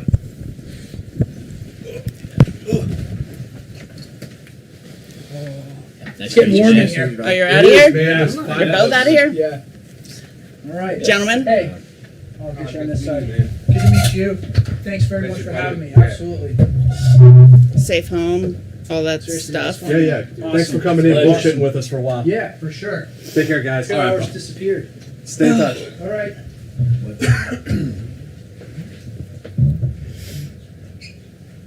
I guess they have more important things to do on a Friday. It's all right. Ian is en route. Should be here in a few minutes, and we'll get things going. Sounds Yeah. good. Adam might be. Adam might be. Well, Unclear. Yeah. I don't know. That's a crazy question. You're Yeah. asking crazy questions, D. Yeah. Yeah. Crazy questions have crazy answers. Dave, where do you want to sit for this thing? probably. All right, I'll move. there. I mean, I think I can handle that C4. Where Alana's at, or That's where bad D's? right now. You want to sit where D is, over in the? No, you can sit here if your back is bothering you. No, that's a bad. Yeah, yeah, That's a it's- bad chair for my back, but that's probably the best place for me to sit. No, no. If your back's fucked up, sit in the corner there where D's setting up the mic. Okay. We can always move the table over there. I don't know what you would be. You're not a dungeon master I am. because Well- because it's Call of Cthulhu. It's not. And keeper. All right. I'm really bummed out that I'm not. Pardon this intermission, guys, while we set things up. Do you have fun music? Do you have like? Do you have like? We should have a jingle. We should have a jingle. You should have like. You should have intermission music and Yeah. like a "Let's go out to the lobby." Let's go out We're to experiencing the some lobby. technical difficulties. Let's go out to the lobby. Let's go out to the lobby. Guys, we are at 69.6 subscribers. Get us up to 70,000. Come on, we're doing this marathon, this Jerry Lewis telethon for you guys. What is that? Yeah. 400 subscribers we need? Mm-hmm. Yeah, it's not happening tonight. Oh, look at this, Debbie Downer. Yeah, really. Debbie Downer. Really. Being honest. Sad trombone. Yeah, I kind of want to. I kind of want to. We want to pop. Crack that You want to open. pop this open Why while not? we're waiting on Ian. And D. Well, that's bad people. Like, that's. We don't. Bad people is where we specialize, Dave. Don't lie. Like we don't. But I would, like, either win or lose every game depending on. This what is right in our wheelhouse. Wait, you're still here. You can hang out or you leave? Yeah, hang out for a bit. Okay, Yeah, cool, man. Sure. I think we scared him off with the role playing game. He was like, "Oh god, this is about to get real weird, real fast." Shit, look at all these cards. This is crazy. I have no idea how this game is played. I don't know what I'm doing. I just saw like the little back. Yeah, it's amazing. Yeah. Getting started. The object of the game is to be the first player to score 7 points. Laughing, crying, screaming, drinking, and being a jerk not only accepted, it's encouraged. Step 1. Each player chooses a player identity card, gray, and places it face up in front of them. Gray. Huh? No, are we? This is Do we have green more and booze? white. No, we're out. Oh, I should have brought. Oh, I'll go get some booze real quick then. Yeah, we'll be right back. We're gonna go grab some booze. Is it within walking or? Yeah. Or, okay. Yeah. It's right up on. Because otherwise, my sober ass can drive if need be. Oh no way! It's within walking distance. It's like 2 blocks away. Alright. It's just like 2 blocks up, right, Jack? Yeah. Okay. Okay, here are the gray cards. Jesus Christ! What the hell is this thing? This is more in depth than I thought it would be. Okay. Hey, Jack, try one of the other ones. They're super quick. It's to gonna be start. That's all right. Here we go. Try the zombie one. All right. Oh, well, that's fine. What do we do? All right. You have an identity card. Each player collects a picture voting card black for every person playing the I'm game. over this already. So many instructions. 2 cards. Okay, so each player collects a voting card black. Okay. And we place this shit face up? What are we I doing? do not know. It says nothing about. Wow, these 2 things are both very appropriate for me. Okay. Are you sure? Because I have the cat lady. I also have the cat lady. So. And there's 3, and yeah, that's each player that's collects me. a double down card, green. 3 cards. Okay. This is Okay, gameplay. The last person to arrive begins as the dictator. The dictator draws a question card. Read it aloud. Okay, the question cards must be the white cards.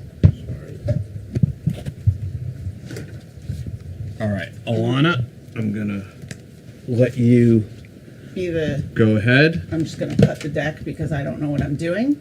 Okay, place the voting card down. All right, the last person, or I said the question card, and read it aloud. Least likely to believe in global warming. Okay. See, I thought we were judging our friends. We're getting there. The dictator, you, I like judging. cast their vote by silently choosing one of the. Oh, so there's only 2 of us, so that makes this pretty. We're gonna be giant assholes to each other until the other people come back. Okay, we can see how this go. At least we'll learn how to play it. Cast their And then we'll vote, pick the silently ones we like. choosing one of the players, me. You could play. And he's like, no, fuck all y'all. Then placing the coinciding voting card face down in front of them. The dictator can't vote. Yeah, we actually need more than 2 people to play the game. Yeah. Oh, Well, that fucking sucks. 3 to 10 players. well, and fine, fuck you. Well, we That can was just, a we that can was just judge all the people that we don't even know that many musical all right. people. That was a valiant effort that Yeah. I Get made. to that silver mic for me. That one. I'm just gonna Check. All right, don't scream. Shit, fuck, ass, cunt, son of a bitch, and motherfucker. There it is. Thank you. Well There. done. Do you rehearse that, or you? That's you don't? George Carlin's 7 words you Yeah. can't say on TV. Yeah. It just rolls right off the tongue now. Well, I've had lots of experience and That's fair. training in this particular field. Oh, see, like some of these are good. See, I feel like you could just play this with. If we were all prostitutes, who would charge the most? See, these are great questions. We're gonna- these are great icebreakers. This is that gonna I would use at my next business. This is meeting. gonna have to come out tonight after a few more drinks when we have some people here. Yeah. It'd be the worst phone sex ever. See, I don't feel like you need all these rules and other cards. I feel like this is just something that you can play with friends and acquaintances, particularly acquaintances. Here we go, Zombie Dice. Zombie Dice is a quick game for any zombie fan or the whole zombie family. 13 custom dice of their victims push their luck to eat their brains. Question played at lunch. This is- Okay, but where are the instructions for this one? A handful of live wasps for the least amount of money. Wow, I have a list of people who would do that. Hang out with some pretty dumb friends. Who I love very much. We're not drunk to pre-drinks. That's standard. Wow. Most likely to drunk text X. Here we go. Okay. Wait, did we double check how many people are needed to play this one? That's a great question, Alana. That's what I'm here for. 2 players. Sweet. Even better. Yeah, he's like, I can stay over here. I don't have to get mixed up with you jerks. All right, this game includes 3 dice, a cup to hold them, 2 blah blah blah blah blah blah blah. The last player is the one who won the last game, or the one who can say brains with the most feeling. On your turn, shake the cup. Take 3 dice from it without looking and roll them. One is a human victim. The red dice are the toughest, green are the easiest. The dice have 3 symbols. Brain, you ate your victim's brain. Set the brain dice to your left. Shotgun, you fought back. Set your shotgun dice to the right. Footprints, you escaped keep the footprints dice in front of you. If you choose to roll again, you can re-roll these dice along with enough new ones to bring the total to 3. If you roll 3 shotguns, your turn is over. Otherwise, you can choose to stop more. All right, I think we just have to roll into it. Yeah. All the dice go in this thing. Literally. That was a pun well intended. All right. Nope, 3. Okay, Not all. I was playing Yahtzee, I think. No. Oh, okay. You roll it, you shake it up, and just take 3 dice out without looking. Oh.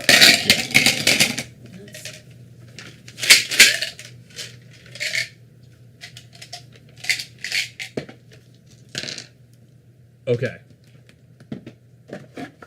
6 paw prints and 2 sets of footprints. Okay. Brains. You ate your victim's brain. Set the brain dice to your left. You don't have any. I don't have any brains. Shotgun. You don't have any. Footprints. Your victim escaped. Keep your footprints dice in front of you. If you choose to roll again, you will re-roll these dice along with enough new ones to bring the total to 3. All right. What do paws do? Yeah, I had kitties. If you keep going, keep all your footprints on the table. Okay, do you want to roll again? What do these do? I don't see anything about paw prints. Yeah, literally nothing. Give me these. Why is this game all of a sudden hard? All right, go ahead and roll again. Okay. Oh, but I can only roll 1? Just shake it up and pick out 3. 3, okay. Even though I have these 2. Yeah, keep those. Right. 2 more paws. Oh, and a brain. Okay. So put the brain to your left. Footprints. Your victim escaped. Keep your footprints dice in front of you. Okay. Would you like to continue or turn it over to me? I don't know the advantages. We're playing until you reach 13 brains. How do people know what's going on that are watching? We just explain it to them? I'm kind of like figuring it out in okay, real great. time, so Okay. I can't readily Here, I'm answer gonna move. that I'll question. You're not prepared to answer that right now? No, I'm not. Ian's None of coming. us. You hung up on Ian. No, I hit. Sorry. Why is this game hard? Why is this game harder than it should be too?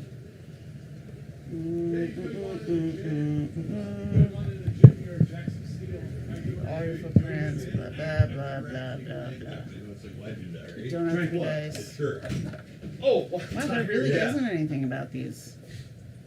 Ian, you I'm right on here. What's Oh, going hey. on? I haven't seen you in ages. What's going on, dude? I know we're actually live. Yeah, As I'm it's like all right. rambling. We're like used to it now. We're like. I would give you a hug, but I'm like kind of blocking the microphones. But good seeing you. I already Come did. on. I think I knocked some Are those over when I came tattoos in. new?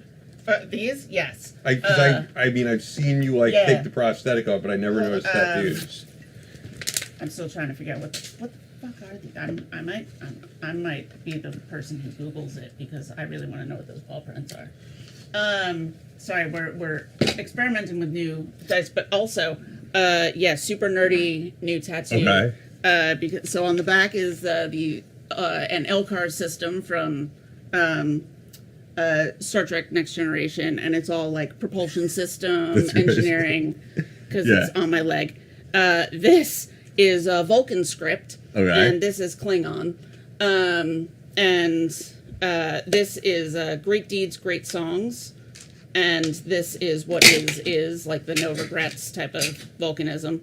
And this is because in the Star Trek Next Generation episode about interrogation... This is the nerdiest thing I've ever heard.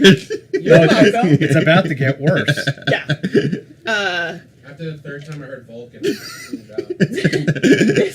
But this is because there's an excellent episode where Picard is held prisoner and interrogated, and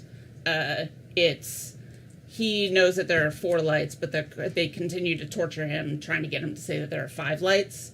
And so this is 4 lights, and then the 5th one because I was an interrogator, and this is the whole thing. And so the last time I saw you was about a year ago, so you got all that done in the past year. Yeah, actually fairly recently. That's cool. Yeah. And I'll probably put like some more shit on it, but I've been meaning to decorate the remaining shit that's meat Okay. So- Oh, like a full leg sleeve. Yeah, well, I'll probably do like up to like halfway, like a little bit above the knee. It's wild. So, I already have a lot, and so fuck it. Yeah. Where's Dave? He is buying booze. He'll be right back. Cool. All right, so we're gonna start over again. Wait, I'm gonna look up what the fuck those paw prints are because what is this called? Zombie dice? Yeah. I'm gonna look at the chat right here. See Okay. what people are talking Ian, about. you go first. If anybody knows what these are about, Oh, I think I got it figured out. Shake this up. Pull Okay. 3 dice out Okay. without looking at them. Yeah. All right. This really like goes back to your Dungeons and Dragons days. We're I mean, getting this there. is- We're getting yeah. there. All right. Don't look at it yet. Just set them down. Okay. Okay. Wait, I did 4. Right. Throw one in there. Yeah, Okay. So your brains, you're gonna put on your left. Those are basically points. How you're Okay. gonna win the game. Footprints. Your victim escaped. You're gonna keep those in front of you.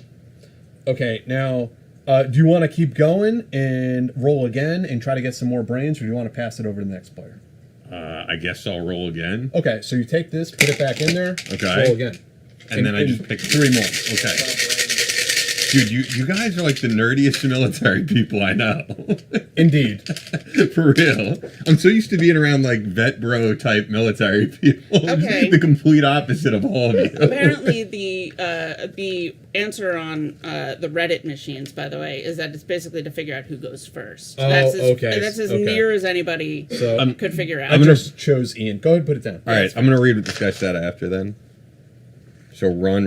And this is a shotgun blast. So you set this to your right. I'm just gonna read. This guy said, "I hear a voice that is a mixture of velvet and the golden rays of the sun." Ian Scotto has clearly arrived. The voice of our intro video has arrived, guys.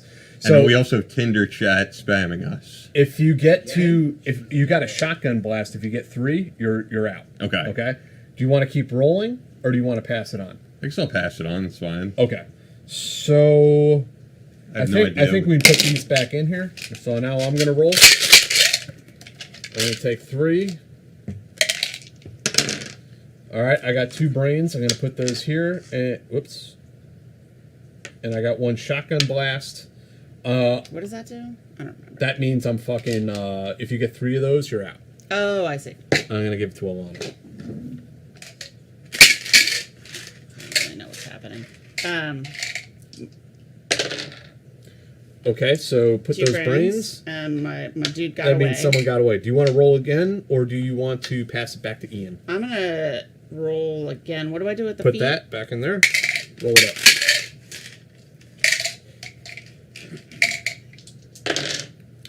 Okay, so you got 1 shotgun blast, 1 brain, and 1 and foot. this goes in front of you. Do you want to roll again, or do you want to keep going? Oh, but 3 of those, and you're out. So we're all tied. Sick game, dude. I just threw that on the floor. Yeah, But- all 3 of us have 1. Yeah, and we're running out of dice. I think you're supposed to keep tally and then put them all back in. I think that's what's going on. That seems hard. Oh, but I got a 4th brain. But you got a shotgun. I did okay. also get a shotgun. So, So we're trying to collect brains, basically. We and- are. Okay. I have no idea what I'm doing. I'm kind of getting it now. So there's is only like- 1 in there. You're supposed to roll with 3. So what do we do? Yeah, We I don't. take. It says at the bottom, I think, I got. of the instructions. By the way, this is like my first time here. This looks awesome. It is pretty damn cool. Thanks, bro. Yeah, I'm just They looking don't around. have the giant table though, which The giant table is a little out of control. it, So happy it's gone. There's so many books here that I, recognize from over the years, and guys, actually, both of us have interviewed. So, hold on. I'm going to keep score. Alana, Jack, Ian. So Ian has 2. I have 2. Alana has 4. Because we're running out of dice here, right? So it all needs to be back in If there. you don't Okay. have 3 dice left in the cup, yeah, make a note and then Okay, put go them ahead. all in Okay, the cup. cool. So I'm just grabbing 3. Yeah, All right. yeah. Go for it. You guys Oh did- wait, you're supposed to keep the shotguns in front of. Yeah, but see, you need the dice. You're right. Right, well, no. If you don't have 3 dice left in the cup, make a note of how many brains you have, and put them all in the cup. But keep the shotguns in front of you. Oh and man, this is continue. complicated. All right, I have 1 Yep. of these. I see. Just got hard. So that again. means I put these back, right? Unless you want to go again. If I go again, I don't have to take this then? You No. got to keep that Yeah, in yeah, front of so you. And you can put the feet Okay. and put the back feet in. back in. Gotcha. I'll pass on then. So you Okay. you know. So take these. Yeah. So you've been doing this since noon, right? Because I tuned in earlier. Yeah, man. We were playing Ninja Turtles earlier, so I got 2 brains. I'm gonna take my 2 brains and move on. Could I tell you what's one thing that's new in my life as we're doing Yeah, this? yeah. So you guys saw an email that I sent of why I couldn't be here. I saw that. Yeah, You got a job. Yeah, but here's the thing. But here's the thing. I worked for Newsmax for 4 days, and I was like, "Fuck this, I'm out of here." A plus, sir. It was like. Here's I'm the thing. dead because I already had. Okay. It was incredibly good pay. me and you, like Ian. it was more than I've ever gotten paid to do a job in my life by far. What's going on, dude? But you couldn't make it. But Yeah, it was doing not it on. worth. It was going not on, man? worth Nice your to meet soul. you. Yeah, and it's not even. I mean, I'm talking to these people and but To these people. and when I say that though, like computer people. I think Jack knows Inside this, the computer. and Chris feels the same way. He's been like, it's not just Newsmax. Like I despise the news media as a whole. I really do. Unless I was working for like AP or something, you know, which I'd be okay with. But like, Right. yeah, I really do hate just the how much media is out there purposely driven to anger people. One way or another. Yeah. Yeah. And then beyond that, I mean, the hours were absolutely insane. I would literally just be sleeping and working at Newsmax, and that would be my life. And I was like, yeah. So anyway, that's what's new in my life. See, I would say it's a soul thing. Yeah, it's partially that too. I'm a soulless bitch, so it really doesn't matter to me. But no, I can feel that. Yeah, Yeah. absolutely, man. Wait, feel so that. what am I doing? I'm taking 3 of these. Go ahead and say Yeah, because I'm out because I. Oh, you got 3. you Okay. I shotgunned. I got 2. Right, where should I sit? Come over. Oh yeah, sure. I don't know if this was yours. I haven't touched it. Don't worry about it. No, you Okay. guys get to cozy up. Oh yeah. All right. So wait, do I have 3 here? I don't know why I can't really like gotta count get 3 in some. my hand, but yeah. All right. So I'm out. I'm definitely out. Okay, Nice, so yeah. I guess I won the round. You won. By default. Good job. Okay. Dave, what do you need Is to? that the zombie one? Yeah, yeah. Is it good? It was cool. They once, said it's a quick start game. once we figured it out, yeah, Yeah. it's fun. So go ahead and do what you need to do, man. I'll let you Are come you guys sit. done? Yeah. We're wrapped up. All right. It's a very quick game. That's good. Yeah, they Yeah. said it because I asked them for like quick start Not hard. games. Because we're not going to sit down and figure out like Yeah. Settlers Oh, of they're Catan. coming. This or game Ticket to Ride. way harder. Yeah. However, the cards are pretty amazing. Like they? the questions. We're Like, gonna- what are some of the This is questions? pretty progressive. We're gonna come back to We're gonna do those. 4 Who on- would on the eat couch. a human meat Dave will burger for sit the here. least amount 4 of on money? the couch. That sounds very. I think it's of present Pornographic. company. I would also I would expand. A lot more. I would And expand to be that to honest, I anybody think that it's we. like 4 guys and Alana, but Ian, let them sit. So before we start on Cthulhu real quick, let's do like 4 questions or 5 questions from this deck, and we'll all just point to the person we think it applies to, Yeah. just for shits and grins. Yeah. You have the cards over there. So, Oh, I do. So ask like shuffle it up and ask a question. Yeah, because I was already skimming through a bunch Yeah. of these, and I was like, oh, I know, like, And then we'll I would have point- trouble with some of my friends picking one person. Oh no, that one's boring. No, that one's boring too. Hold on, because I'm selective. In the future or now, who's most likely to leave their partner for a sex robot? Yeah. Oh yeah. We'll point at D. Just everybody point at the person you think it's going to I be. could see D like marrying an anime character in the future. Wait, Yeah. we didn't Yeah, say it's like a- anime, did we? It No, could I'm be just like kidding. a- it You're could be like, oh, wait, was a that an option? life-size- Yeah. Maria, if you're watching, I'm kidding. She's like, but are you? But are you? Who thinks they're more attractive than they actually are? I don't have an answer for He's these. like, I don't know. why I not? guess I'll go with Dave. Yeah, I'll go with Dave. Yeah. I mean, if you're gonna self-identify, Yeah, Jack or D. What's up? Who thinks they're more attractive than they are in this group, including you? I don't know. Man. I'd say me, I'll give it to you. because I used to be attractive, and I never like grew out of the fact that I not anymore. It's kind of hard to play this though because I'll be honest, like this is my first time meeting him. I don't know what applies to you at all. Yeah, but you know about my vanity perfectly well. Yes, I don't know who the answer would be that. Who has secretly done something very illegal and gotten away with it? Oh, it could be anybody. Yeah, I feel like that's everyone. Yeah. I'm just gonna do a full room. I Who see would? Maria commenting on her comments. I'm just reading all this. But are you, Maria? Yeah. Yeah, the same thing you said. Yeah. Yeah. Nope. Yeah.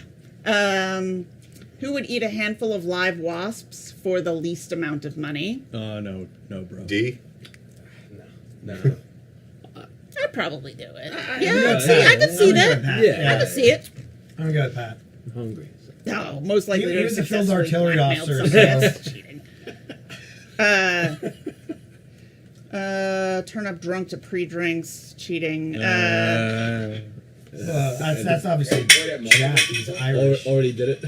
No racial comments, please. Oh, On screen. children, who is the most high maintenance in a relationship? I think that I'll take that. I think You? Yeah, very. Really? Yeah. Oh, fuck no, man. No? No. I'm like, are we staying in tonight or are we staying in tonight? Because that's cool. I mean, Yeah. I've gotten a little bougier in my older years. Your elder yeah? years. Yeah. Ian, are you yeah. high maintenance? How much I how haven't much been in a time do you spend on relationship your in hair? so long. No, That's my answer. But Is I'd that rather because like you're pair the too meal with Oh, look at you. Look at you. Yeah, Huh. Yeah. I know. I used to eat MREs. Who's the asshole here, guys? Pick it. Yeah. Oh, that's If it's not clear, it's probably you.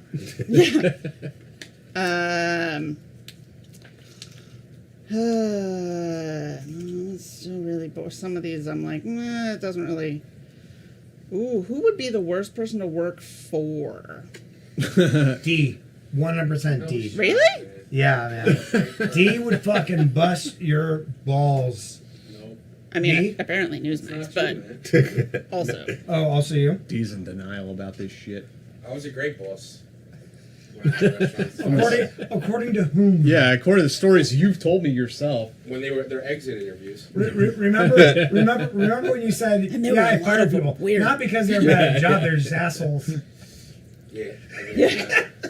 I mean, drinking on the job is you're bad at your job and you're an asshole. Dude, you're a cook. What else are you going to do to entertain yourself? No, you can't drink. You're smoking doobies back there throwing shit on the grill. I You mean, can't do it. It's in front. You can't do it because it was an exposed kitchen. I don't want to get into it. You seem a little defensive here. But you said they weren't that. Anyway. In their lifetime, Yeah. who is most likely to become a pimp or madam? the thing you got to understand is that the love of a pimp is very different from that of a square. Yeah, that's Idiocracy. Gator Yeah. don't play. Need some walking around. Money. He's walking He's walking around, money. Pimps up, hose down. Who would That eat doesn't a apply to anybody. The in the game room, is does the it? game. Oh, come on. Who would eat a human meat burger for the least amount of money? Like, just give me, like, an alive scenario. And I'm like, if you're if not I'm using that meat. hungry- Don, Well, that's not a party of sexual one. question. Yeah, no one else is eating that ground beef. You know, Exactly. Like, that ground human flesh. you're Guys not do it all the using time, it. actually. Yeah. If you're not Depends on using how you it, look at like, it. because you're already dead. Protein is Yeah, protein, yeah, yeah. right? Yeah. I mean, you just can't eat the brain, I think. Look, I wouldn't judge you I don't guys know. if you ate me, like if we were in a plane crash. I Th- mean, that- you I gotta would- do what you gotta do. Yeah. Like, and, you know, I mean, I'm rooting for the biggest person because it'll feed you the longest. But, Right. like, Yeah. but so, because I was telling you that I just did this Arctic thing, and I was like, who, when you first show up, you're like, okay, no, who, if we're being chased by a polar bear, like, who are they going to go for first? Because that's probably the same person that if we get stranded out here, I'm going to go for Right, first. right. So, like, It's the slowest person. Who would I eat first? slowest Right. or largest, like, they look the most, I mean, they're probably really hungry, like, both Delectable. global warming and the fact that Well, they're... we're kind of exceeding the bounds of this question. Like, who are we gonna do in first? Like, we're kind of going into a certain. Yeah. I mean, that's always that's That's the next question. You know, I mean, I understand how you get there fairly quickly, but yeah. who suffers from resting bitch face. Again, let's go for a collective here, but also me. Paid too much to do what they do. No, not me. That's Nope, for sure. Nope. Well, that's just sad. If we were all panhandlers, who would make the least amount of money? Oh, damn. Shade. Yeah. Shade. Well, Ian has the best voice, so I think he would. Oh do yeah. well. Remember that homeless guy with the great voice Yeah, that was like famous? The band Yeah. with the golden voice. Yeah, but he had like a crazy criminal past, and I think like that's why he was. Yeah. homeless. So, like, yeah. Well, look, I mean, this isn't original. Like, I think I saw a comedian say this, and I'm saying that in case this is original, and I don't want to come across as an asshole.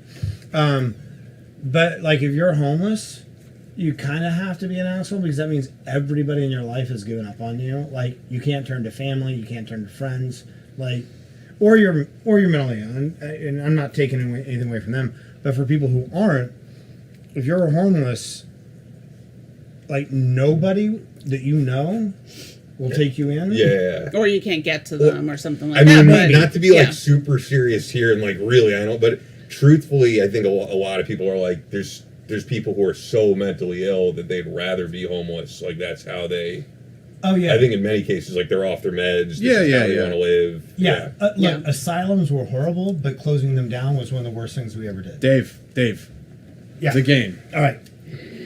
It's kind of like, we got to get this Yeah. thing going. The game. Because otherwise, we're who most likely to enjoy being dominated in the bedroom and so forth. If we all dressed up as the opposite sex, we would look the most Oh, yeah, believable. This game is kind of fun. I might be a No, good it's tuck. great. There's booze. What Might booze be a did, good tuck. what booze did we open? The Lefroy or the? I didn't open either of them. Oh, Dave, just focus on the game. Focus on the game. Well, Ian's so- down there on somebody the wants- corner. Well, there's still grab some in the Buffalo. Do you want Lefroy or do you want? Dude, finish the Buffalo Trace. There's a little, yeah. what have you what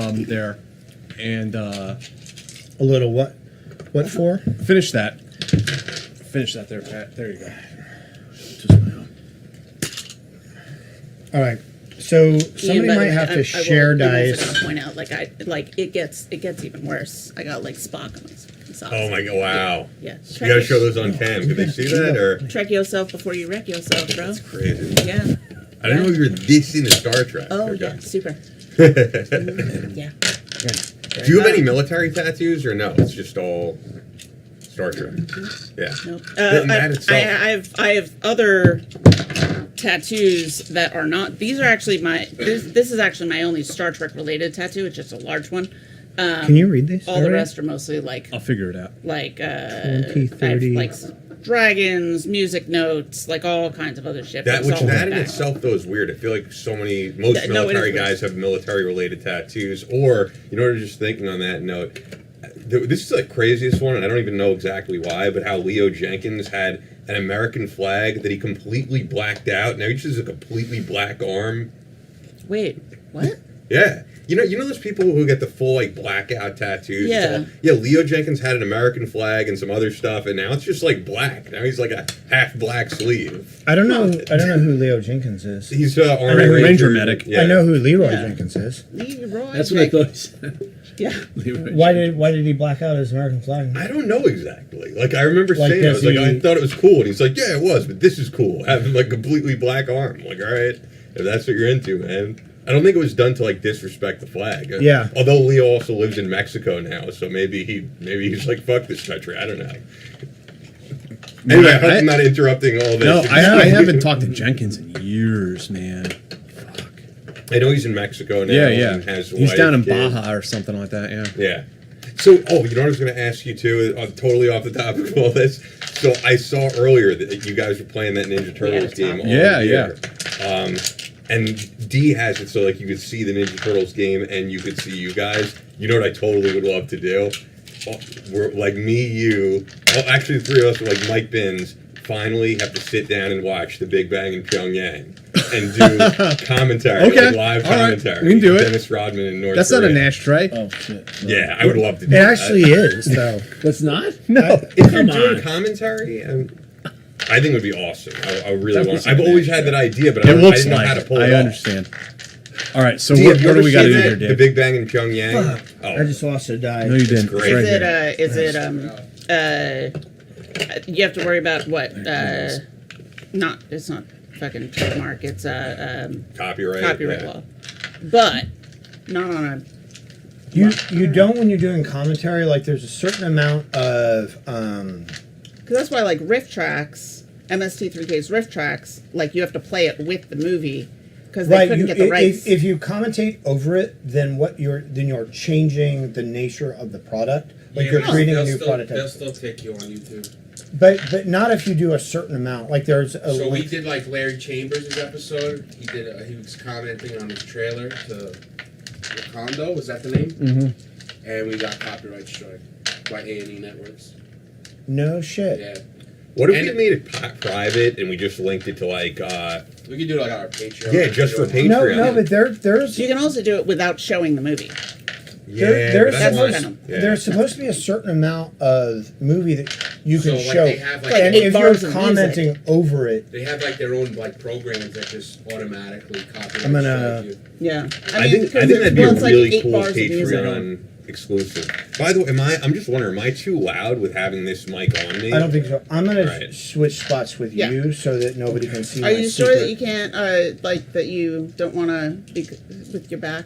If it gets Okay. bad, I'll Okay. like move or something or stand up. I can move too, but it's whatever the you best need. place for me right now. But yeah, I've Please always put my foot back out. wanted to do that with you guys, but We I could didn't do it. know how to Let's do do it. I think I would love to do commentary on like military style movies and like rip on them. That shit's been done, man. It's been But done for to death. Patreon, I think would be cool. But only Jack really knows Mike Binns, Andrew Wilkow's producer. He'd be perfect Mike for Binns it. is fucking funny. Yeah. He's a fucking funny guy. He has so many just spur of the moment funny lines, and I've actually Yeah, he does. I've seen people go on Wilkow, and Mike will say Scheiße. Mike will say something to them in the control room that's really funny, and then the guest will steal it. They'll go on the air and they'll say a line that he said and like use it as their own because he's just such a fucking like smart, funny guy. And yeah, I would love to have him here and do that. I see that there's a super chat. Oh, is there? Oh, Yeah. wow. I'm trying to keep track of all this. Thanks, sir. Why are we getting? Any thoughts on Army PsyOps girl Lujan? I have no idea what that means. Thank you, sir. Who's Army PsyOps girl Lujan? Well, let's do a little bit of commentary. I'll pull those over. real quick. the game. It's a super chat. We'll. I don't. It's not our job to investigate some army psyops girl on the internet so that I can weigh in on somebody I have no knowledge of whatsoever. That's the fun of the internet. That is the fun of the internet. You want me to So, like, People weighing in on stuff that they have no knowledge of Yeah. whatsoever is the internet. Yeah, that is true. that the YouTube voice speak very quickly, state a lot of opinions as if they're facts. I guess she's a Army e-girl. Yeah, she's hot. That's great, man. Yeah.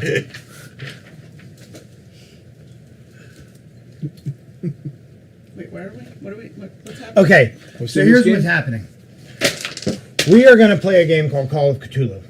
If you don't know, Cthulhu is a mythos created by H.P. Lovecraft and then followed up by other people. And it is basically a mythos of these astral horrifying. beings. Say again? Increasingly horrifying. Increasingly Existential horrifying. dread. Yes. Yes. Well, not just existential, but also like physical dread. It's a great story. Yes. Hard reading though sometimes. Can His be. writing style Yeah. can be challenging, but it's a role playing game. But unlike D&D, where you are the hero, in this you're more just basically normal people. But we're playing a version called Pulp, so you're more like the pulp heroes, right? The heroes of pulp, like old pulp novels, pulp fiction, where Everybody's in like the dot. you have a little bit of extra, something, right? Where in the normal version of Call of Cthulhu, you're just a normal person, and you get fucked very quickly. And I printed up enough character sheets so that if you do like die, but in this, generally there's a scene where you're investigating, coming together for various reasons. Isn't the whole point of this game to die? Pretty much. But we're gonna try to avoid the TPKs, or what we call the total party kills. I'm gonna give you guys, some opportunities to grow as people. Before we die. Yeah. Before you die. Or go insane. I'm not gonna let the first. I'll try not to let the first shaggoth that you come across destroy you. This is what you hoped you were going to get into today? So generally, if you think of like a 1920s, 1930s, like sort of pulp fiction idea, like The Shadow or whatever, but now we're also talking about obscene horror, and I mean obscene because it's Cthulhu. And it's obscene, not sexually obscene, just obscene in the most. Has anybody I've read a fair amount of Lovecraft because for like the 80th time today I'm a giant nerd, but like Lovecraft monsters in general are very descriptively horrific. Yes. Yeah. So one of the things about this game that differs from most role-playing games, like where you're going to swing a sword or cast a spell and destroy the thing in front of you, in this game, one of the things you have is sanity, right? And your characters will have varying amounts of sanity.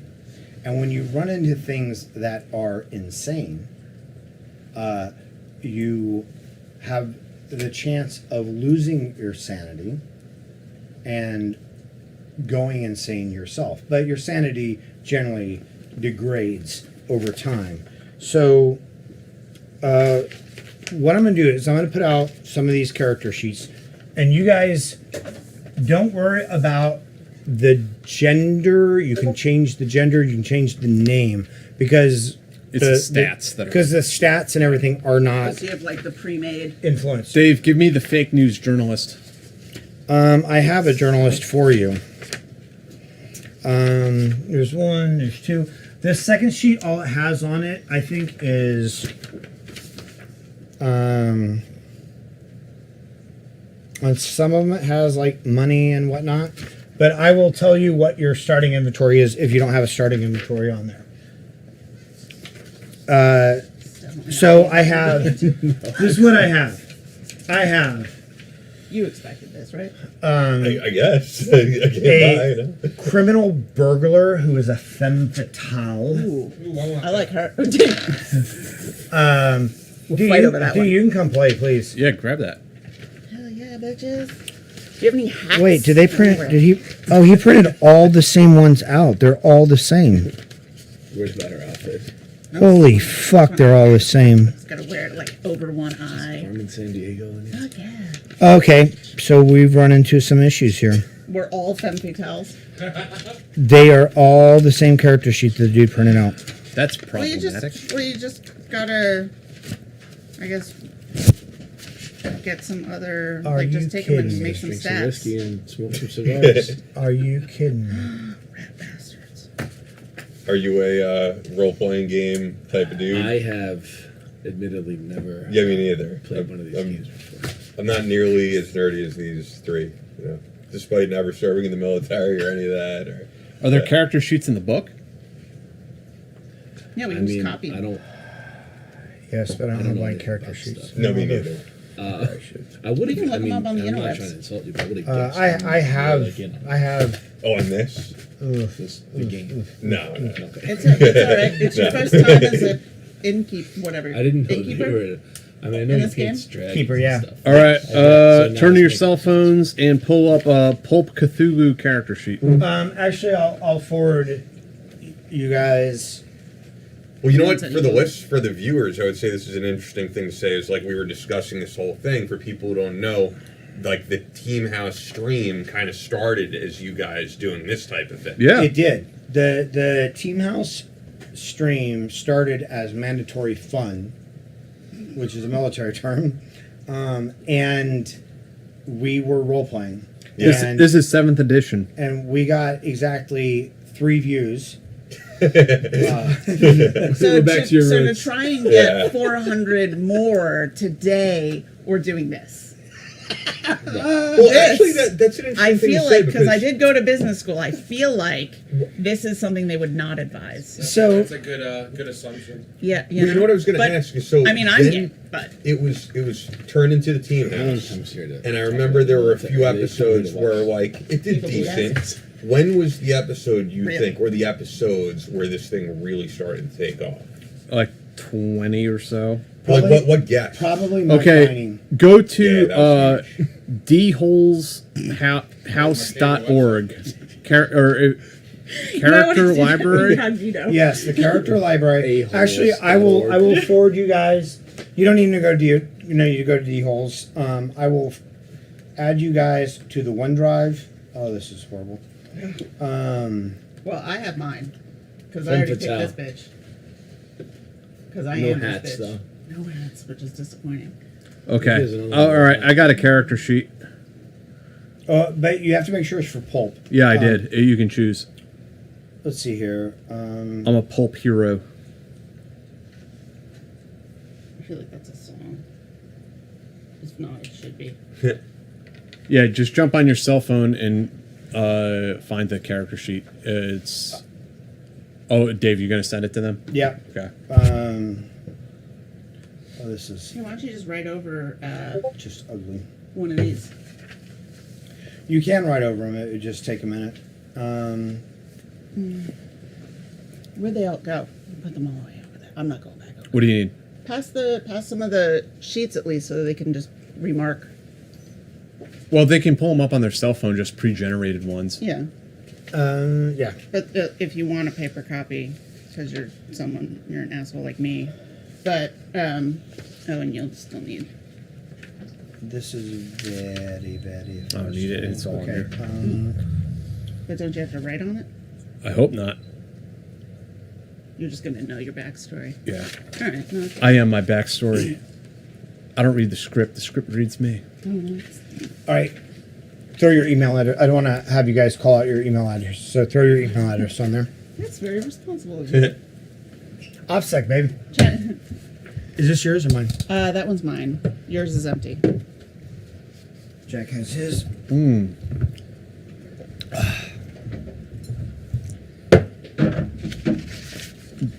Mr. Park, ice.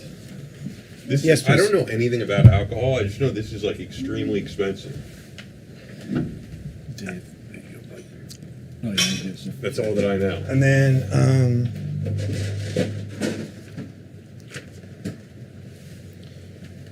Oh shit, Tonto Vodka is here. I didn't Of realize course, that. man. That's sick. I've never actually had it 'cause I don't really drink. Your But cup. I hear it's great. TontoVodka.com. Ian, could you hand me the Lefroy, please? That's the, okay. Yes. Thank you, sir. There's also, I don't know if you guys have it, Three Rangers whiskey. That we have heard it. We try to get them as sponsors. We've tried to buy it before, but they don't. They carried it they carried it at the logo shop, the one we used to go to. Okay. But they didn't have it. but when I had we to were in. request access. And then, shared file. so did you get an email for it? Yeah, I just I hit request access to the Google Drive. So one of the Rangers from there we've had on, Dale Sizemore, and he was portrayed in Black Hawk Down. Actually, what's his name? Brad Howling's starting his own whiskey company. You know Brad? I don't need one. I don't think I Okay. know Brad. Yeah. Brad, Oh, you she's don't good. need one, right? Yeah. Yeah. You can just pass it, Jack. he was in. I have one. Part of Black Hawk Oh, Down. you have one? Yeah, I pulled it up on here. Okay. I'm good. Oh, you did. Okay. He was part of Black Hawk Down mission. Was, Okay. amputee as well. D, are you gonna get in on this? No. Why? He's got his own whiskey company. No. Enjoy it. He just wants to enjoy All right. it. We're gonna do this. Switch cameras up. Dave, jump into it. Let's go. Let's go. We got this. We got to move this thing along. We got this. So what do we have to choose one of these people? Yeah, Yes. just choose one. Okay. Well, anyone that looks interesting to you, just Yeah. Pick by occupation.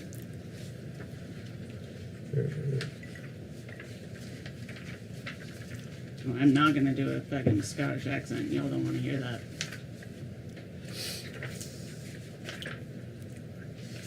You'll fall. It's easy. Just trying to get in here. I'm looking forward to hearing the Scottish accent myself. No, you're not. You are not. British is passable. Scottish is not. My Scottish is not. I played the Did you, drunken dockhand fairly well. It's really my only character. All right. I don't have access to this thing. Really? Dave, do you Still need not to? letting you go? Yeah. I requested access. You have to approve his access, sent. Dave. Hey. Mr. Burke. You have to approve his access. Oh, do I?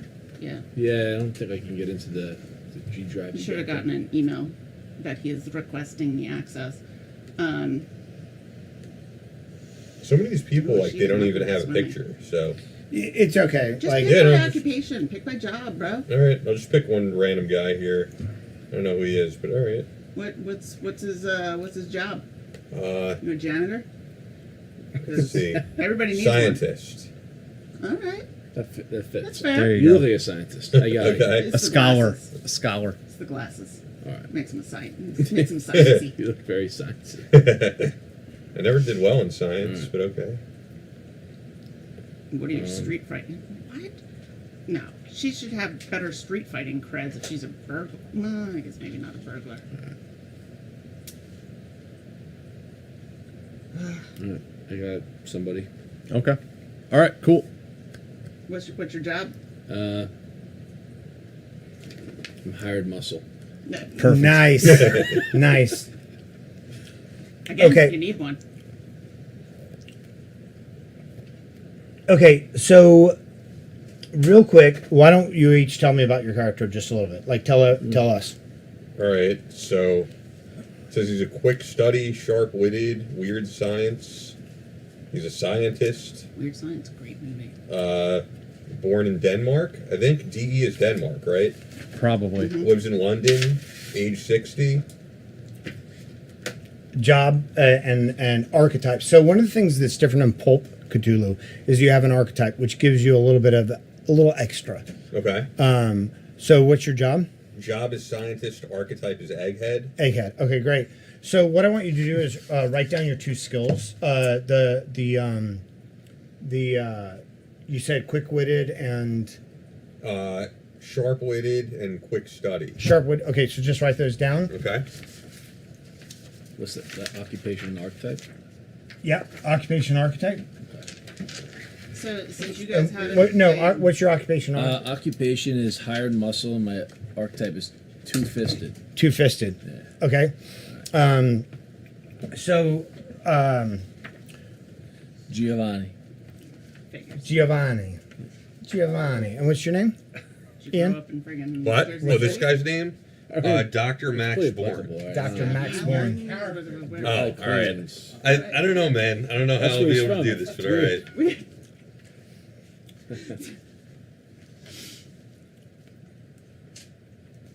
Okay.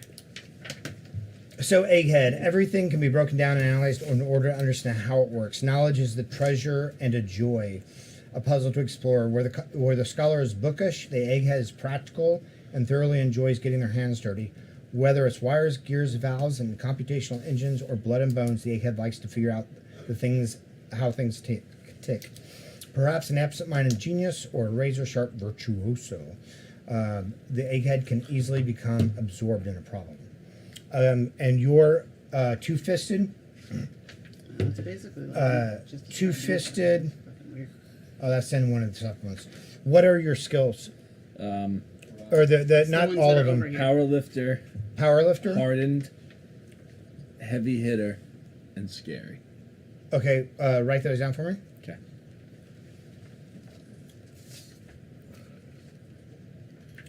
Alana. I am the criminal burglar, femme Nice. fatale, smooth talker, and master of disguise.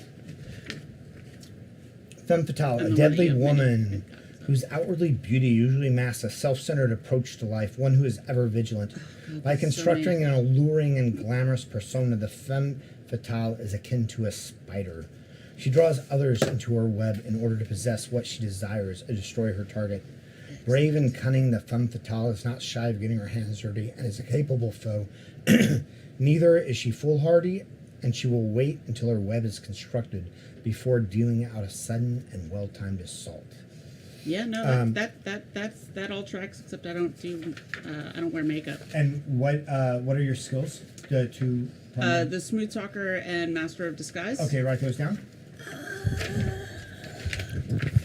You have it on all these sheets over here. I'm just saying. And Jack? I'm a foreign correspondent. Yes. And my skills are smooth talker and nimble. What's your archetype?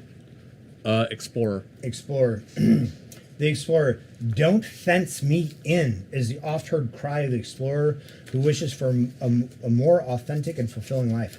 Strong-willed and virtually unshakable, the explorer is ever questing for what lies over the horizon.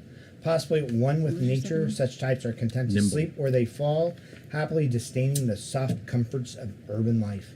Whether hacking through the jungles, squeezing through the caverns, or simply charting the hidden quarters of the city, the explorer is often a misfit who grows restless and is annoyed by those they consider to be weak or cowards.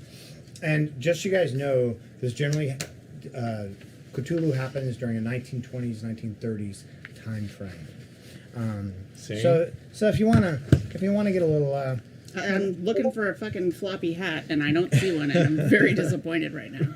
And Jack, what are your skills? Smooth talker and nimble. Smooth talker, nimble. Write those down. They're right there. I put them on that sheet. Okay. I gotta say, like, reading these comments are great. What does it say? This one I love. Shout out to the firefighter guy, only non-nerd in the room during this game. He's cornered. Yeah. I can't leave. Can't get out. Welcome. I can't leave. Welcome. Can't get out. So, Ian, read me your skills, and then I will read you the benefits of those skills. And if you have those skills, like, write them down because it'll help with your die rolls and things as we go along. I have All right, these so skills. quick study and sharp wit. Okay. So,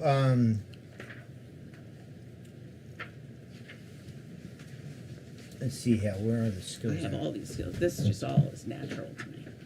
This is You don't even need to look at this no, thing. it's just me. It's just me. Skills. See, what's particularly fun is when you do things like give them a whole backstory. Is that what happens? Oh yeah. Oh yeah, you can give your character. You create that. You can create that. Okay. You, the world is your oyster, right now. All right. I like Right it. now. Yeah. Just. I mean, it's so, like you said, it fits. It fits. All right. Yeah. You're good. Two-fisted. Quick-witted. I got both of them. Right? I got both of them right Got here. Jack Johnson and Tom O'Leary, right? Your talents.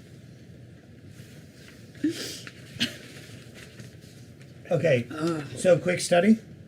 Yes. Have the time required for initial and full reading of Mythos tomes as well as other books. So just write that down. Have time of reading books All right, who has... Here, I got you. for quick studies. All right. And then what's the other one? I have Sharp-witted. my Yeah. bag. Able to collate facts quickly, gain a bonus die. And then for sharp-witted, it's just put bonus die There's when Lefroy. making intelligence rolls. It's all good. It's okay. Oh, here, you want ice? He's if like, I'm you gonna have a need. little bit. He's like, I'm gonna need Are a lot. you more done? alcohol. Yeah. Thanks. He's like, I don't care. I'm just gonna need a lot more alcohol. For this. You got it. You know what? Okay, so Pat, for you, powerlifter. Yep.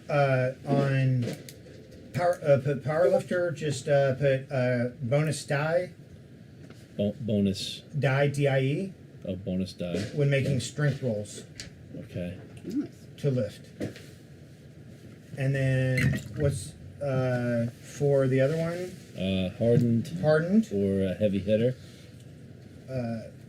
Hardened, increase sanity point loss or ignores sanity point loss from attacking other humans.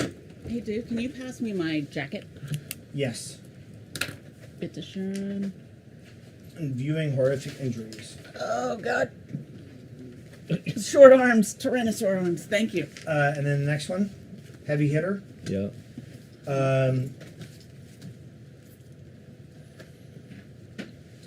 May spend 10 luck points. 10 buck points. Luck points to an additional damage die. To add an additional damage die when dealing melee combat. Thank you. Unarmed combat. Additional. Or melee combat, it doesn't matter. Yeah. And then what's the other one? Scary. Scary is adding to your intimidation. Where's scary at?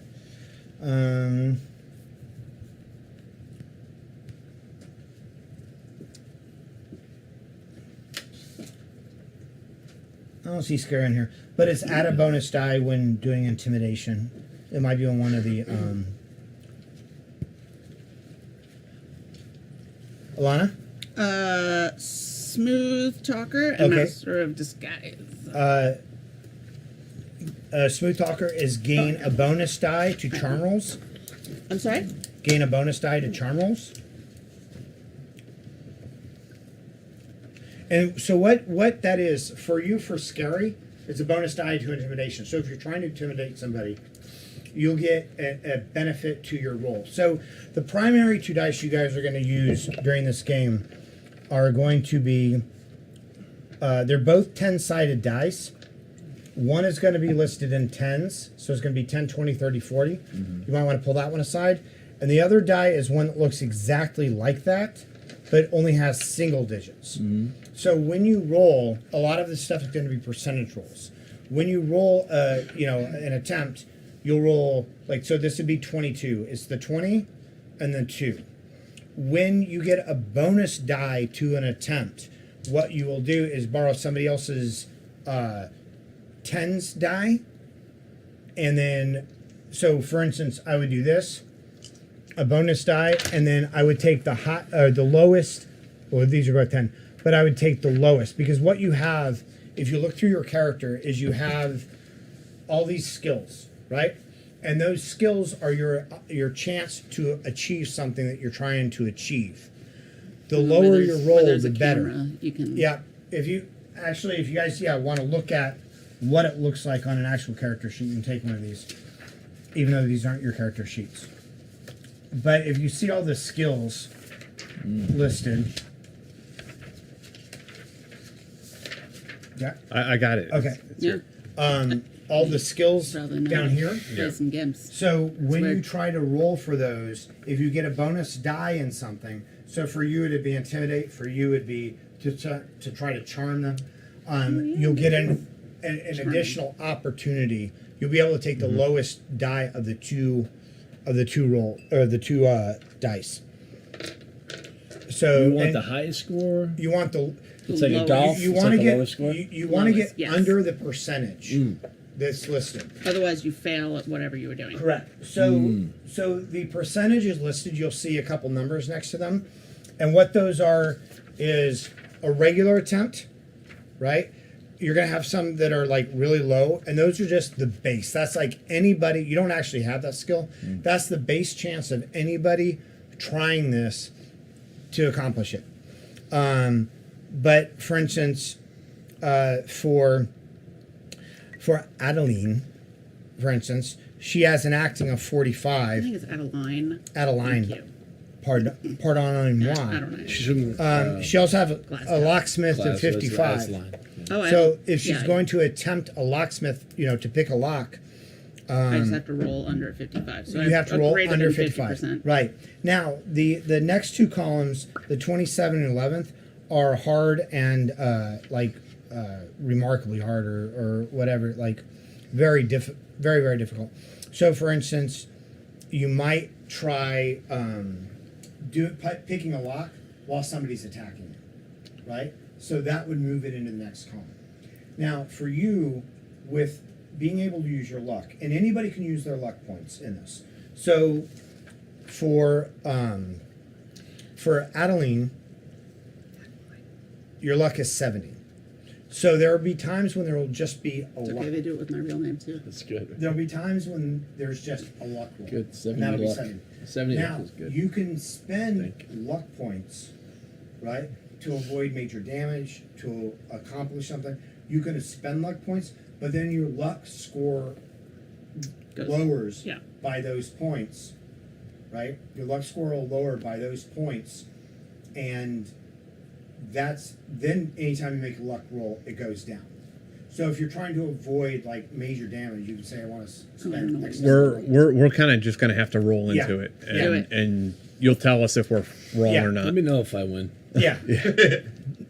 Oh, and it's a team effort. Generally Okay. speaking, it's a team It, effort. you're not Oh, yeah? playing against it's each really other. against. It's really Yeah. against him. Well, I'm with you. It's against the book. I'm on your side. Do you have another skill that we didn't Sounds get like to? something you would say. I know, right? Smooth talker and master of disguise. Master of Disguise would probably be a bonus die roll on your disguise skill. Yeah, I would hope so. So yeah, What is it? +1 on disguise. bonus die on disguise. And my I have smooth talker and nimble. What's nimble? So nimble is, This is just gonna confuse me. So yeah. we'll just start playing, and then we'll have you guys. And like I said, we're gonna go a little rules light, so that it's just a game.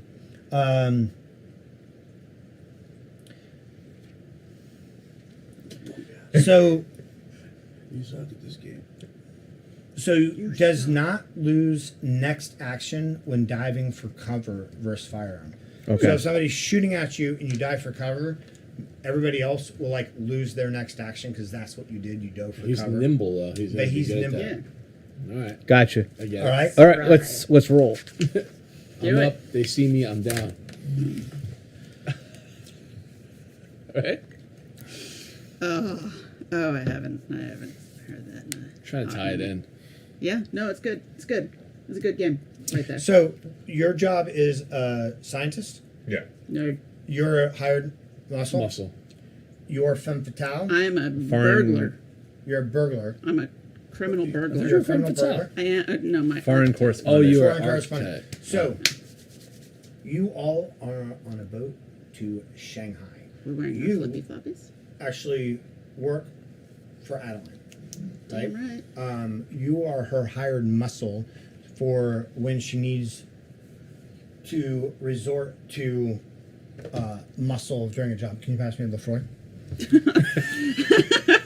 And pass me the alcohols, please. I know that was part of the story. He was into it.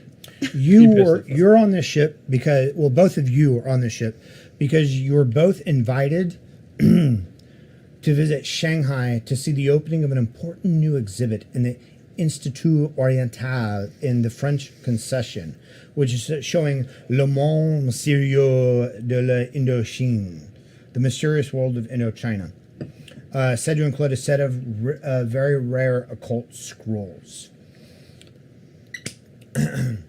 as well as a crude and ancient statue identified as Kahakwa, a black toad icon of the early Mongol period. Okay, it is December 5th, 1931, as you are departing on the SS President Coolidge from San Francisco to Shanghai, with a stop in Honolulu. I do like Honolulu. You are expecting the leg from San Francisco to Honolulu to take 5 days, arriving on December 10th, and the section from Honolulu to Shanghai to take further 9 days. Now, I'm going to guide you guys a little bit during this, since for quite a few of you it's your first time. The Dollar Line SS Coolidge departs San Francisco with a near full complement of 678 passengers and 315 crew. It sails from Pier 42 just after 11 a.m. on December 5th, 1931, and then glides under foggy conditions to the sound of foghorns and clanking bells. The SS President Coolidge is the largest passenger ship ever built in the United States, but it's not all that big by European standards. It's 654 feet. You guys need to worry about this. It's definitely turning into a locked room mystery right now. The ship is divided into 4 classes: first class, special class, third class, and steerage class. We will say that all of you are in the first class suites as guests. I take care of my people. Yeah, that's all right. You were invited and are traveling under a cover, and obviously, as a cat burglar, you're on your way to Steal the damn toad. the museum to steal the toad. Excellent. Duh. So you guys are in suite. Your first class is 214 to 307 in the suites. Yeah, room numbers. Yeah. You do. Bro. That's what room is he in? It's not in the adjoining room, like the one with the door in between. We're in the adjoining rooms? Yeah. Now, As just the so you muscle, know, I think I should like, be at least across the hall. during this Right? time, this isn't like Carnival Cruise Lines. Like this is the age of when you pay for a ticket, you get this ticket. This is the first class, Experience. hostess like closing the curtain on everybody else because you are better than everybody else. Mm-hmm. So it would not be expected that you would go to the lower decks to slum it, and it would not be expected With for the you Irish? to come visit. What? With the Irish down there? You- Playing the you're- Ellen pipes down in the you engine room? obviously are traveling under disguise. You're definitely not Irish on this ship. Nimble. Very nimble. Yes. It's very interesting. See, it can be fun. Well, I mean, not yet. I but might. You're getting there. Yeah. We'll get you there. I think this is going to be great. I think this So- is going to be great. It's very encouraging. I believed you. Just there. I think character. Yeah. Hired muscle, bitch. That's what they used to say in 1912. Hired muscle, bitch. I don't gotta go into like no detective's office being like, "Oh, somebody help me! I killed my husband. I don't know what to do." Or, Yo, if you fell off a cruise ship, you just fell off a cruise ship. Yeah, you right were there. done. That's it. There Yeah. was no. It's kind of like that to Right? this day, though. no Coast Guard. No. If Dude, someone, if you felt, if you're like like, scan on, don't they scan you off like on a cruise? yeah, but I mean, like, there's a certain, like, is the ship gonna like turn all the way around, come looking for you? Now, so I may or may not watch docuseries about murders, mostly murders in dumb places and people who are dumb criminals. But my friend and I regularly text about these. There's one specifically about like cruises. Yeah. And there was one instance where some idiot killed another idiot, but and like dumped the body overboard, and then tried to be like, oh, they just fell.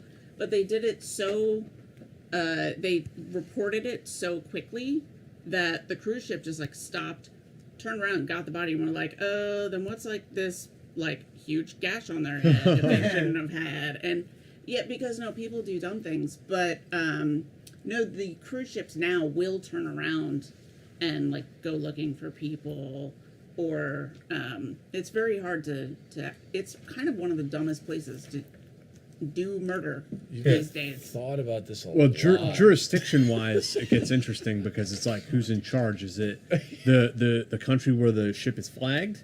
Is it the country they International departed waters? from, or where they dock? Right. Well, and that's the other thing that people tend to do is they're like, well, I'm not going to get in trouble because it was in international waters. There's no jurisdiction, but eventually the ship's got to go Dock into port somewhere, and then they're going to be like, hey, accountability. Like, there's only 600 other people who could have committed this murder. Becomes this game, basically. yeah. No, because I'm here to steal a toad, bitch. Right. Unless you have an ulterior motive. Which is also. So what What you're if the murder saying? happened while we were on our way, though? So what you're saying is, if you're going to murder somebody in a cruise ship, hire somebody else to do it. And Use have an alibi. icicle. The perfect murder weapon. Well, always have an alibi. Never kill someone you know. Like, there's so many things. Don't Use even hired get me muscle. Right? Don't get me started on the Idaho killings, because that guy is just a moron. But like, oh, All right, so where are we in a parlor party? Are we? Has someone been murdered? Oh, you think this is a murder mystery, do you? Yeah, I have my suspicions. I was really happy, like, and excited. I know. Isn't he? With his glasses on. Looks like this guy.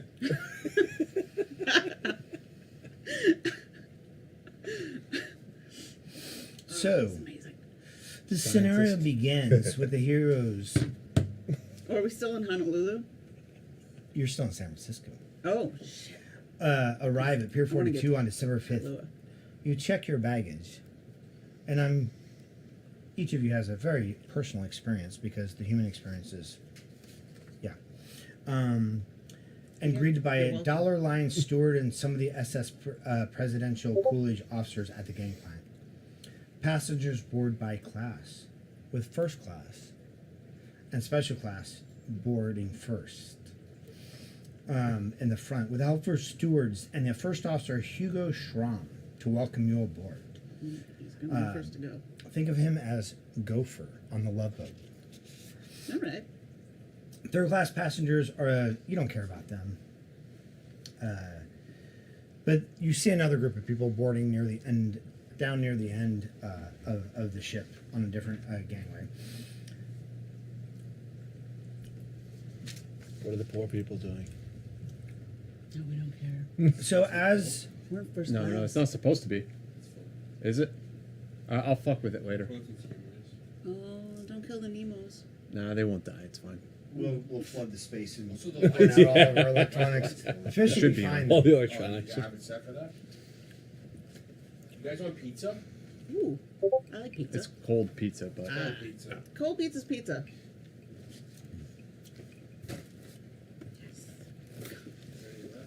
yeah, No, it is. should be. So you all happen to be in line together, although you don't know each other. And in front of you, I'm good. Thank you. Ian? Yeah? We got No, a I'm meat good, lover, thank you. too. You guys love meat? Just the way you said it made it very enticing. You want the meat? David, would you like cold pizza? I'm good right now, thank you. Ian? No, I'm good. You already refused my advances. In front of you, up ahead of the four of you, you see an impeccably dressed man with a Southern Belle by his side, but you can tell that he is just blind drunk right now. Get that mic on you, Dave. Which mic? That one that you just about to. Do you want mine? Or No, No. that one, Alright. that black one. That's hanging. Black Dave, one. Black Dave, one. No, Dave, the no. one right in front of you. Look at Big me. black one. Oh, this one? Thank you. Okay. That's probably getting picked up if you're. Yeah, it's okay. They're used to it. Okay. Check, baby. 1, 2, 3. Yeah, you don't want to touch that though, because that's gonna get picked. It's probably hearing you go. Yeah, exactly. There we go. How's that, G? Love it? Good. All right. Right at your Love it. Enjoy your food. So, he turns around to the person in front of you and says, "Hey, how you doing? I'm Chad Peterson." And then he walks down the line to the next person. "How you doing, Chad Peterson?" And then he comes to you, Ian. What's your character's name? I gotta look. Ian. What is His name's Ian. It is Typical Dr. Chad. Max Bourne. All right, Dr. Max. Hi. Doc.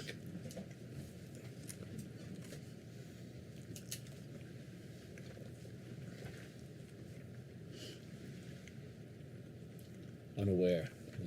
And he goes, "Chad Peterson, nice to meet you." All right. I really I don't know this whole world. What do you What's say? up If to someone's this? And then, Nice to meet and then, Oh, and all what's your, right. Nice to This meet guy you. fucking gets it. what's your character's And then name? he already got called out on the internet for being like the only guy who doesn't get it. What's your character's name? Science boy. Giuseppe. Giuseppe? No, it's not Giuseppe. Giovanni.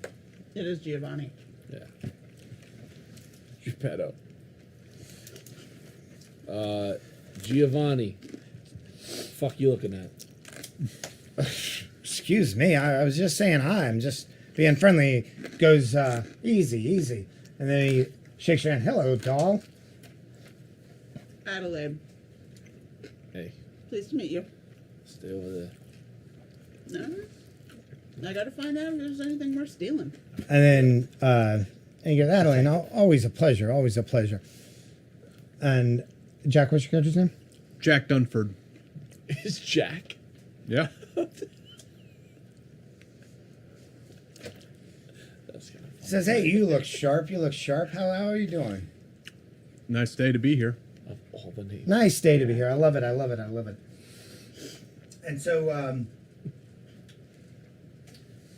he's like, hey, everybody, I'm from New York. Let's make a party here. Let's have fun. Like, Shanghai, yeah. You can tell, like, all the stewards are kind of fawning over him, but, one of the stewards comes down and takes him in hand, like, oh, Mr. Peason, thanks so much, and kind of pulls him forward. To get him and then you see this girl next to him, like, she's a little irritated. She's a little pissed off. But she doesn't say anything.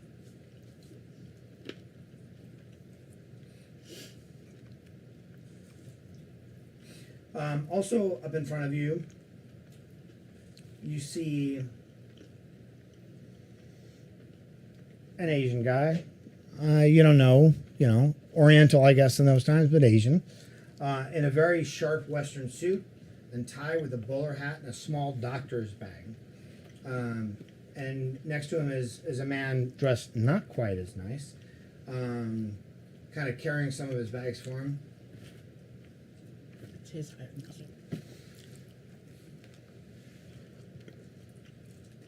I just need someone for my hat boxes. So, let's see how.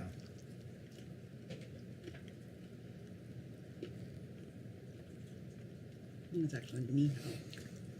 So, we're in line right now. Mm-hmm. There are a number of people around you.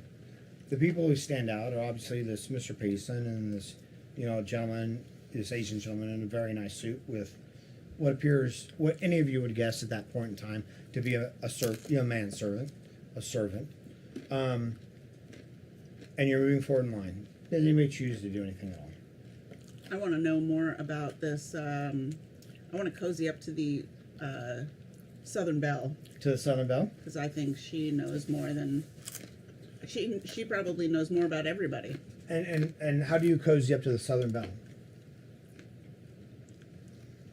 You're thinking about the man. Smooth talker. Oh, smooth talking. Yeah? I'm just gonna. I will approach said Southern Belle as her partner. Unclear who he is busy shaking hands with everybody. Just walk up to her, start like casual girl talking. I'll get to it, bro. I know you will. Start talking to her. Just hey. So where are you from? Since nobody's asking you, sweetheart. And she goes, oh, hi, Virginia Ridley. I'm from Georgia. The Ridleys. Well, that's confusing. Virginia from Georgia. What part of Georgia? Macon. Macon, Georgia. How'd you end up with coming here with a New Yorker? Oh, I was just visiting a big city and met him, and he took me out to the opera, and it's. Are you We're all thinking it. Or just We're all thinking it. Sorry.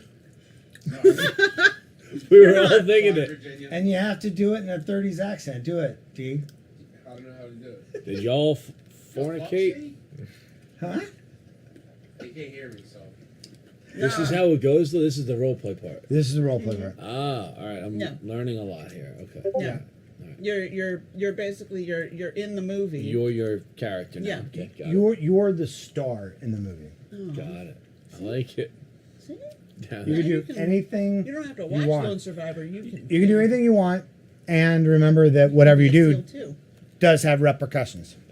He can be a 1930s seal. Sorry. And what about you? Where are you from? Oh, me? I'm kind of from everywhere, nowhere, all at once. But no, I'm from the Northeast because I'm definitely not from Glasgow because I'm here under. You just did a southern accent. That's right. Auspicious. Yeah, I know. I'll do that all the time, though. It's mostly because I'm talking to a Southern belle like you. But yeah, and as a capital, you probably would like adapt to somebody's style. Indeed. Is I'm that just looking at strapping? the chat Is that here, strap? like, the chat's Just great. keep going. Is that strapping young man your bow? Oh no, he's here for my baggage and to help me out. You know, there can be such riffraff around. Oh, I do know. Oh, I am so sure you do. So, what can you tell me about this? How'd you end up out here in San Francisco? Oh well, Chad just told me that he would take me on this cruise. He wants to see the sights and see the world, and he's taking me along. He's my fiance. Oh, well, congratulations. Thank you. Yeah. What are you going to do in Shanghai? Is that your final destination? It is for now. She shows you her ring. It's you've Sure. gauged to be a very nice. No, that's ring. coming with me. Ultimately. Oh, it's very. So, what does he do that he could afford such a ring and such a beautiful woman? Oh, his. Thank you. No, his family. They have matchbooks. They created matches. They have match factories all over. I don't really know. He doesn't keep me involved in his family business, but I know they are very big in the match business. It's a match made in heaven. Matchbooks. Well, that is simply delightful. Do you happen to have any of his matchbooks with you? Oh, I don't. There's no reason for a good woman to have a matchbook. You never know. As I have my little cigarettes in my little extended, yeah, it's the 30s. Right. What woman doesn't smoke? I feel like they're in all the advertisements. It's very classy. Up north, I'm sure, but no, I was just curious. Perhaps I'll ask him for a light later. I'm sure he's got some. I'm very curious to know more.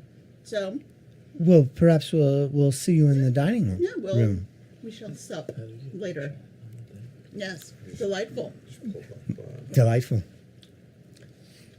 YouTube. Oh, you know, it's an actual app, right? Oh my God, Yeah. nerds. And then go to live chat. Yeah. Oh, okay. God.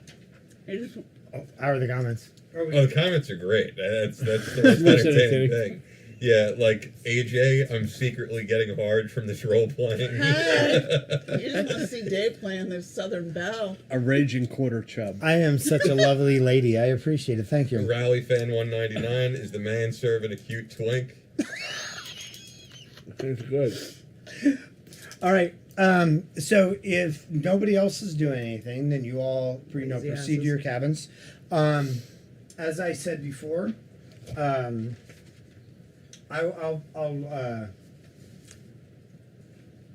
And then Tom, a modern Titanic story, except we have the 1.5 leg girl holding Jack up to sing "My Heart Will Go On" by Celine Dion on the ship pulpit. It's the new age. Look, it depends on who you are if I'm bringing you up on that door, bitches. Because there is room, but... Okay, so I'm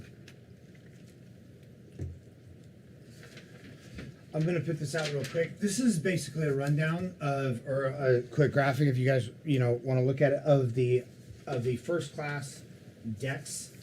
That's right, scientist. Oh my God, So- they're robbing everybody. That fucking ring. Cubic zirconia. If I can replace it, I'm on it. I got this. Dr. Max Bourne, you are in room 216. All right. Uh, I'm ready. I got over here. Giovanni and Adeline, you are in 220 and 221. Nice. So they are across the hall, I think. Well, I mean, I don't know. There's schematics over there, but. And Jack Dunford, Adjoining. you Feel are better in about room adjoining. 300. Yeah, sure, but then. They were usually across the third. Have you watched Schitt's Creek? Because you don't always want to be right next door. Across the hall's I back. love Schitt's Creek. It's such a great show. It's amazing.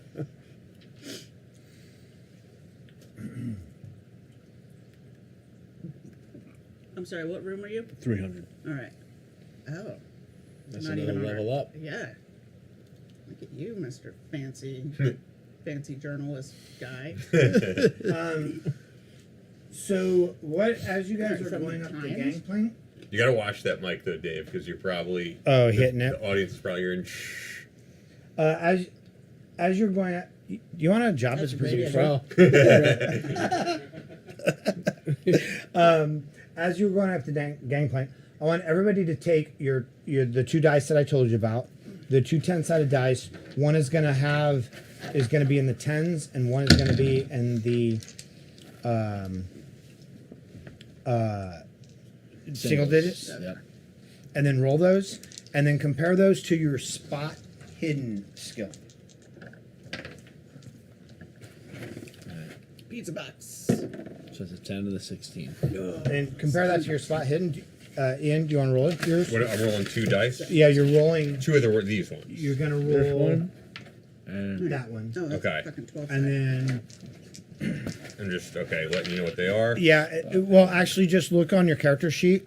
Look Okay. at your spot hidden and tell me if it's under. spot hidden. Mine was not.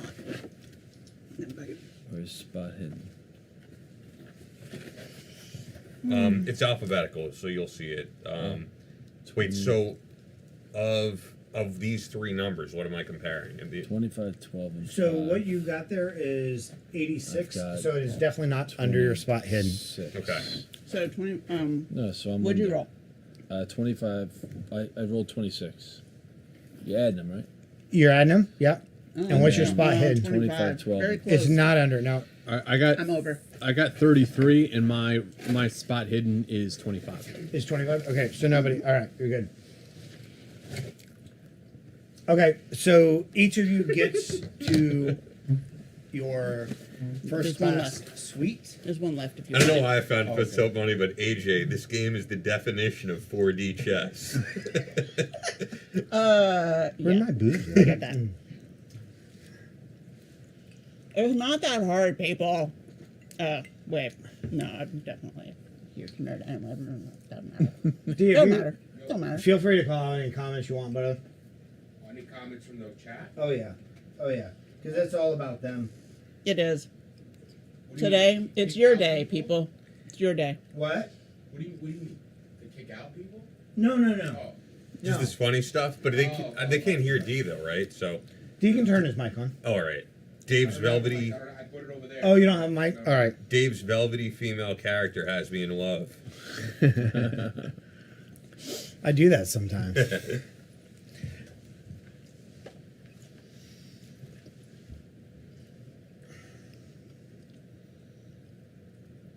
It's pretty good. There's one cold pizza piece left. I'm on a liquid diet. I mean, fair, but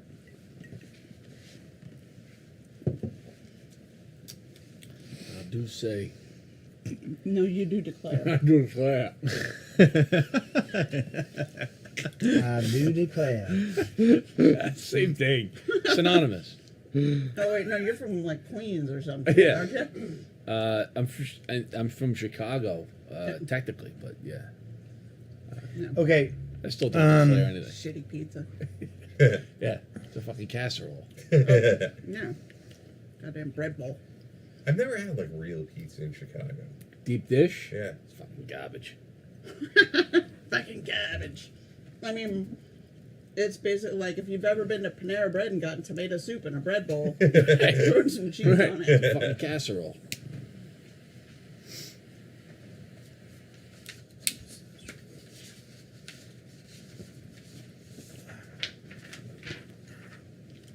Like sitting on fucking dice over here. Sitting on a D4. There it is. There's another one. All right.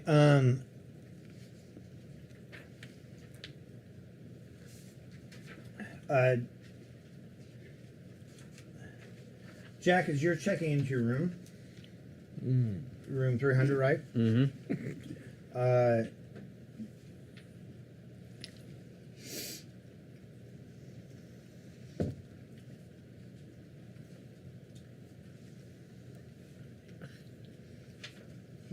Hold on. Something's gonna happen.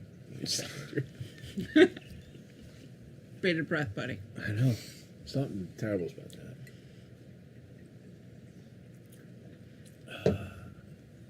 I mean, you're on a different deck. That's Yeah, better he's for up on my that. murder. If I'm going to commit, like, don't do it. Don't do your name. On the veranda. Can't do it from the When do you neighbor. call it a veranda? The versus- foyer. The foyer. The foyer. A foyer would be like inside of a Yeah, that's like when you apartment first building. walk in. Yeah, a veranda versus a balcony. When do you call it a veranda and when do you call it a balcony? When you're in Europe. Separate discussion. When you're in Europe. Is that what it is? Okay. A veranda is a European way of saying balcony. I feel like it could also be like a deck. That reminds me of Three Amigos. We can take a walk. You can kiss me on the veranda. The lips would be fine.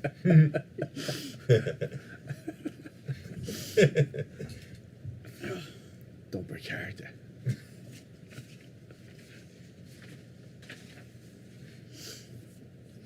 Okay, Jack, as you're like opening up your suite door, next to you, you see a finely dressed. You're an international correspondent, correct?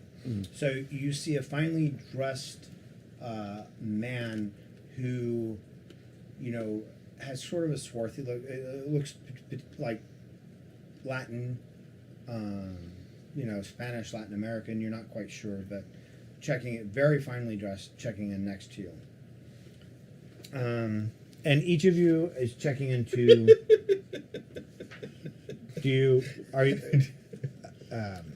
And then, yeah, and so you encounter him as you're opening your door. He's opening his too. Sorry, just love Johnny Five's comment. This game takes 3 weeks to play. Pretty much. Yes, absolutely.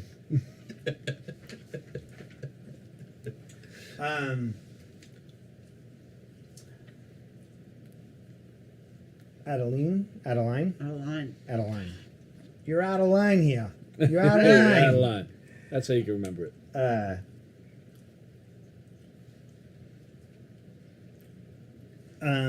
You see Virginia, the female, My the girl. woman, yes, she's checking into the room next to you, and Lovely. then a suite down is the gentleman Chad, her beau, her fiance, checking in. Chad, he's probably at the finance. Isn't that the same room?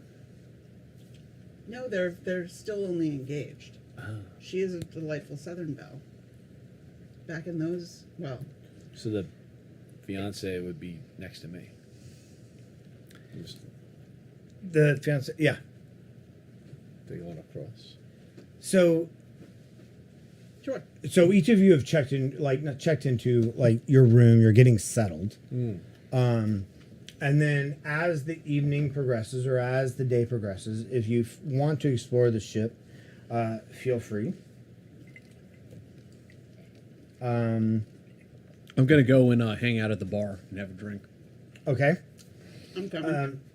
Say again. I'm definitely going to the bar. Okay. Jack, could you describe like what you're wearing? You go where I go. Yeah, I'm wearing a checkered collared shirt with a tie and slacks. Okay. And Adeline? Proper for day. However, I still have my 1930s trench coat on. But a just below the knee dress with some wait, no, I think that's a real word. Kitten heel pumps. I'm not very good at the fashion stuff. And a fucking hat because I really want 1930s fashion, right? Yeah, That's what we're doing. Yeah. A hat would you I have to need wear a a hat. hat? Yes, I absolutely. need And a so hat. you're wearing like pants with suspenders and they're Yeah. pulled up to your like ankles. Yeah, right. We're in daytime. A little right? Peaky Blinders action. Yeah, right. We're on the daytime, right? This isn't nighttime because I'd wear a formal suit at night with like the fedora, but during the day, I'm still wearing a suit and a fedora, basically, but just with not a tie, maybe or something, or no jacket with just the suspenders. Now, do you go to the bar with her? Yeah, he goes where I I go. follow Miss Adeline anywhere. She's out of line. She's out of line. There it is. And Dr. Max. Bourne, Dr. Max. Yeah. So I'd normally be wearing, I guess, a lab coat or something, but it's not. It's not that moment. I guess so. I'm wearing, I don't know, a suit and tie, probably. Now, what's your job again? Scientist. What kind of scientist are you? Science. The biology. Biology. Okay. Science. What exactly are you a doctor of? Doctor. Doctor. Pepper. And what do you do after you check in? Get settled in your room. I just I'm hanging out there. I'm working on studies. Nice. Working on science. Exactly. Sciencing the shit out of something. So Lots the of three of you are some of the first people to the bar because you're alkies, and How else am I going to find targets? and even Life imitating art. And Jack is definitely trying to hide his Irish heritage, but he's having a hard time doing it. So No So- racial comments on the stream, please. So the three of you are at the bar at the same time, sort of ordering your drinks. You notice each other, obviously, and I'm assuming that you're goonish, I think so. right? Yes. And as a femme fatale, you're fatalish. Duh. Look at all and this. Jack, I mean, he's an international correspondent in the 20s, so he's a hard drinker. I mean, Yeah. he's an international correspondent at any point in time. He's a hard drinker. Yeah. Gotta be. But you guys, you are the only three at the bar. There are other people in the bar area, but you three are the only three at the bar at the moment. Okay. All right. So, please continue, Jack.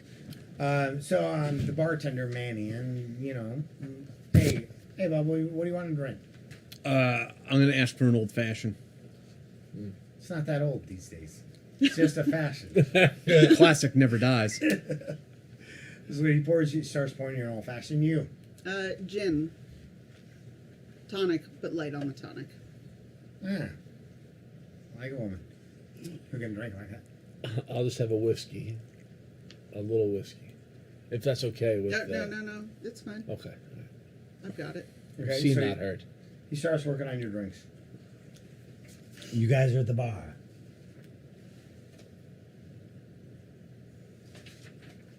And then, Mr. Correspondent over here, clearly not interested in his people. So where are you from? New York, Oh, what part? Brooklyn. Nice. I believe my associate over here. Your consigliere over here, big guy. Where'd Yeah? you find him?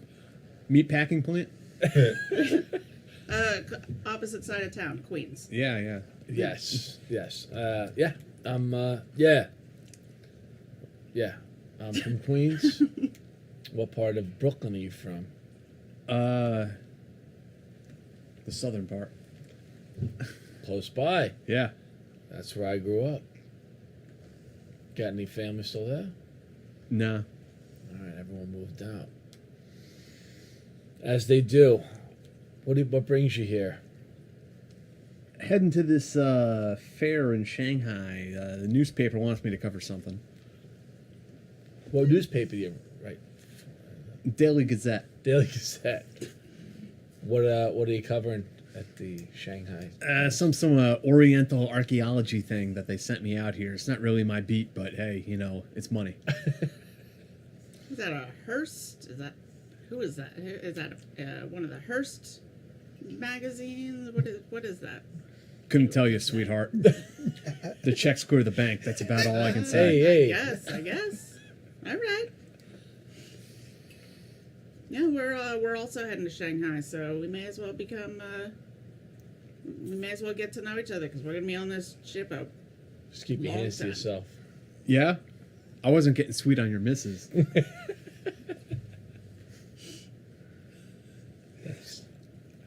All right.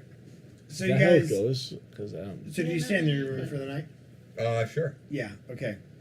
And you guys like drink, bullshit, whatever. Dine. Room service brings you stuff. You retire to your rooms. So what I'd like everybody to do is again roll those 2 dice for me and compare that to your listen, please.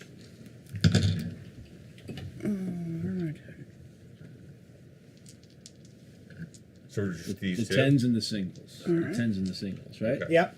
Yep. Where are we on? These two? Yep. Okay, so I rolled a 93, and my listen is 75. Okay. Listen. Okay. All right. How do I know what I rolled? I rolled. Just add the 2. Yeah, but how? So 85. Oh, okay. Yep. I don't know where my percent. It's the tens and the Okay. singles. 3. All right. Wait, that's a D10. Tens What and are you the ones. doing? I know, but I can't find my percentage die either. What are we Your listen. You didn't get You it. want it See, to I be think that's what happened to mine. lower or higher? Lower. All right, I'm Okay, higher. mine's lower. Okay. Oh, still got a 3. I rolled a 14 and my listen is 20. Okay. Yes. Anybody else get it? 73. Okay. You being hired muscle, you hear the faint sound of a scream, and you immediately think of your employer. Okay. So I'm running towards the screen. So you guys are all in your rooms right now. It's like, So across the hall, I hear a scream. well, you hear a scream. I don't know where it's coming from. Correct. Okay. What do you do? I go out into the hallway, Yeah. trying to hear where it's coming from. You don't hear it now.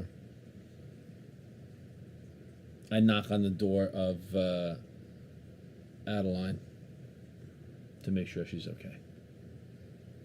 You're not going to do it. I'm knocking on the door to make sure she's there and okay. I shall open the door Okay. and assure you that all is well. All is well over here. However, I did hear something. You didn't? No, well, fuck. You didn't hear shit. I heard a knock at my door. Yeah. Just me. Yeah. You hired muscle. Check Yeah. on her. What's the trouble? I heard something, and I wanted to make sure that you were okay. Well, I appreciate that. Thank you, sir. I shall retire. Okay. I shall retire. So you guys all know Game that of Thrones now. Very Queens. you guys all know that breakfast is going, right? So Already? I feel like I are just had who is going to breakfast and who is having it served in the room? I'm too drunk to even wake up for breakfast. goddamn fucking journalists. It's a cliche, but it works. Yeah, that's fair. Ian, could you open up the humidor there? This? Yeah. All right. Yeah. Wait, Yeah. Oh. There you Yeah. go. Okay. When? So you First, mystery. do the Monte Cristos.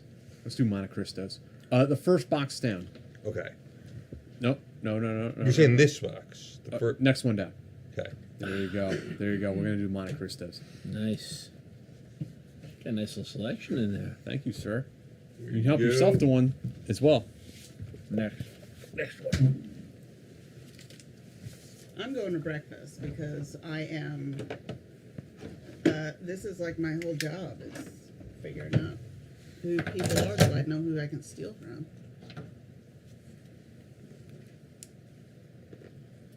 Okay. Person. Do you go to breakfast or stay in your room? I'll go to breakfast. Okay. That's right. Yeah. So you're in room Got a burgle. 216. 216, and you guys in rooms. 2 something and 2:30, I think, and 2:31. Okay. Yeah. Okay. So as you guys are coming back from breakfast, Do you guys? I don't know how long it's gonna go. Do you guys mind if I head out like 10, like before 10? that's fine.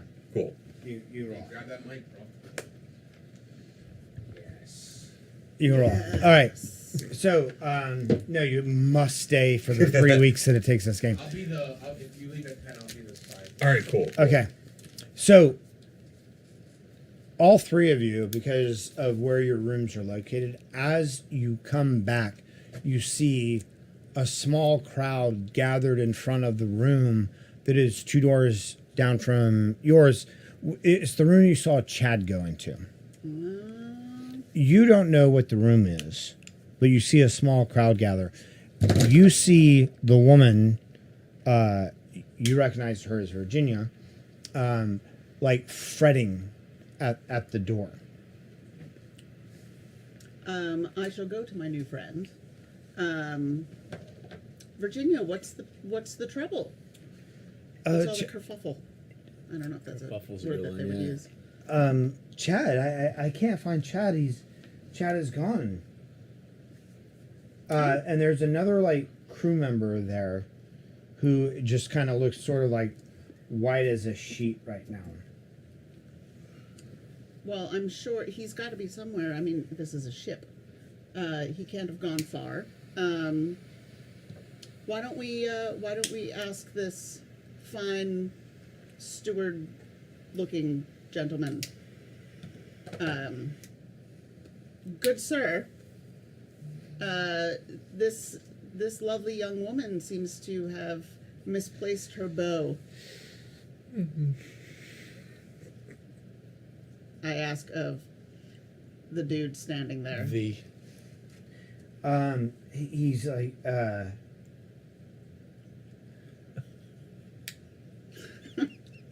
he said, I heard a noise. I heard a noise, and so I went into It's anniversary edition. I heard a noise in here, and the door wasn't locked, and I tried to go in. Oh my. But So,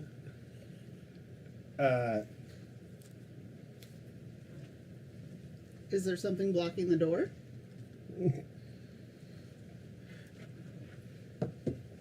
so I want you guys to all roll, or the three of you, and you hear this conversation.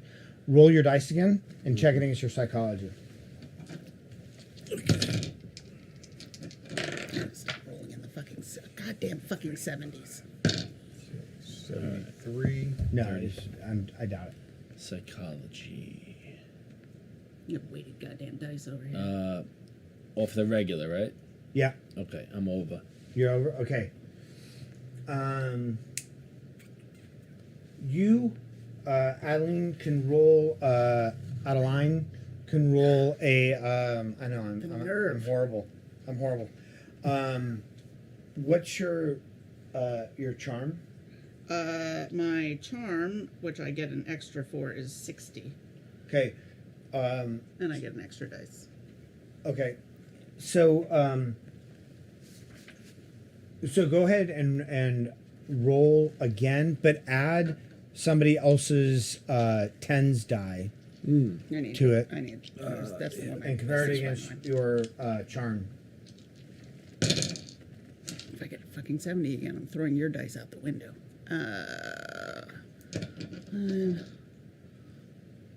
Ooh, double zeros. So yeah, I definitely 20. So, I made that. You made that.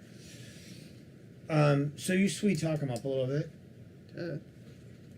and he says, "Okay, I it was unlocked. Like I figured he's out for drinks. I picked the lock, I went in there and there was nothing but cockroaches in there. Interesting. That's well, let me tend to his fiance because we certainly wouldn't want her seeing that. And why don't I send my hired man in to assist and check the scene out. He said, I don't think we should. I think we should lock it up. Well, I seem to have befriended his fiance. She's probably going to want to know what happened to him. Okay, you can roll another charm, and you, in this instance, can roll an intimidate if you want to get into roll. And you get a bonus die with your intimidate. Okay. I almost used that as an ashtray. 60, I know. God, you're the worst. 62, What do but I roll? also have a 20. It's a 10 so. and a 20? So 2 10s and a single. Yeah. They're both. That's what I roll? Yeah. Yeah. So, oops. Oh, God damn it. It's all right. I keep doing that. And you see this going on right now. You just heard them say. You just heard him say this. Okay. So you can do whatever you want. Okay. Now you're, obviously an A-head, right? Yeah. So you find yourself very curious about the These are situation. 2 10s. and- There's nothing. Oh, your biology, too. Excellent. Okay. Because I can take the lowest of the two percentages. So, yeah, I made that. 40. Okay. I got 20 I got a 60. something-ish. I So, got a 60. The lowest was a 60. I just rolled 60. You can roll an additional when you're yeah, intimidated. the other one that's in there. Because you have the scary. This guy? No, the other one. Yeah, you can just roll that one again. Okay. And see if you get lower. No, that's 90. Okay. But you scored yours, right? So charm him into letting you into the room. Well, we do have his fiance over here, and she is just beside herself with wanting to know what's happening. Is there somebody who knows anything about science or like why this might have happened? That's me. Oh, well, good sir. Would you mind accompanying my man over here? Because I feel like we can get to the bottom of this. All right. And I can tend to Virginia. Sounds good. Do you guys want to make introductions at all at this point in time? If you do, that's fine. If not, that's okay too. I'm good with it. I trust my muscle. Yes. Keep that man in line. I'm going to go see if I can steal me a diamond. Okay, and he goes. The guy Albert. He's like, okay. I'll let you in. Just please, I don't know. We shouldn't have cockroaches on the ship. It's disgusting. It's nasty. I don't understand. Have you been to Hawaii? It's lovely.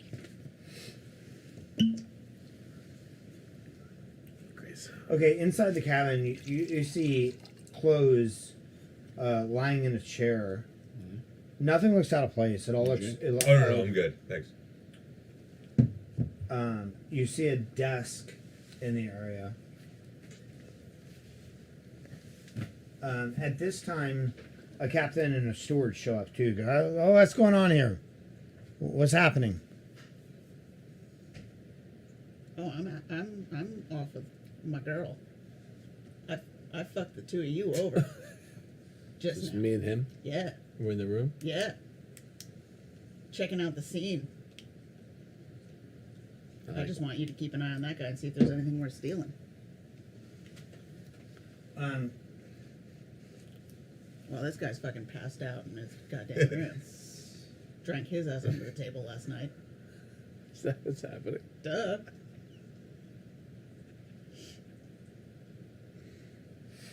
Okay, so You love this. at the same time, when you guys are doing this, there's a guy outside, a very well dressed man.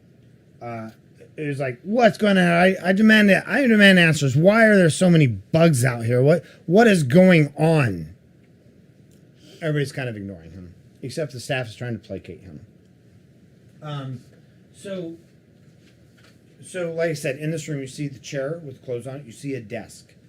You see the bed, which is, made. You're not quite sure what's going on. Is there anything you want to look at?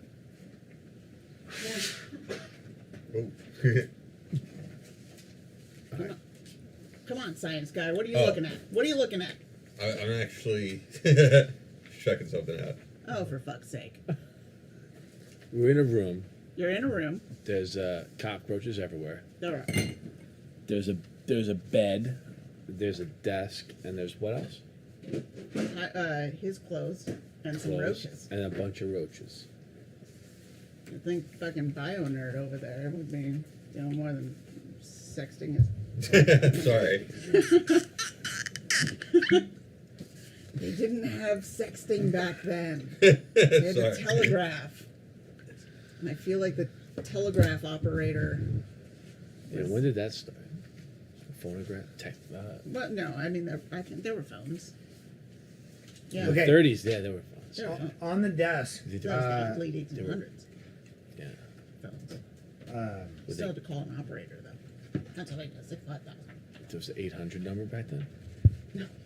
900 numbers 900. for this guy. Yeah. Whatever the fuck he's doing. Come on, guy. What am I supposed to do? I don't know. No, it's fine. Oh, okay. You have to role play. Sorry. There's a What do you want to bunch look of at? roaches. So, There's so pizza in someone's underwear. on the desk, you guys notice like a piece of paper and and some writing utensils. But that's you see the stack of like ship stationery, and then writing utensils, and then a single piece of paper set, single piece of stationery set aside.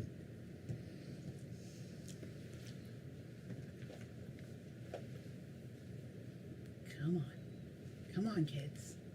Come on, kids. It's us. Yeah, Me and him. still in the room. There's a single piece of stationery. Well, this guy's fine. That guy's the worst. I literally have no idea what I'm supposed to do. I'm sorry. I really don't know. I don't, but I feel like we're supposed to improvise. Yes.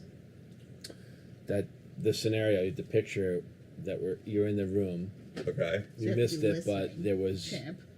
a pile of clothes with some roaches. Okay. Yeah, no, I got that. There's a single piece of stationery Okay. that was ripped off on the desk, I believe.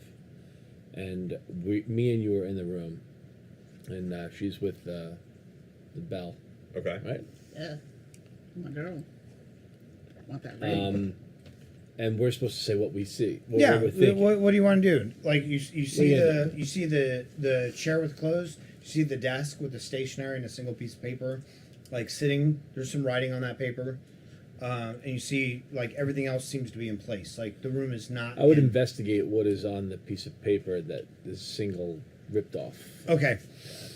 On that paper, you see a note, Okay. and the note says, "My life has been a lie, built on my father's money. Despite my outward seeming, I am a hollow millionaire without money. I know myself inadequate to make what I wanted of my life. Farewell, world. I go to a better place. Chad." Chad jumped off the boat. Right? Bet it was in fucking Such a finance. Chad move, It too. was in goddamn finance Fucking Chad. with Brandon. So, each of you roll roll an intelligence roll. Roll the 2 dice for your intelligence against your intelligence. Can All of us or Each of you. Yep. Okay. Do you say the same ones? Well, actually, the 3 of you. Okay. Yep. because you're Okay. still passed I out. single and a double? 12, 72. 72. Yeah. Hi everyone. 20. I made Hey, it. what's going on? Hi, how are you? Good. How are you? What am I matching this to? It's Your intelligence. Okay. Just double checking. 72. Should be smart, right? 13. The characteristics are up top. Oh yeah, no, I'm smart as fuck. Yeah, I got that. Okay. Intelligence, you said? Yeah.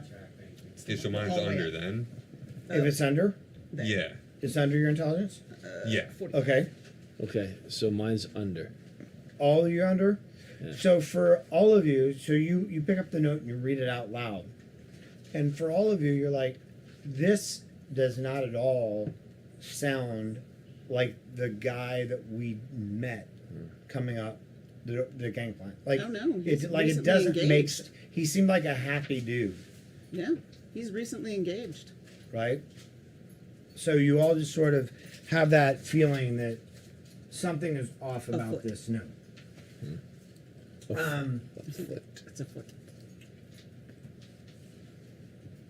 Look at her. She's like, oh, what the fuck? So, yeah, no, she definitely wants to play this game because she wants to do the whole 1920s. So given this, there's still like the crew members. There's Virginia's outside. Oh, so I've come into the room. That's fine. Only the three of you are in the room right now. Okay. The crew is trying to hold people back. My dear Virginia, A, there is a Santa Claus, and also B, different movie. But I'm going to go and find out what's going on, and I shall report back to you, my girl, because we're buddies now. What is Because she and I were hanging out. sure, but like, what do you tell her what's going on? Because she just doesn't know where Chad is. Yeah, I'm gonna go find out what's going on in the room, because my man is in there, and I'm gonna go see what's going on, and I'll come back to you with any news. I think that it's best if you stay out here where the crew can tend to you. She's like, oh my, You want to come sit? Come Do you on. guys have Pepsi? what, baby? Or Diet Coke? I have one, or I have one over there. Okay. Thank you. Does anybody else want this? Someone won No, the man. night with a comment. It was Jack's clinging to consciousness. Someone what? It says Jack is barely clinging to consciousness. It's been a long day. I've been up since 7 in the morning, but I still got hours in it. That's wild. So she's totally unaware right now of Yeah. anything that's going on in there. She's unaware of the suicide note. She's unaware of, It was it not? Yeah, that was Yeah, that was the the red. note. yeah, See, even he got that. yeah. Even science guy over there. Okay. Nerd. So what do you say to her? Oh well, Where's Chad? Where's my dearest Chad? oh well, he's not in the room, but we're gonna figure out where he went. He's got to be somewhere. Where could he be on this boat? Oh, it's a big ship, sweetheart. We'll find him. Don't you worry your pretty little head. Why don't you go back onto your room, and I will come and see to you in a bit.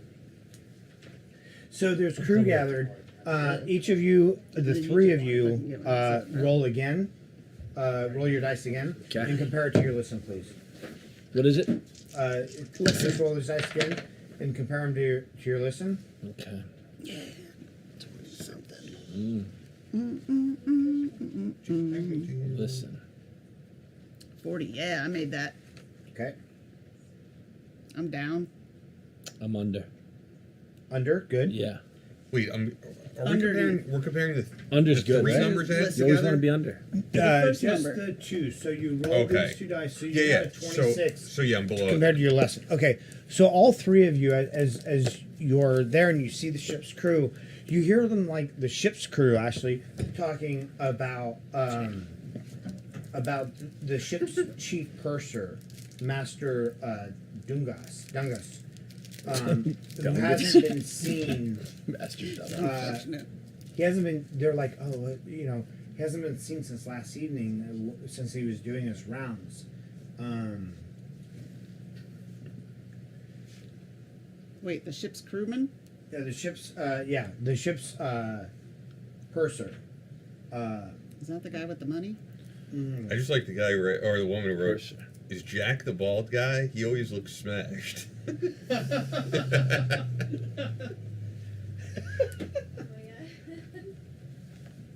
god. Hey. TBIs, baby. No. I blame everything. TBIs. I blame it all on TBIs. No, but yes. The alcohol has Is nothing to do with it. It's just TBIs. Yeah. No to That's no. half. That's half true. It's Yeah. half true. Yeah. No, it's not Jack, but also yes. TB. Yeah. Um. Will I come around this way? Or Oh, fuck it. Goes Bring it in in. there. Bring it in.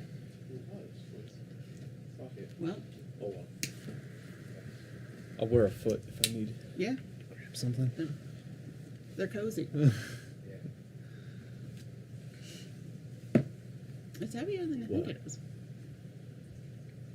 Something's afoot. There it is. I I've know. used that one. I know. Not a good joke, but it's there. Best foot forward, one step ahead. Put my foot down. Get a leg up. Always one step ahead. Got him for days. Got him for days.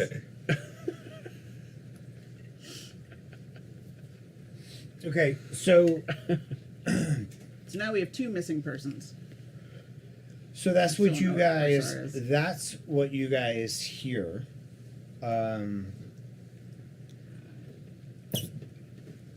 Jack, you hear murmurs in the hallway now. You hear like a crowd gathering and people talking. You know, wake the fuck up, dude. God, why am I always drinking? It's these about assholes? it's about Not as 11:30. nimble as you would have thought. I kind of like look at it, get it, like kind of push up position in the bed. I'm like, oh, what the fuck is going on out there? Okay. And I go, shut the fuck up, and lay back down in bed. Okay. So curious. They don't shut the fuck up. They keep talking. Like people don't hear you. They So I roll out of bed in my boxer shorts with little red hearts on them. Yeah. And, like fucking throw open the door. Like who the fuck is talking? and you see like a kind of like people like just in a little group talk like whispering, and they stop and they look at you and they look down at your shorts. They look back out at you, and then they keep talking, and you hear like the mentions about, oh, suicide, it's so bad, poor man. And I say, you're interrupting my peace and quiet repose. Can't a man sleep in the morning? You're here talking about all this dark shit in the hallway. So a man in like a dapper suit turns to you and he goes, there's been a suicide. Have you no heart? No, I just woke up. I don't have any heart. I A have a man hangover. threw himself overboard. Well, that's his problem. They gasp and they start talking amongst themselves again. I go back to my my stateroom, as it were, and On pull the third day. and pull a cigar out of my As it suitcase were. and light it up. As you were. Just as you like start to close your door, you see Miles Hardaway, who you know from the is a well-known reporter from the San Francisco Chronicle, and he's like running down the hallway. I say, hey, you son of a bitch, where are you going? Don't I know you? He's like, of course you know me. I'm Miles Hardaway, the San Francisco Chronicle. Yeah, I remember you from Europe. He says, we have a real-life Sherlock Holmes mystery on our hands here. A mystery's afoot, eh?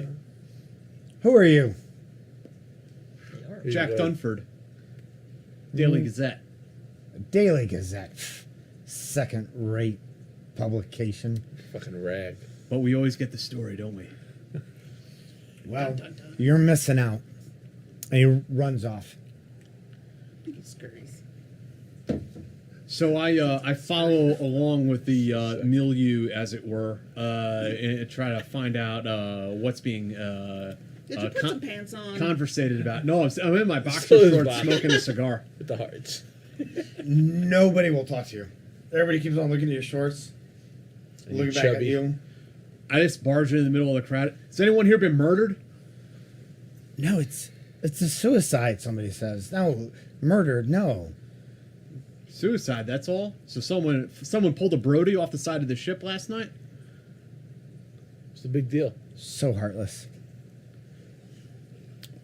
Hey, anyone want to give a statement around here? Yes. You should dress like a gentleman. I am a gentleman. I'm a gentleman in boxer shorts.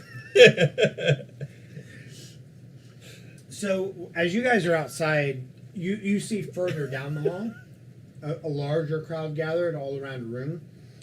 You guys see like What's these. the gentleman from the bar?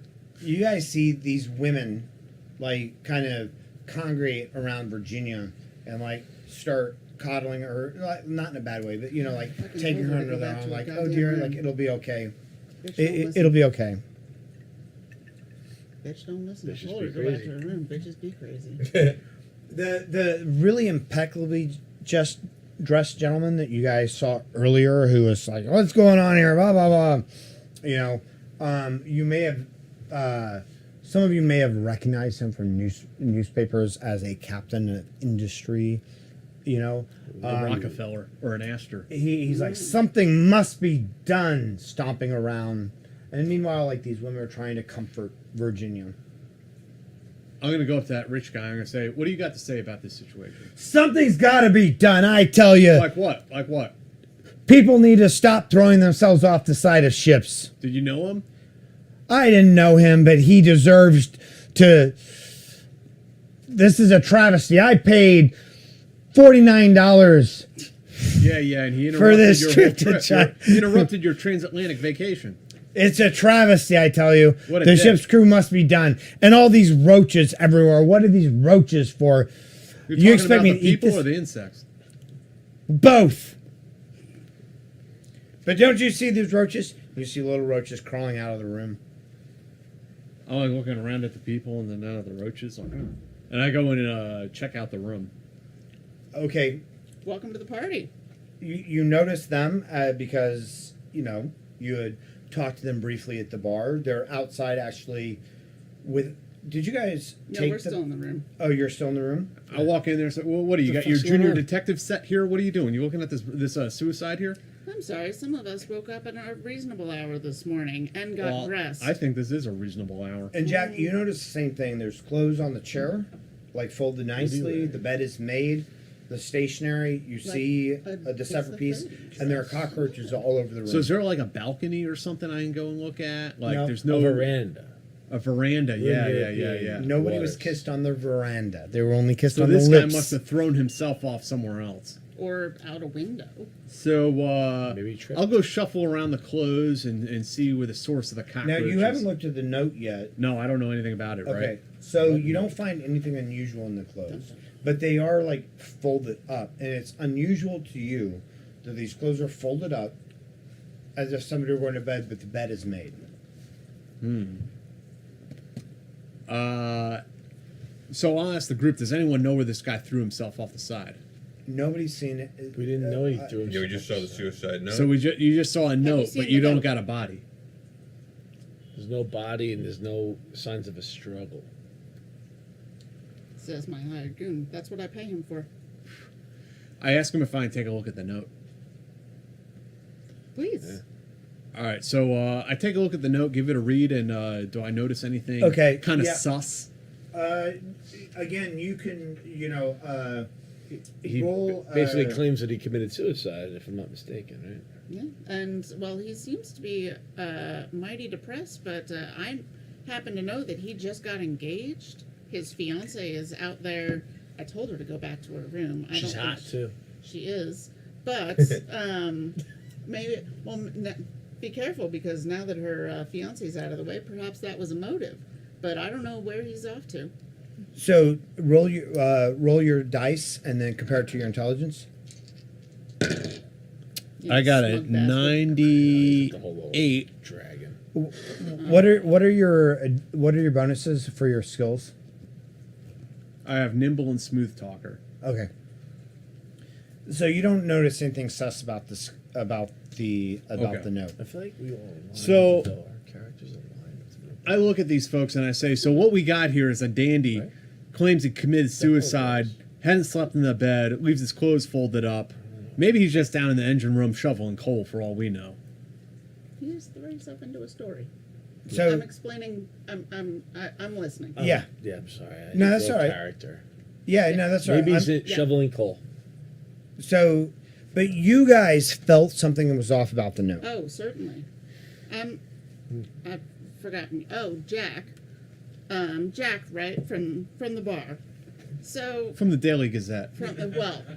also primarily from the bar, from the Well, smell of you. yeah, that's your opinion, but yeah, you're right. You're not wrong. Whether the bar is here or in Manhattan, let's be real, or Brooklyn. Ugh.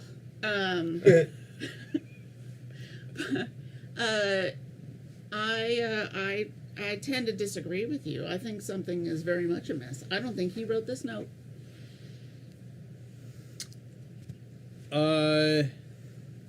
Let's go up to the top deck and look around and see if we can identify any witnesses who actually saw him jump. Okay. All right. To the deck. So We're coming with you, pal. when you guys leave the We're even room, dragging Virginia's that out nerd. there. She's like devastated, and she's like, "What's going on? What's happening? Where is my dearest Chad?" Virginia, your dearest Chad pulled a Brody off the side of the ship. Let the ladies handle this. Why don't I'll meet you up on the deck. I'm gonna go up top and look around. Why don't you put some ask pants some on your way? questions. I'll take her advice and go put some pants on. It's gonna be chilly out there. And And you three? I'm gonna placate Miss Virginia. You two guys, why don't you join him? I'll join you shortly. She says, "What It's a good happened? smoke, isn't it? What happened to my dear Chad? Where is he?" We're not super sure yet. We just know he's not in there. But don't you worry. We're gonna get to the bottom of this. We've got you don't worry your pretty little head.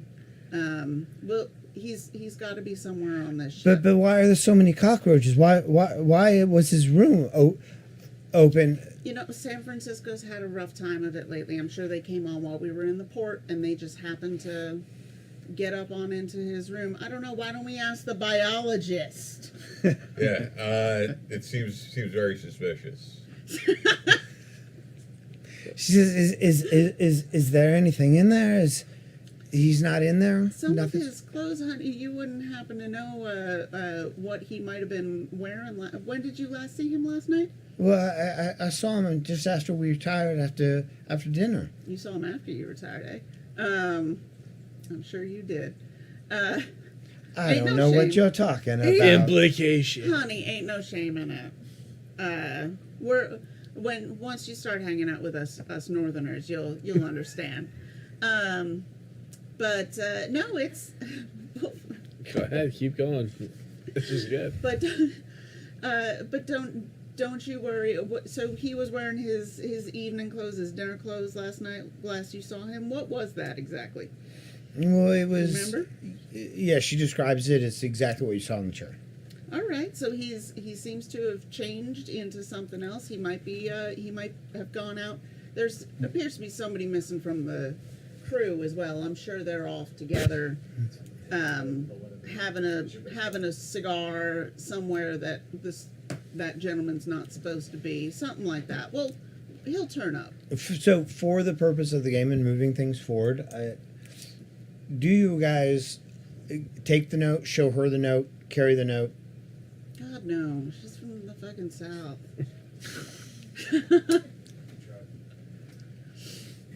I'm not getting her ass involved. Jack, you change. You go upstairs. I imagine these guys do. You ask around. You ask different people. Everybody you ask, nobody knows anything, but it's all the scuttlebutt. The ship paper.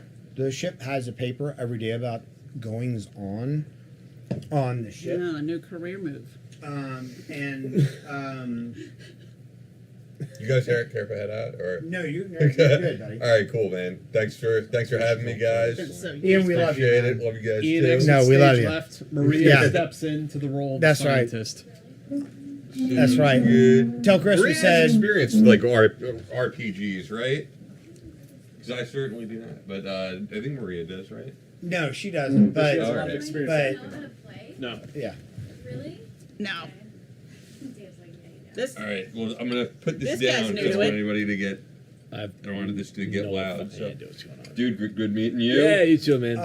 Good seeing you. brother. Yeah. Scientist. I'll see you. Sorry. Yeah, great seeing you. Great seeing you. All right. Like at another point, like updates on all the trips you went on and all that I stuff. know, right? So yeah, We'll do that. cool. Yeah. Cool. All right, man. Good seeing you, bro. Good seeing you, man. Yeah, it's been a while. Come on in, darling. Hello. Hi. Yeah, it's massive. All right, man. Have a good I've day. never man. played Ian, this, so I don't know tell- what's happening. Lovely seeing you, brother. Yeah. The Tell 1930s. tell Chris we said hi. 1930s were on Tell the me- ship. And he tell They me were where- biologists, because that's what he said. Yeah, I took a and picture of tell it. me All going sorry to that we Shanghai. couldn't hook On a up when I was ship in on our way to Kansas. We Shanghai, try I'm a and biologist. You couldn't what? You're a hook up biologist. when I was in Kansas. Dude, the thing I with don't him, know I why could he say is. so, You're the sciencing. stream. He sciencing. literally You're just sciencing. like I'm hangs out with his sciencing. family, Oh, and thank like you. that's it. He doesn't hang out with anybody else. Actually, so, I get chances to are, if say you were in things like Kansas, Don't you'd be worry. like, no, I gotta have family. actually, it's And not then his. You could be 1930s. Like it's not on him. Like we just couldn't make Oh, yeah, the that's schedule fine. work because of how we were Out of traveling. everybody here now, Because we I were have traveling between the least Wichita amount of and understanding of Missouri, what's like happening. Springfield, But Missouri. He's truly middle of nowhere. Exactly. Yeah, no, I know where he's He's at. middle. No, I know He's where he's my at. Like hired we're muscle. we were past Okay, Cthulhu. We who just are couldn't make the I'm time. a So it's- burglar, it's but on- I'm it's on here us. Yeah. Because I'm But as well, I'm really saying, looking for Like, things the to do. chances are But he'd be like, I gotta be Okay. with my family right no, now. 'cause that's I'm how just he here is, as so. like Yeah. a wealthy But, all right, man. Good seeing you woman of guys. the world. See you, buddy. Carmen care of you. San Diego-ish Okay. Okay. All right. lady of mystery type. Ship paper, all the He's scuttlebutt. an investigative, He's nimble. international journalist who's kind of an asshole, and apparently I can drink under the table. Right. And he's Okay. nimble. And in his boxer briefs or something? I was. Now I'm You were- dressed. Now you're Now done. I'm proper. Finally. Now I'm proper. Okay. So, baby, what we're gonna do is I'm gonna share with you. Just let her take Ian's scientist. I am, Okay. but I gotta Yeah. give it to her. We're good. She didn't have it. Oh. We know what's happening. So it is Dr. Max Bourne, but you can change the name. Maxine. There you go. From the rafters. Improvised. From the Oh, rafters. there's another Right. mic over here. Maxine. He was wearing it, but he wasn't saying anything into it, so you're fine. He wasn't sciencing. He well was enough. not Sciencing. sciencing. Fun. He was not doing science. Biologizing. Nice. He wasn't sciencing the shit out of nothing. Well, we'll see how well I can. Okay. Oh, we just found a suicide note that we all think is fake of a dude who may or may not have turned into a pile of cockroaches. I'm not convinced. He's not convinced because he was super drunk and then just woke up and is grumpy. But somebody give this man some coffee, first of all. I'm up questioning people on the deck. All right. My diligent questions. Diligent. My probing questions. Anyone see somebody die up here? So we found a suicide note, but I think it's suspect because I was speaking to his recent fiance last night. Gave her a hell of a diamond. Probably gonna steal that. And she's a Southern belle, so she's not so bright. And I'm just catching her up. And you guys also helping. all four It's of helping me a you lot. met him boarding the ship, and Very friendly. he seemed very, very friendly and very like bon vivant, you know. Chad. Okay. Chad. And so the three of you, when you went into the room and read the suicide note, it did not appear to the three of you that it matched with his personality. Now his fiancée, they have separate suites. His fiancée is outside of the room, losing her shit because she doesn't know where. So he's where just, he is. He's disappeared. We Yeah, we yeah. don't know where he's So disappeared. you were in the We found group. a suicide You were in the note. group when one of the ship's crew was saying that he heard a noise inside the room. He went and the door was unlocked, and he opened the door and the room was full of cockroaches. And No matter how you- and then she like sweet talked him because that's how she rolls, and she sweet talked him, and he admitted that he actually broke into the room, and that he picked the lock, and then when he got in the room, it like he panicked. It was full of cockroaches, and this guy was missing. So check your email. Okay. I just sent you your character sheet. That is not your picture, obviously, and Dr. Max is Maxine. But that's who you are, and those are. Yeah. There you go. Let's jump into it. Let's go. Because you're a modern woman. Hold on, I Well, yeah, because oh, okay, I see it. You shared open. monsters, supernatural, second. I can tell you what kind of cockroaches they were, if See, anybody that- wants to know. That would have been efficient. There are 20 different kinds. My goodness. We've already done that, so. Cockroaches? All right. So what's going on? So wait, but y'all went So- up to the Good deck. fucking question. So, My sheet. Dr. Maxine,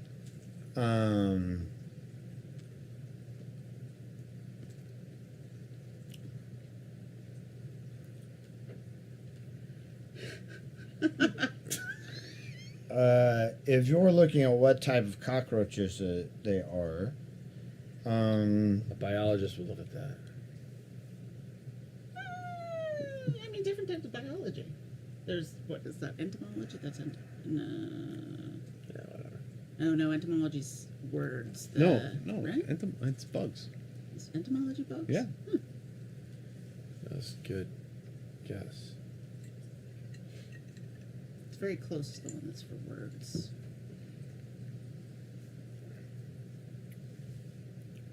Entomology? Mm. Is that? I'm pretty sure entomology is bugs. Yeah, but the one with the other, Yeah, other word. yeah. Right? Is entomology? Yeah, the one that's like the origins Origin of of words. words? Yeah. I think etymology. so. Etymology. Ah, okay. Wait, so what's the bugs one? Entomology. Entomology. Yep, you're right. Oh, okay.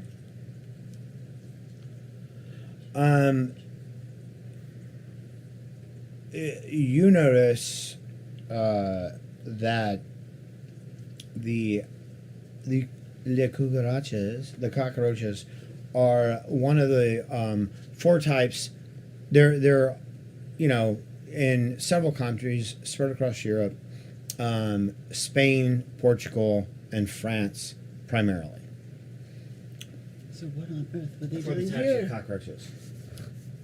By Okay. the way, the ship left out of San Francisco. We haven't yet made it to Hawaii, and then would be on our way to Shanghai. Okay. So nowhere near Europe. And you're on your way to Shanghai because Okay. there is a Frog. opening of a Golden, museum of some like A frog. scrolls, some ancient scrolls, It's an egg or a and scroll. a toad. That. So what's up? Ancient We're scrolls. crossing. So Crossing. you're upstairs. You're up on the deck, huh? No, Yeah. it's like just So you're up on the deck asking questions. And these two are with you right now. So I'll give you the room, so you can decide if you go up to the deck to ask questions of the guests if they know anything about this dude Chad, who is sort of a bon vivant, very wealthy, but also drunk when you met him in line, and he had a fiancée with him, who was a bit more reserved. She's my girl. We tight. Chad is the best guy in this fucking boat. okay. And you have not met Jack yet. You have met.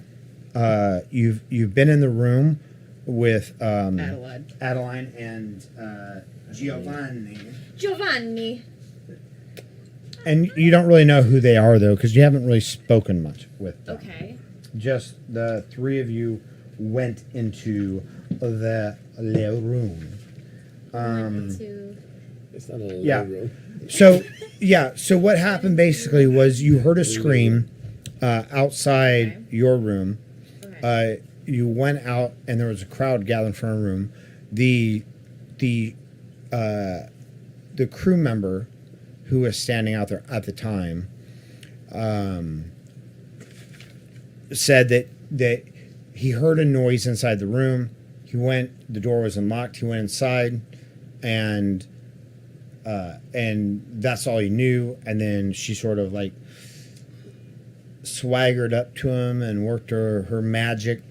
And he admitted that he had actually tried to break into the room, and he went in, and the clothes were folded on the chair. The bed was made. There was, and that was it. The 3 of you went into the room.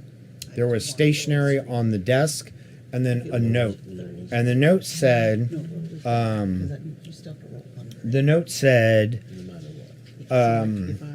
my life has been a lie built on my father's money. Despite my outward seeming, I am a hollow millionaire without money. I know myself inadequate to make what I wanted of my life. Farewell, world. I go to a better place.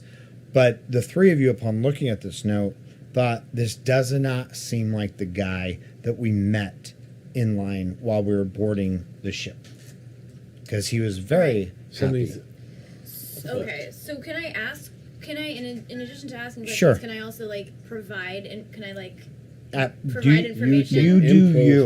This whole thing is like Dr. Maxine. You do you. Okay, so now I'm either going up to the deck or I'm. What am I Sure, doing? I'll give you that option of either going up to the deck or staying with Adam. So they went up to the deck to question people. They're asking people about if they saw the gentleman that they can describe, because you've seen this guy in line. You met him. He introduced himself to you. But you can either decide if you go with them or stay with Adeline, the femme fatale. Okay. I'm gonna go up to the deck. Okay. Yeah. Okay. I'm going up to the deck. So you three are up asking people questions, and like, what are you asking about? I'm just going around and cornering people and be like, hey, have you seen a jumper? You see a jumper last night? Everybody like looks at you kind of appalled. They're like, no. No jumpers, huh? But you go up to another group and you see that they're reading something, and it's the paper that the ship actually puts out each day for their events. Yeah, that's a rag. And I reach up and grab it out of their hands. Give me that.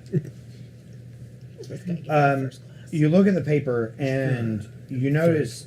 Oh, the other thing was that people outside the room were also talking about a crew member who went missing the night before. In the paper that you read, it's like the day's activities. You know, the shuffleboard that's going to be up on the deck, the backgammon. You know, but they're the prominent guests that are on board at the time. There's no mention of either Chad nor the quote unquote missing crewman. A cover up. I'm looking this up. I don't know what a purser is. And I give him back the paper, and I start heading towards wherever the deck of the ship is, wherever like the crew is. Oh. And can I? So do we just jump in? Yeah. Yep. Oh, sorry. I was just saying the purser is the one who's missing, and he is in charge of the financial matters on board. Yes. I didn't know what the fuck. Yes. Not all of us were in the Navy. A purser. Purser. And I am with Milady. And Giovanna, you're staying with her? Okay. I'm just over here checking everything out. I overhear someone with a Appreciate it. mild French accent on the deck. Mais oui, of course. There's people from all over. Oh no. Oh, this is going to be a disaster. What have you gotten us into? Any other accent? Oh, dear God. And I start talking to this Frenchman about what he brought on board with him. The Frenchman, I brought Wine. wine. Vino. No, not vino. That's Italian. Vin. Le vin. Yeah. Nothing. My clothes. Okay, just curious. So you go to the ship's the crew area, and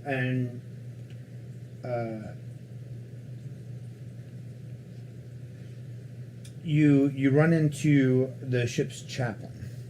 Chaps. I say, hey, buddy, I saw the ship paper today, and there's no mention of the whole what have yous of last night, nor the guy who went missing the day before. So what's up? You're just trying to gloss over all that? There's not even like a religious, a thing, a memorial for those folks. Oh, my son. We're having the memorial on Monday. What, did you do a burial at sea that I didn't know about? Well, there will be a memorial. It's just we don't like to spread panic amongst. Well, they're already panicked. Have you seen all the people down on the deck? They're freaking the hell out. Yes, but to say anything about, we don't know what happened to him.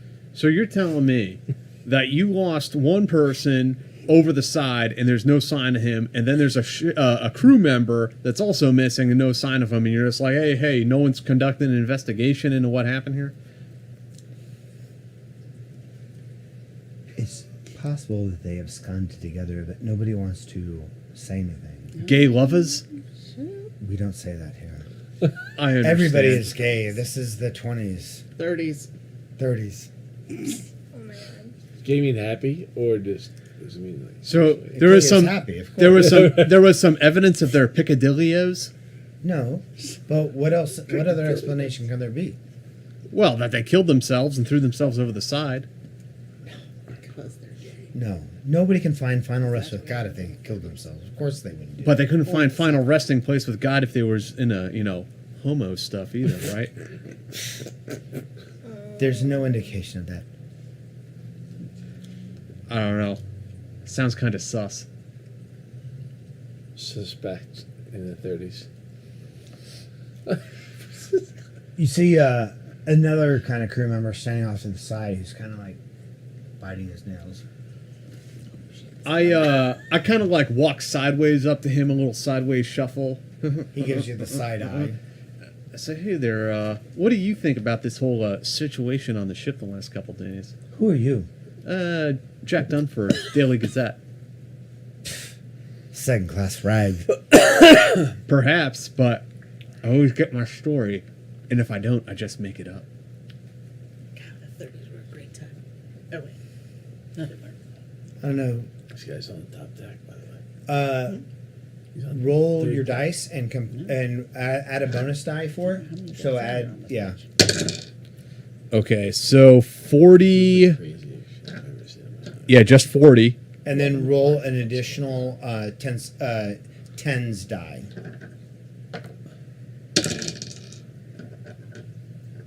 Three. So 40 and 30? Or no. 40 and 3. No, roll the tens, Oh, not okay. the one.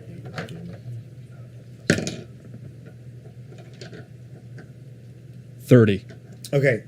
Compare that to, is it your fast talk or your persuasion? What's your I'm a smooth talker. smooth talker, yeah. But smooth talker is a bonus die to your what? Charm? Yes. Yes. Okay. Because I have that one too. My charm is 20. Okay. Oh, your charm is... Yeah. Okay. You're a fucking charming guy. Suck it. I'm 60. Charm? Yeah. He That's just not says, look, surprised. I can't talk to you right now. And he walks off. I don't know what mine is. And hey, pal, room 300 if you ever want to say something. That sounds like an invitation. He looks at you and he walks off.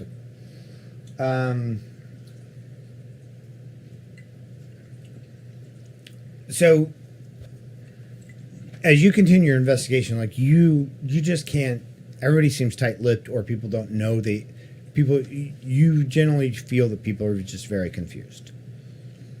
And you're with them. You're up on the deck with him. The more people you talk to, the more they just seem confused. There are all kinds of rumors going around. Nobody knows what's going on. A lot of people you find, because you're on the first class decks, are appalled that there are cockroaches. That there were cockroaches in the room. They're worried about their dinner. They're worried about what they're going to eat. And for you two, you guys are still down with the group of people. Is there anything else you do? But I think I might head up to the deck. I mean, these people are just they're not useful. Okay. So do you guys? So the crew wants to take the suicide note. I hope nobody's gone over to Miss Virginia, because I'm not convinced that he actually killed himself. So they have told Miss Virginia, Mm-hmm. and she wants to know how people know. How do you know he killed himself? She's asking me. She's asking people in general. You hear her asking, like the crowd. I don't believe it. You know what, Miss Virginia? Neither do I. So one of the crew members walks out with a suicide note and says, "No, he killed himself." A note means nothing. Who wrote it? Exactly. You say this to her? I would say, Miss Virginia, how many has your Chad ever written you a love note, perchance?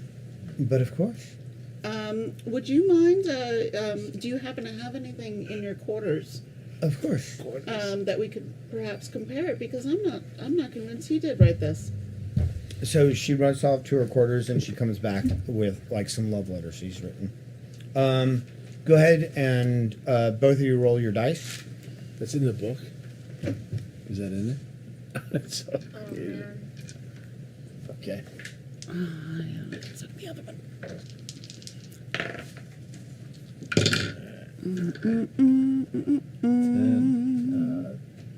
Ooh, shit. I am one. What am I comparing to? What'd you roll? 41. What'd you roll? 27. Okay, so roll. Check your calligraphy. Calligraphy. Oh, that's the one where I'm gonna be able to figure out. Calligraphy ain't on here, bitch. I don't have.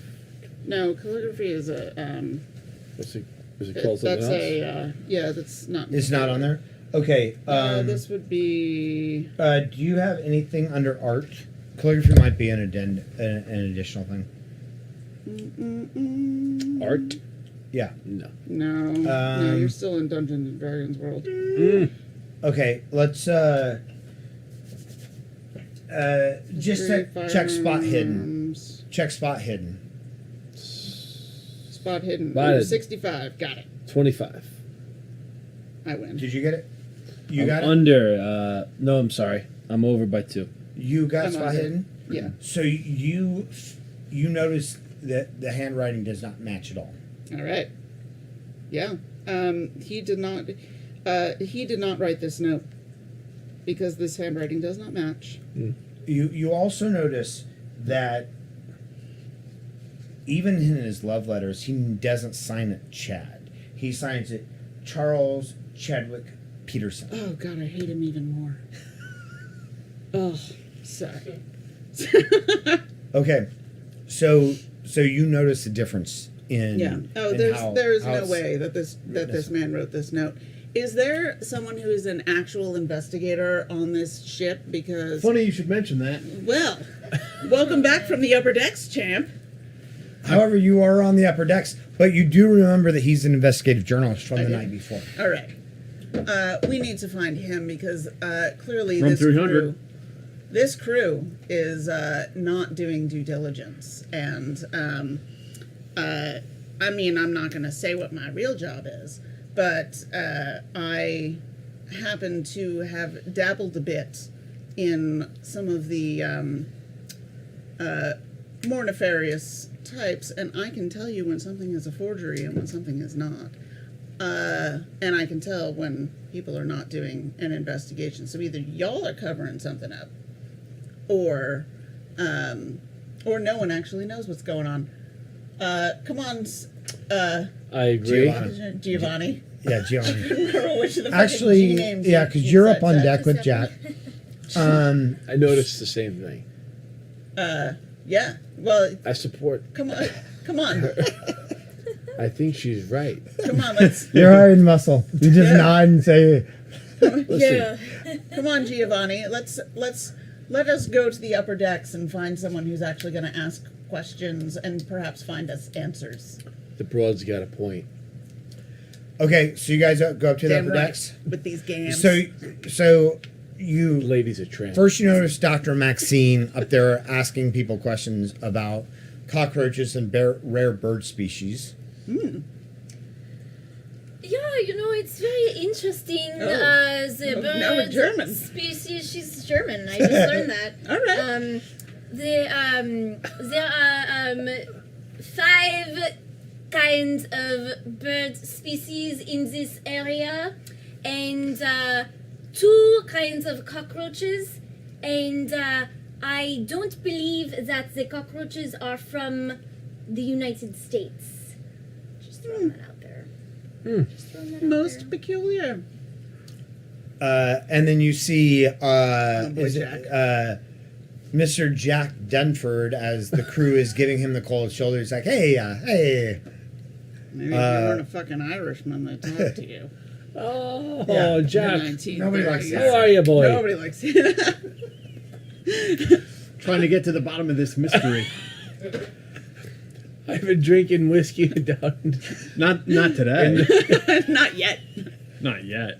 And Jack, you see Mike Hardaway from the San Francisco Chronicle also interviewing crew members, and they seem to be talking to him, but they don't have anything of value to say. Typical.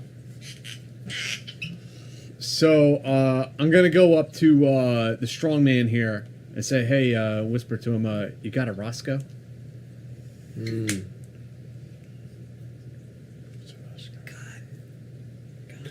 Oh.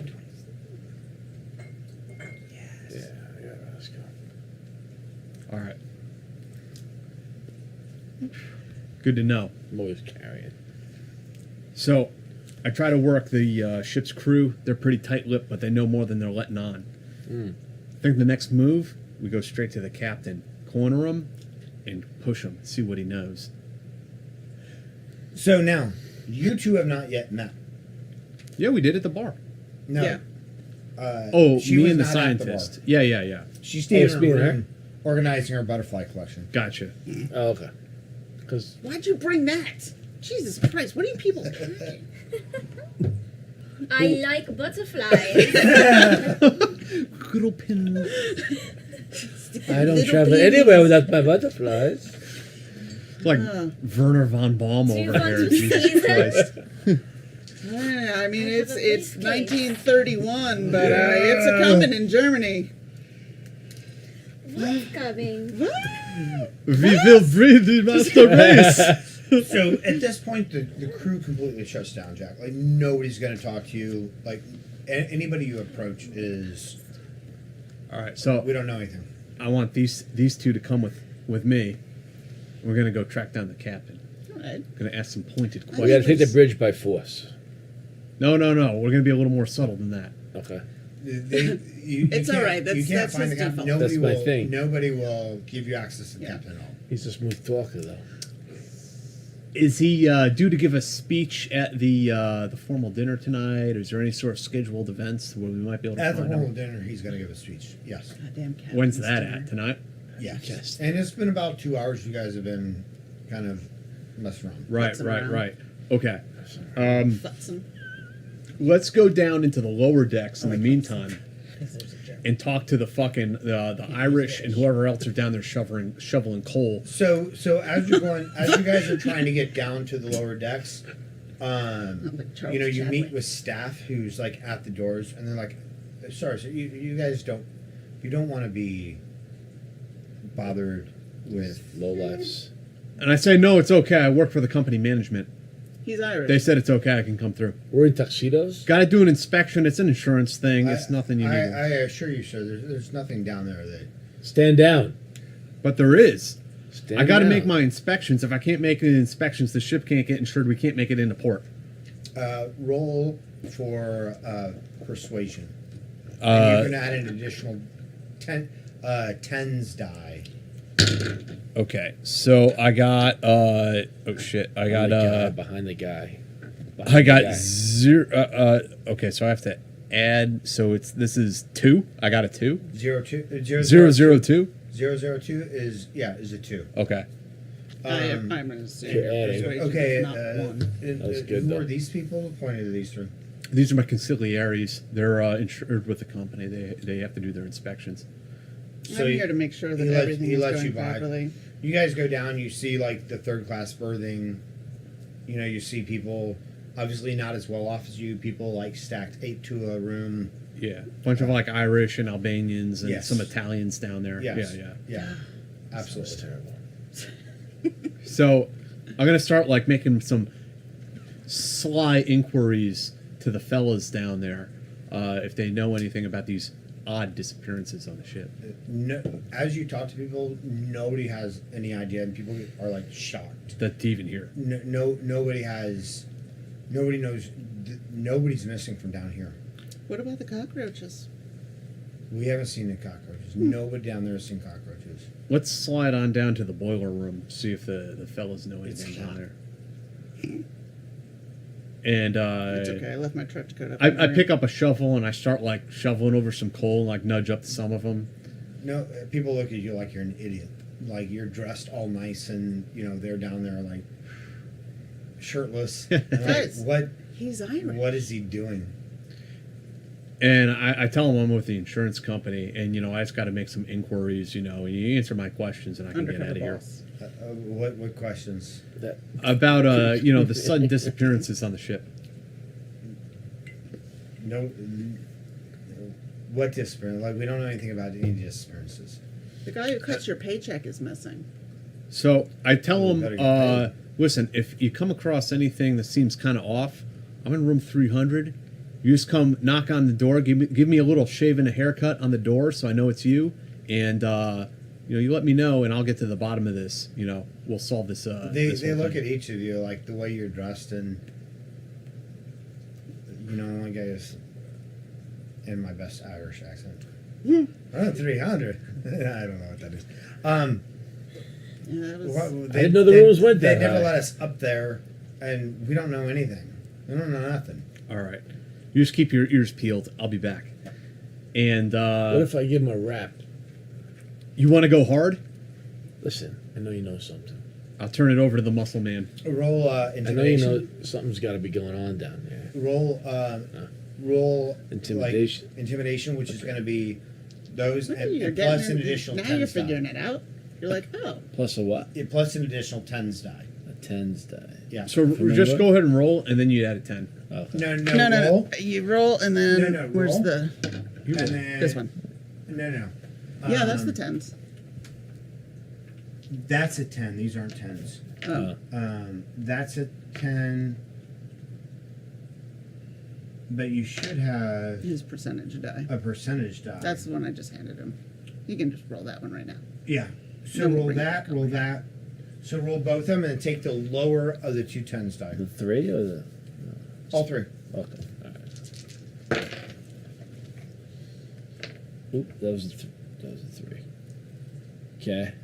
So 3, 30. So it's 31 and what? 30, 30, and a 1. So 31. So basically, the way a bonus die, because you're trying to load the lowest, you're trying to load the lowest, roll the lowest, roll the lowest, load the lowest. So when you There roll we go. two of these, Pour that man another whiskey. Yeah, when you roll two of these 10s dice, you get to take because you have a bonus. It's a You white. get to take the lowest. All right, it's a so white. it's a wash. But so 31. Compare that to your intimidation score. Okay. Intimidation. All right. All right. Intimidation is 95. Okay. So you back this guy up against the This poor Mick. up against the wall, and you're towering over him, and you can Big tell old that fucking he's Italian guy afraid. from fucking See how this works, Queens. D? And what do you say? Give him a smooch. And they give him the Glasgow kiss. I know you know something. What's going on? Tell me the real deal. Show me your Roscoe. All right, we've been brewing Pruno down here. Like we have a little hooch, but we know we're not supposed to. But it's just to help us work. It's to help us sleep. Okay. I'll take a nip and bring me the stash. So he runs off and he brings you back like this tin jug of just make it go pure blind. grain alcohol. You can take a nip. Yes. I mean, Roll against your constitution. What's your constitution? Oh boy, this jeez. motherfucker's going I blind. say, can I have a little taste off of that? Constitution. I don't have a constitution. Sorry, It's up in your German scientist. attributes. But apparently, Oh, right now, there's a bunch of CON? alcoholics Yeah. on this 45. goddamn ship. So roll. What do I roll? Which ones? The same roll, the same dice, but just without a All bonus three? die. Nope, just two of them. Okay, so The it's the 10s 10 and and the 1. 21. Okay, I'm below. you're like, no. Oh my god. It like burns your windpipe, but you're okay with it. But you can tell that it's some like swill, Yeah. So like. and they give you the whole They give you the whole. So now we're boys. We've had a swill. They're pretty drunk too. They're used to it. We're all feeling pretty good. All right, guys. Like, I'm one of you now. Like, I loosened the tuxedo tie. What's really going on around here? Give me the juice. We've okay. We've been selling it to some of the upper class passengers. They bribed the stores to get down here, and we sell them some of this. And sometimes they pay us to fight. Son of a bitch. Okay. All right. What's the juice on that? I want a piece, and I want to get This involved. fucking, he's trying for another goddamn job over here. You can't control this. You hire them, and they do what they're gonna I'm do. hired muscle. We don't. Now I run the book on that. I get 20% of every fight. And who you been he is selling from it to? I don't know who you're selling it to. All right. One of the guys runs off and he comes back with like $3. Fucking Crooklyn. It's well, Right. Says, Okay. Sorry, That's sir. actually not that bad, and at that point, I mean, When's the let's next be real. fight?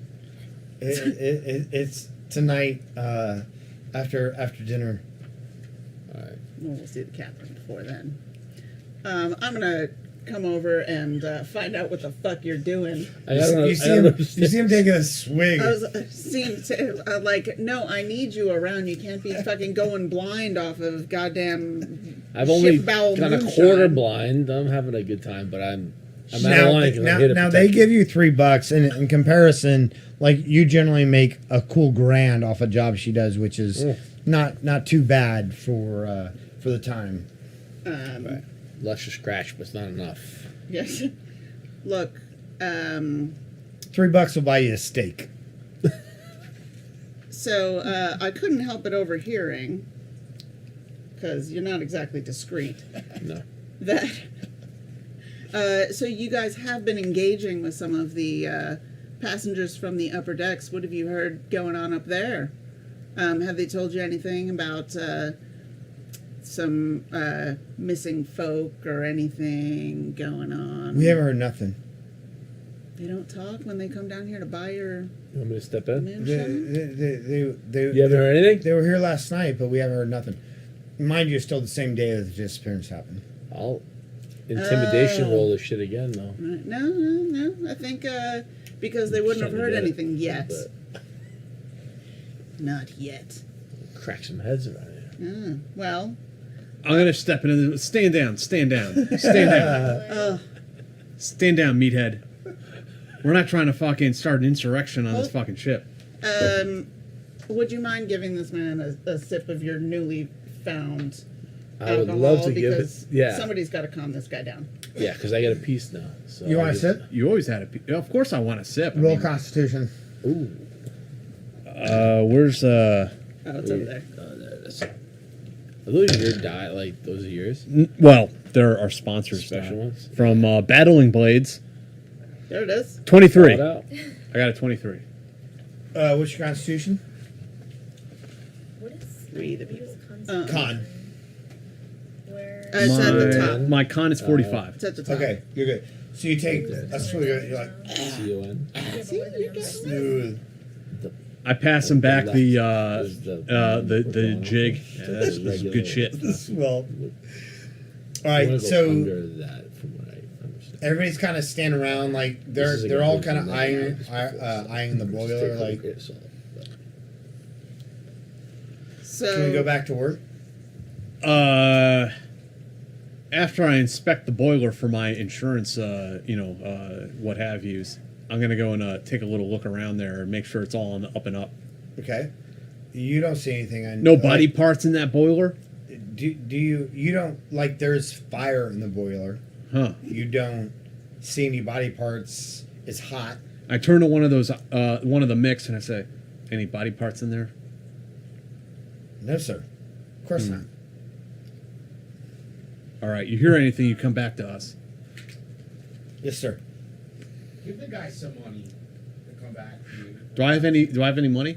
Yeah. You're on a first class. $3 Throw him a shekel. Like people tease. All right. People joke about your newspaper being a second class Russian rag, running girl. but you make some money.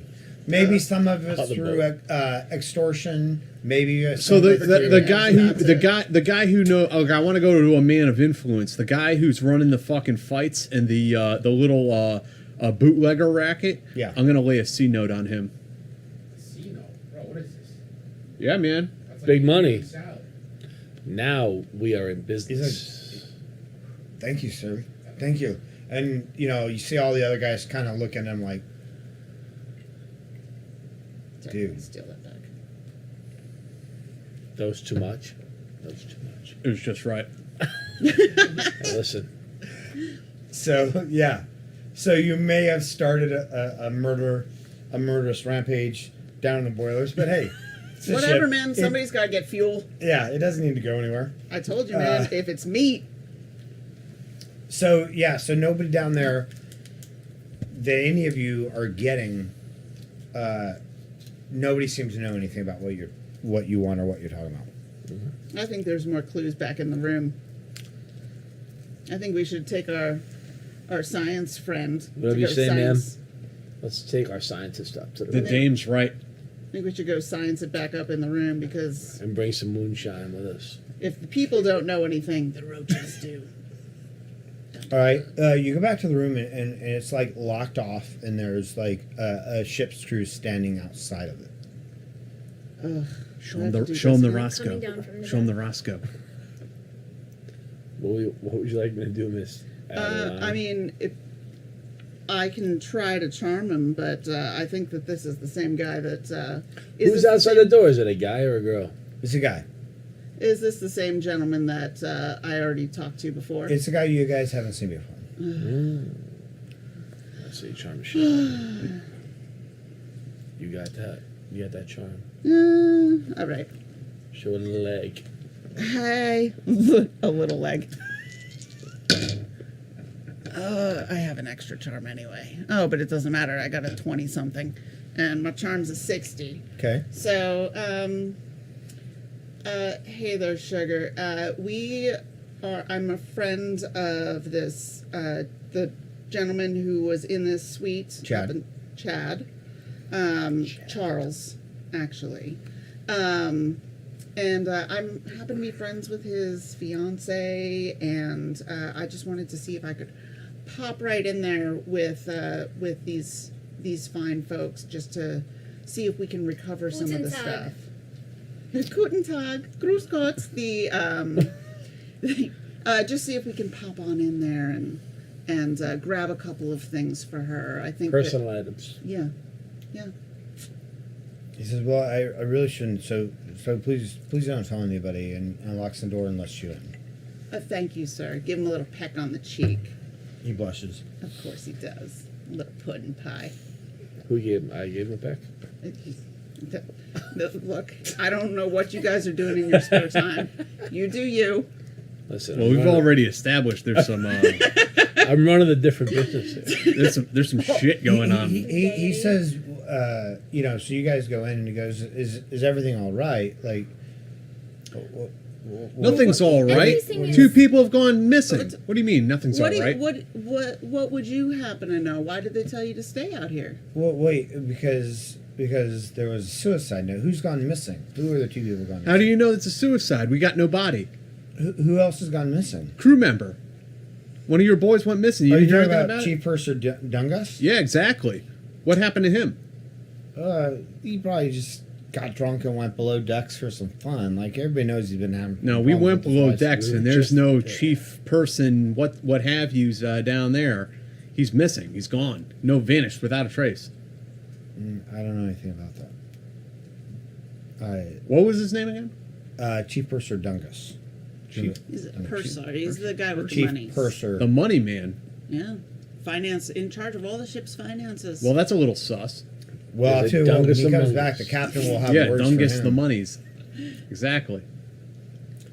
So you guys go in the room. It remains as you saw it without the note. Stationary. The clothes are folded up. The chair.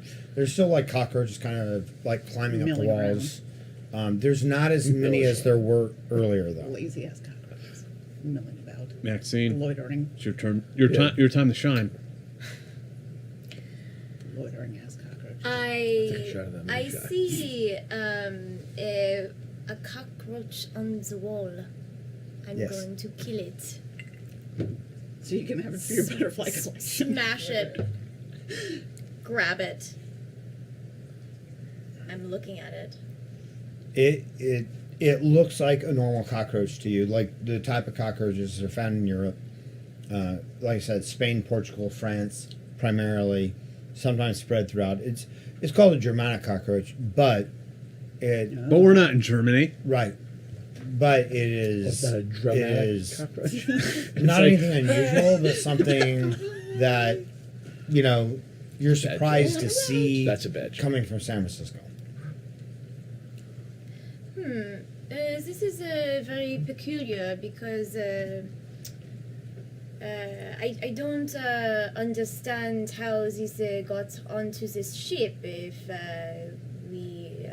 the ship is coming from San Francisco, so we need to find out where these cockroaches have come from, why they are on this ship.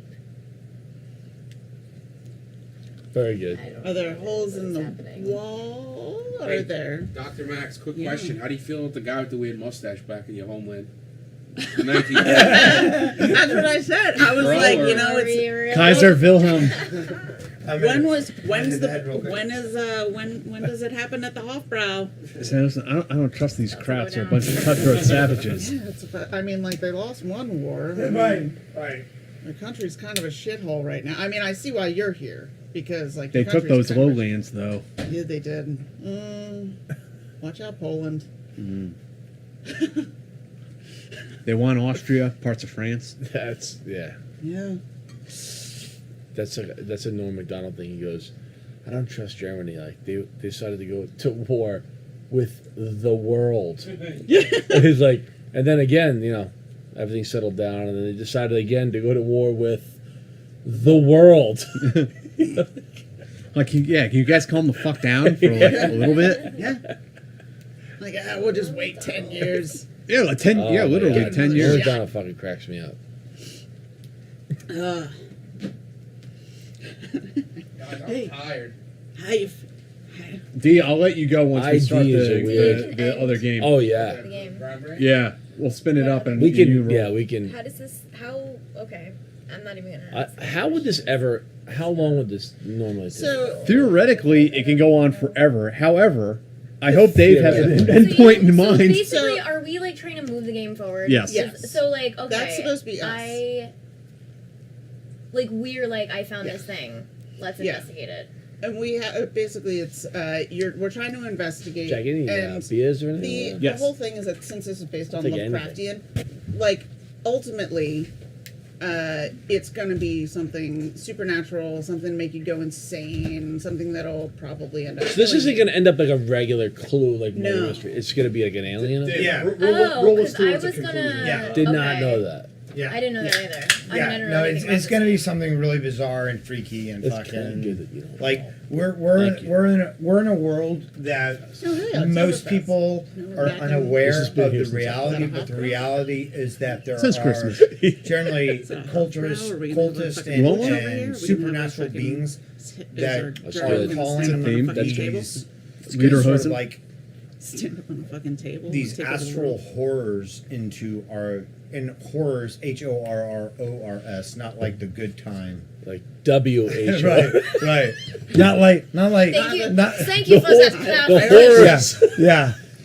Not like We're not Oh, the not horrors. like girls who are gonna charge you like Stardust to That would have be your time. whores. But these astral horrors. All right, so where are we going? Yeah. So I'm gonna move Oh, forward the for you hooves. guys. So you guys don't find anything in particular, like anything different in the room that you found before, right?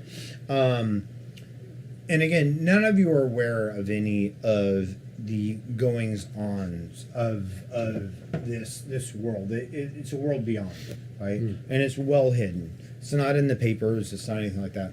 You go to dinner that night. The captain gives his speech, as captains do on those cruises, welcoming everybody.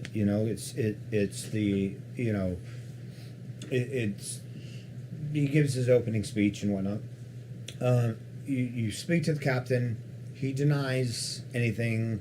The chief purser, he says, I don't know where they heard that from, but he's obviously having problems with his wife. He went below decks to find a good time when he comes back, and he will come back. My guy. I will, I will discipline him. You talk amongst the crew. People are obviously talking about this guy missing. His fiance is not there. There are women there getting food for her. People are talking about Chad. They're not talking about their purser missing because most people don't know that. You only overheard it. But you can't really find any other information that night, no matter how much digging you do. Okay? You go to your rooms, you retire for the evening. It's the next day. So now it is that you left on a Friday, that you woke up on Saturday, or Sunday, I guess. Chad. Now it's Monday. Fucking Chad. Deserved it. That's the worst. Charles You're all glad that Chad's dead. Charles Chadwick. Ugh. Hanging out with fucking Brandon and Fide-Eye. Oh my god. He had a vest on. So, Jack hasn't had pants on for half this fucking story. No, I got dressed. Oh, yeah. no, you did get dressed. Yeah, he had to because it was chilly up on deck. Okay, so I'm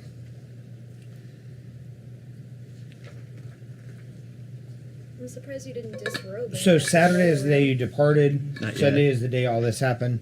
It's Monday.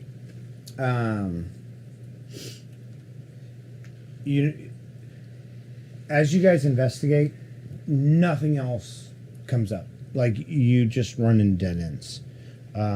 You can entertain yourselves on the promenade. You can go to, yes. You can go to, the various luxury functions of the ship. Yeah. Whatever. The That's the one veranda. with the little fucking triangles and the little. Shuffleboard. No, that's shuffleboard. I know how to play shuffleboard. That's easy. Yeah. It's just fucking. So I want everybody. Shuffleboard.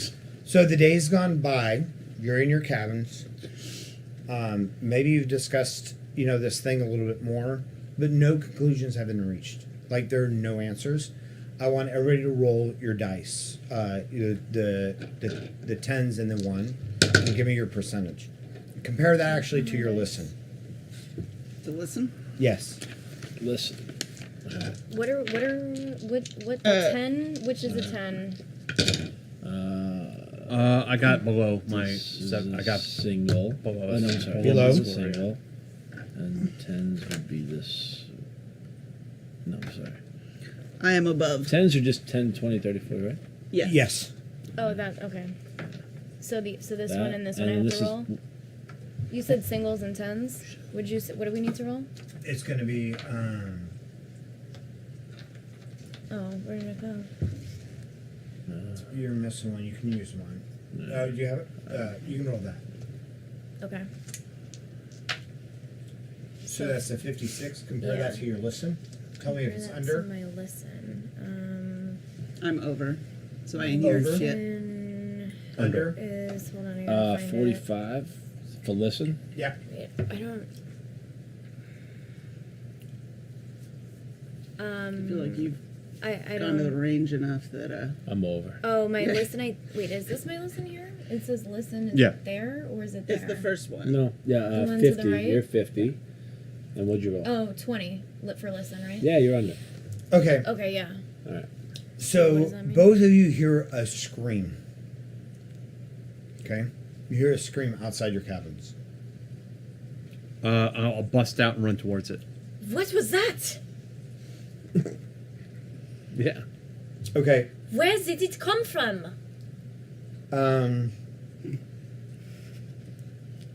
You love that you have a fucking accent. I You love know. it. I have no idea what's happening. I just have a German No, accent. it's That's all. really, it's That's good. all I that- care about.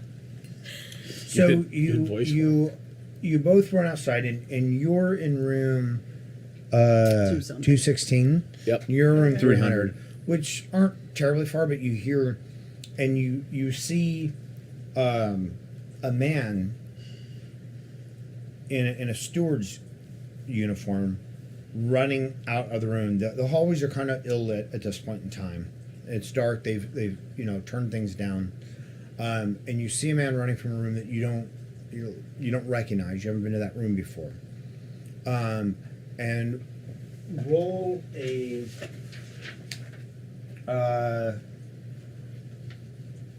Is there a perception? XCOM, palette, app, ED, size. No. Gute Nacht. I'm from Holland. Isn't that weird? So weird. Just love roll gold. roll your dice and compare it to your intelligence, your int, or your edu. Which just are these Yep, two little same guys? two I got 98, Because so I'm missing. I think I'm You rolled under. Those are the two. Yeah. 72. 72. Okay. What are we so, looking at? Sorry. Okay. Either your intelligence or your edu. yeah, I got over. You got My over. intelligence. INT up top. That's 95, so I'm under. Okay. So you notice that the guy in the steward uniform looks like Chad, who you met on the gangplank, who went missing. You just see a guy kind of with shadows around him in his steward uniform running out. Now, you guys are at opposite ends of the corridor, so he's running. He ran by her room. I'm gonna chase. Okay. You see her come out of her room. So, you see yeah. a guy run by, and you hear somebody coming down the corridor towards you, Fuck these guys. and you recognize it as Jack. Who you sent down. So I recognize. Yeah. Yeah, I'm Fucking running. night watching the fights. So I'm Running a gonna prostitution ring. say get him or run after him. Okay, so both of you chase. Let's. What do I even pay for? Okay. So you notice that he's running towards the promenade deck.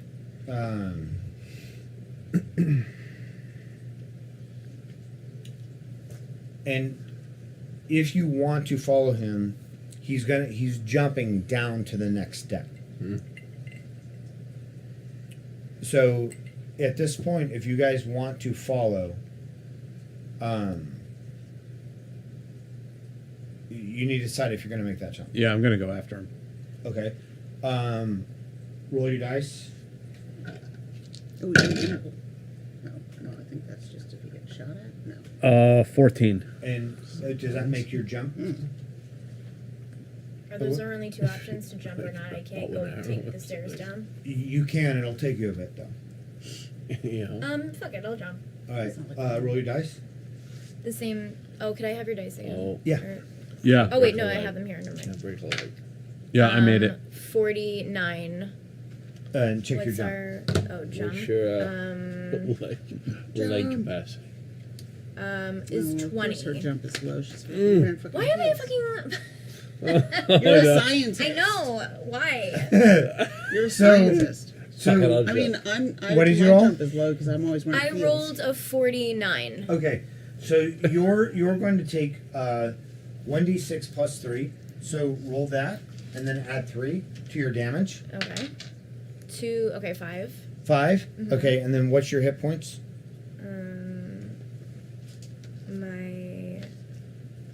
My where? Hit points. Oh, hit points is 25. 25. So do 25 minus whatever you just said. 5. Yeah. So 20. Oh. So Okay, so you what hit does that hard. mean? You make a perfect landing, Oh, and you know you what? see him keep rolling, or you see him keep running. 28 points. Yeah, I'm going after him. Shouldn't Okay. be jumping in heels. Like, this is one thing I've learned as a broad in the 30s. It's much more difficult for us. Why do we have to wear heels? It's unbelievable. Unbelievable. Fuck is that? I should have taken them off first before I jumped. I know, right? It's like we're in a fucking horror movie over here. Running through the So goddamn woods. The alien Okay. thing we got in here yet. So you're kind of recovering from your fall. You keep chasing. You see this figure jump into the shadows, and all of a sudden, a bunch of cockroaches rush out. I'm gonna start like stomping all over him. Okay. A jig. Stomp those. Yeah. Okay. An Irish And jig. and again, there's still just this at the end of this sort of at the promenade, sort of underneath this area, there's just this area of shadows where it went. You're stomping the cockroaches. He's just gone. There aren't cockroaches, but you still haven't reached the area where it disappeared. So you don't know if he just hid, or if he's gone. I'll stomp over and investigate. Okay. And now you've recovered, and you see Jack moving into this area to investigate. Jack, I can talk directly to him, Mhm. right? Yeah, you're right there. I think that man is actually Chadwick. Chadwick. Looks, yes. The man that came out of the room Is looked he supposed to exactly be like dead? him. Yes, but I think he just had a different uniform on. Let's see if we can find where we went. Let's go. Okay. All right. go. So you go into the shadows, and you find a book. Book. Okay. I'll take a look at the book. Okay. And the book is it has a title called "The Tome of Red Jade." Okay. Let's take a look at this thing. What's this frog rolling in? What's that shit made out of? What is this Red book? Jade. The Tomb of Red Jade. Okay. There's. There is a Go ahead. kind of cockroach. These are the same cockroaches that were in the room. The red jade. You notice this. Nobody Yes. else would notice this. The red jade cockroaches. They're not red jade cockroaches. No. Oh man, can I just have red Good. jade That was. cockroaches? I thought we had it. Me too, man. I'm like, okay, we won. Done. One and done. Are we investigating the book still? Yeah, The yeah. Red Let's Jade? investigate the Something book. with the book. Okay. Read that shit. We read further. Don't read it out loud. We've learned about So that. in Jack, Evil you Dead take a look at the book. Roll a d10 don't for just me. read from a random book. Probably one. That, Oh. And if it has Oh shit. I'm on the couch. God damn. I've done this so many times. There's so many Probably dice. There's Probably about like- 100 dice in It's there. like there's a definitely dice graveyard. 33. Okay. That's the head of a cigar. well. That's not it. So you open the book and it's in Mandarin Okay. Chinese. What did you roll? 33. No, just a d10. Just one d10. And you look at the book too? Yeah. 3. 3? Yeah. Okay. Do you have any languages? Let's see. And do you have any languages? How would you know that? English, Russian, and German. Okay. Look at you, sciencey Languages. pants. But no Latin? It's a very dead language. 9. Does the You gotta book come out, have honestly. skin for a Didn't get- cover? Didn't Because That's always a bad idea, right? that's always a bad I'm idea. not to read seeing that. any languages. in Okay. here. So roll a d10 also. I think I need your. Oh, okay. 4. Okay. So as you open the book, Jack, and you look over your shoulder, Dr. Max, Dr. Max. The pages just swirl, and it's something about it is deeply unsettling and horrific. And Can't really Jack, swim, can't you dive. lose 4. What was your roll? 3 or 3? 30 or yeah, 3. And yours was a 4. You lose 3 sanity, Okay. and you lose 4 sanity. Okay. So Lose look at your sanity. overall sanity, Oh. and then just subtract 3 from that, and that's your new sanity value. You can get sanity back in that because I have a max sanity 50. too. Okay, my sanity is You can 52. get sanity back. How the fuck does that Over happen? time, like Oh. between Hey, smart between up. yeah between You like in smart a up. campaign it would be between your character can also develop like new skills and whatnot or additional add to the skills, but that's generally not in a single session. It's Right. over the length of it's like experience in D&D. Yeah. So you immediately like close the book and you're like horrified. You have no idea what it is. I feel so strange, I'll take it with us. Okay. but we need to be careful. I'll give it to her. Okay. Got butterflies and a book. Now, remember that this person who you identified as Chadwick, right, came out of a room where you both Yeah. heard a scream. Let's go take a look. Yes.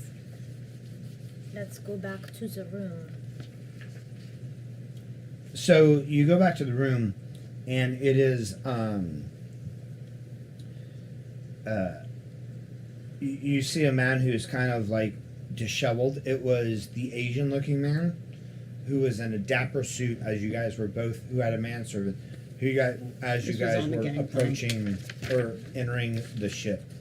And he looks a little disheveled and a little like he's not damaged physically. He's conscious. He's just is like kind of looking around. I feel like there's like 8 fucking I'm gonna say, Not good. show him the book.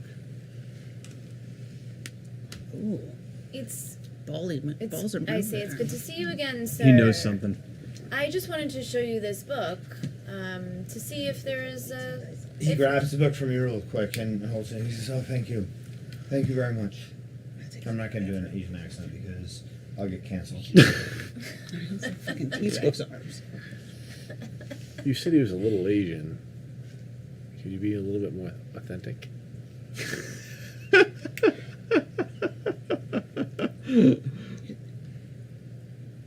Look at his mouth. Look at his smile creeping up on that. Singaporean. Okay, you're talking about. So he just clings it So to he him. He's grabs the looking book, at you. He's like, "I thought I'd bust it." I say, Oh, go ahead. so it is your book. Yes, it belongs to me. So what is it? He says it is the Book of the Red Jade. It is a work of immeasurable blasphemy. We don't know where it comes from, but it blasphemes not just the work of the Lao Tzu and Taoism, but the emperor, the entire divine status of the Manchu dynasty. It's getting deep. But we got it from that guy Chad, Yes, he stole it from me. and he was supposed to have disappeared. Where'd he go?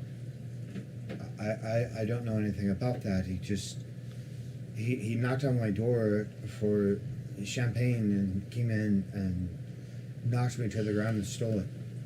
And then turned into cockroaches. I don't know anything about that.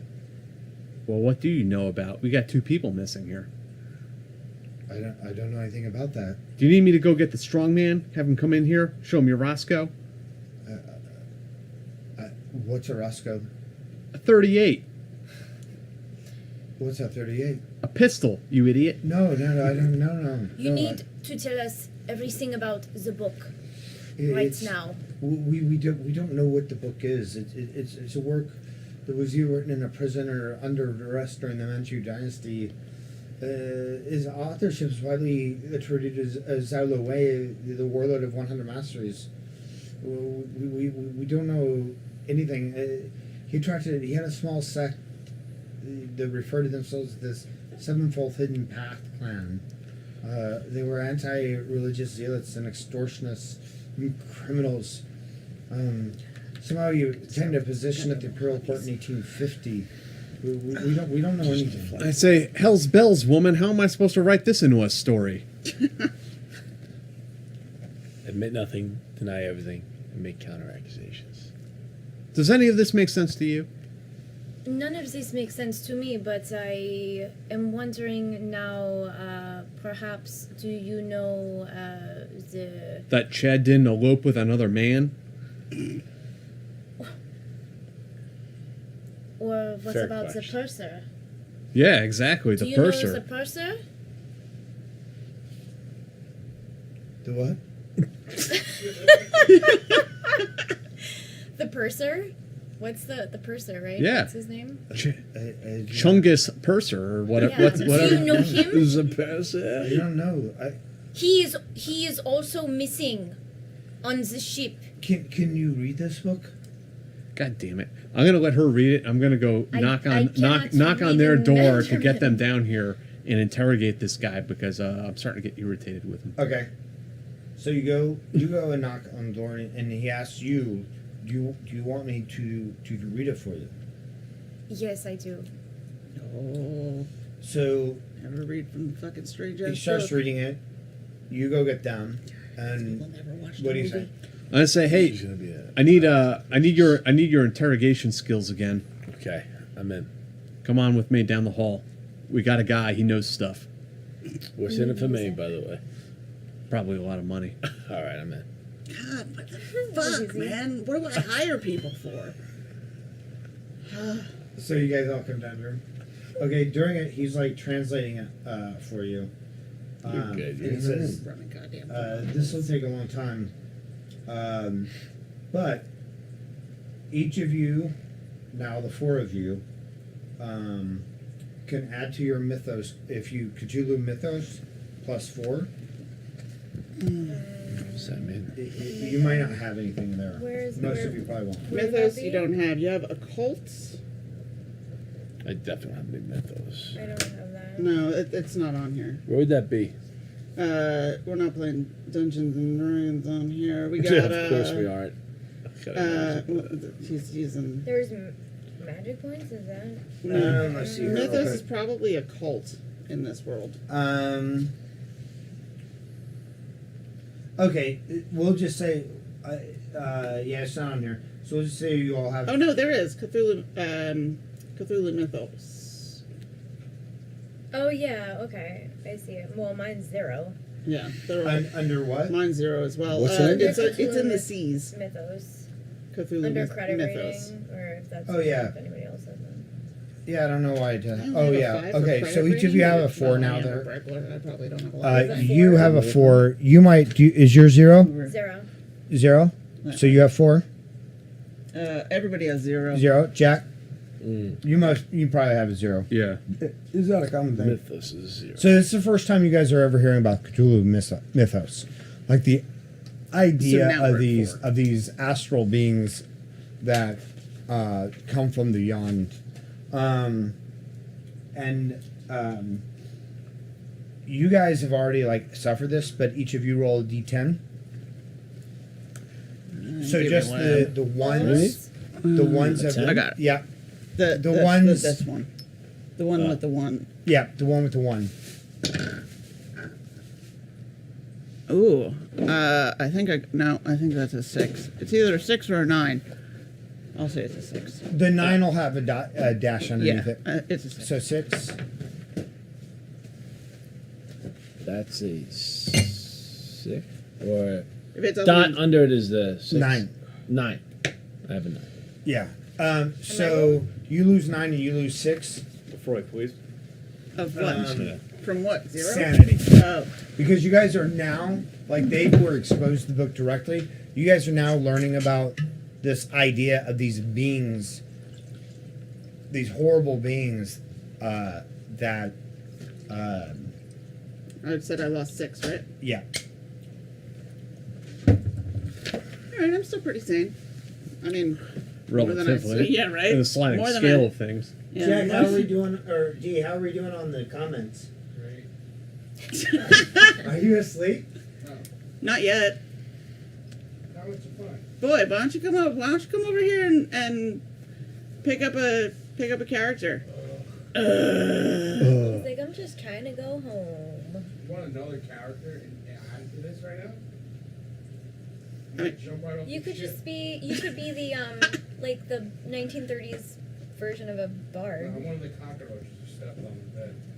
Fuck, man. Oh, my little cockroach, I said She's gonna pick you up and pin you to her little collection over there. You can live in My peace with little the butterflies. What is happening right now? All right, I come don't on. need to we roll, need though, we need right? to we need to move towards a conclusion. Is anybody like even close to 80% sane? Mine's 55, my base. I'm pretty high still. Only -3. Yeah, you're not that low yet. Like it gets worse. Oh, because we're all, okay, I got it. That's like Yeah. the thing. It's like we're all gonna Ain't nobody. I mean, lose and- our yeah, sanity. Not yet. Slowly but surely. right. It's, All right. in this game, that's actually kind of the point. Okay. Lovecraft, very good author. I have the collected works. So I'm sure you do.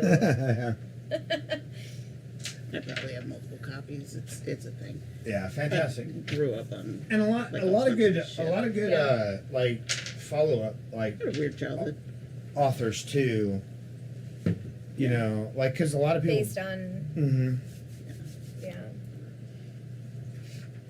I had a weird childhood. One of my favorite movies when I was like 9 or 10 was The Shining. Like But I that's was a a good weird movie, kid. though. Yeah, I was a weird kid. I mean, yeah, I guess. It is a classic. Definitely freaks you out. Yeah, no, I still check behind a shower curtain every time I go into a bathroom with one. Because Okay, of do you the check scene. in your own home? I don't have or a shower curtain. I have Do I you have not doors. have a shower curtain for that reason? No, Or I is just that- I rent you and just I have don't? doors. Okay. But Anywhere else? anywhere else that I am that has a shower curtain, I will not use the bathroom until I've checked behind the shower curtain. Make sure basically there's not a dead Yeah. ghost floating in the tub. Well, I suppose not, a dead ghost is a little redundant. But no, it's a thing. That one of my favorite movies, but that is one scene that that's one of the ones that sticks with you. All right, From The it's Shining. it's 11. We need to move towards a. All right, we're gonna move this on Here then. we go. The finale is approaching. We're all gonna die. You all died. No. All right. I think we have a good lock on this, right? I mean, it's in the book. What is? Everything. Yeah. Duh. Yeah. It's all in the alternate ending. Though. Like, we got this. Yeah. Alternate ending. It's always the alternate ending. Yeah. We just gotta turn off the director's cut at this point. Oh boy. Nice. Looking good over there. Yeah. Fishing. Yeah, the lights should have turned off. I don't know why they didn't. I think Wasn't they. there something? Yeah, usually they're off at by 8. I'm gonna have to go and mess with them and go to the factory resets. You can see the 2 fish are sleeping in the corner because they know it's time to go to bed. Where? What's? Oh, Even on though the the lights right-hand aren't on? side. On the left-hand side, Where? I don't see any. you might not be able to see them where you are. They're over in the corner, just kind of chilling. Oh, are we ready? So while you guys are, talking to this gentleman who nobody has asked who his name is, Dude, I just got here. so The The fuck, bro? So anyway, so he's the book is in Mandarin. Like somehow you guys knew the title of the book, but even though you couldn't read it, but you didn't know at the time you couldn't read it, you just knew it. Because we're all going crazy. But when he reads it and tells you, even though you guys don't actually look at the text the way they did, you still have these, this revulsion, this deep, like, fear of, this idea that there are these things beyond. And he tells you that the Book of the Red Jade describes the process of ghoul transformations, summoning and binding, the history of the Mongols and the Manchus with respect to these things called star vampires, and the Migo, a dream sequence that seems to make direct reference to Azathoth and Nyarlathotep. I'm freaking out, man. I'm freaking out. So he has some of that moonshine in the room. My room's popping off right now. You what? He's running a fucking brothel out of his room. My room's where it's at. I was just offering him some of the moonshine, moonshine. that's in his room. Oh He's yeah, freaking man. out. What's up? Yeah, you gotta. Yeah, and you got like money on the Across fights. the hall, you're Yeah, safe. I know. He was. You're already- you're taking hard-earned money from the working class, but hey, that's okay. Well, I mean, I'm Italian. Yeah, exactly. Yeah. A man's got to make his living somewhere. Pretty soon you'll start a union and charge them dues, to control their votes. But you see this kind of like What a decade, the 30s. What a time to be alive. It's in the book. Look, if you can't exploit your lessers, like What are you even doing in the 30s? right.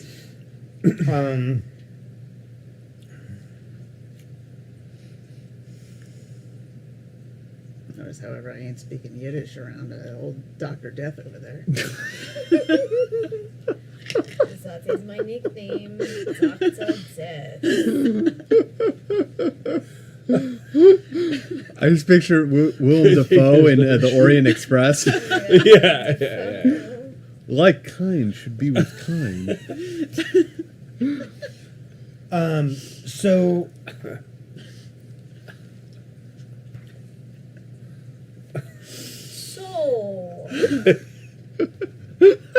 is everyone feeling nice and crazy while we wait? I mean, I'm blaming that on the fucking moonshine, though. A little.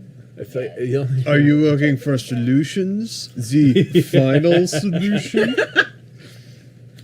So while you guys are in his room, you hear like a heavy thud in the room next door. God damn it. And This motherfucker. the gentleman whose name you don't know because nobody asked, who's reading you the book? Here. Who's reading the book? you didn't ask.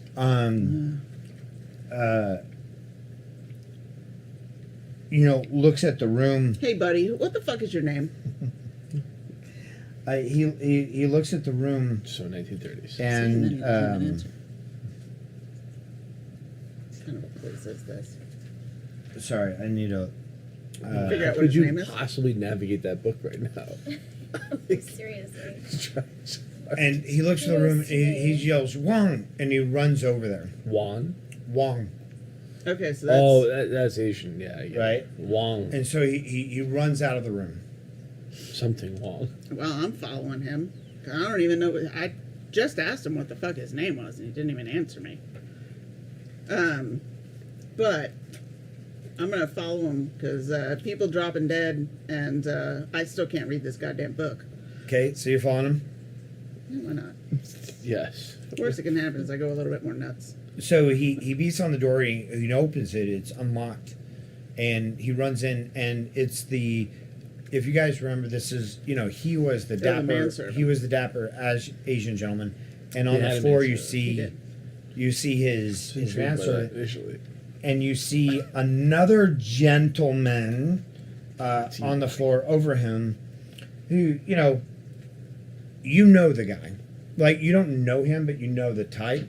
Like he looks like a wise. He looks like a wise guy, busted nose. You know, scarred knuckles. Okay. Like he looks like the kind of guy you know. Fucking My guy. competition for you. You could be running them fucking fights on the other side. Better Listen. fucking get your cut. God, So didn't I train you? so he stands up and he looks at you guys. All right. The Asian gentleman that you've been talking to, who's translating the book, runs to the body on the floor. What happened in here? Too muscly, dude. He just looks at you blankly. Figures. You understand words that are coming out of my mouth? Hey. Hey. It's your people. Yeah, you need to talk your What's language. going on? Yeah, go do me a solid in. What's going on here? Go talk to your boy. What happened? I can't help it. It's the voices.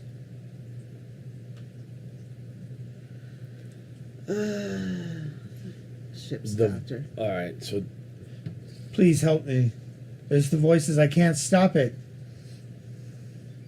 the voices. They All made me right. do it. You killed him? I found him like this, and then I choked the life out of him. So you killed him? I don't know. The voices told me to do this, but he was like this. You killed him. Call 911 and then I go kill you.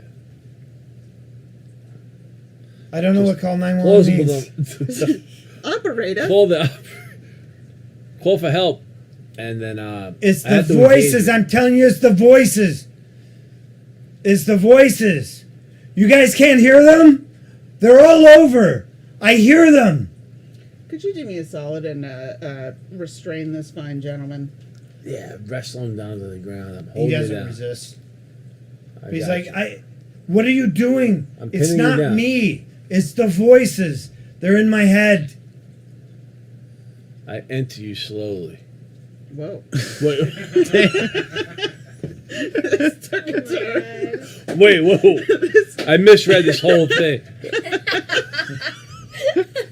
I like you, but not like that. All right, I just hold you down.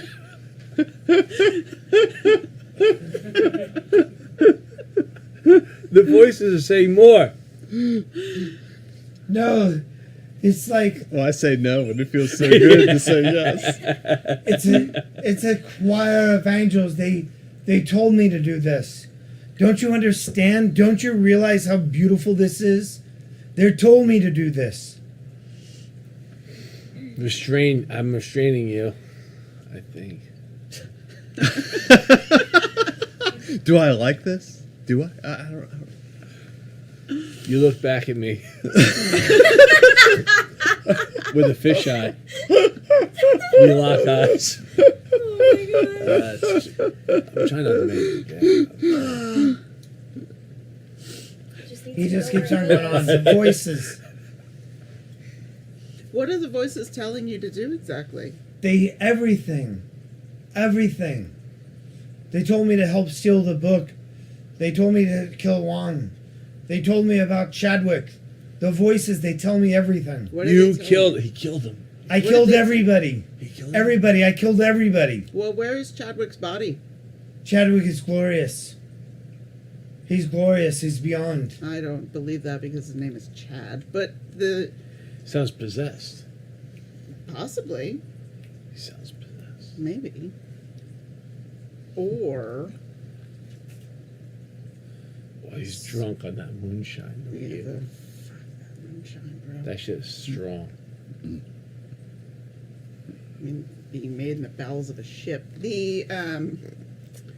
So you said that Chadwick is beyond, but we haven't been able to see him. Where's the body if he's... Chadwick has no body. He's an angel. Huh. Okay. We're all angels. We'll all be angels. It's glorious. There is no Dana. Only Zool. Only Zool. Oh, Zool, you.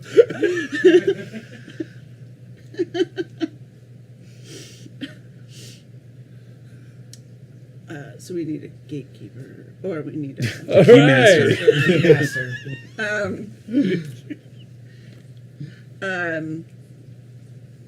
So we're not going to get any answers out of this guy, and the other dude is dead. So why hasn't this guy?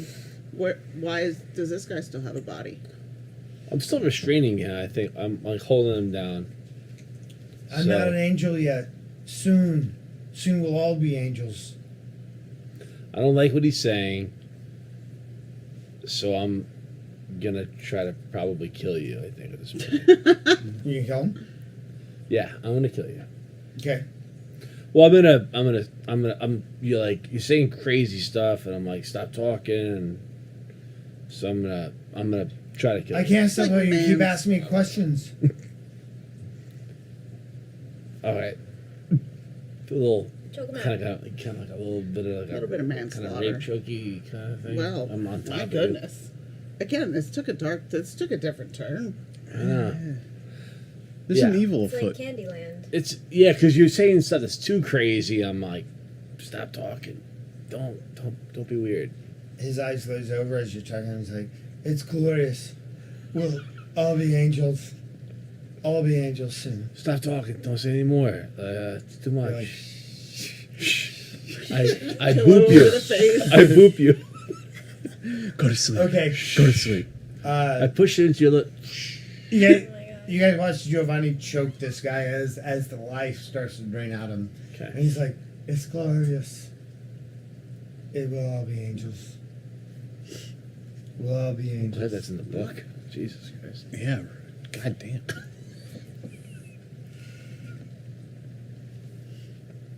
This motherfucker a pile of cockroaches yet. Nope, he just dies. God damn it. Somebody get that fucking book. And I come walking into the room and I look at the corpse and I'm like, better cancel that guy's dinner plans. Yeah.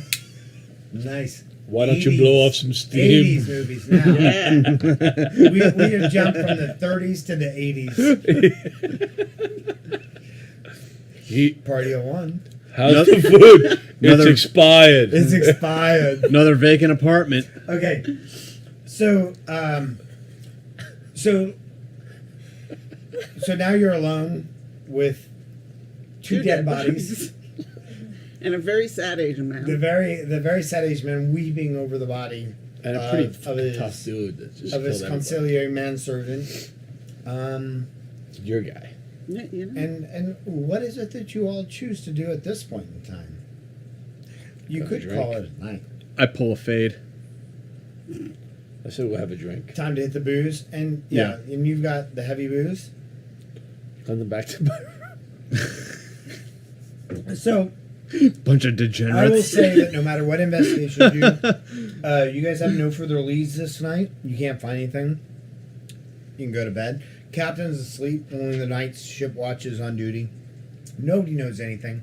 They're still expecting the chief purser to come back from his wenching ways, in a drunken stupor with several STDs. That motherfucker's dead. But he has not yet returned. Motherfucker's dead. So the next day, or on What does Thursday, dead bodies smell? nothing else happens It's the 30s, no, during it's the the 30s. duration. You guys investigate, can't find anything. They find out that this man murdered, like the ship's in an uproar that there's been a murder on the ship. You, of course, killed him in self-defense, as your entire party attests to. Now the ship is in uproar that there is an alleged missing person who committed suicide. You guys are still the only ones who know about the chief purser's absence. And there was another murder, right? The Wang, the manservant. And people are a little skittish now.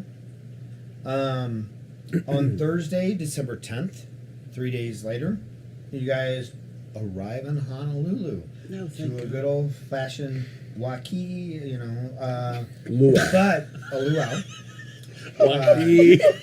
In Waikiki. Yeah. I'm going up to fucking... Tiki torches and Yeah, I'm going up to fucking Lankai. But as people Catch you guys later. as people start to approach the gangplank to leave, there's ship's crew there. The gangplank has not been lowered. You're moored, and they will not allow anybody off the ship. I also saw this on a different cruise documentary, but that was about... No ship tenders are brought alongside. That was about no the ship. COVID, the people who got on the ships, like... You guys notice a getting team of policemen form their own little singular gangplank, and they come aboard to start investigations for the apparent suicide of Chad Peterson, and as you guys know, but a few other people do, Chief Purser, because he has not shown up, as well as the murder of poor Mr. Wong Ma.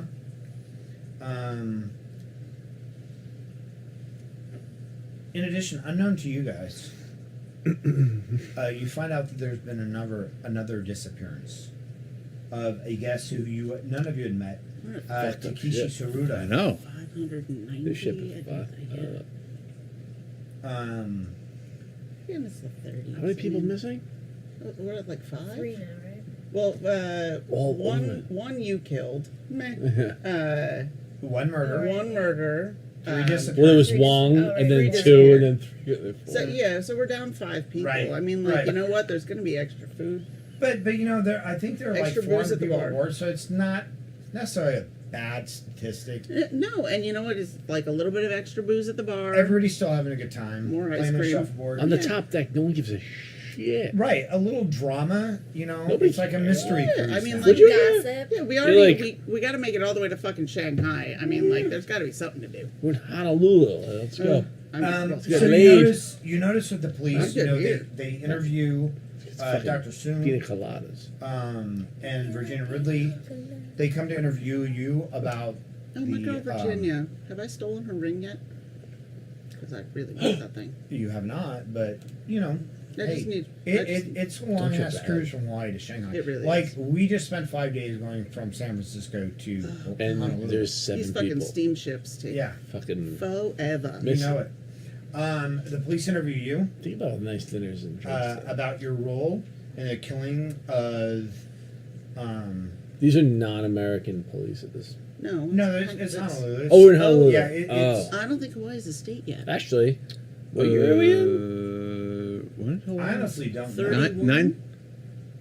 I claim I don't think Hawaii is. A That's shitty. That's a shitty knowledge. Of Good. American Yeah, history. it is. It is. 30. think We're in the Hawaii is 30s. Yeah. So they interview I think that. you about the Hawaii is killing of whatever. Semantics.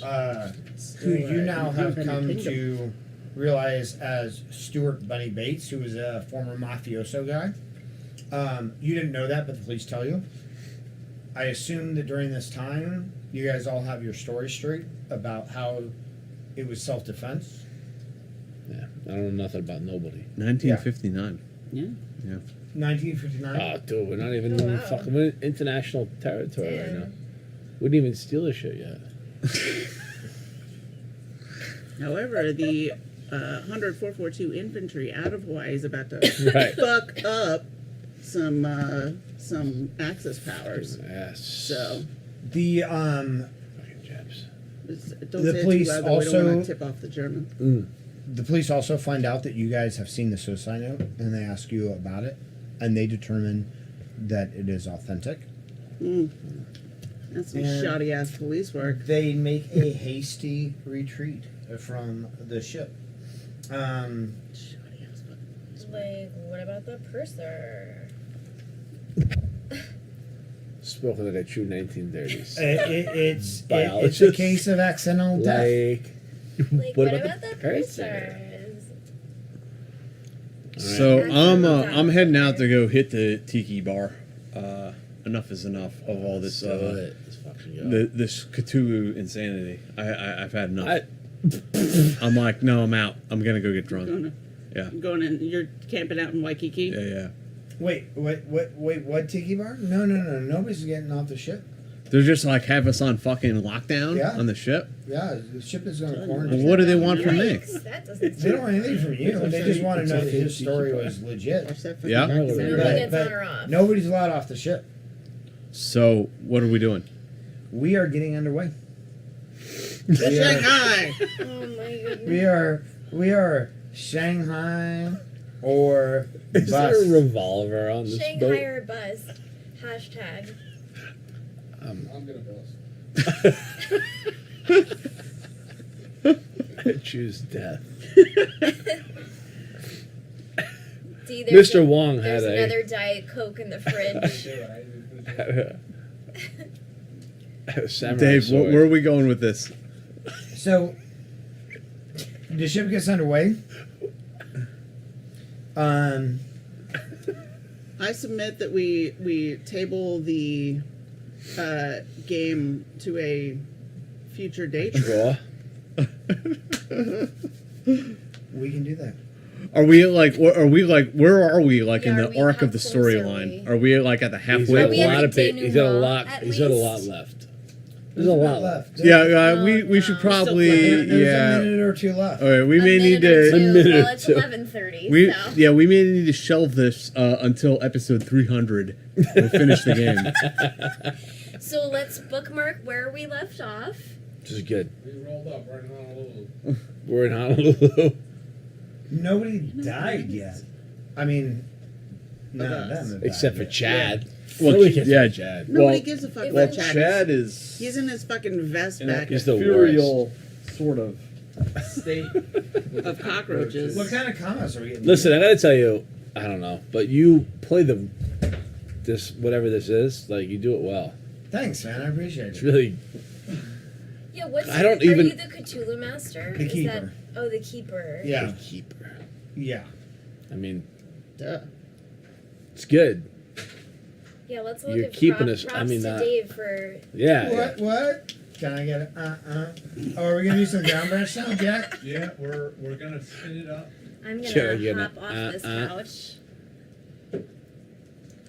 And Go back and take some more pictures and do your socially media thingies. no, Nope. Nope. Nope. What time did you guys come just online? gonna hang. At noon. And it's almost 12 hours. It's got to be pretty much 12 Yeah, hours it's now. 11:30. It's 11:30. Almost 12 hours. Listen to the excitement coming from over at that table. 11 Yeah. hours. The producer's 11 really hours. Whatever Fucking minutes. awesome. 11:33. All right, guys. Sorry, we're wrapping it up here. I know that it's a little blue balls action, but You want to see who won? that's when you know it's good. But it's a good tease, yeah. Yeah, you're saving yourself for something For better. another 100 episodes later. Exactly. Don't It's worry. worth Tune the in wait. 2 years. It's worth the yeah. wait. Other than that, so how you been? Delayed gratification. I've been good. Yeah. You know, unemployed, which sucks, but all in all, not too bad. Laid off in late December. No. Yeah. Shit. And the challenge, like, so I pivoted into cybersecurity, and the challenge is that like there have been a lot of layoffs in cybersecurity. So the jobs Sounds weird. So the jobs that are hiring, there's enough of a market, right? There's enough of a market that Right. my 8 months of experience isn't Yeah. as attractive as somebody with like 6 years who's now looking for a job. It seems a little weird that cybersecurity would be laying off. Cybersecurity is a weird industry because there's a huge like skill gap. They're, like they need people in the field, but entry level positions are always like 2 years of experience. Mm. Like nobody wants to train people up. So yeah, it's an interesting world. Mm. I love it. It's fascinating. What it's great. side of cybersecurity are we on? I started in digital forensics. I would love to get into like adversary emulation. Some of the more not necessarily pen testing, maybe pen testing, but I don't necessarily have the skills for that. But cybersecurity is this massive umbrella. It covers so many different. Yeah. Yeah, Right. so many different things. But yeah, it's just they said they have a group warming up in GB, so I think they're stretching now. Should I just put it? Jack, what? They say they have a group warming up in GB, so I think they're stretching now. Like doing Bless you. bless you. 1, 2, 3, 1. So Gesundheit. yeah, bless you, baby. Dankeschön. Yes. Thank you, baby. Dankeschön. Dankeschön. Dankeschön. Do you actually speak German? No, no. Alejandro. The accent is dead on. Alejandro. Dankeschön. Accent is fucking dead on. I thought you spoke German and then Joe's apartment. Like- That's a great. English. Joe's apartment was a great fucking Somebody show. go. So do the cockroaches talk like they're in Joe's apartment? That's such a great poll, right? Yeah. Excellent. Yeah. Well played, whoever the fuck said that. Like such a small Yeah. thread. Love it. That was what, MTV for Yeah, like MTV. a couple, it wasn't even on very long. Maybe a season. No, maybe a season or two. Really? Yeah. Yeah, did that. And there's this guy who lived in a shitty apartment and he had talking cockroaches. Yeah.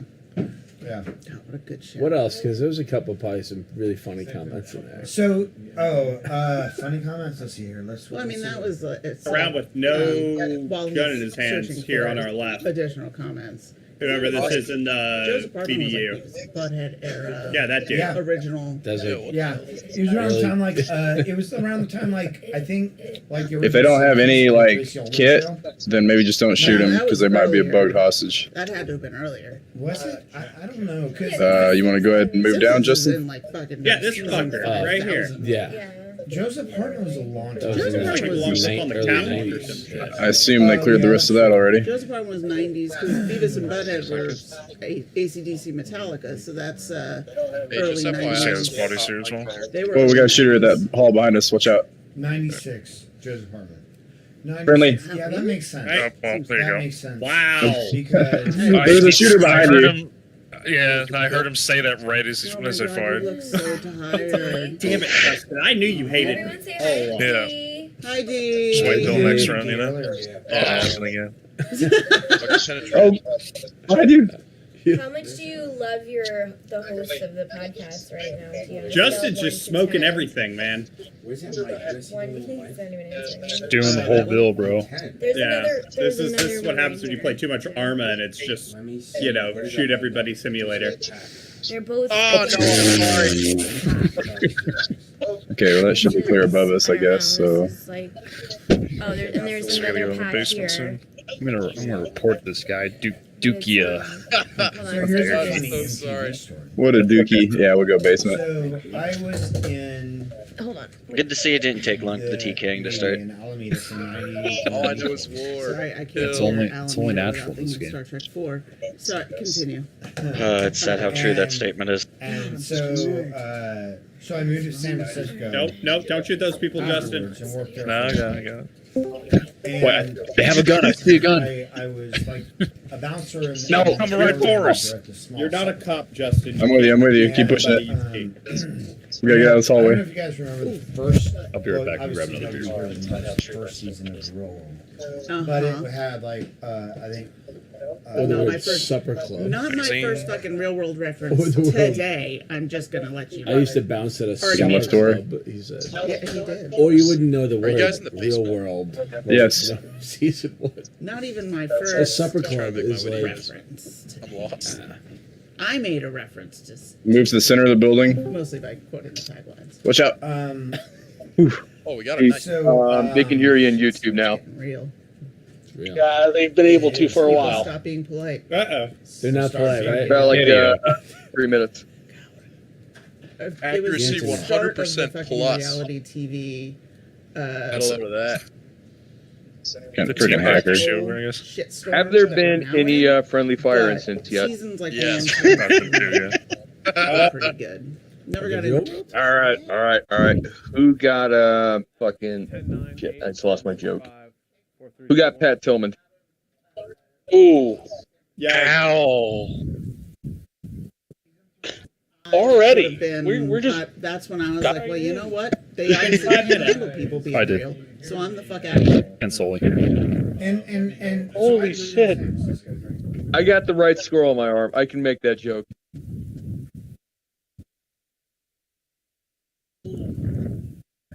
Yesterday, but I can remember most shit about television. But has anyone got 2001 prior? It's very weird. And Reality, like, and you would specific see reality Puck like rolling around sometimes on his bike. He was like a legit bike message or whatever. Yeah. Um, Try it again.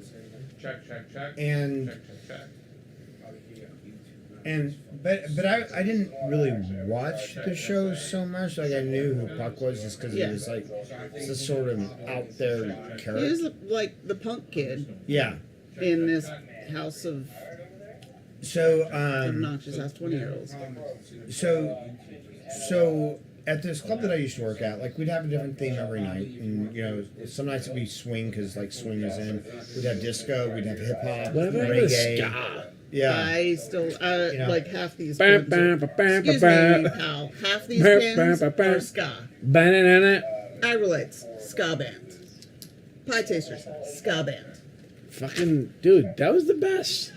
And My buddy not the Boss same. Tones was like what They actually you know? just broke up. And so Really? working at this bar, one of the guys that like I met and became I'm out of friends with was this guy named Muhammad, right? Mm-hmm. And so we just hang out and whatnot. And then at one point he goes, you know, Dave, you know what I appreciate about you? And I go, what? And he goes, that you never like bring up the show. I'm like, what show? And he goes, Real World. And it's like it was Muhammad from the Real World. Oh shit! But I didn't know enough about the show to Oh, actually. you would have brought it up.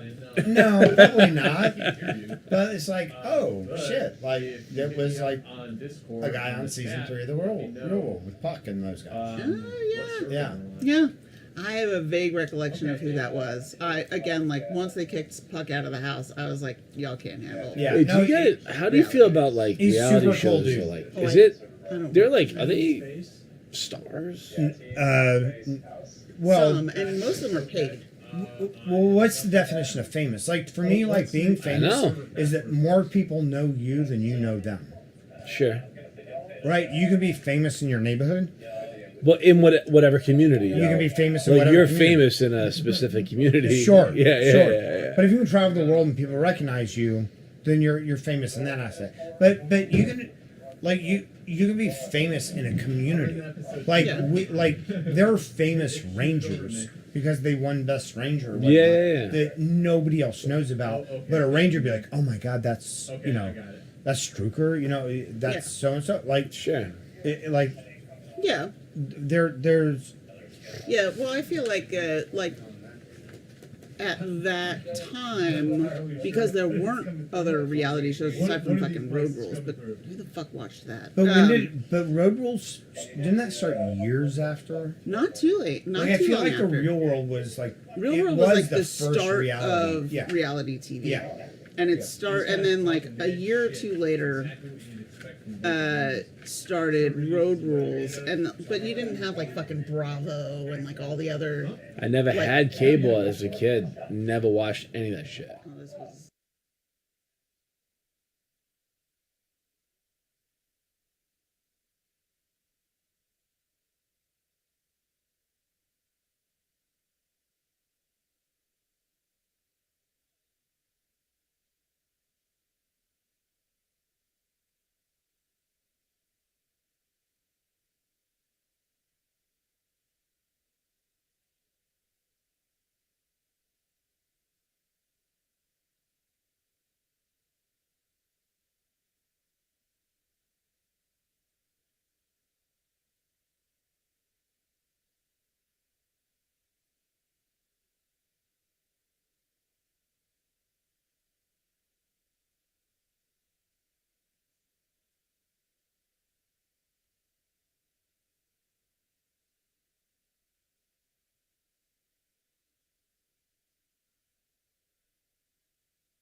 Oh, we know. They're aware that they're public now. Damn, he got your ass. All right, fellas, are we? I guess we're going to the main gate because there's no other option.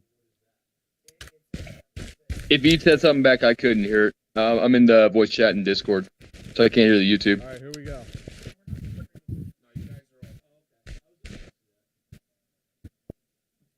All right, I'm the major. I'm in charge. This is my op. Whatever you say. Here we go. Situation Fubar. Here we go. I'm gonna. Too risky. Say that you're trying to fight. Switch isn't in the game. He's one of them! Set it to auto. Yeah, we got. Oh, Yeah, man, we got that's one this down. game, man. Holding right. Pushing right. Who else does second bat? I know Dave is. Holy shit. I got mowed down by Buckshot. Where's Scotty when you need him? Scotty doesn't know. Scotty doesn't know. Don't tell Scotty. Whatever is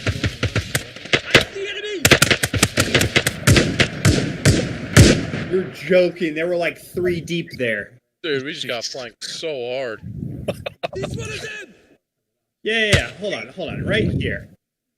1, 2, 3, 4, 5, 6, 7. Oh my word. They're all gonna die anyway. So Look, I got a hot take here, but I think this is because we didn't discuss beforehand whether or not we were doing high port carry or low carry. Yeah. You need to get on the same page. You know, I think you need to give us a we're 5-paragraph gonna order debate so we know what's the, going on here. The efficacy of low ready versus high ready. Well, Hey, the people hey. on the catwalk would say, "Don't point your gun at me." How do we? Yeah, all what do they know? Within, Jack, there's no SEALs here to defend their honor. I don't think that's really fair to do. There's no justice in this world, really. Not even. Yeah, government. you're right. You're right. Fuck them. Fuck them if they can't take a joke. I agree. All right, here we go. All right, Oh, what's I'll be the- 10 seconds. What's the stream delay? Pretty I'd say long. about 15 seconds.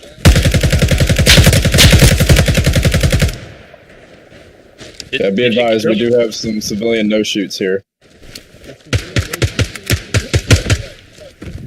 In our custom mode. Really? Yeah. Did they do an update or something? Yeah. What the fuck? No, you have a mission editor where you can make some custom stuff. Dope.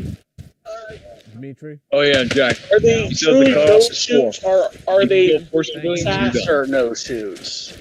Which means they don't have a gun yet. You'll give it to them when they're dead. All right, I'm cutting internal power from outside. All right, bro.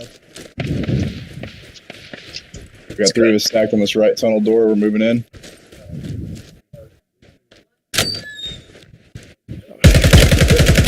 Oh yeah, bro. You gotta add some realism. Rolling thunder time. Over here! I'm under fire! Careful, if we kill 2 more hostages, we lose.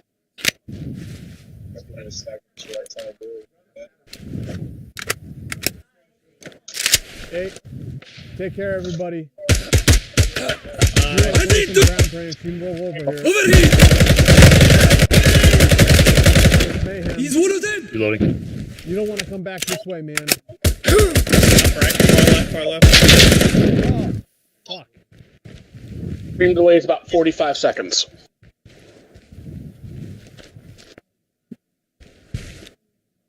Brother.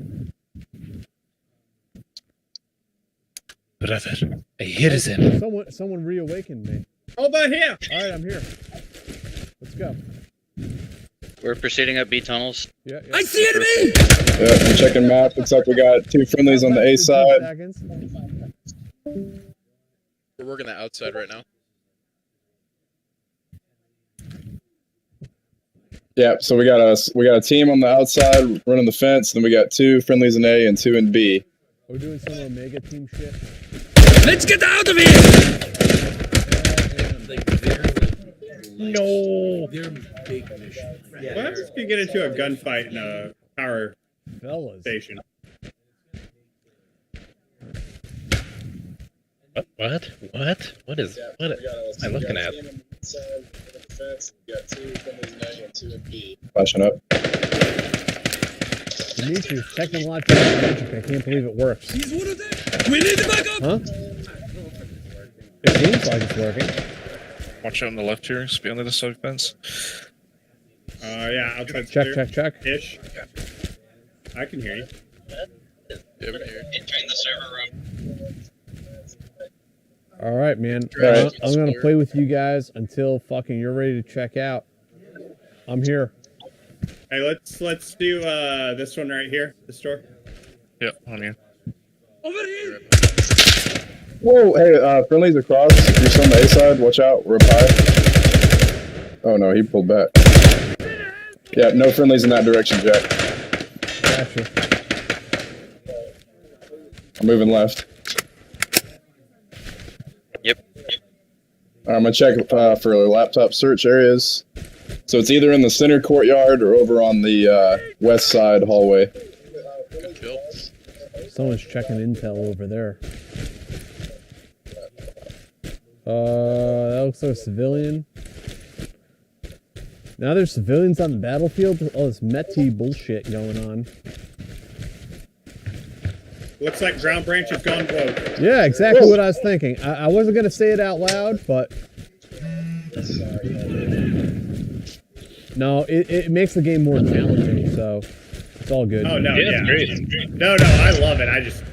I'm being funny. No, it's like I told the dude like they need to incorporate S-vests in the game. I mean, I'm all about like making the game a little bit more hard. Or Jack, now that you got fucking civilians present, does that mean you have to bring your civil affairs uplift with you? You gotta bring Joshua Lee's? You throwing shade? No. Hey, whoever the friendly is out there by the gravel, you're gonna pull back over here inside and help me. I don't know where our friendlies over here. We're going down in the basement. I'm just saying, like, integrate like a med cap into the mission and bring some of them with you. Hey, we're gonna do that's a level 3 con op minimum. So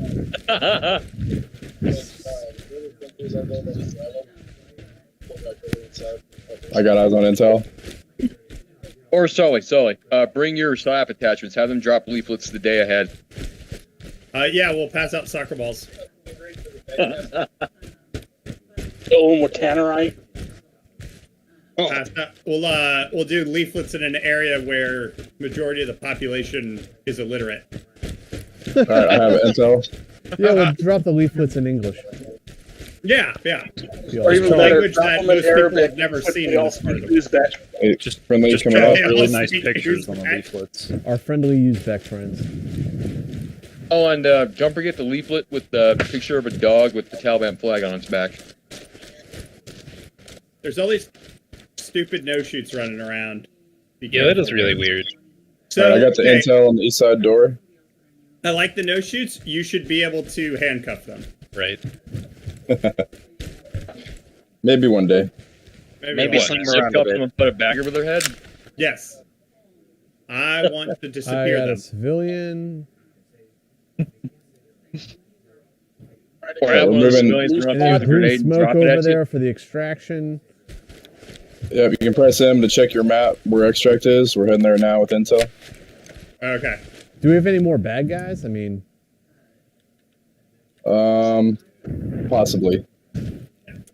Any one of these no-shoots could turn into a bad guy real quick.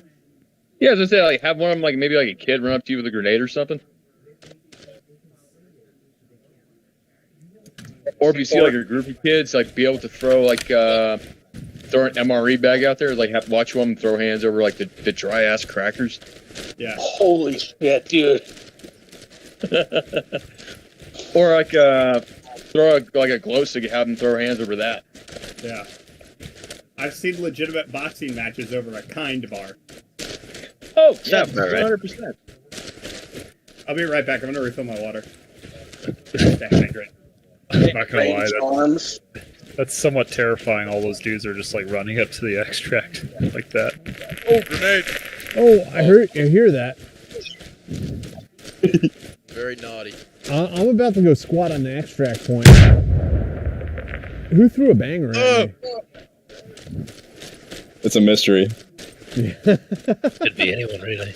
Who could it Don't have worry, been? the helmet cam's to reveal all at the AAR. Must have been that Chad guy. There we go. The one that Pat wanted to slowly enter. All right, good work, team. Oh, scoreboard. All right, we'll get rid of the no shoots to simplify things a little bit. No, keep Whatever them. you want to do. Come on, bro. You want them? I don't. You want them? I Okay. mean, look, man. I mean, make it difficult. Like, don't make it easy on us. Are you calling me simple boy? We got like 10. How many people do we have? Like 8, Yeah. 9 people in here. So 2 of us aren't playing. We're just offering color commentary. 2 obligatory hecklers. Peanut gallery. Should have a third, but he won't wake up. Well, don't we need some sign language commentary for the hearing impaired? do some hand I mean, signals. I can, but most of it won't be right.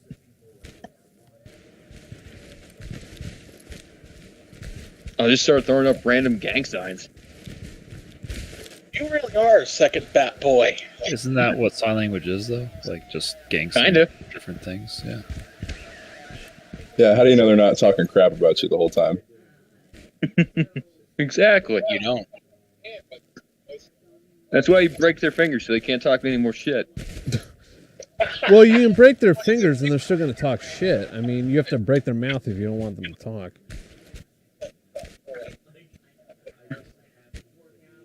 All right, whose so hands do you have to break so they can't talk shit? Is it the deaf or the Italians? Oh, I resemble that remark. Mamma mia. Glad we finally have another Italian hero coming to the green screen, the silver screen. Mario, my boy. Gonna do a quick shout out.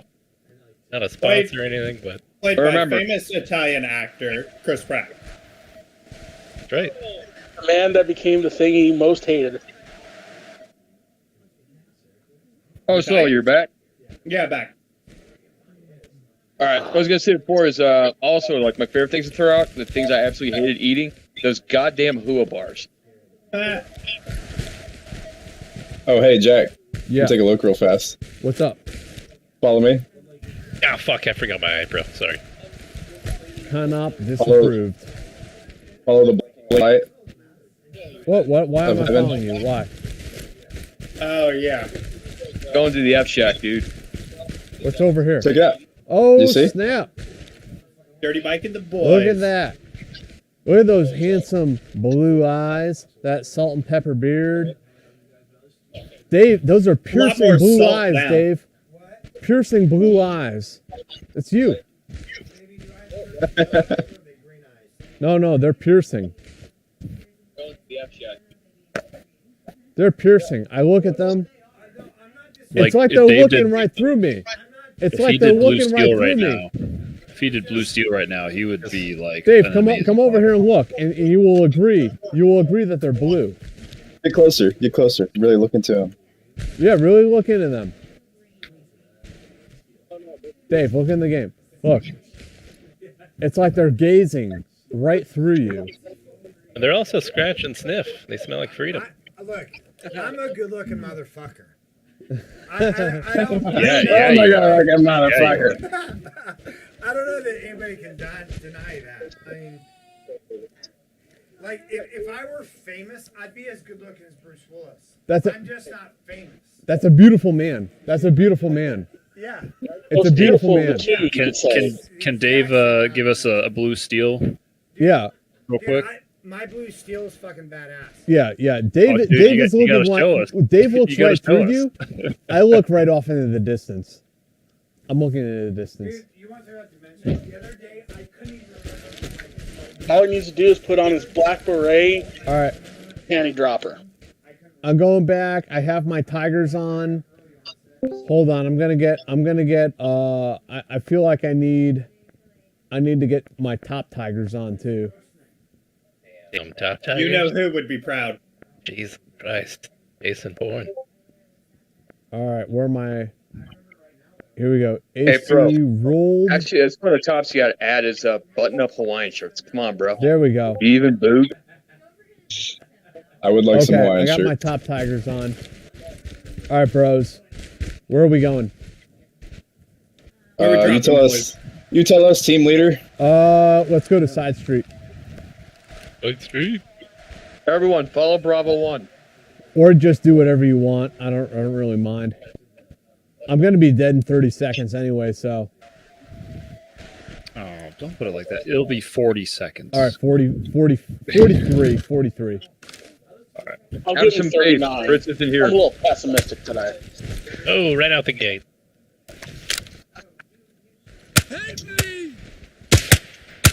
Fritz isn't here, and George doesn't have his PCAM. I'm trying to wake Fritz up. He won't. I'm on your high at the truck. Don't stand up. He's off being richer than you.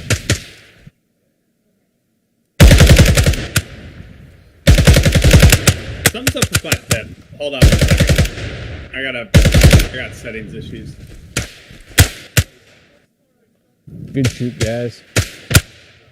Have they added in the ability for the enemy to see visible lasers yet, or is that just that? Only flashlights. Yeah, you guys, he's you're fucking you're turning the handle on the meat grinder. All right, we're looking pretty good. I'm push left. The taxi. Reloading. Come up. Shooters on the roof.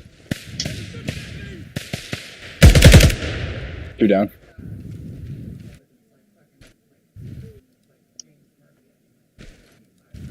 All right, I'm gonna move towards the building. Up, up. Hey, Sully. Yeah. You have Captain Lispy's phone number, right? Just send him a text message. Oh yeah, Captain Lispy. Oh my god. The courtyard. Whoa. Holy shit. Damn. That was a massacre. He's not even here. He's being clowned on. That's how it works. Hold on, I gotta send a tactical text message. What, over sniffer or? Yeah. We need help over here. Civilians. I got Jack, civilians I on think the we might be battlefield. showing our age with some of these There's comments. some Metis shit going on here. Behind us. I'm sorry. They all look guilty. They look guilty? Yeah. No, Jack, you gotta get on the megaphone and order them to disperse. They were in a gaggle fuck with the terrorists, smoking and joking. Like, I mean, of course they're in cahoots. So they're like kind of complicit? Yeah. All right. Guilt It by passed the spell check. association? You go first. I don't go first. So You go we all first. agree I if can't they tell asked them right they now. were displaying hostile intent. Oh, that's one. Okay. There's somebody inside here. Just watch your Alright, fire. I'm One coming more out on the hostage, roof. please. Don't smoke me, please. All right, so Sully, Hey, Aaron. what's this call sign going to be? No, Captain no. Lispy or Squeak?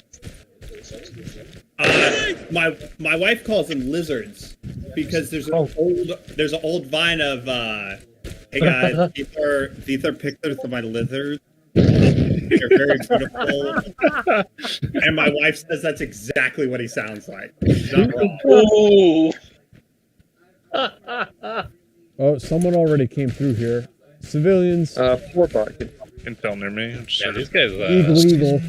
City's Center brick building is clear. Oh, hey, Short building. Triple whiskey. Got intel me. I thought it was Dave there. Okay, I'm good. Yeah, but then again, that's just him talking. Oh, come on. Don't do Dave like that. He's been through enough.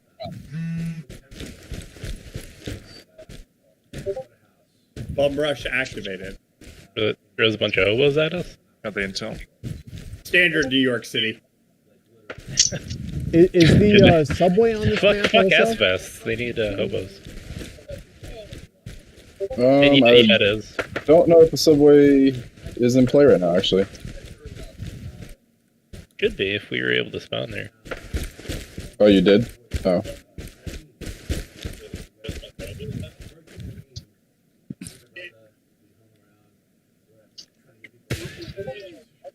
gotta check my iPad first. Oh, I'm going the wrong way. That would probably be why. The fellas are still Really? over here rapping. You guys should see.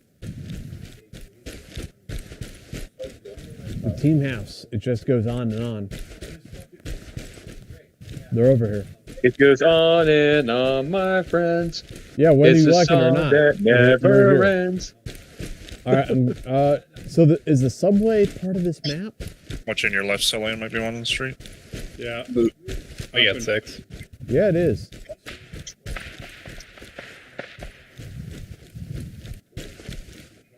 Hanging out. Extract, right? Just for insurance. Shit, like Crossing. There we go. Yep. I'm moving to a taxi. Hold in at taxi.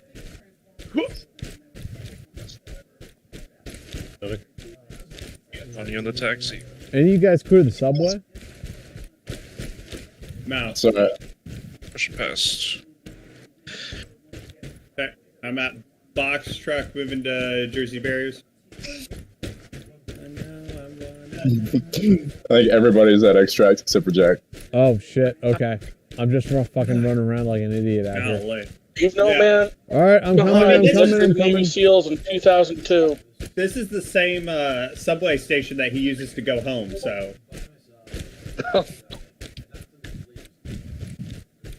It's Yeah, funny, you actually, Jack lived in New York City. Should actually have him check the street signs, see if it looks familiar. Well, hold on. Why are you guys saying where Jack lives? Why are you violating Persec? Come on, bro. I'm coming. Putting him on blast like that, shit. Don't tase me, bro.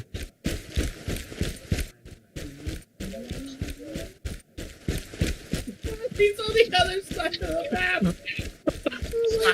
I'm coming. I'm coming. So I went running. Careful, this is the only time you're going to see a Green Beret do party out. Oh. Fuck you. There you are. Some of us were dive team, okay? It adds extra buoyancy, Sarn. All right, finally. That's it. I'm driving out to North Carolina. Fuck Good you, work, Sully. boys. Good work. Don't Well know why done. you're driving to Well North done. Carolina, but go off, King. Hey, if you want to fight the subway, we can fight the Oh, subway. wait, that's right. You're in Bama.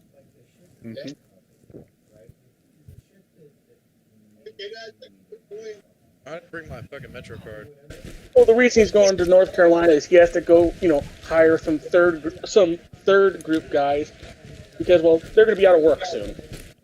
All right. I'm ready to roll with my Kalash. Ooh.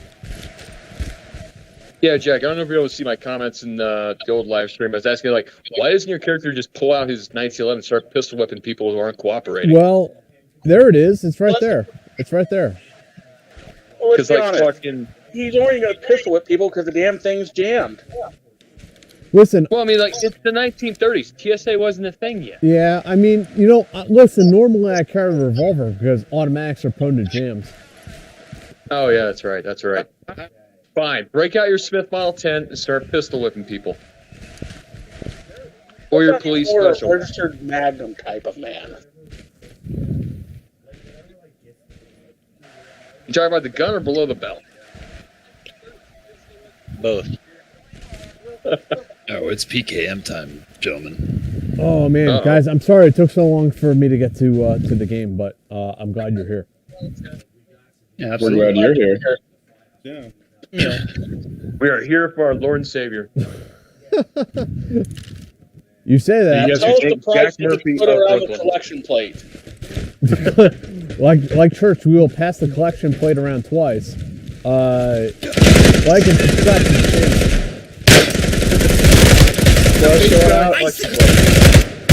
PKM time. Action deep. Hey, hard ya, fucking asshole. 5 to 6 round bursts, you motherfucker. No, dude, I'm going sustained. Cyclic. Let's do Question it. is, Hey, what is this when the button plate goes do? around, how many of us are so white trash we're going to make a change in the plate? Oh, there's one down the hall. Or a check. Or no, my favorite one. I saw it like some motherfuckers dropped gift cards. Hold up, patience, bros. Frag out. Patience. Frag out. I've heard of a dude dropping like a truck stop gift card into a collection plate before. Roll Tide. Hold on, they'll come back. They'll come back. Hold on. All right, I'm gonna flash again, and then we'll push train side. Go. Hold on, you guys actually coordinating movement? Holy shit! Yeah, like we know what we're doing or some shit. Don't nobody know what we're doing. Kind of. You know the saying, if you Stop ain't my this, you ain't unit! this. Stop my unit! Is there anybody actually clearing the train? Yeah, we got 2 friends on the train. Ooh, Tag me. Tag me. Most people in this server don't know how to clear a train. Running a train, different story. I heard All right, that's I'm a gonna thing in take Tennessee. a piss, guys. I'll be right back. Hey Jack, you're a You third got it, bat, you don't got know it. how to run a train? Or was that before you were there? Over here! I think they demonstrated on him. He's one of them! That was embarrassing. Wait, who's dead on the ground and has their Really screen bringing it up to the getting line. teabagged? That could have been anybody, really. Yeah, that was embarrassing. 2 enemies left. Friendly down the hall. Or right behind you. Whoever's in black. Yep, that's me. Wow.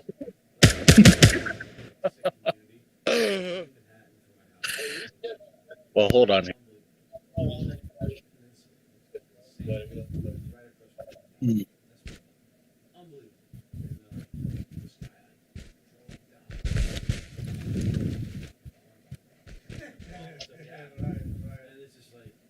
All right, any requests? Any map suggestions? Let's run the airplane one, 'cause I like airplane. Ooh, okay. Cool. We're gonna Oh, get yeah, the don't Don't airplane forget done. to add a random person that looks like Cyrus the Virus to the airplane map. Well, no, what they need to do is make an airplane map in the Bahamas and have random jihadists show up.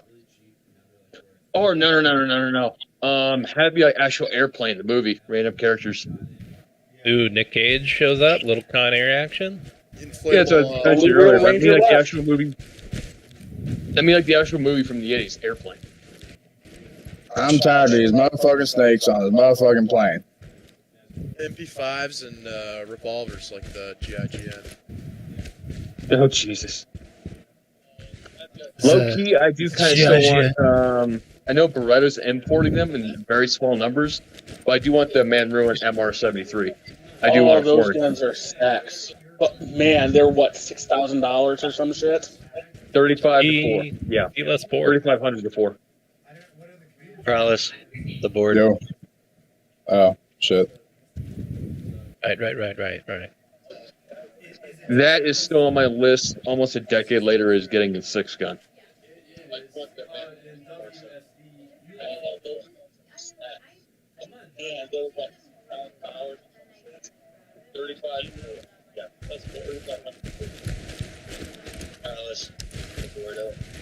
Are we doing airplane? Yeah. Oh, you bet. What time? Mid-morning? Cool, I'm good. I got the right gun.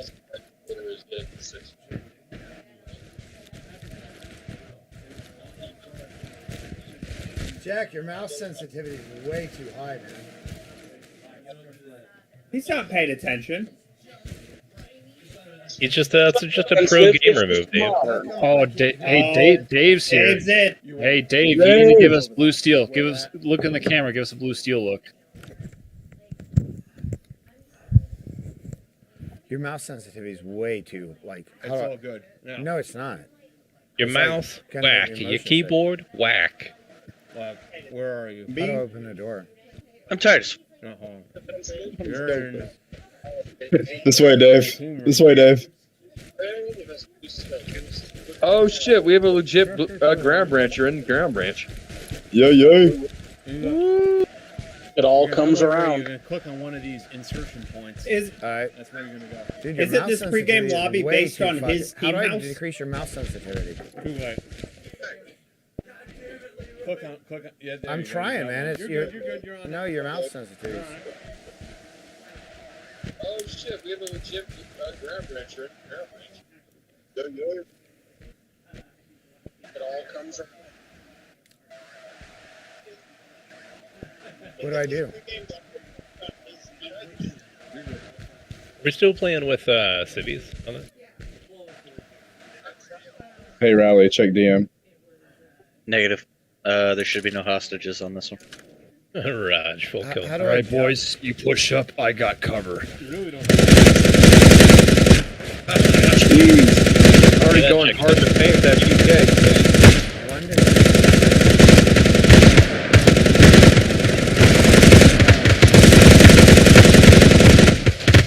Bro, what are you even suppressing? The whole They're all over the tarmac, right side. My God, so many of them. Yes. So W moves forward. Shift is to run.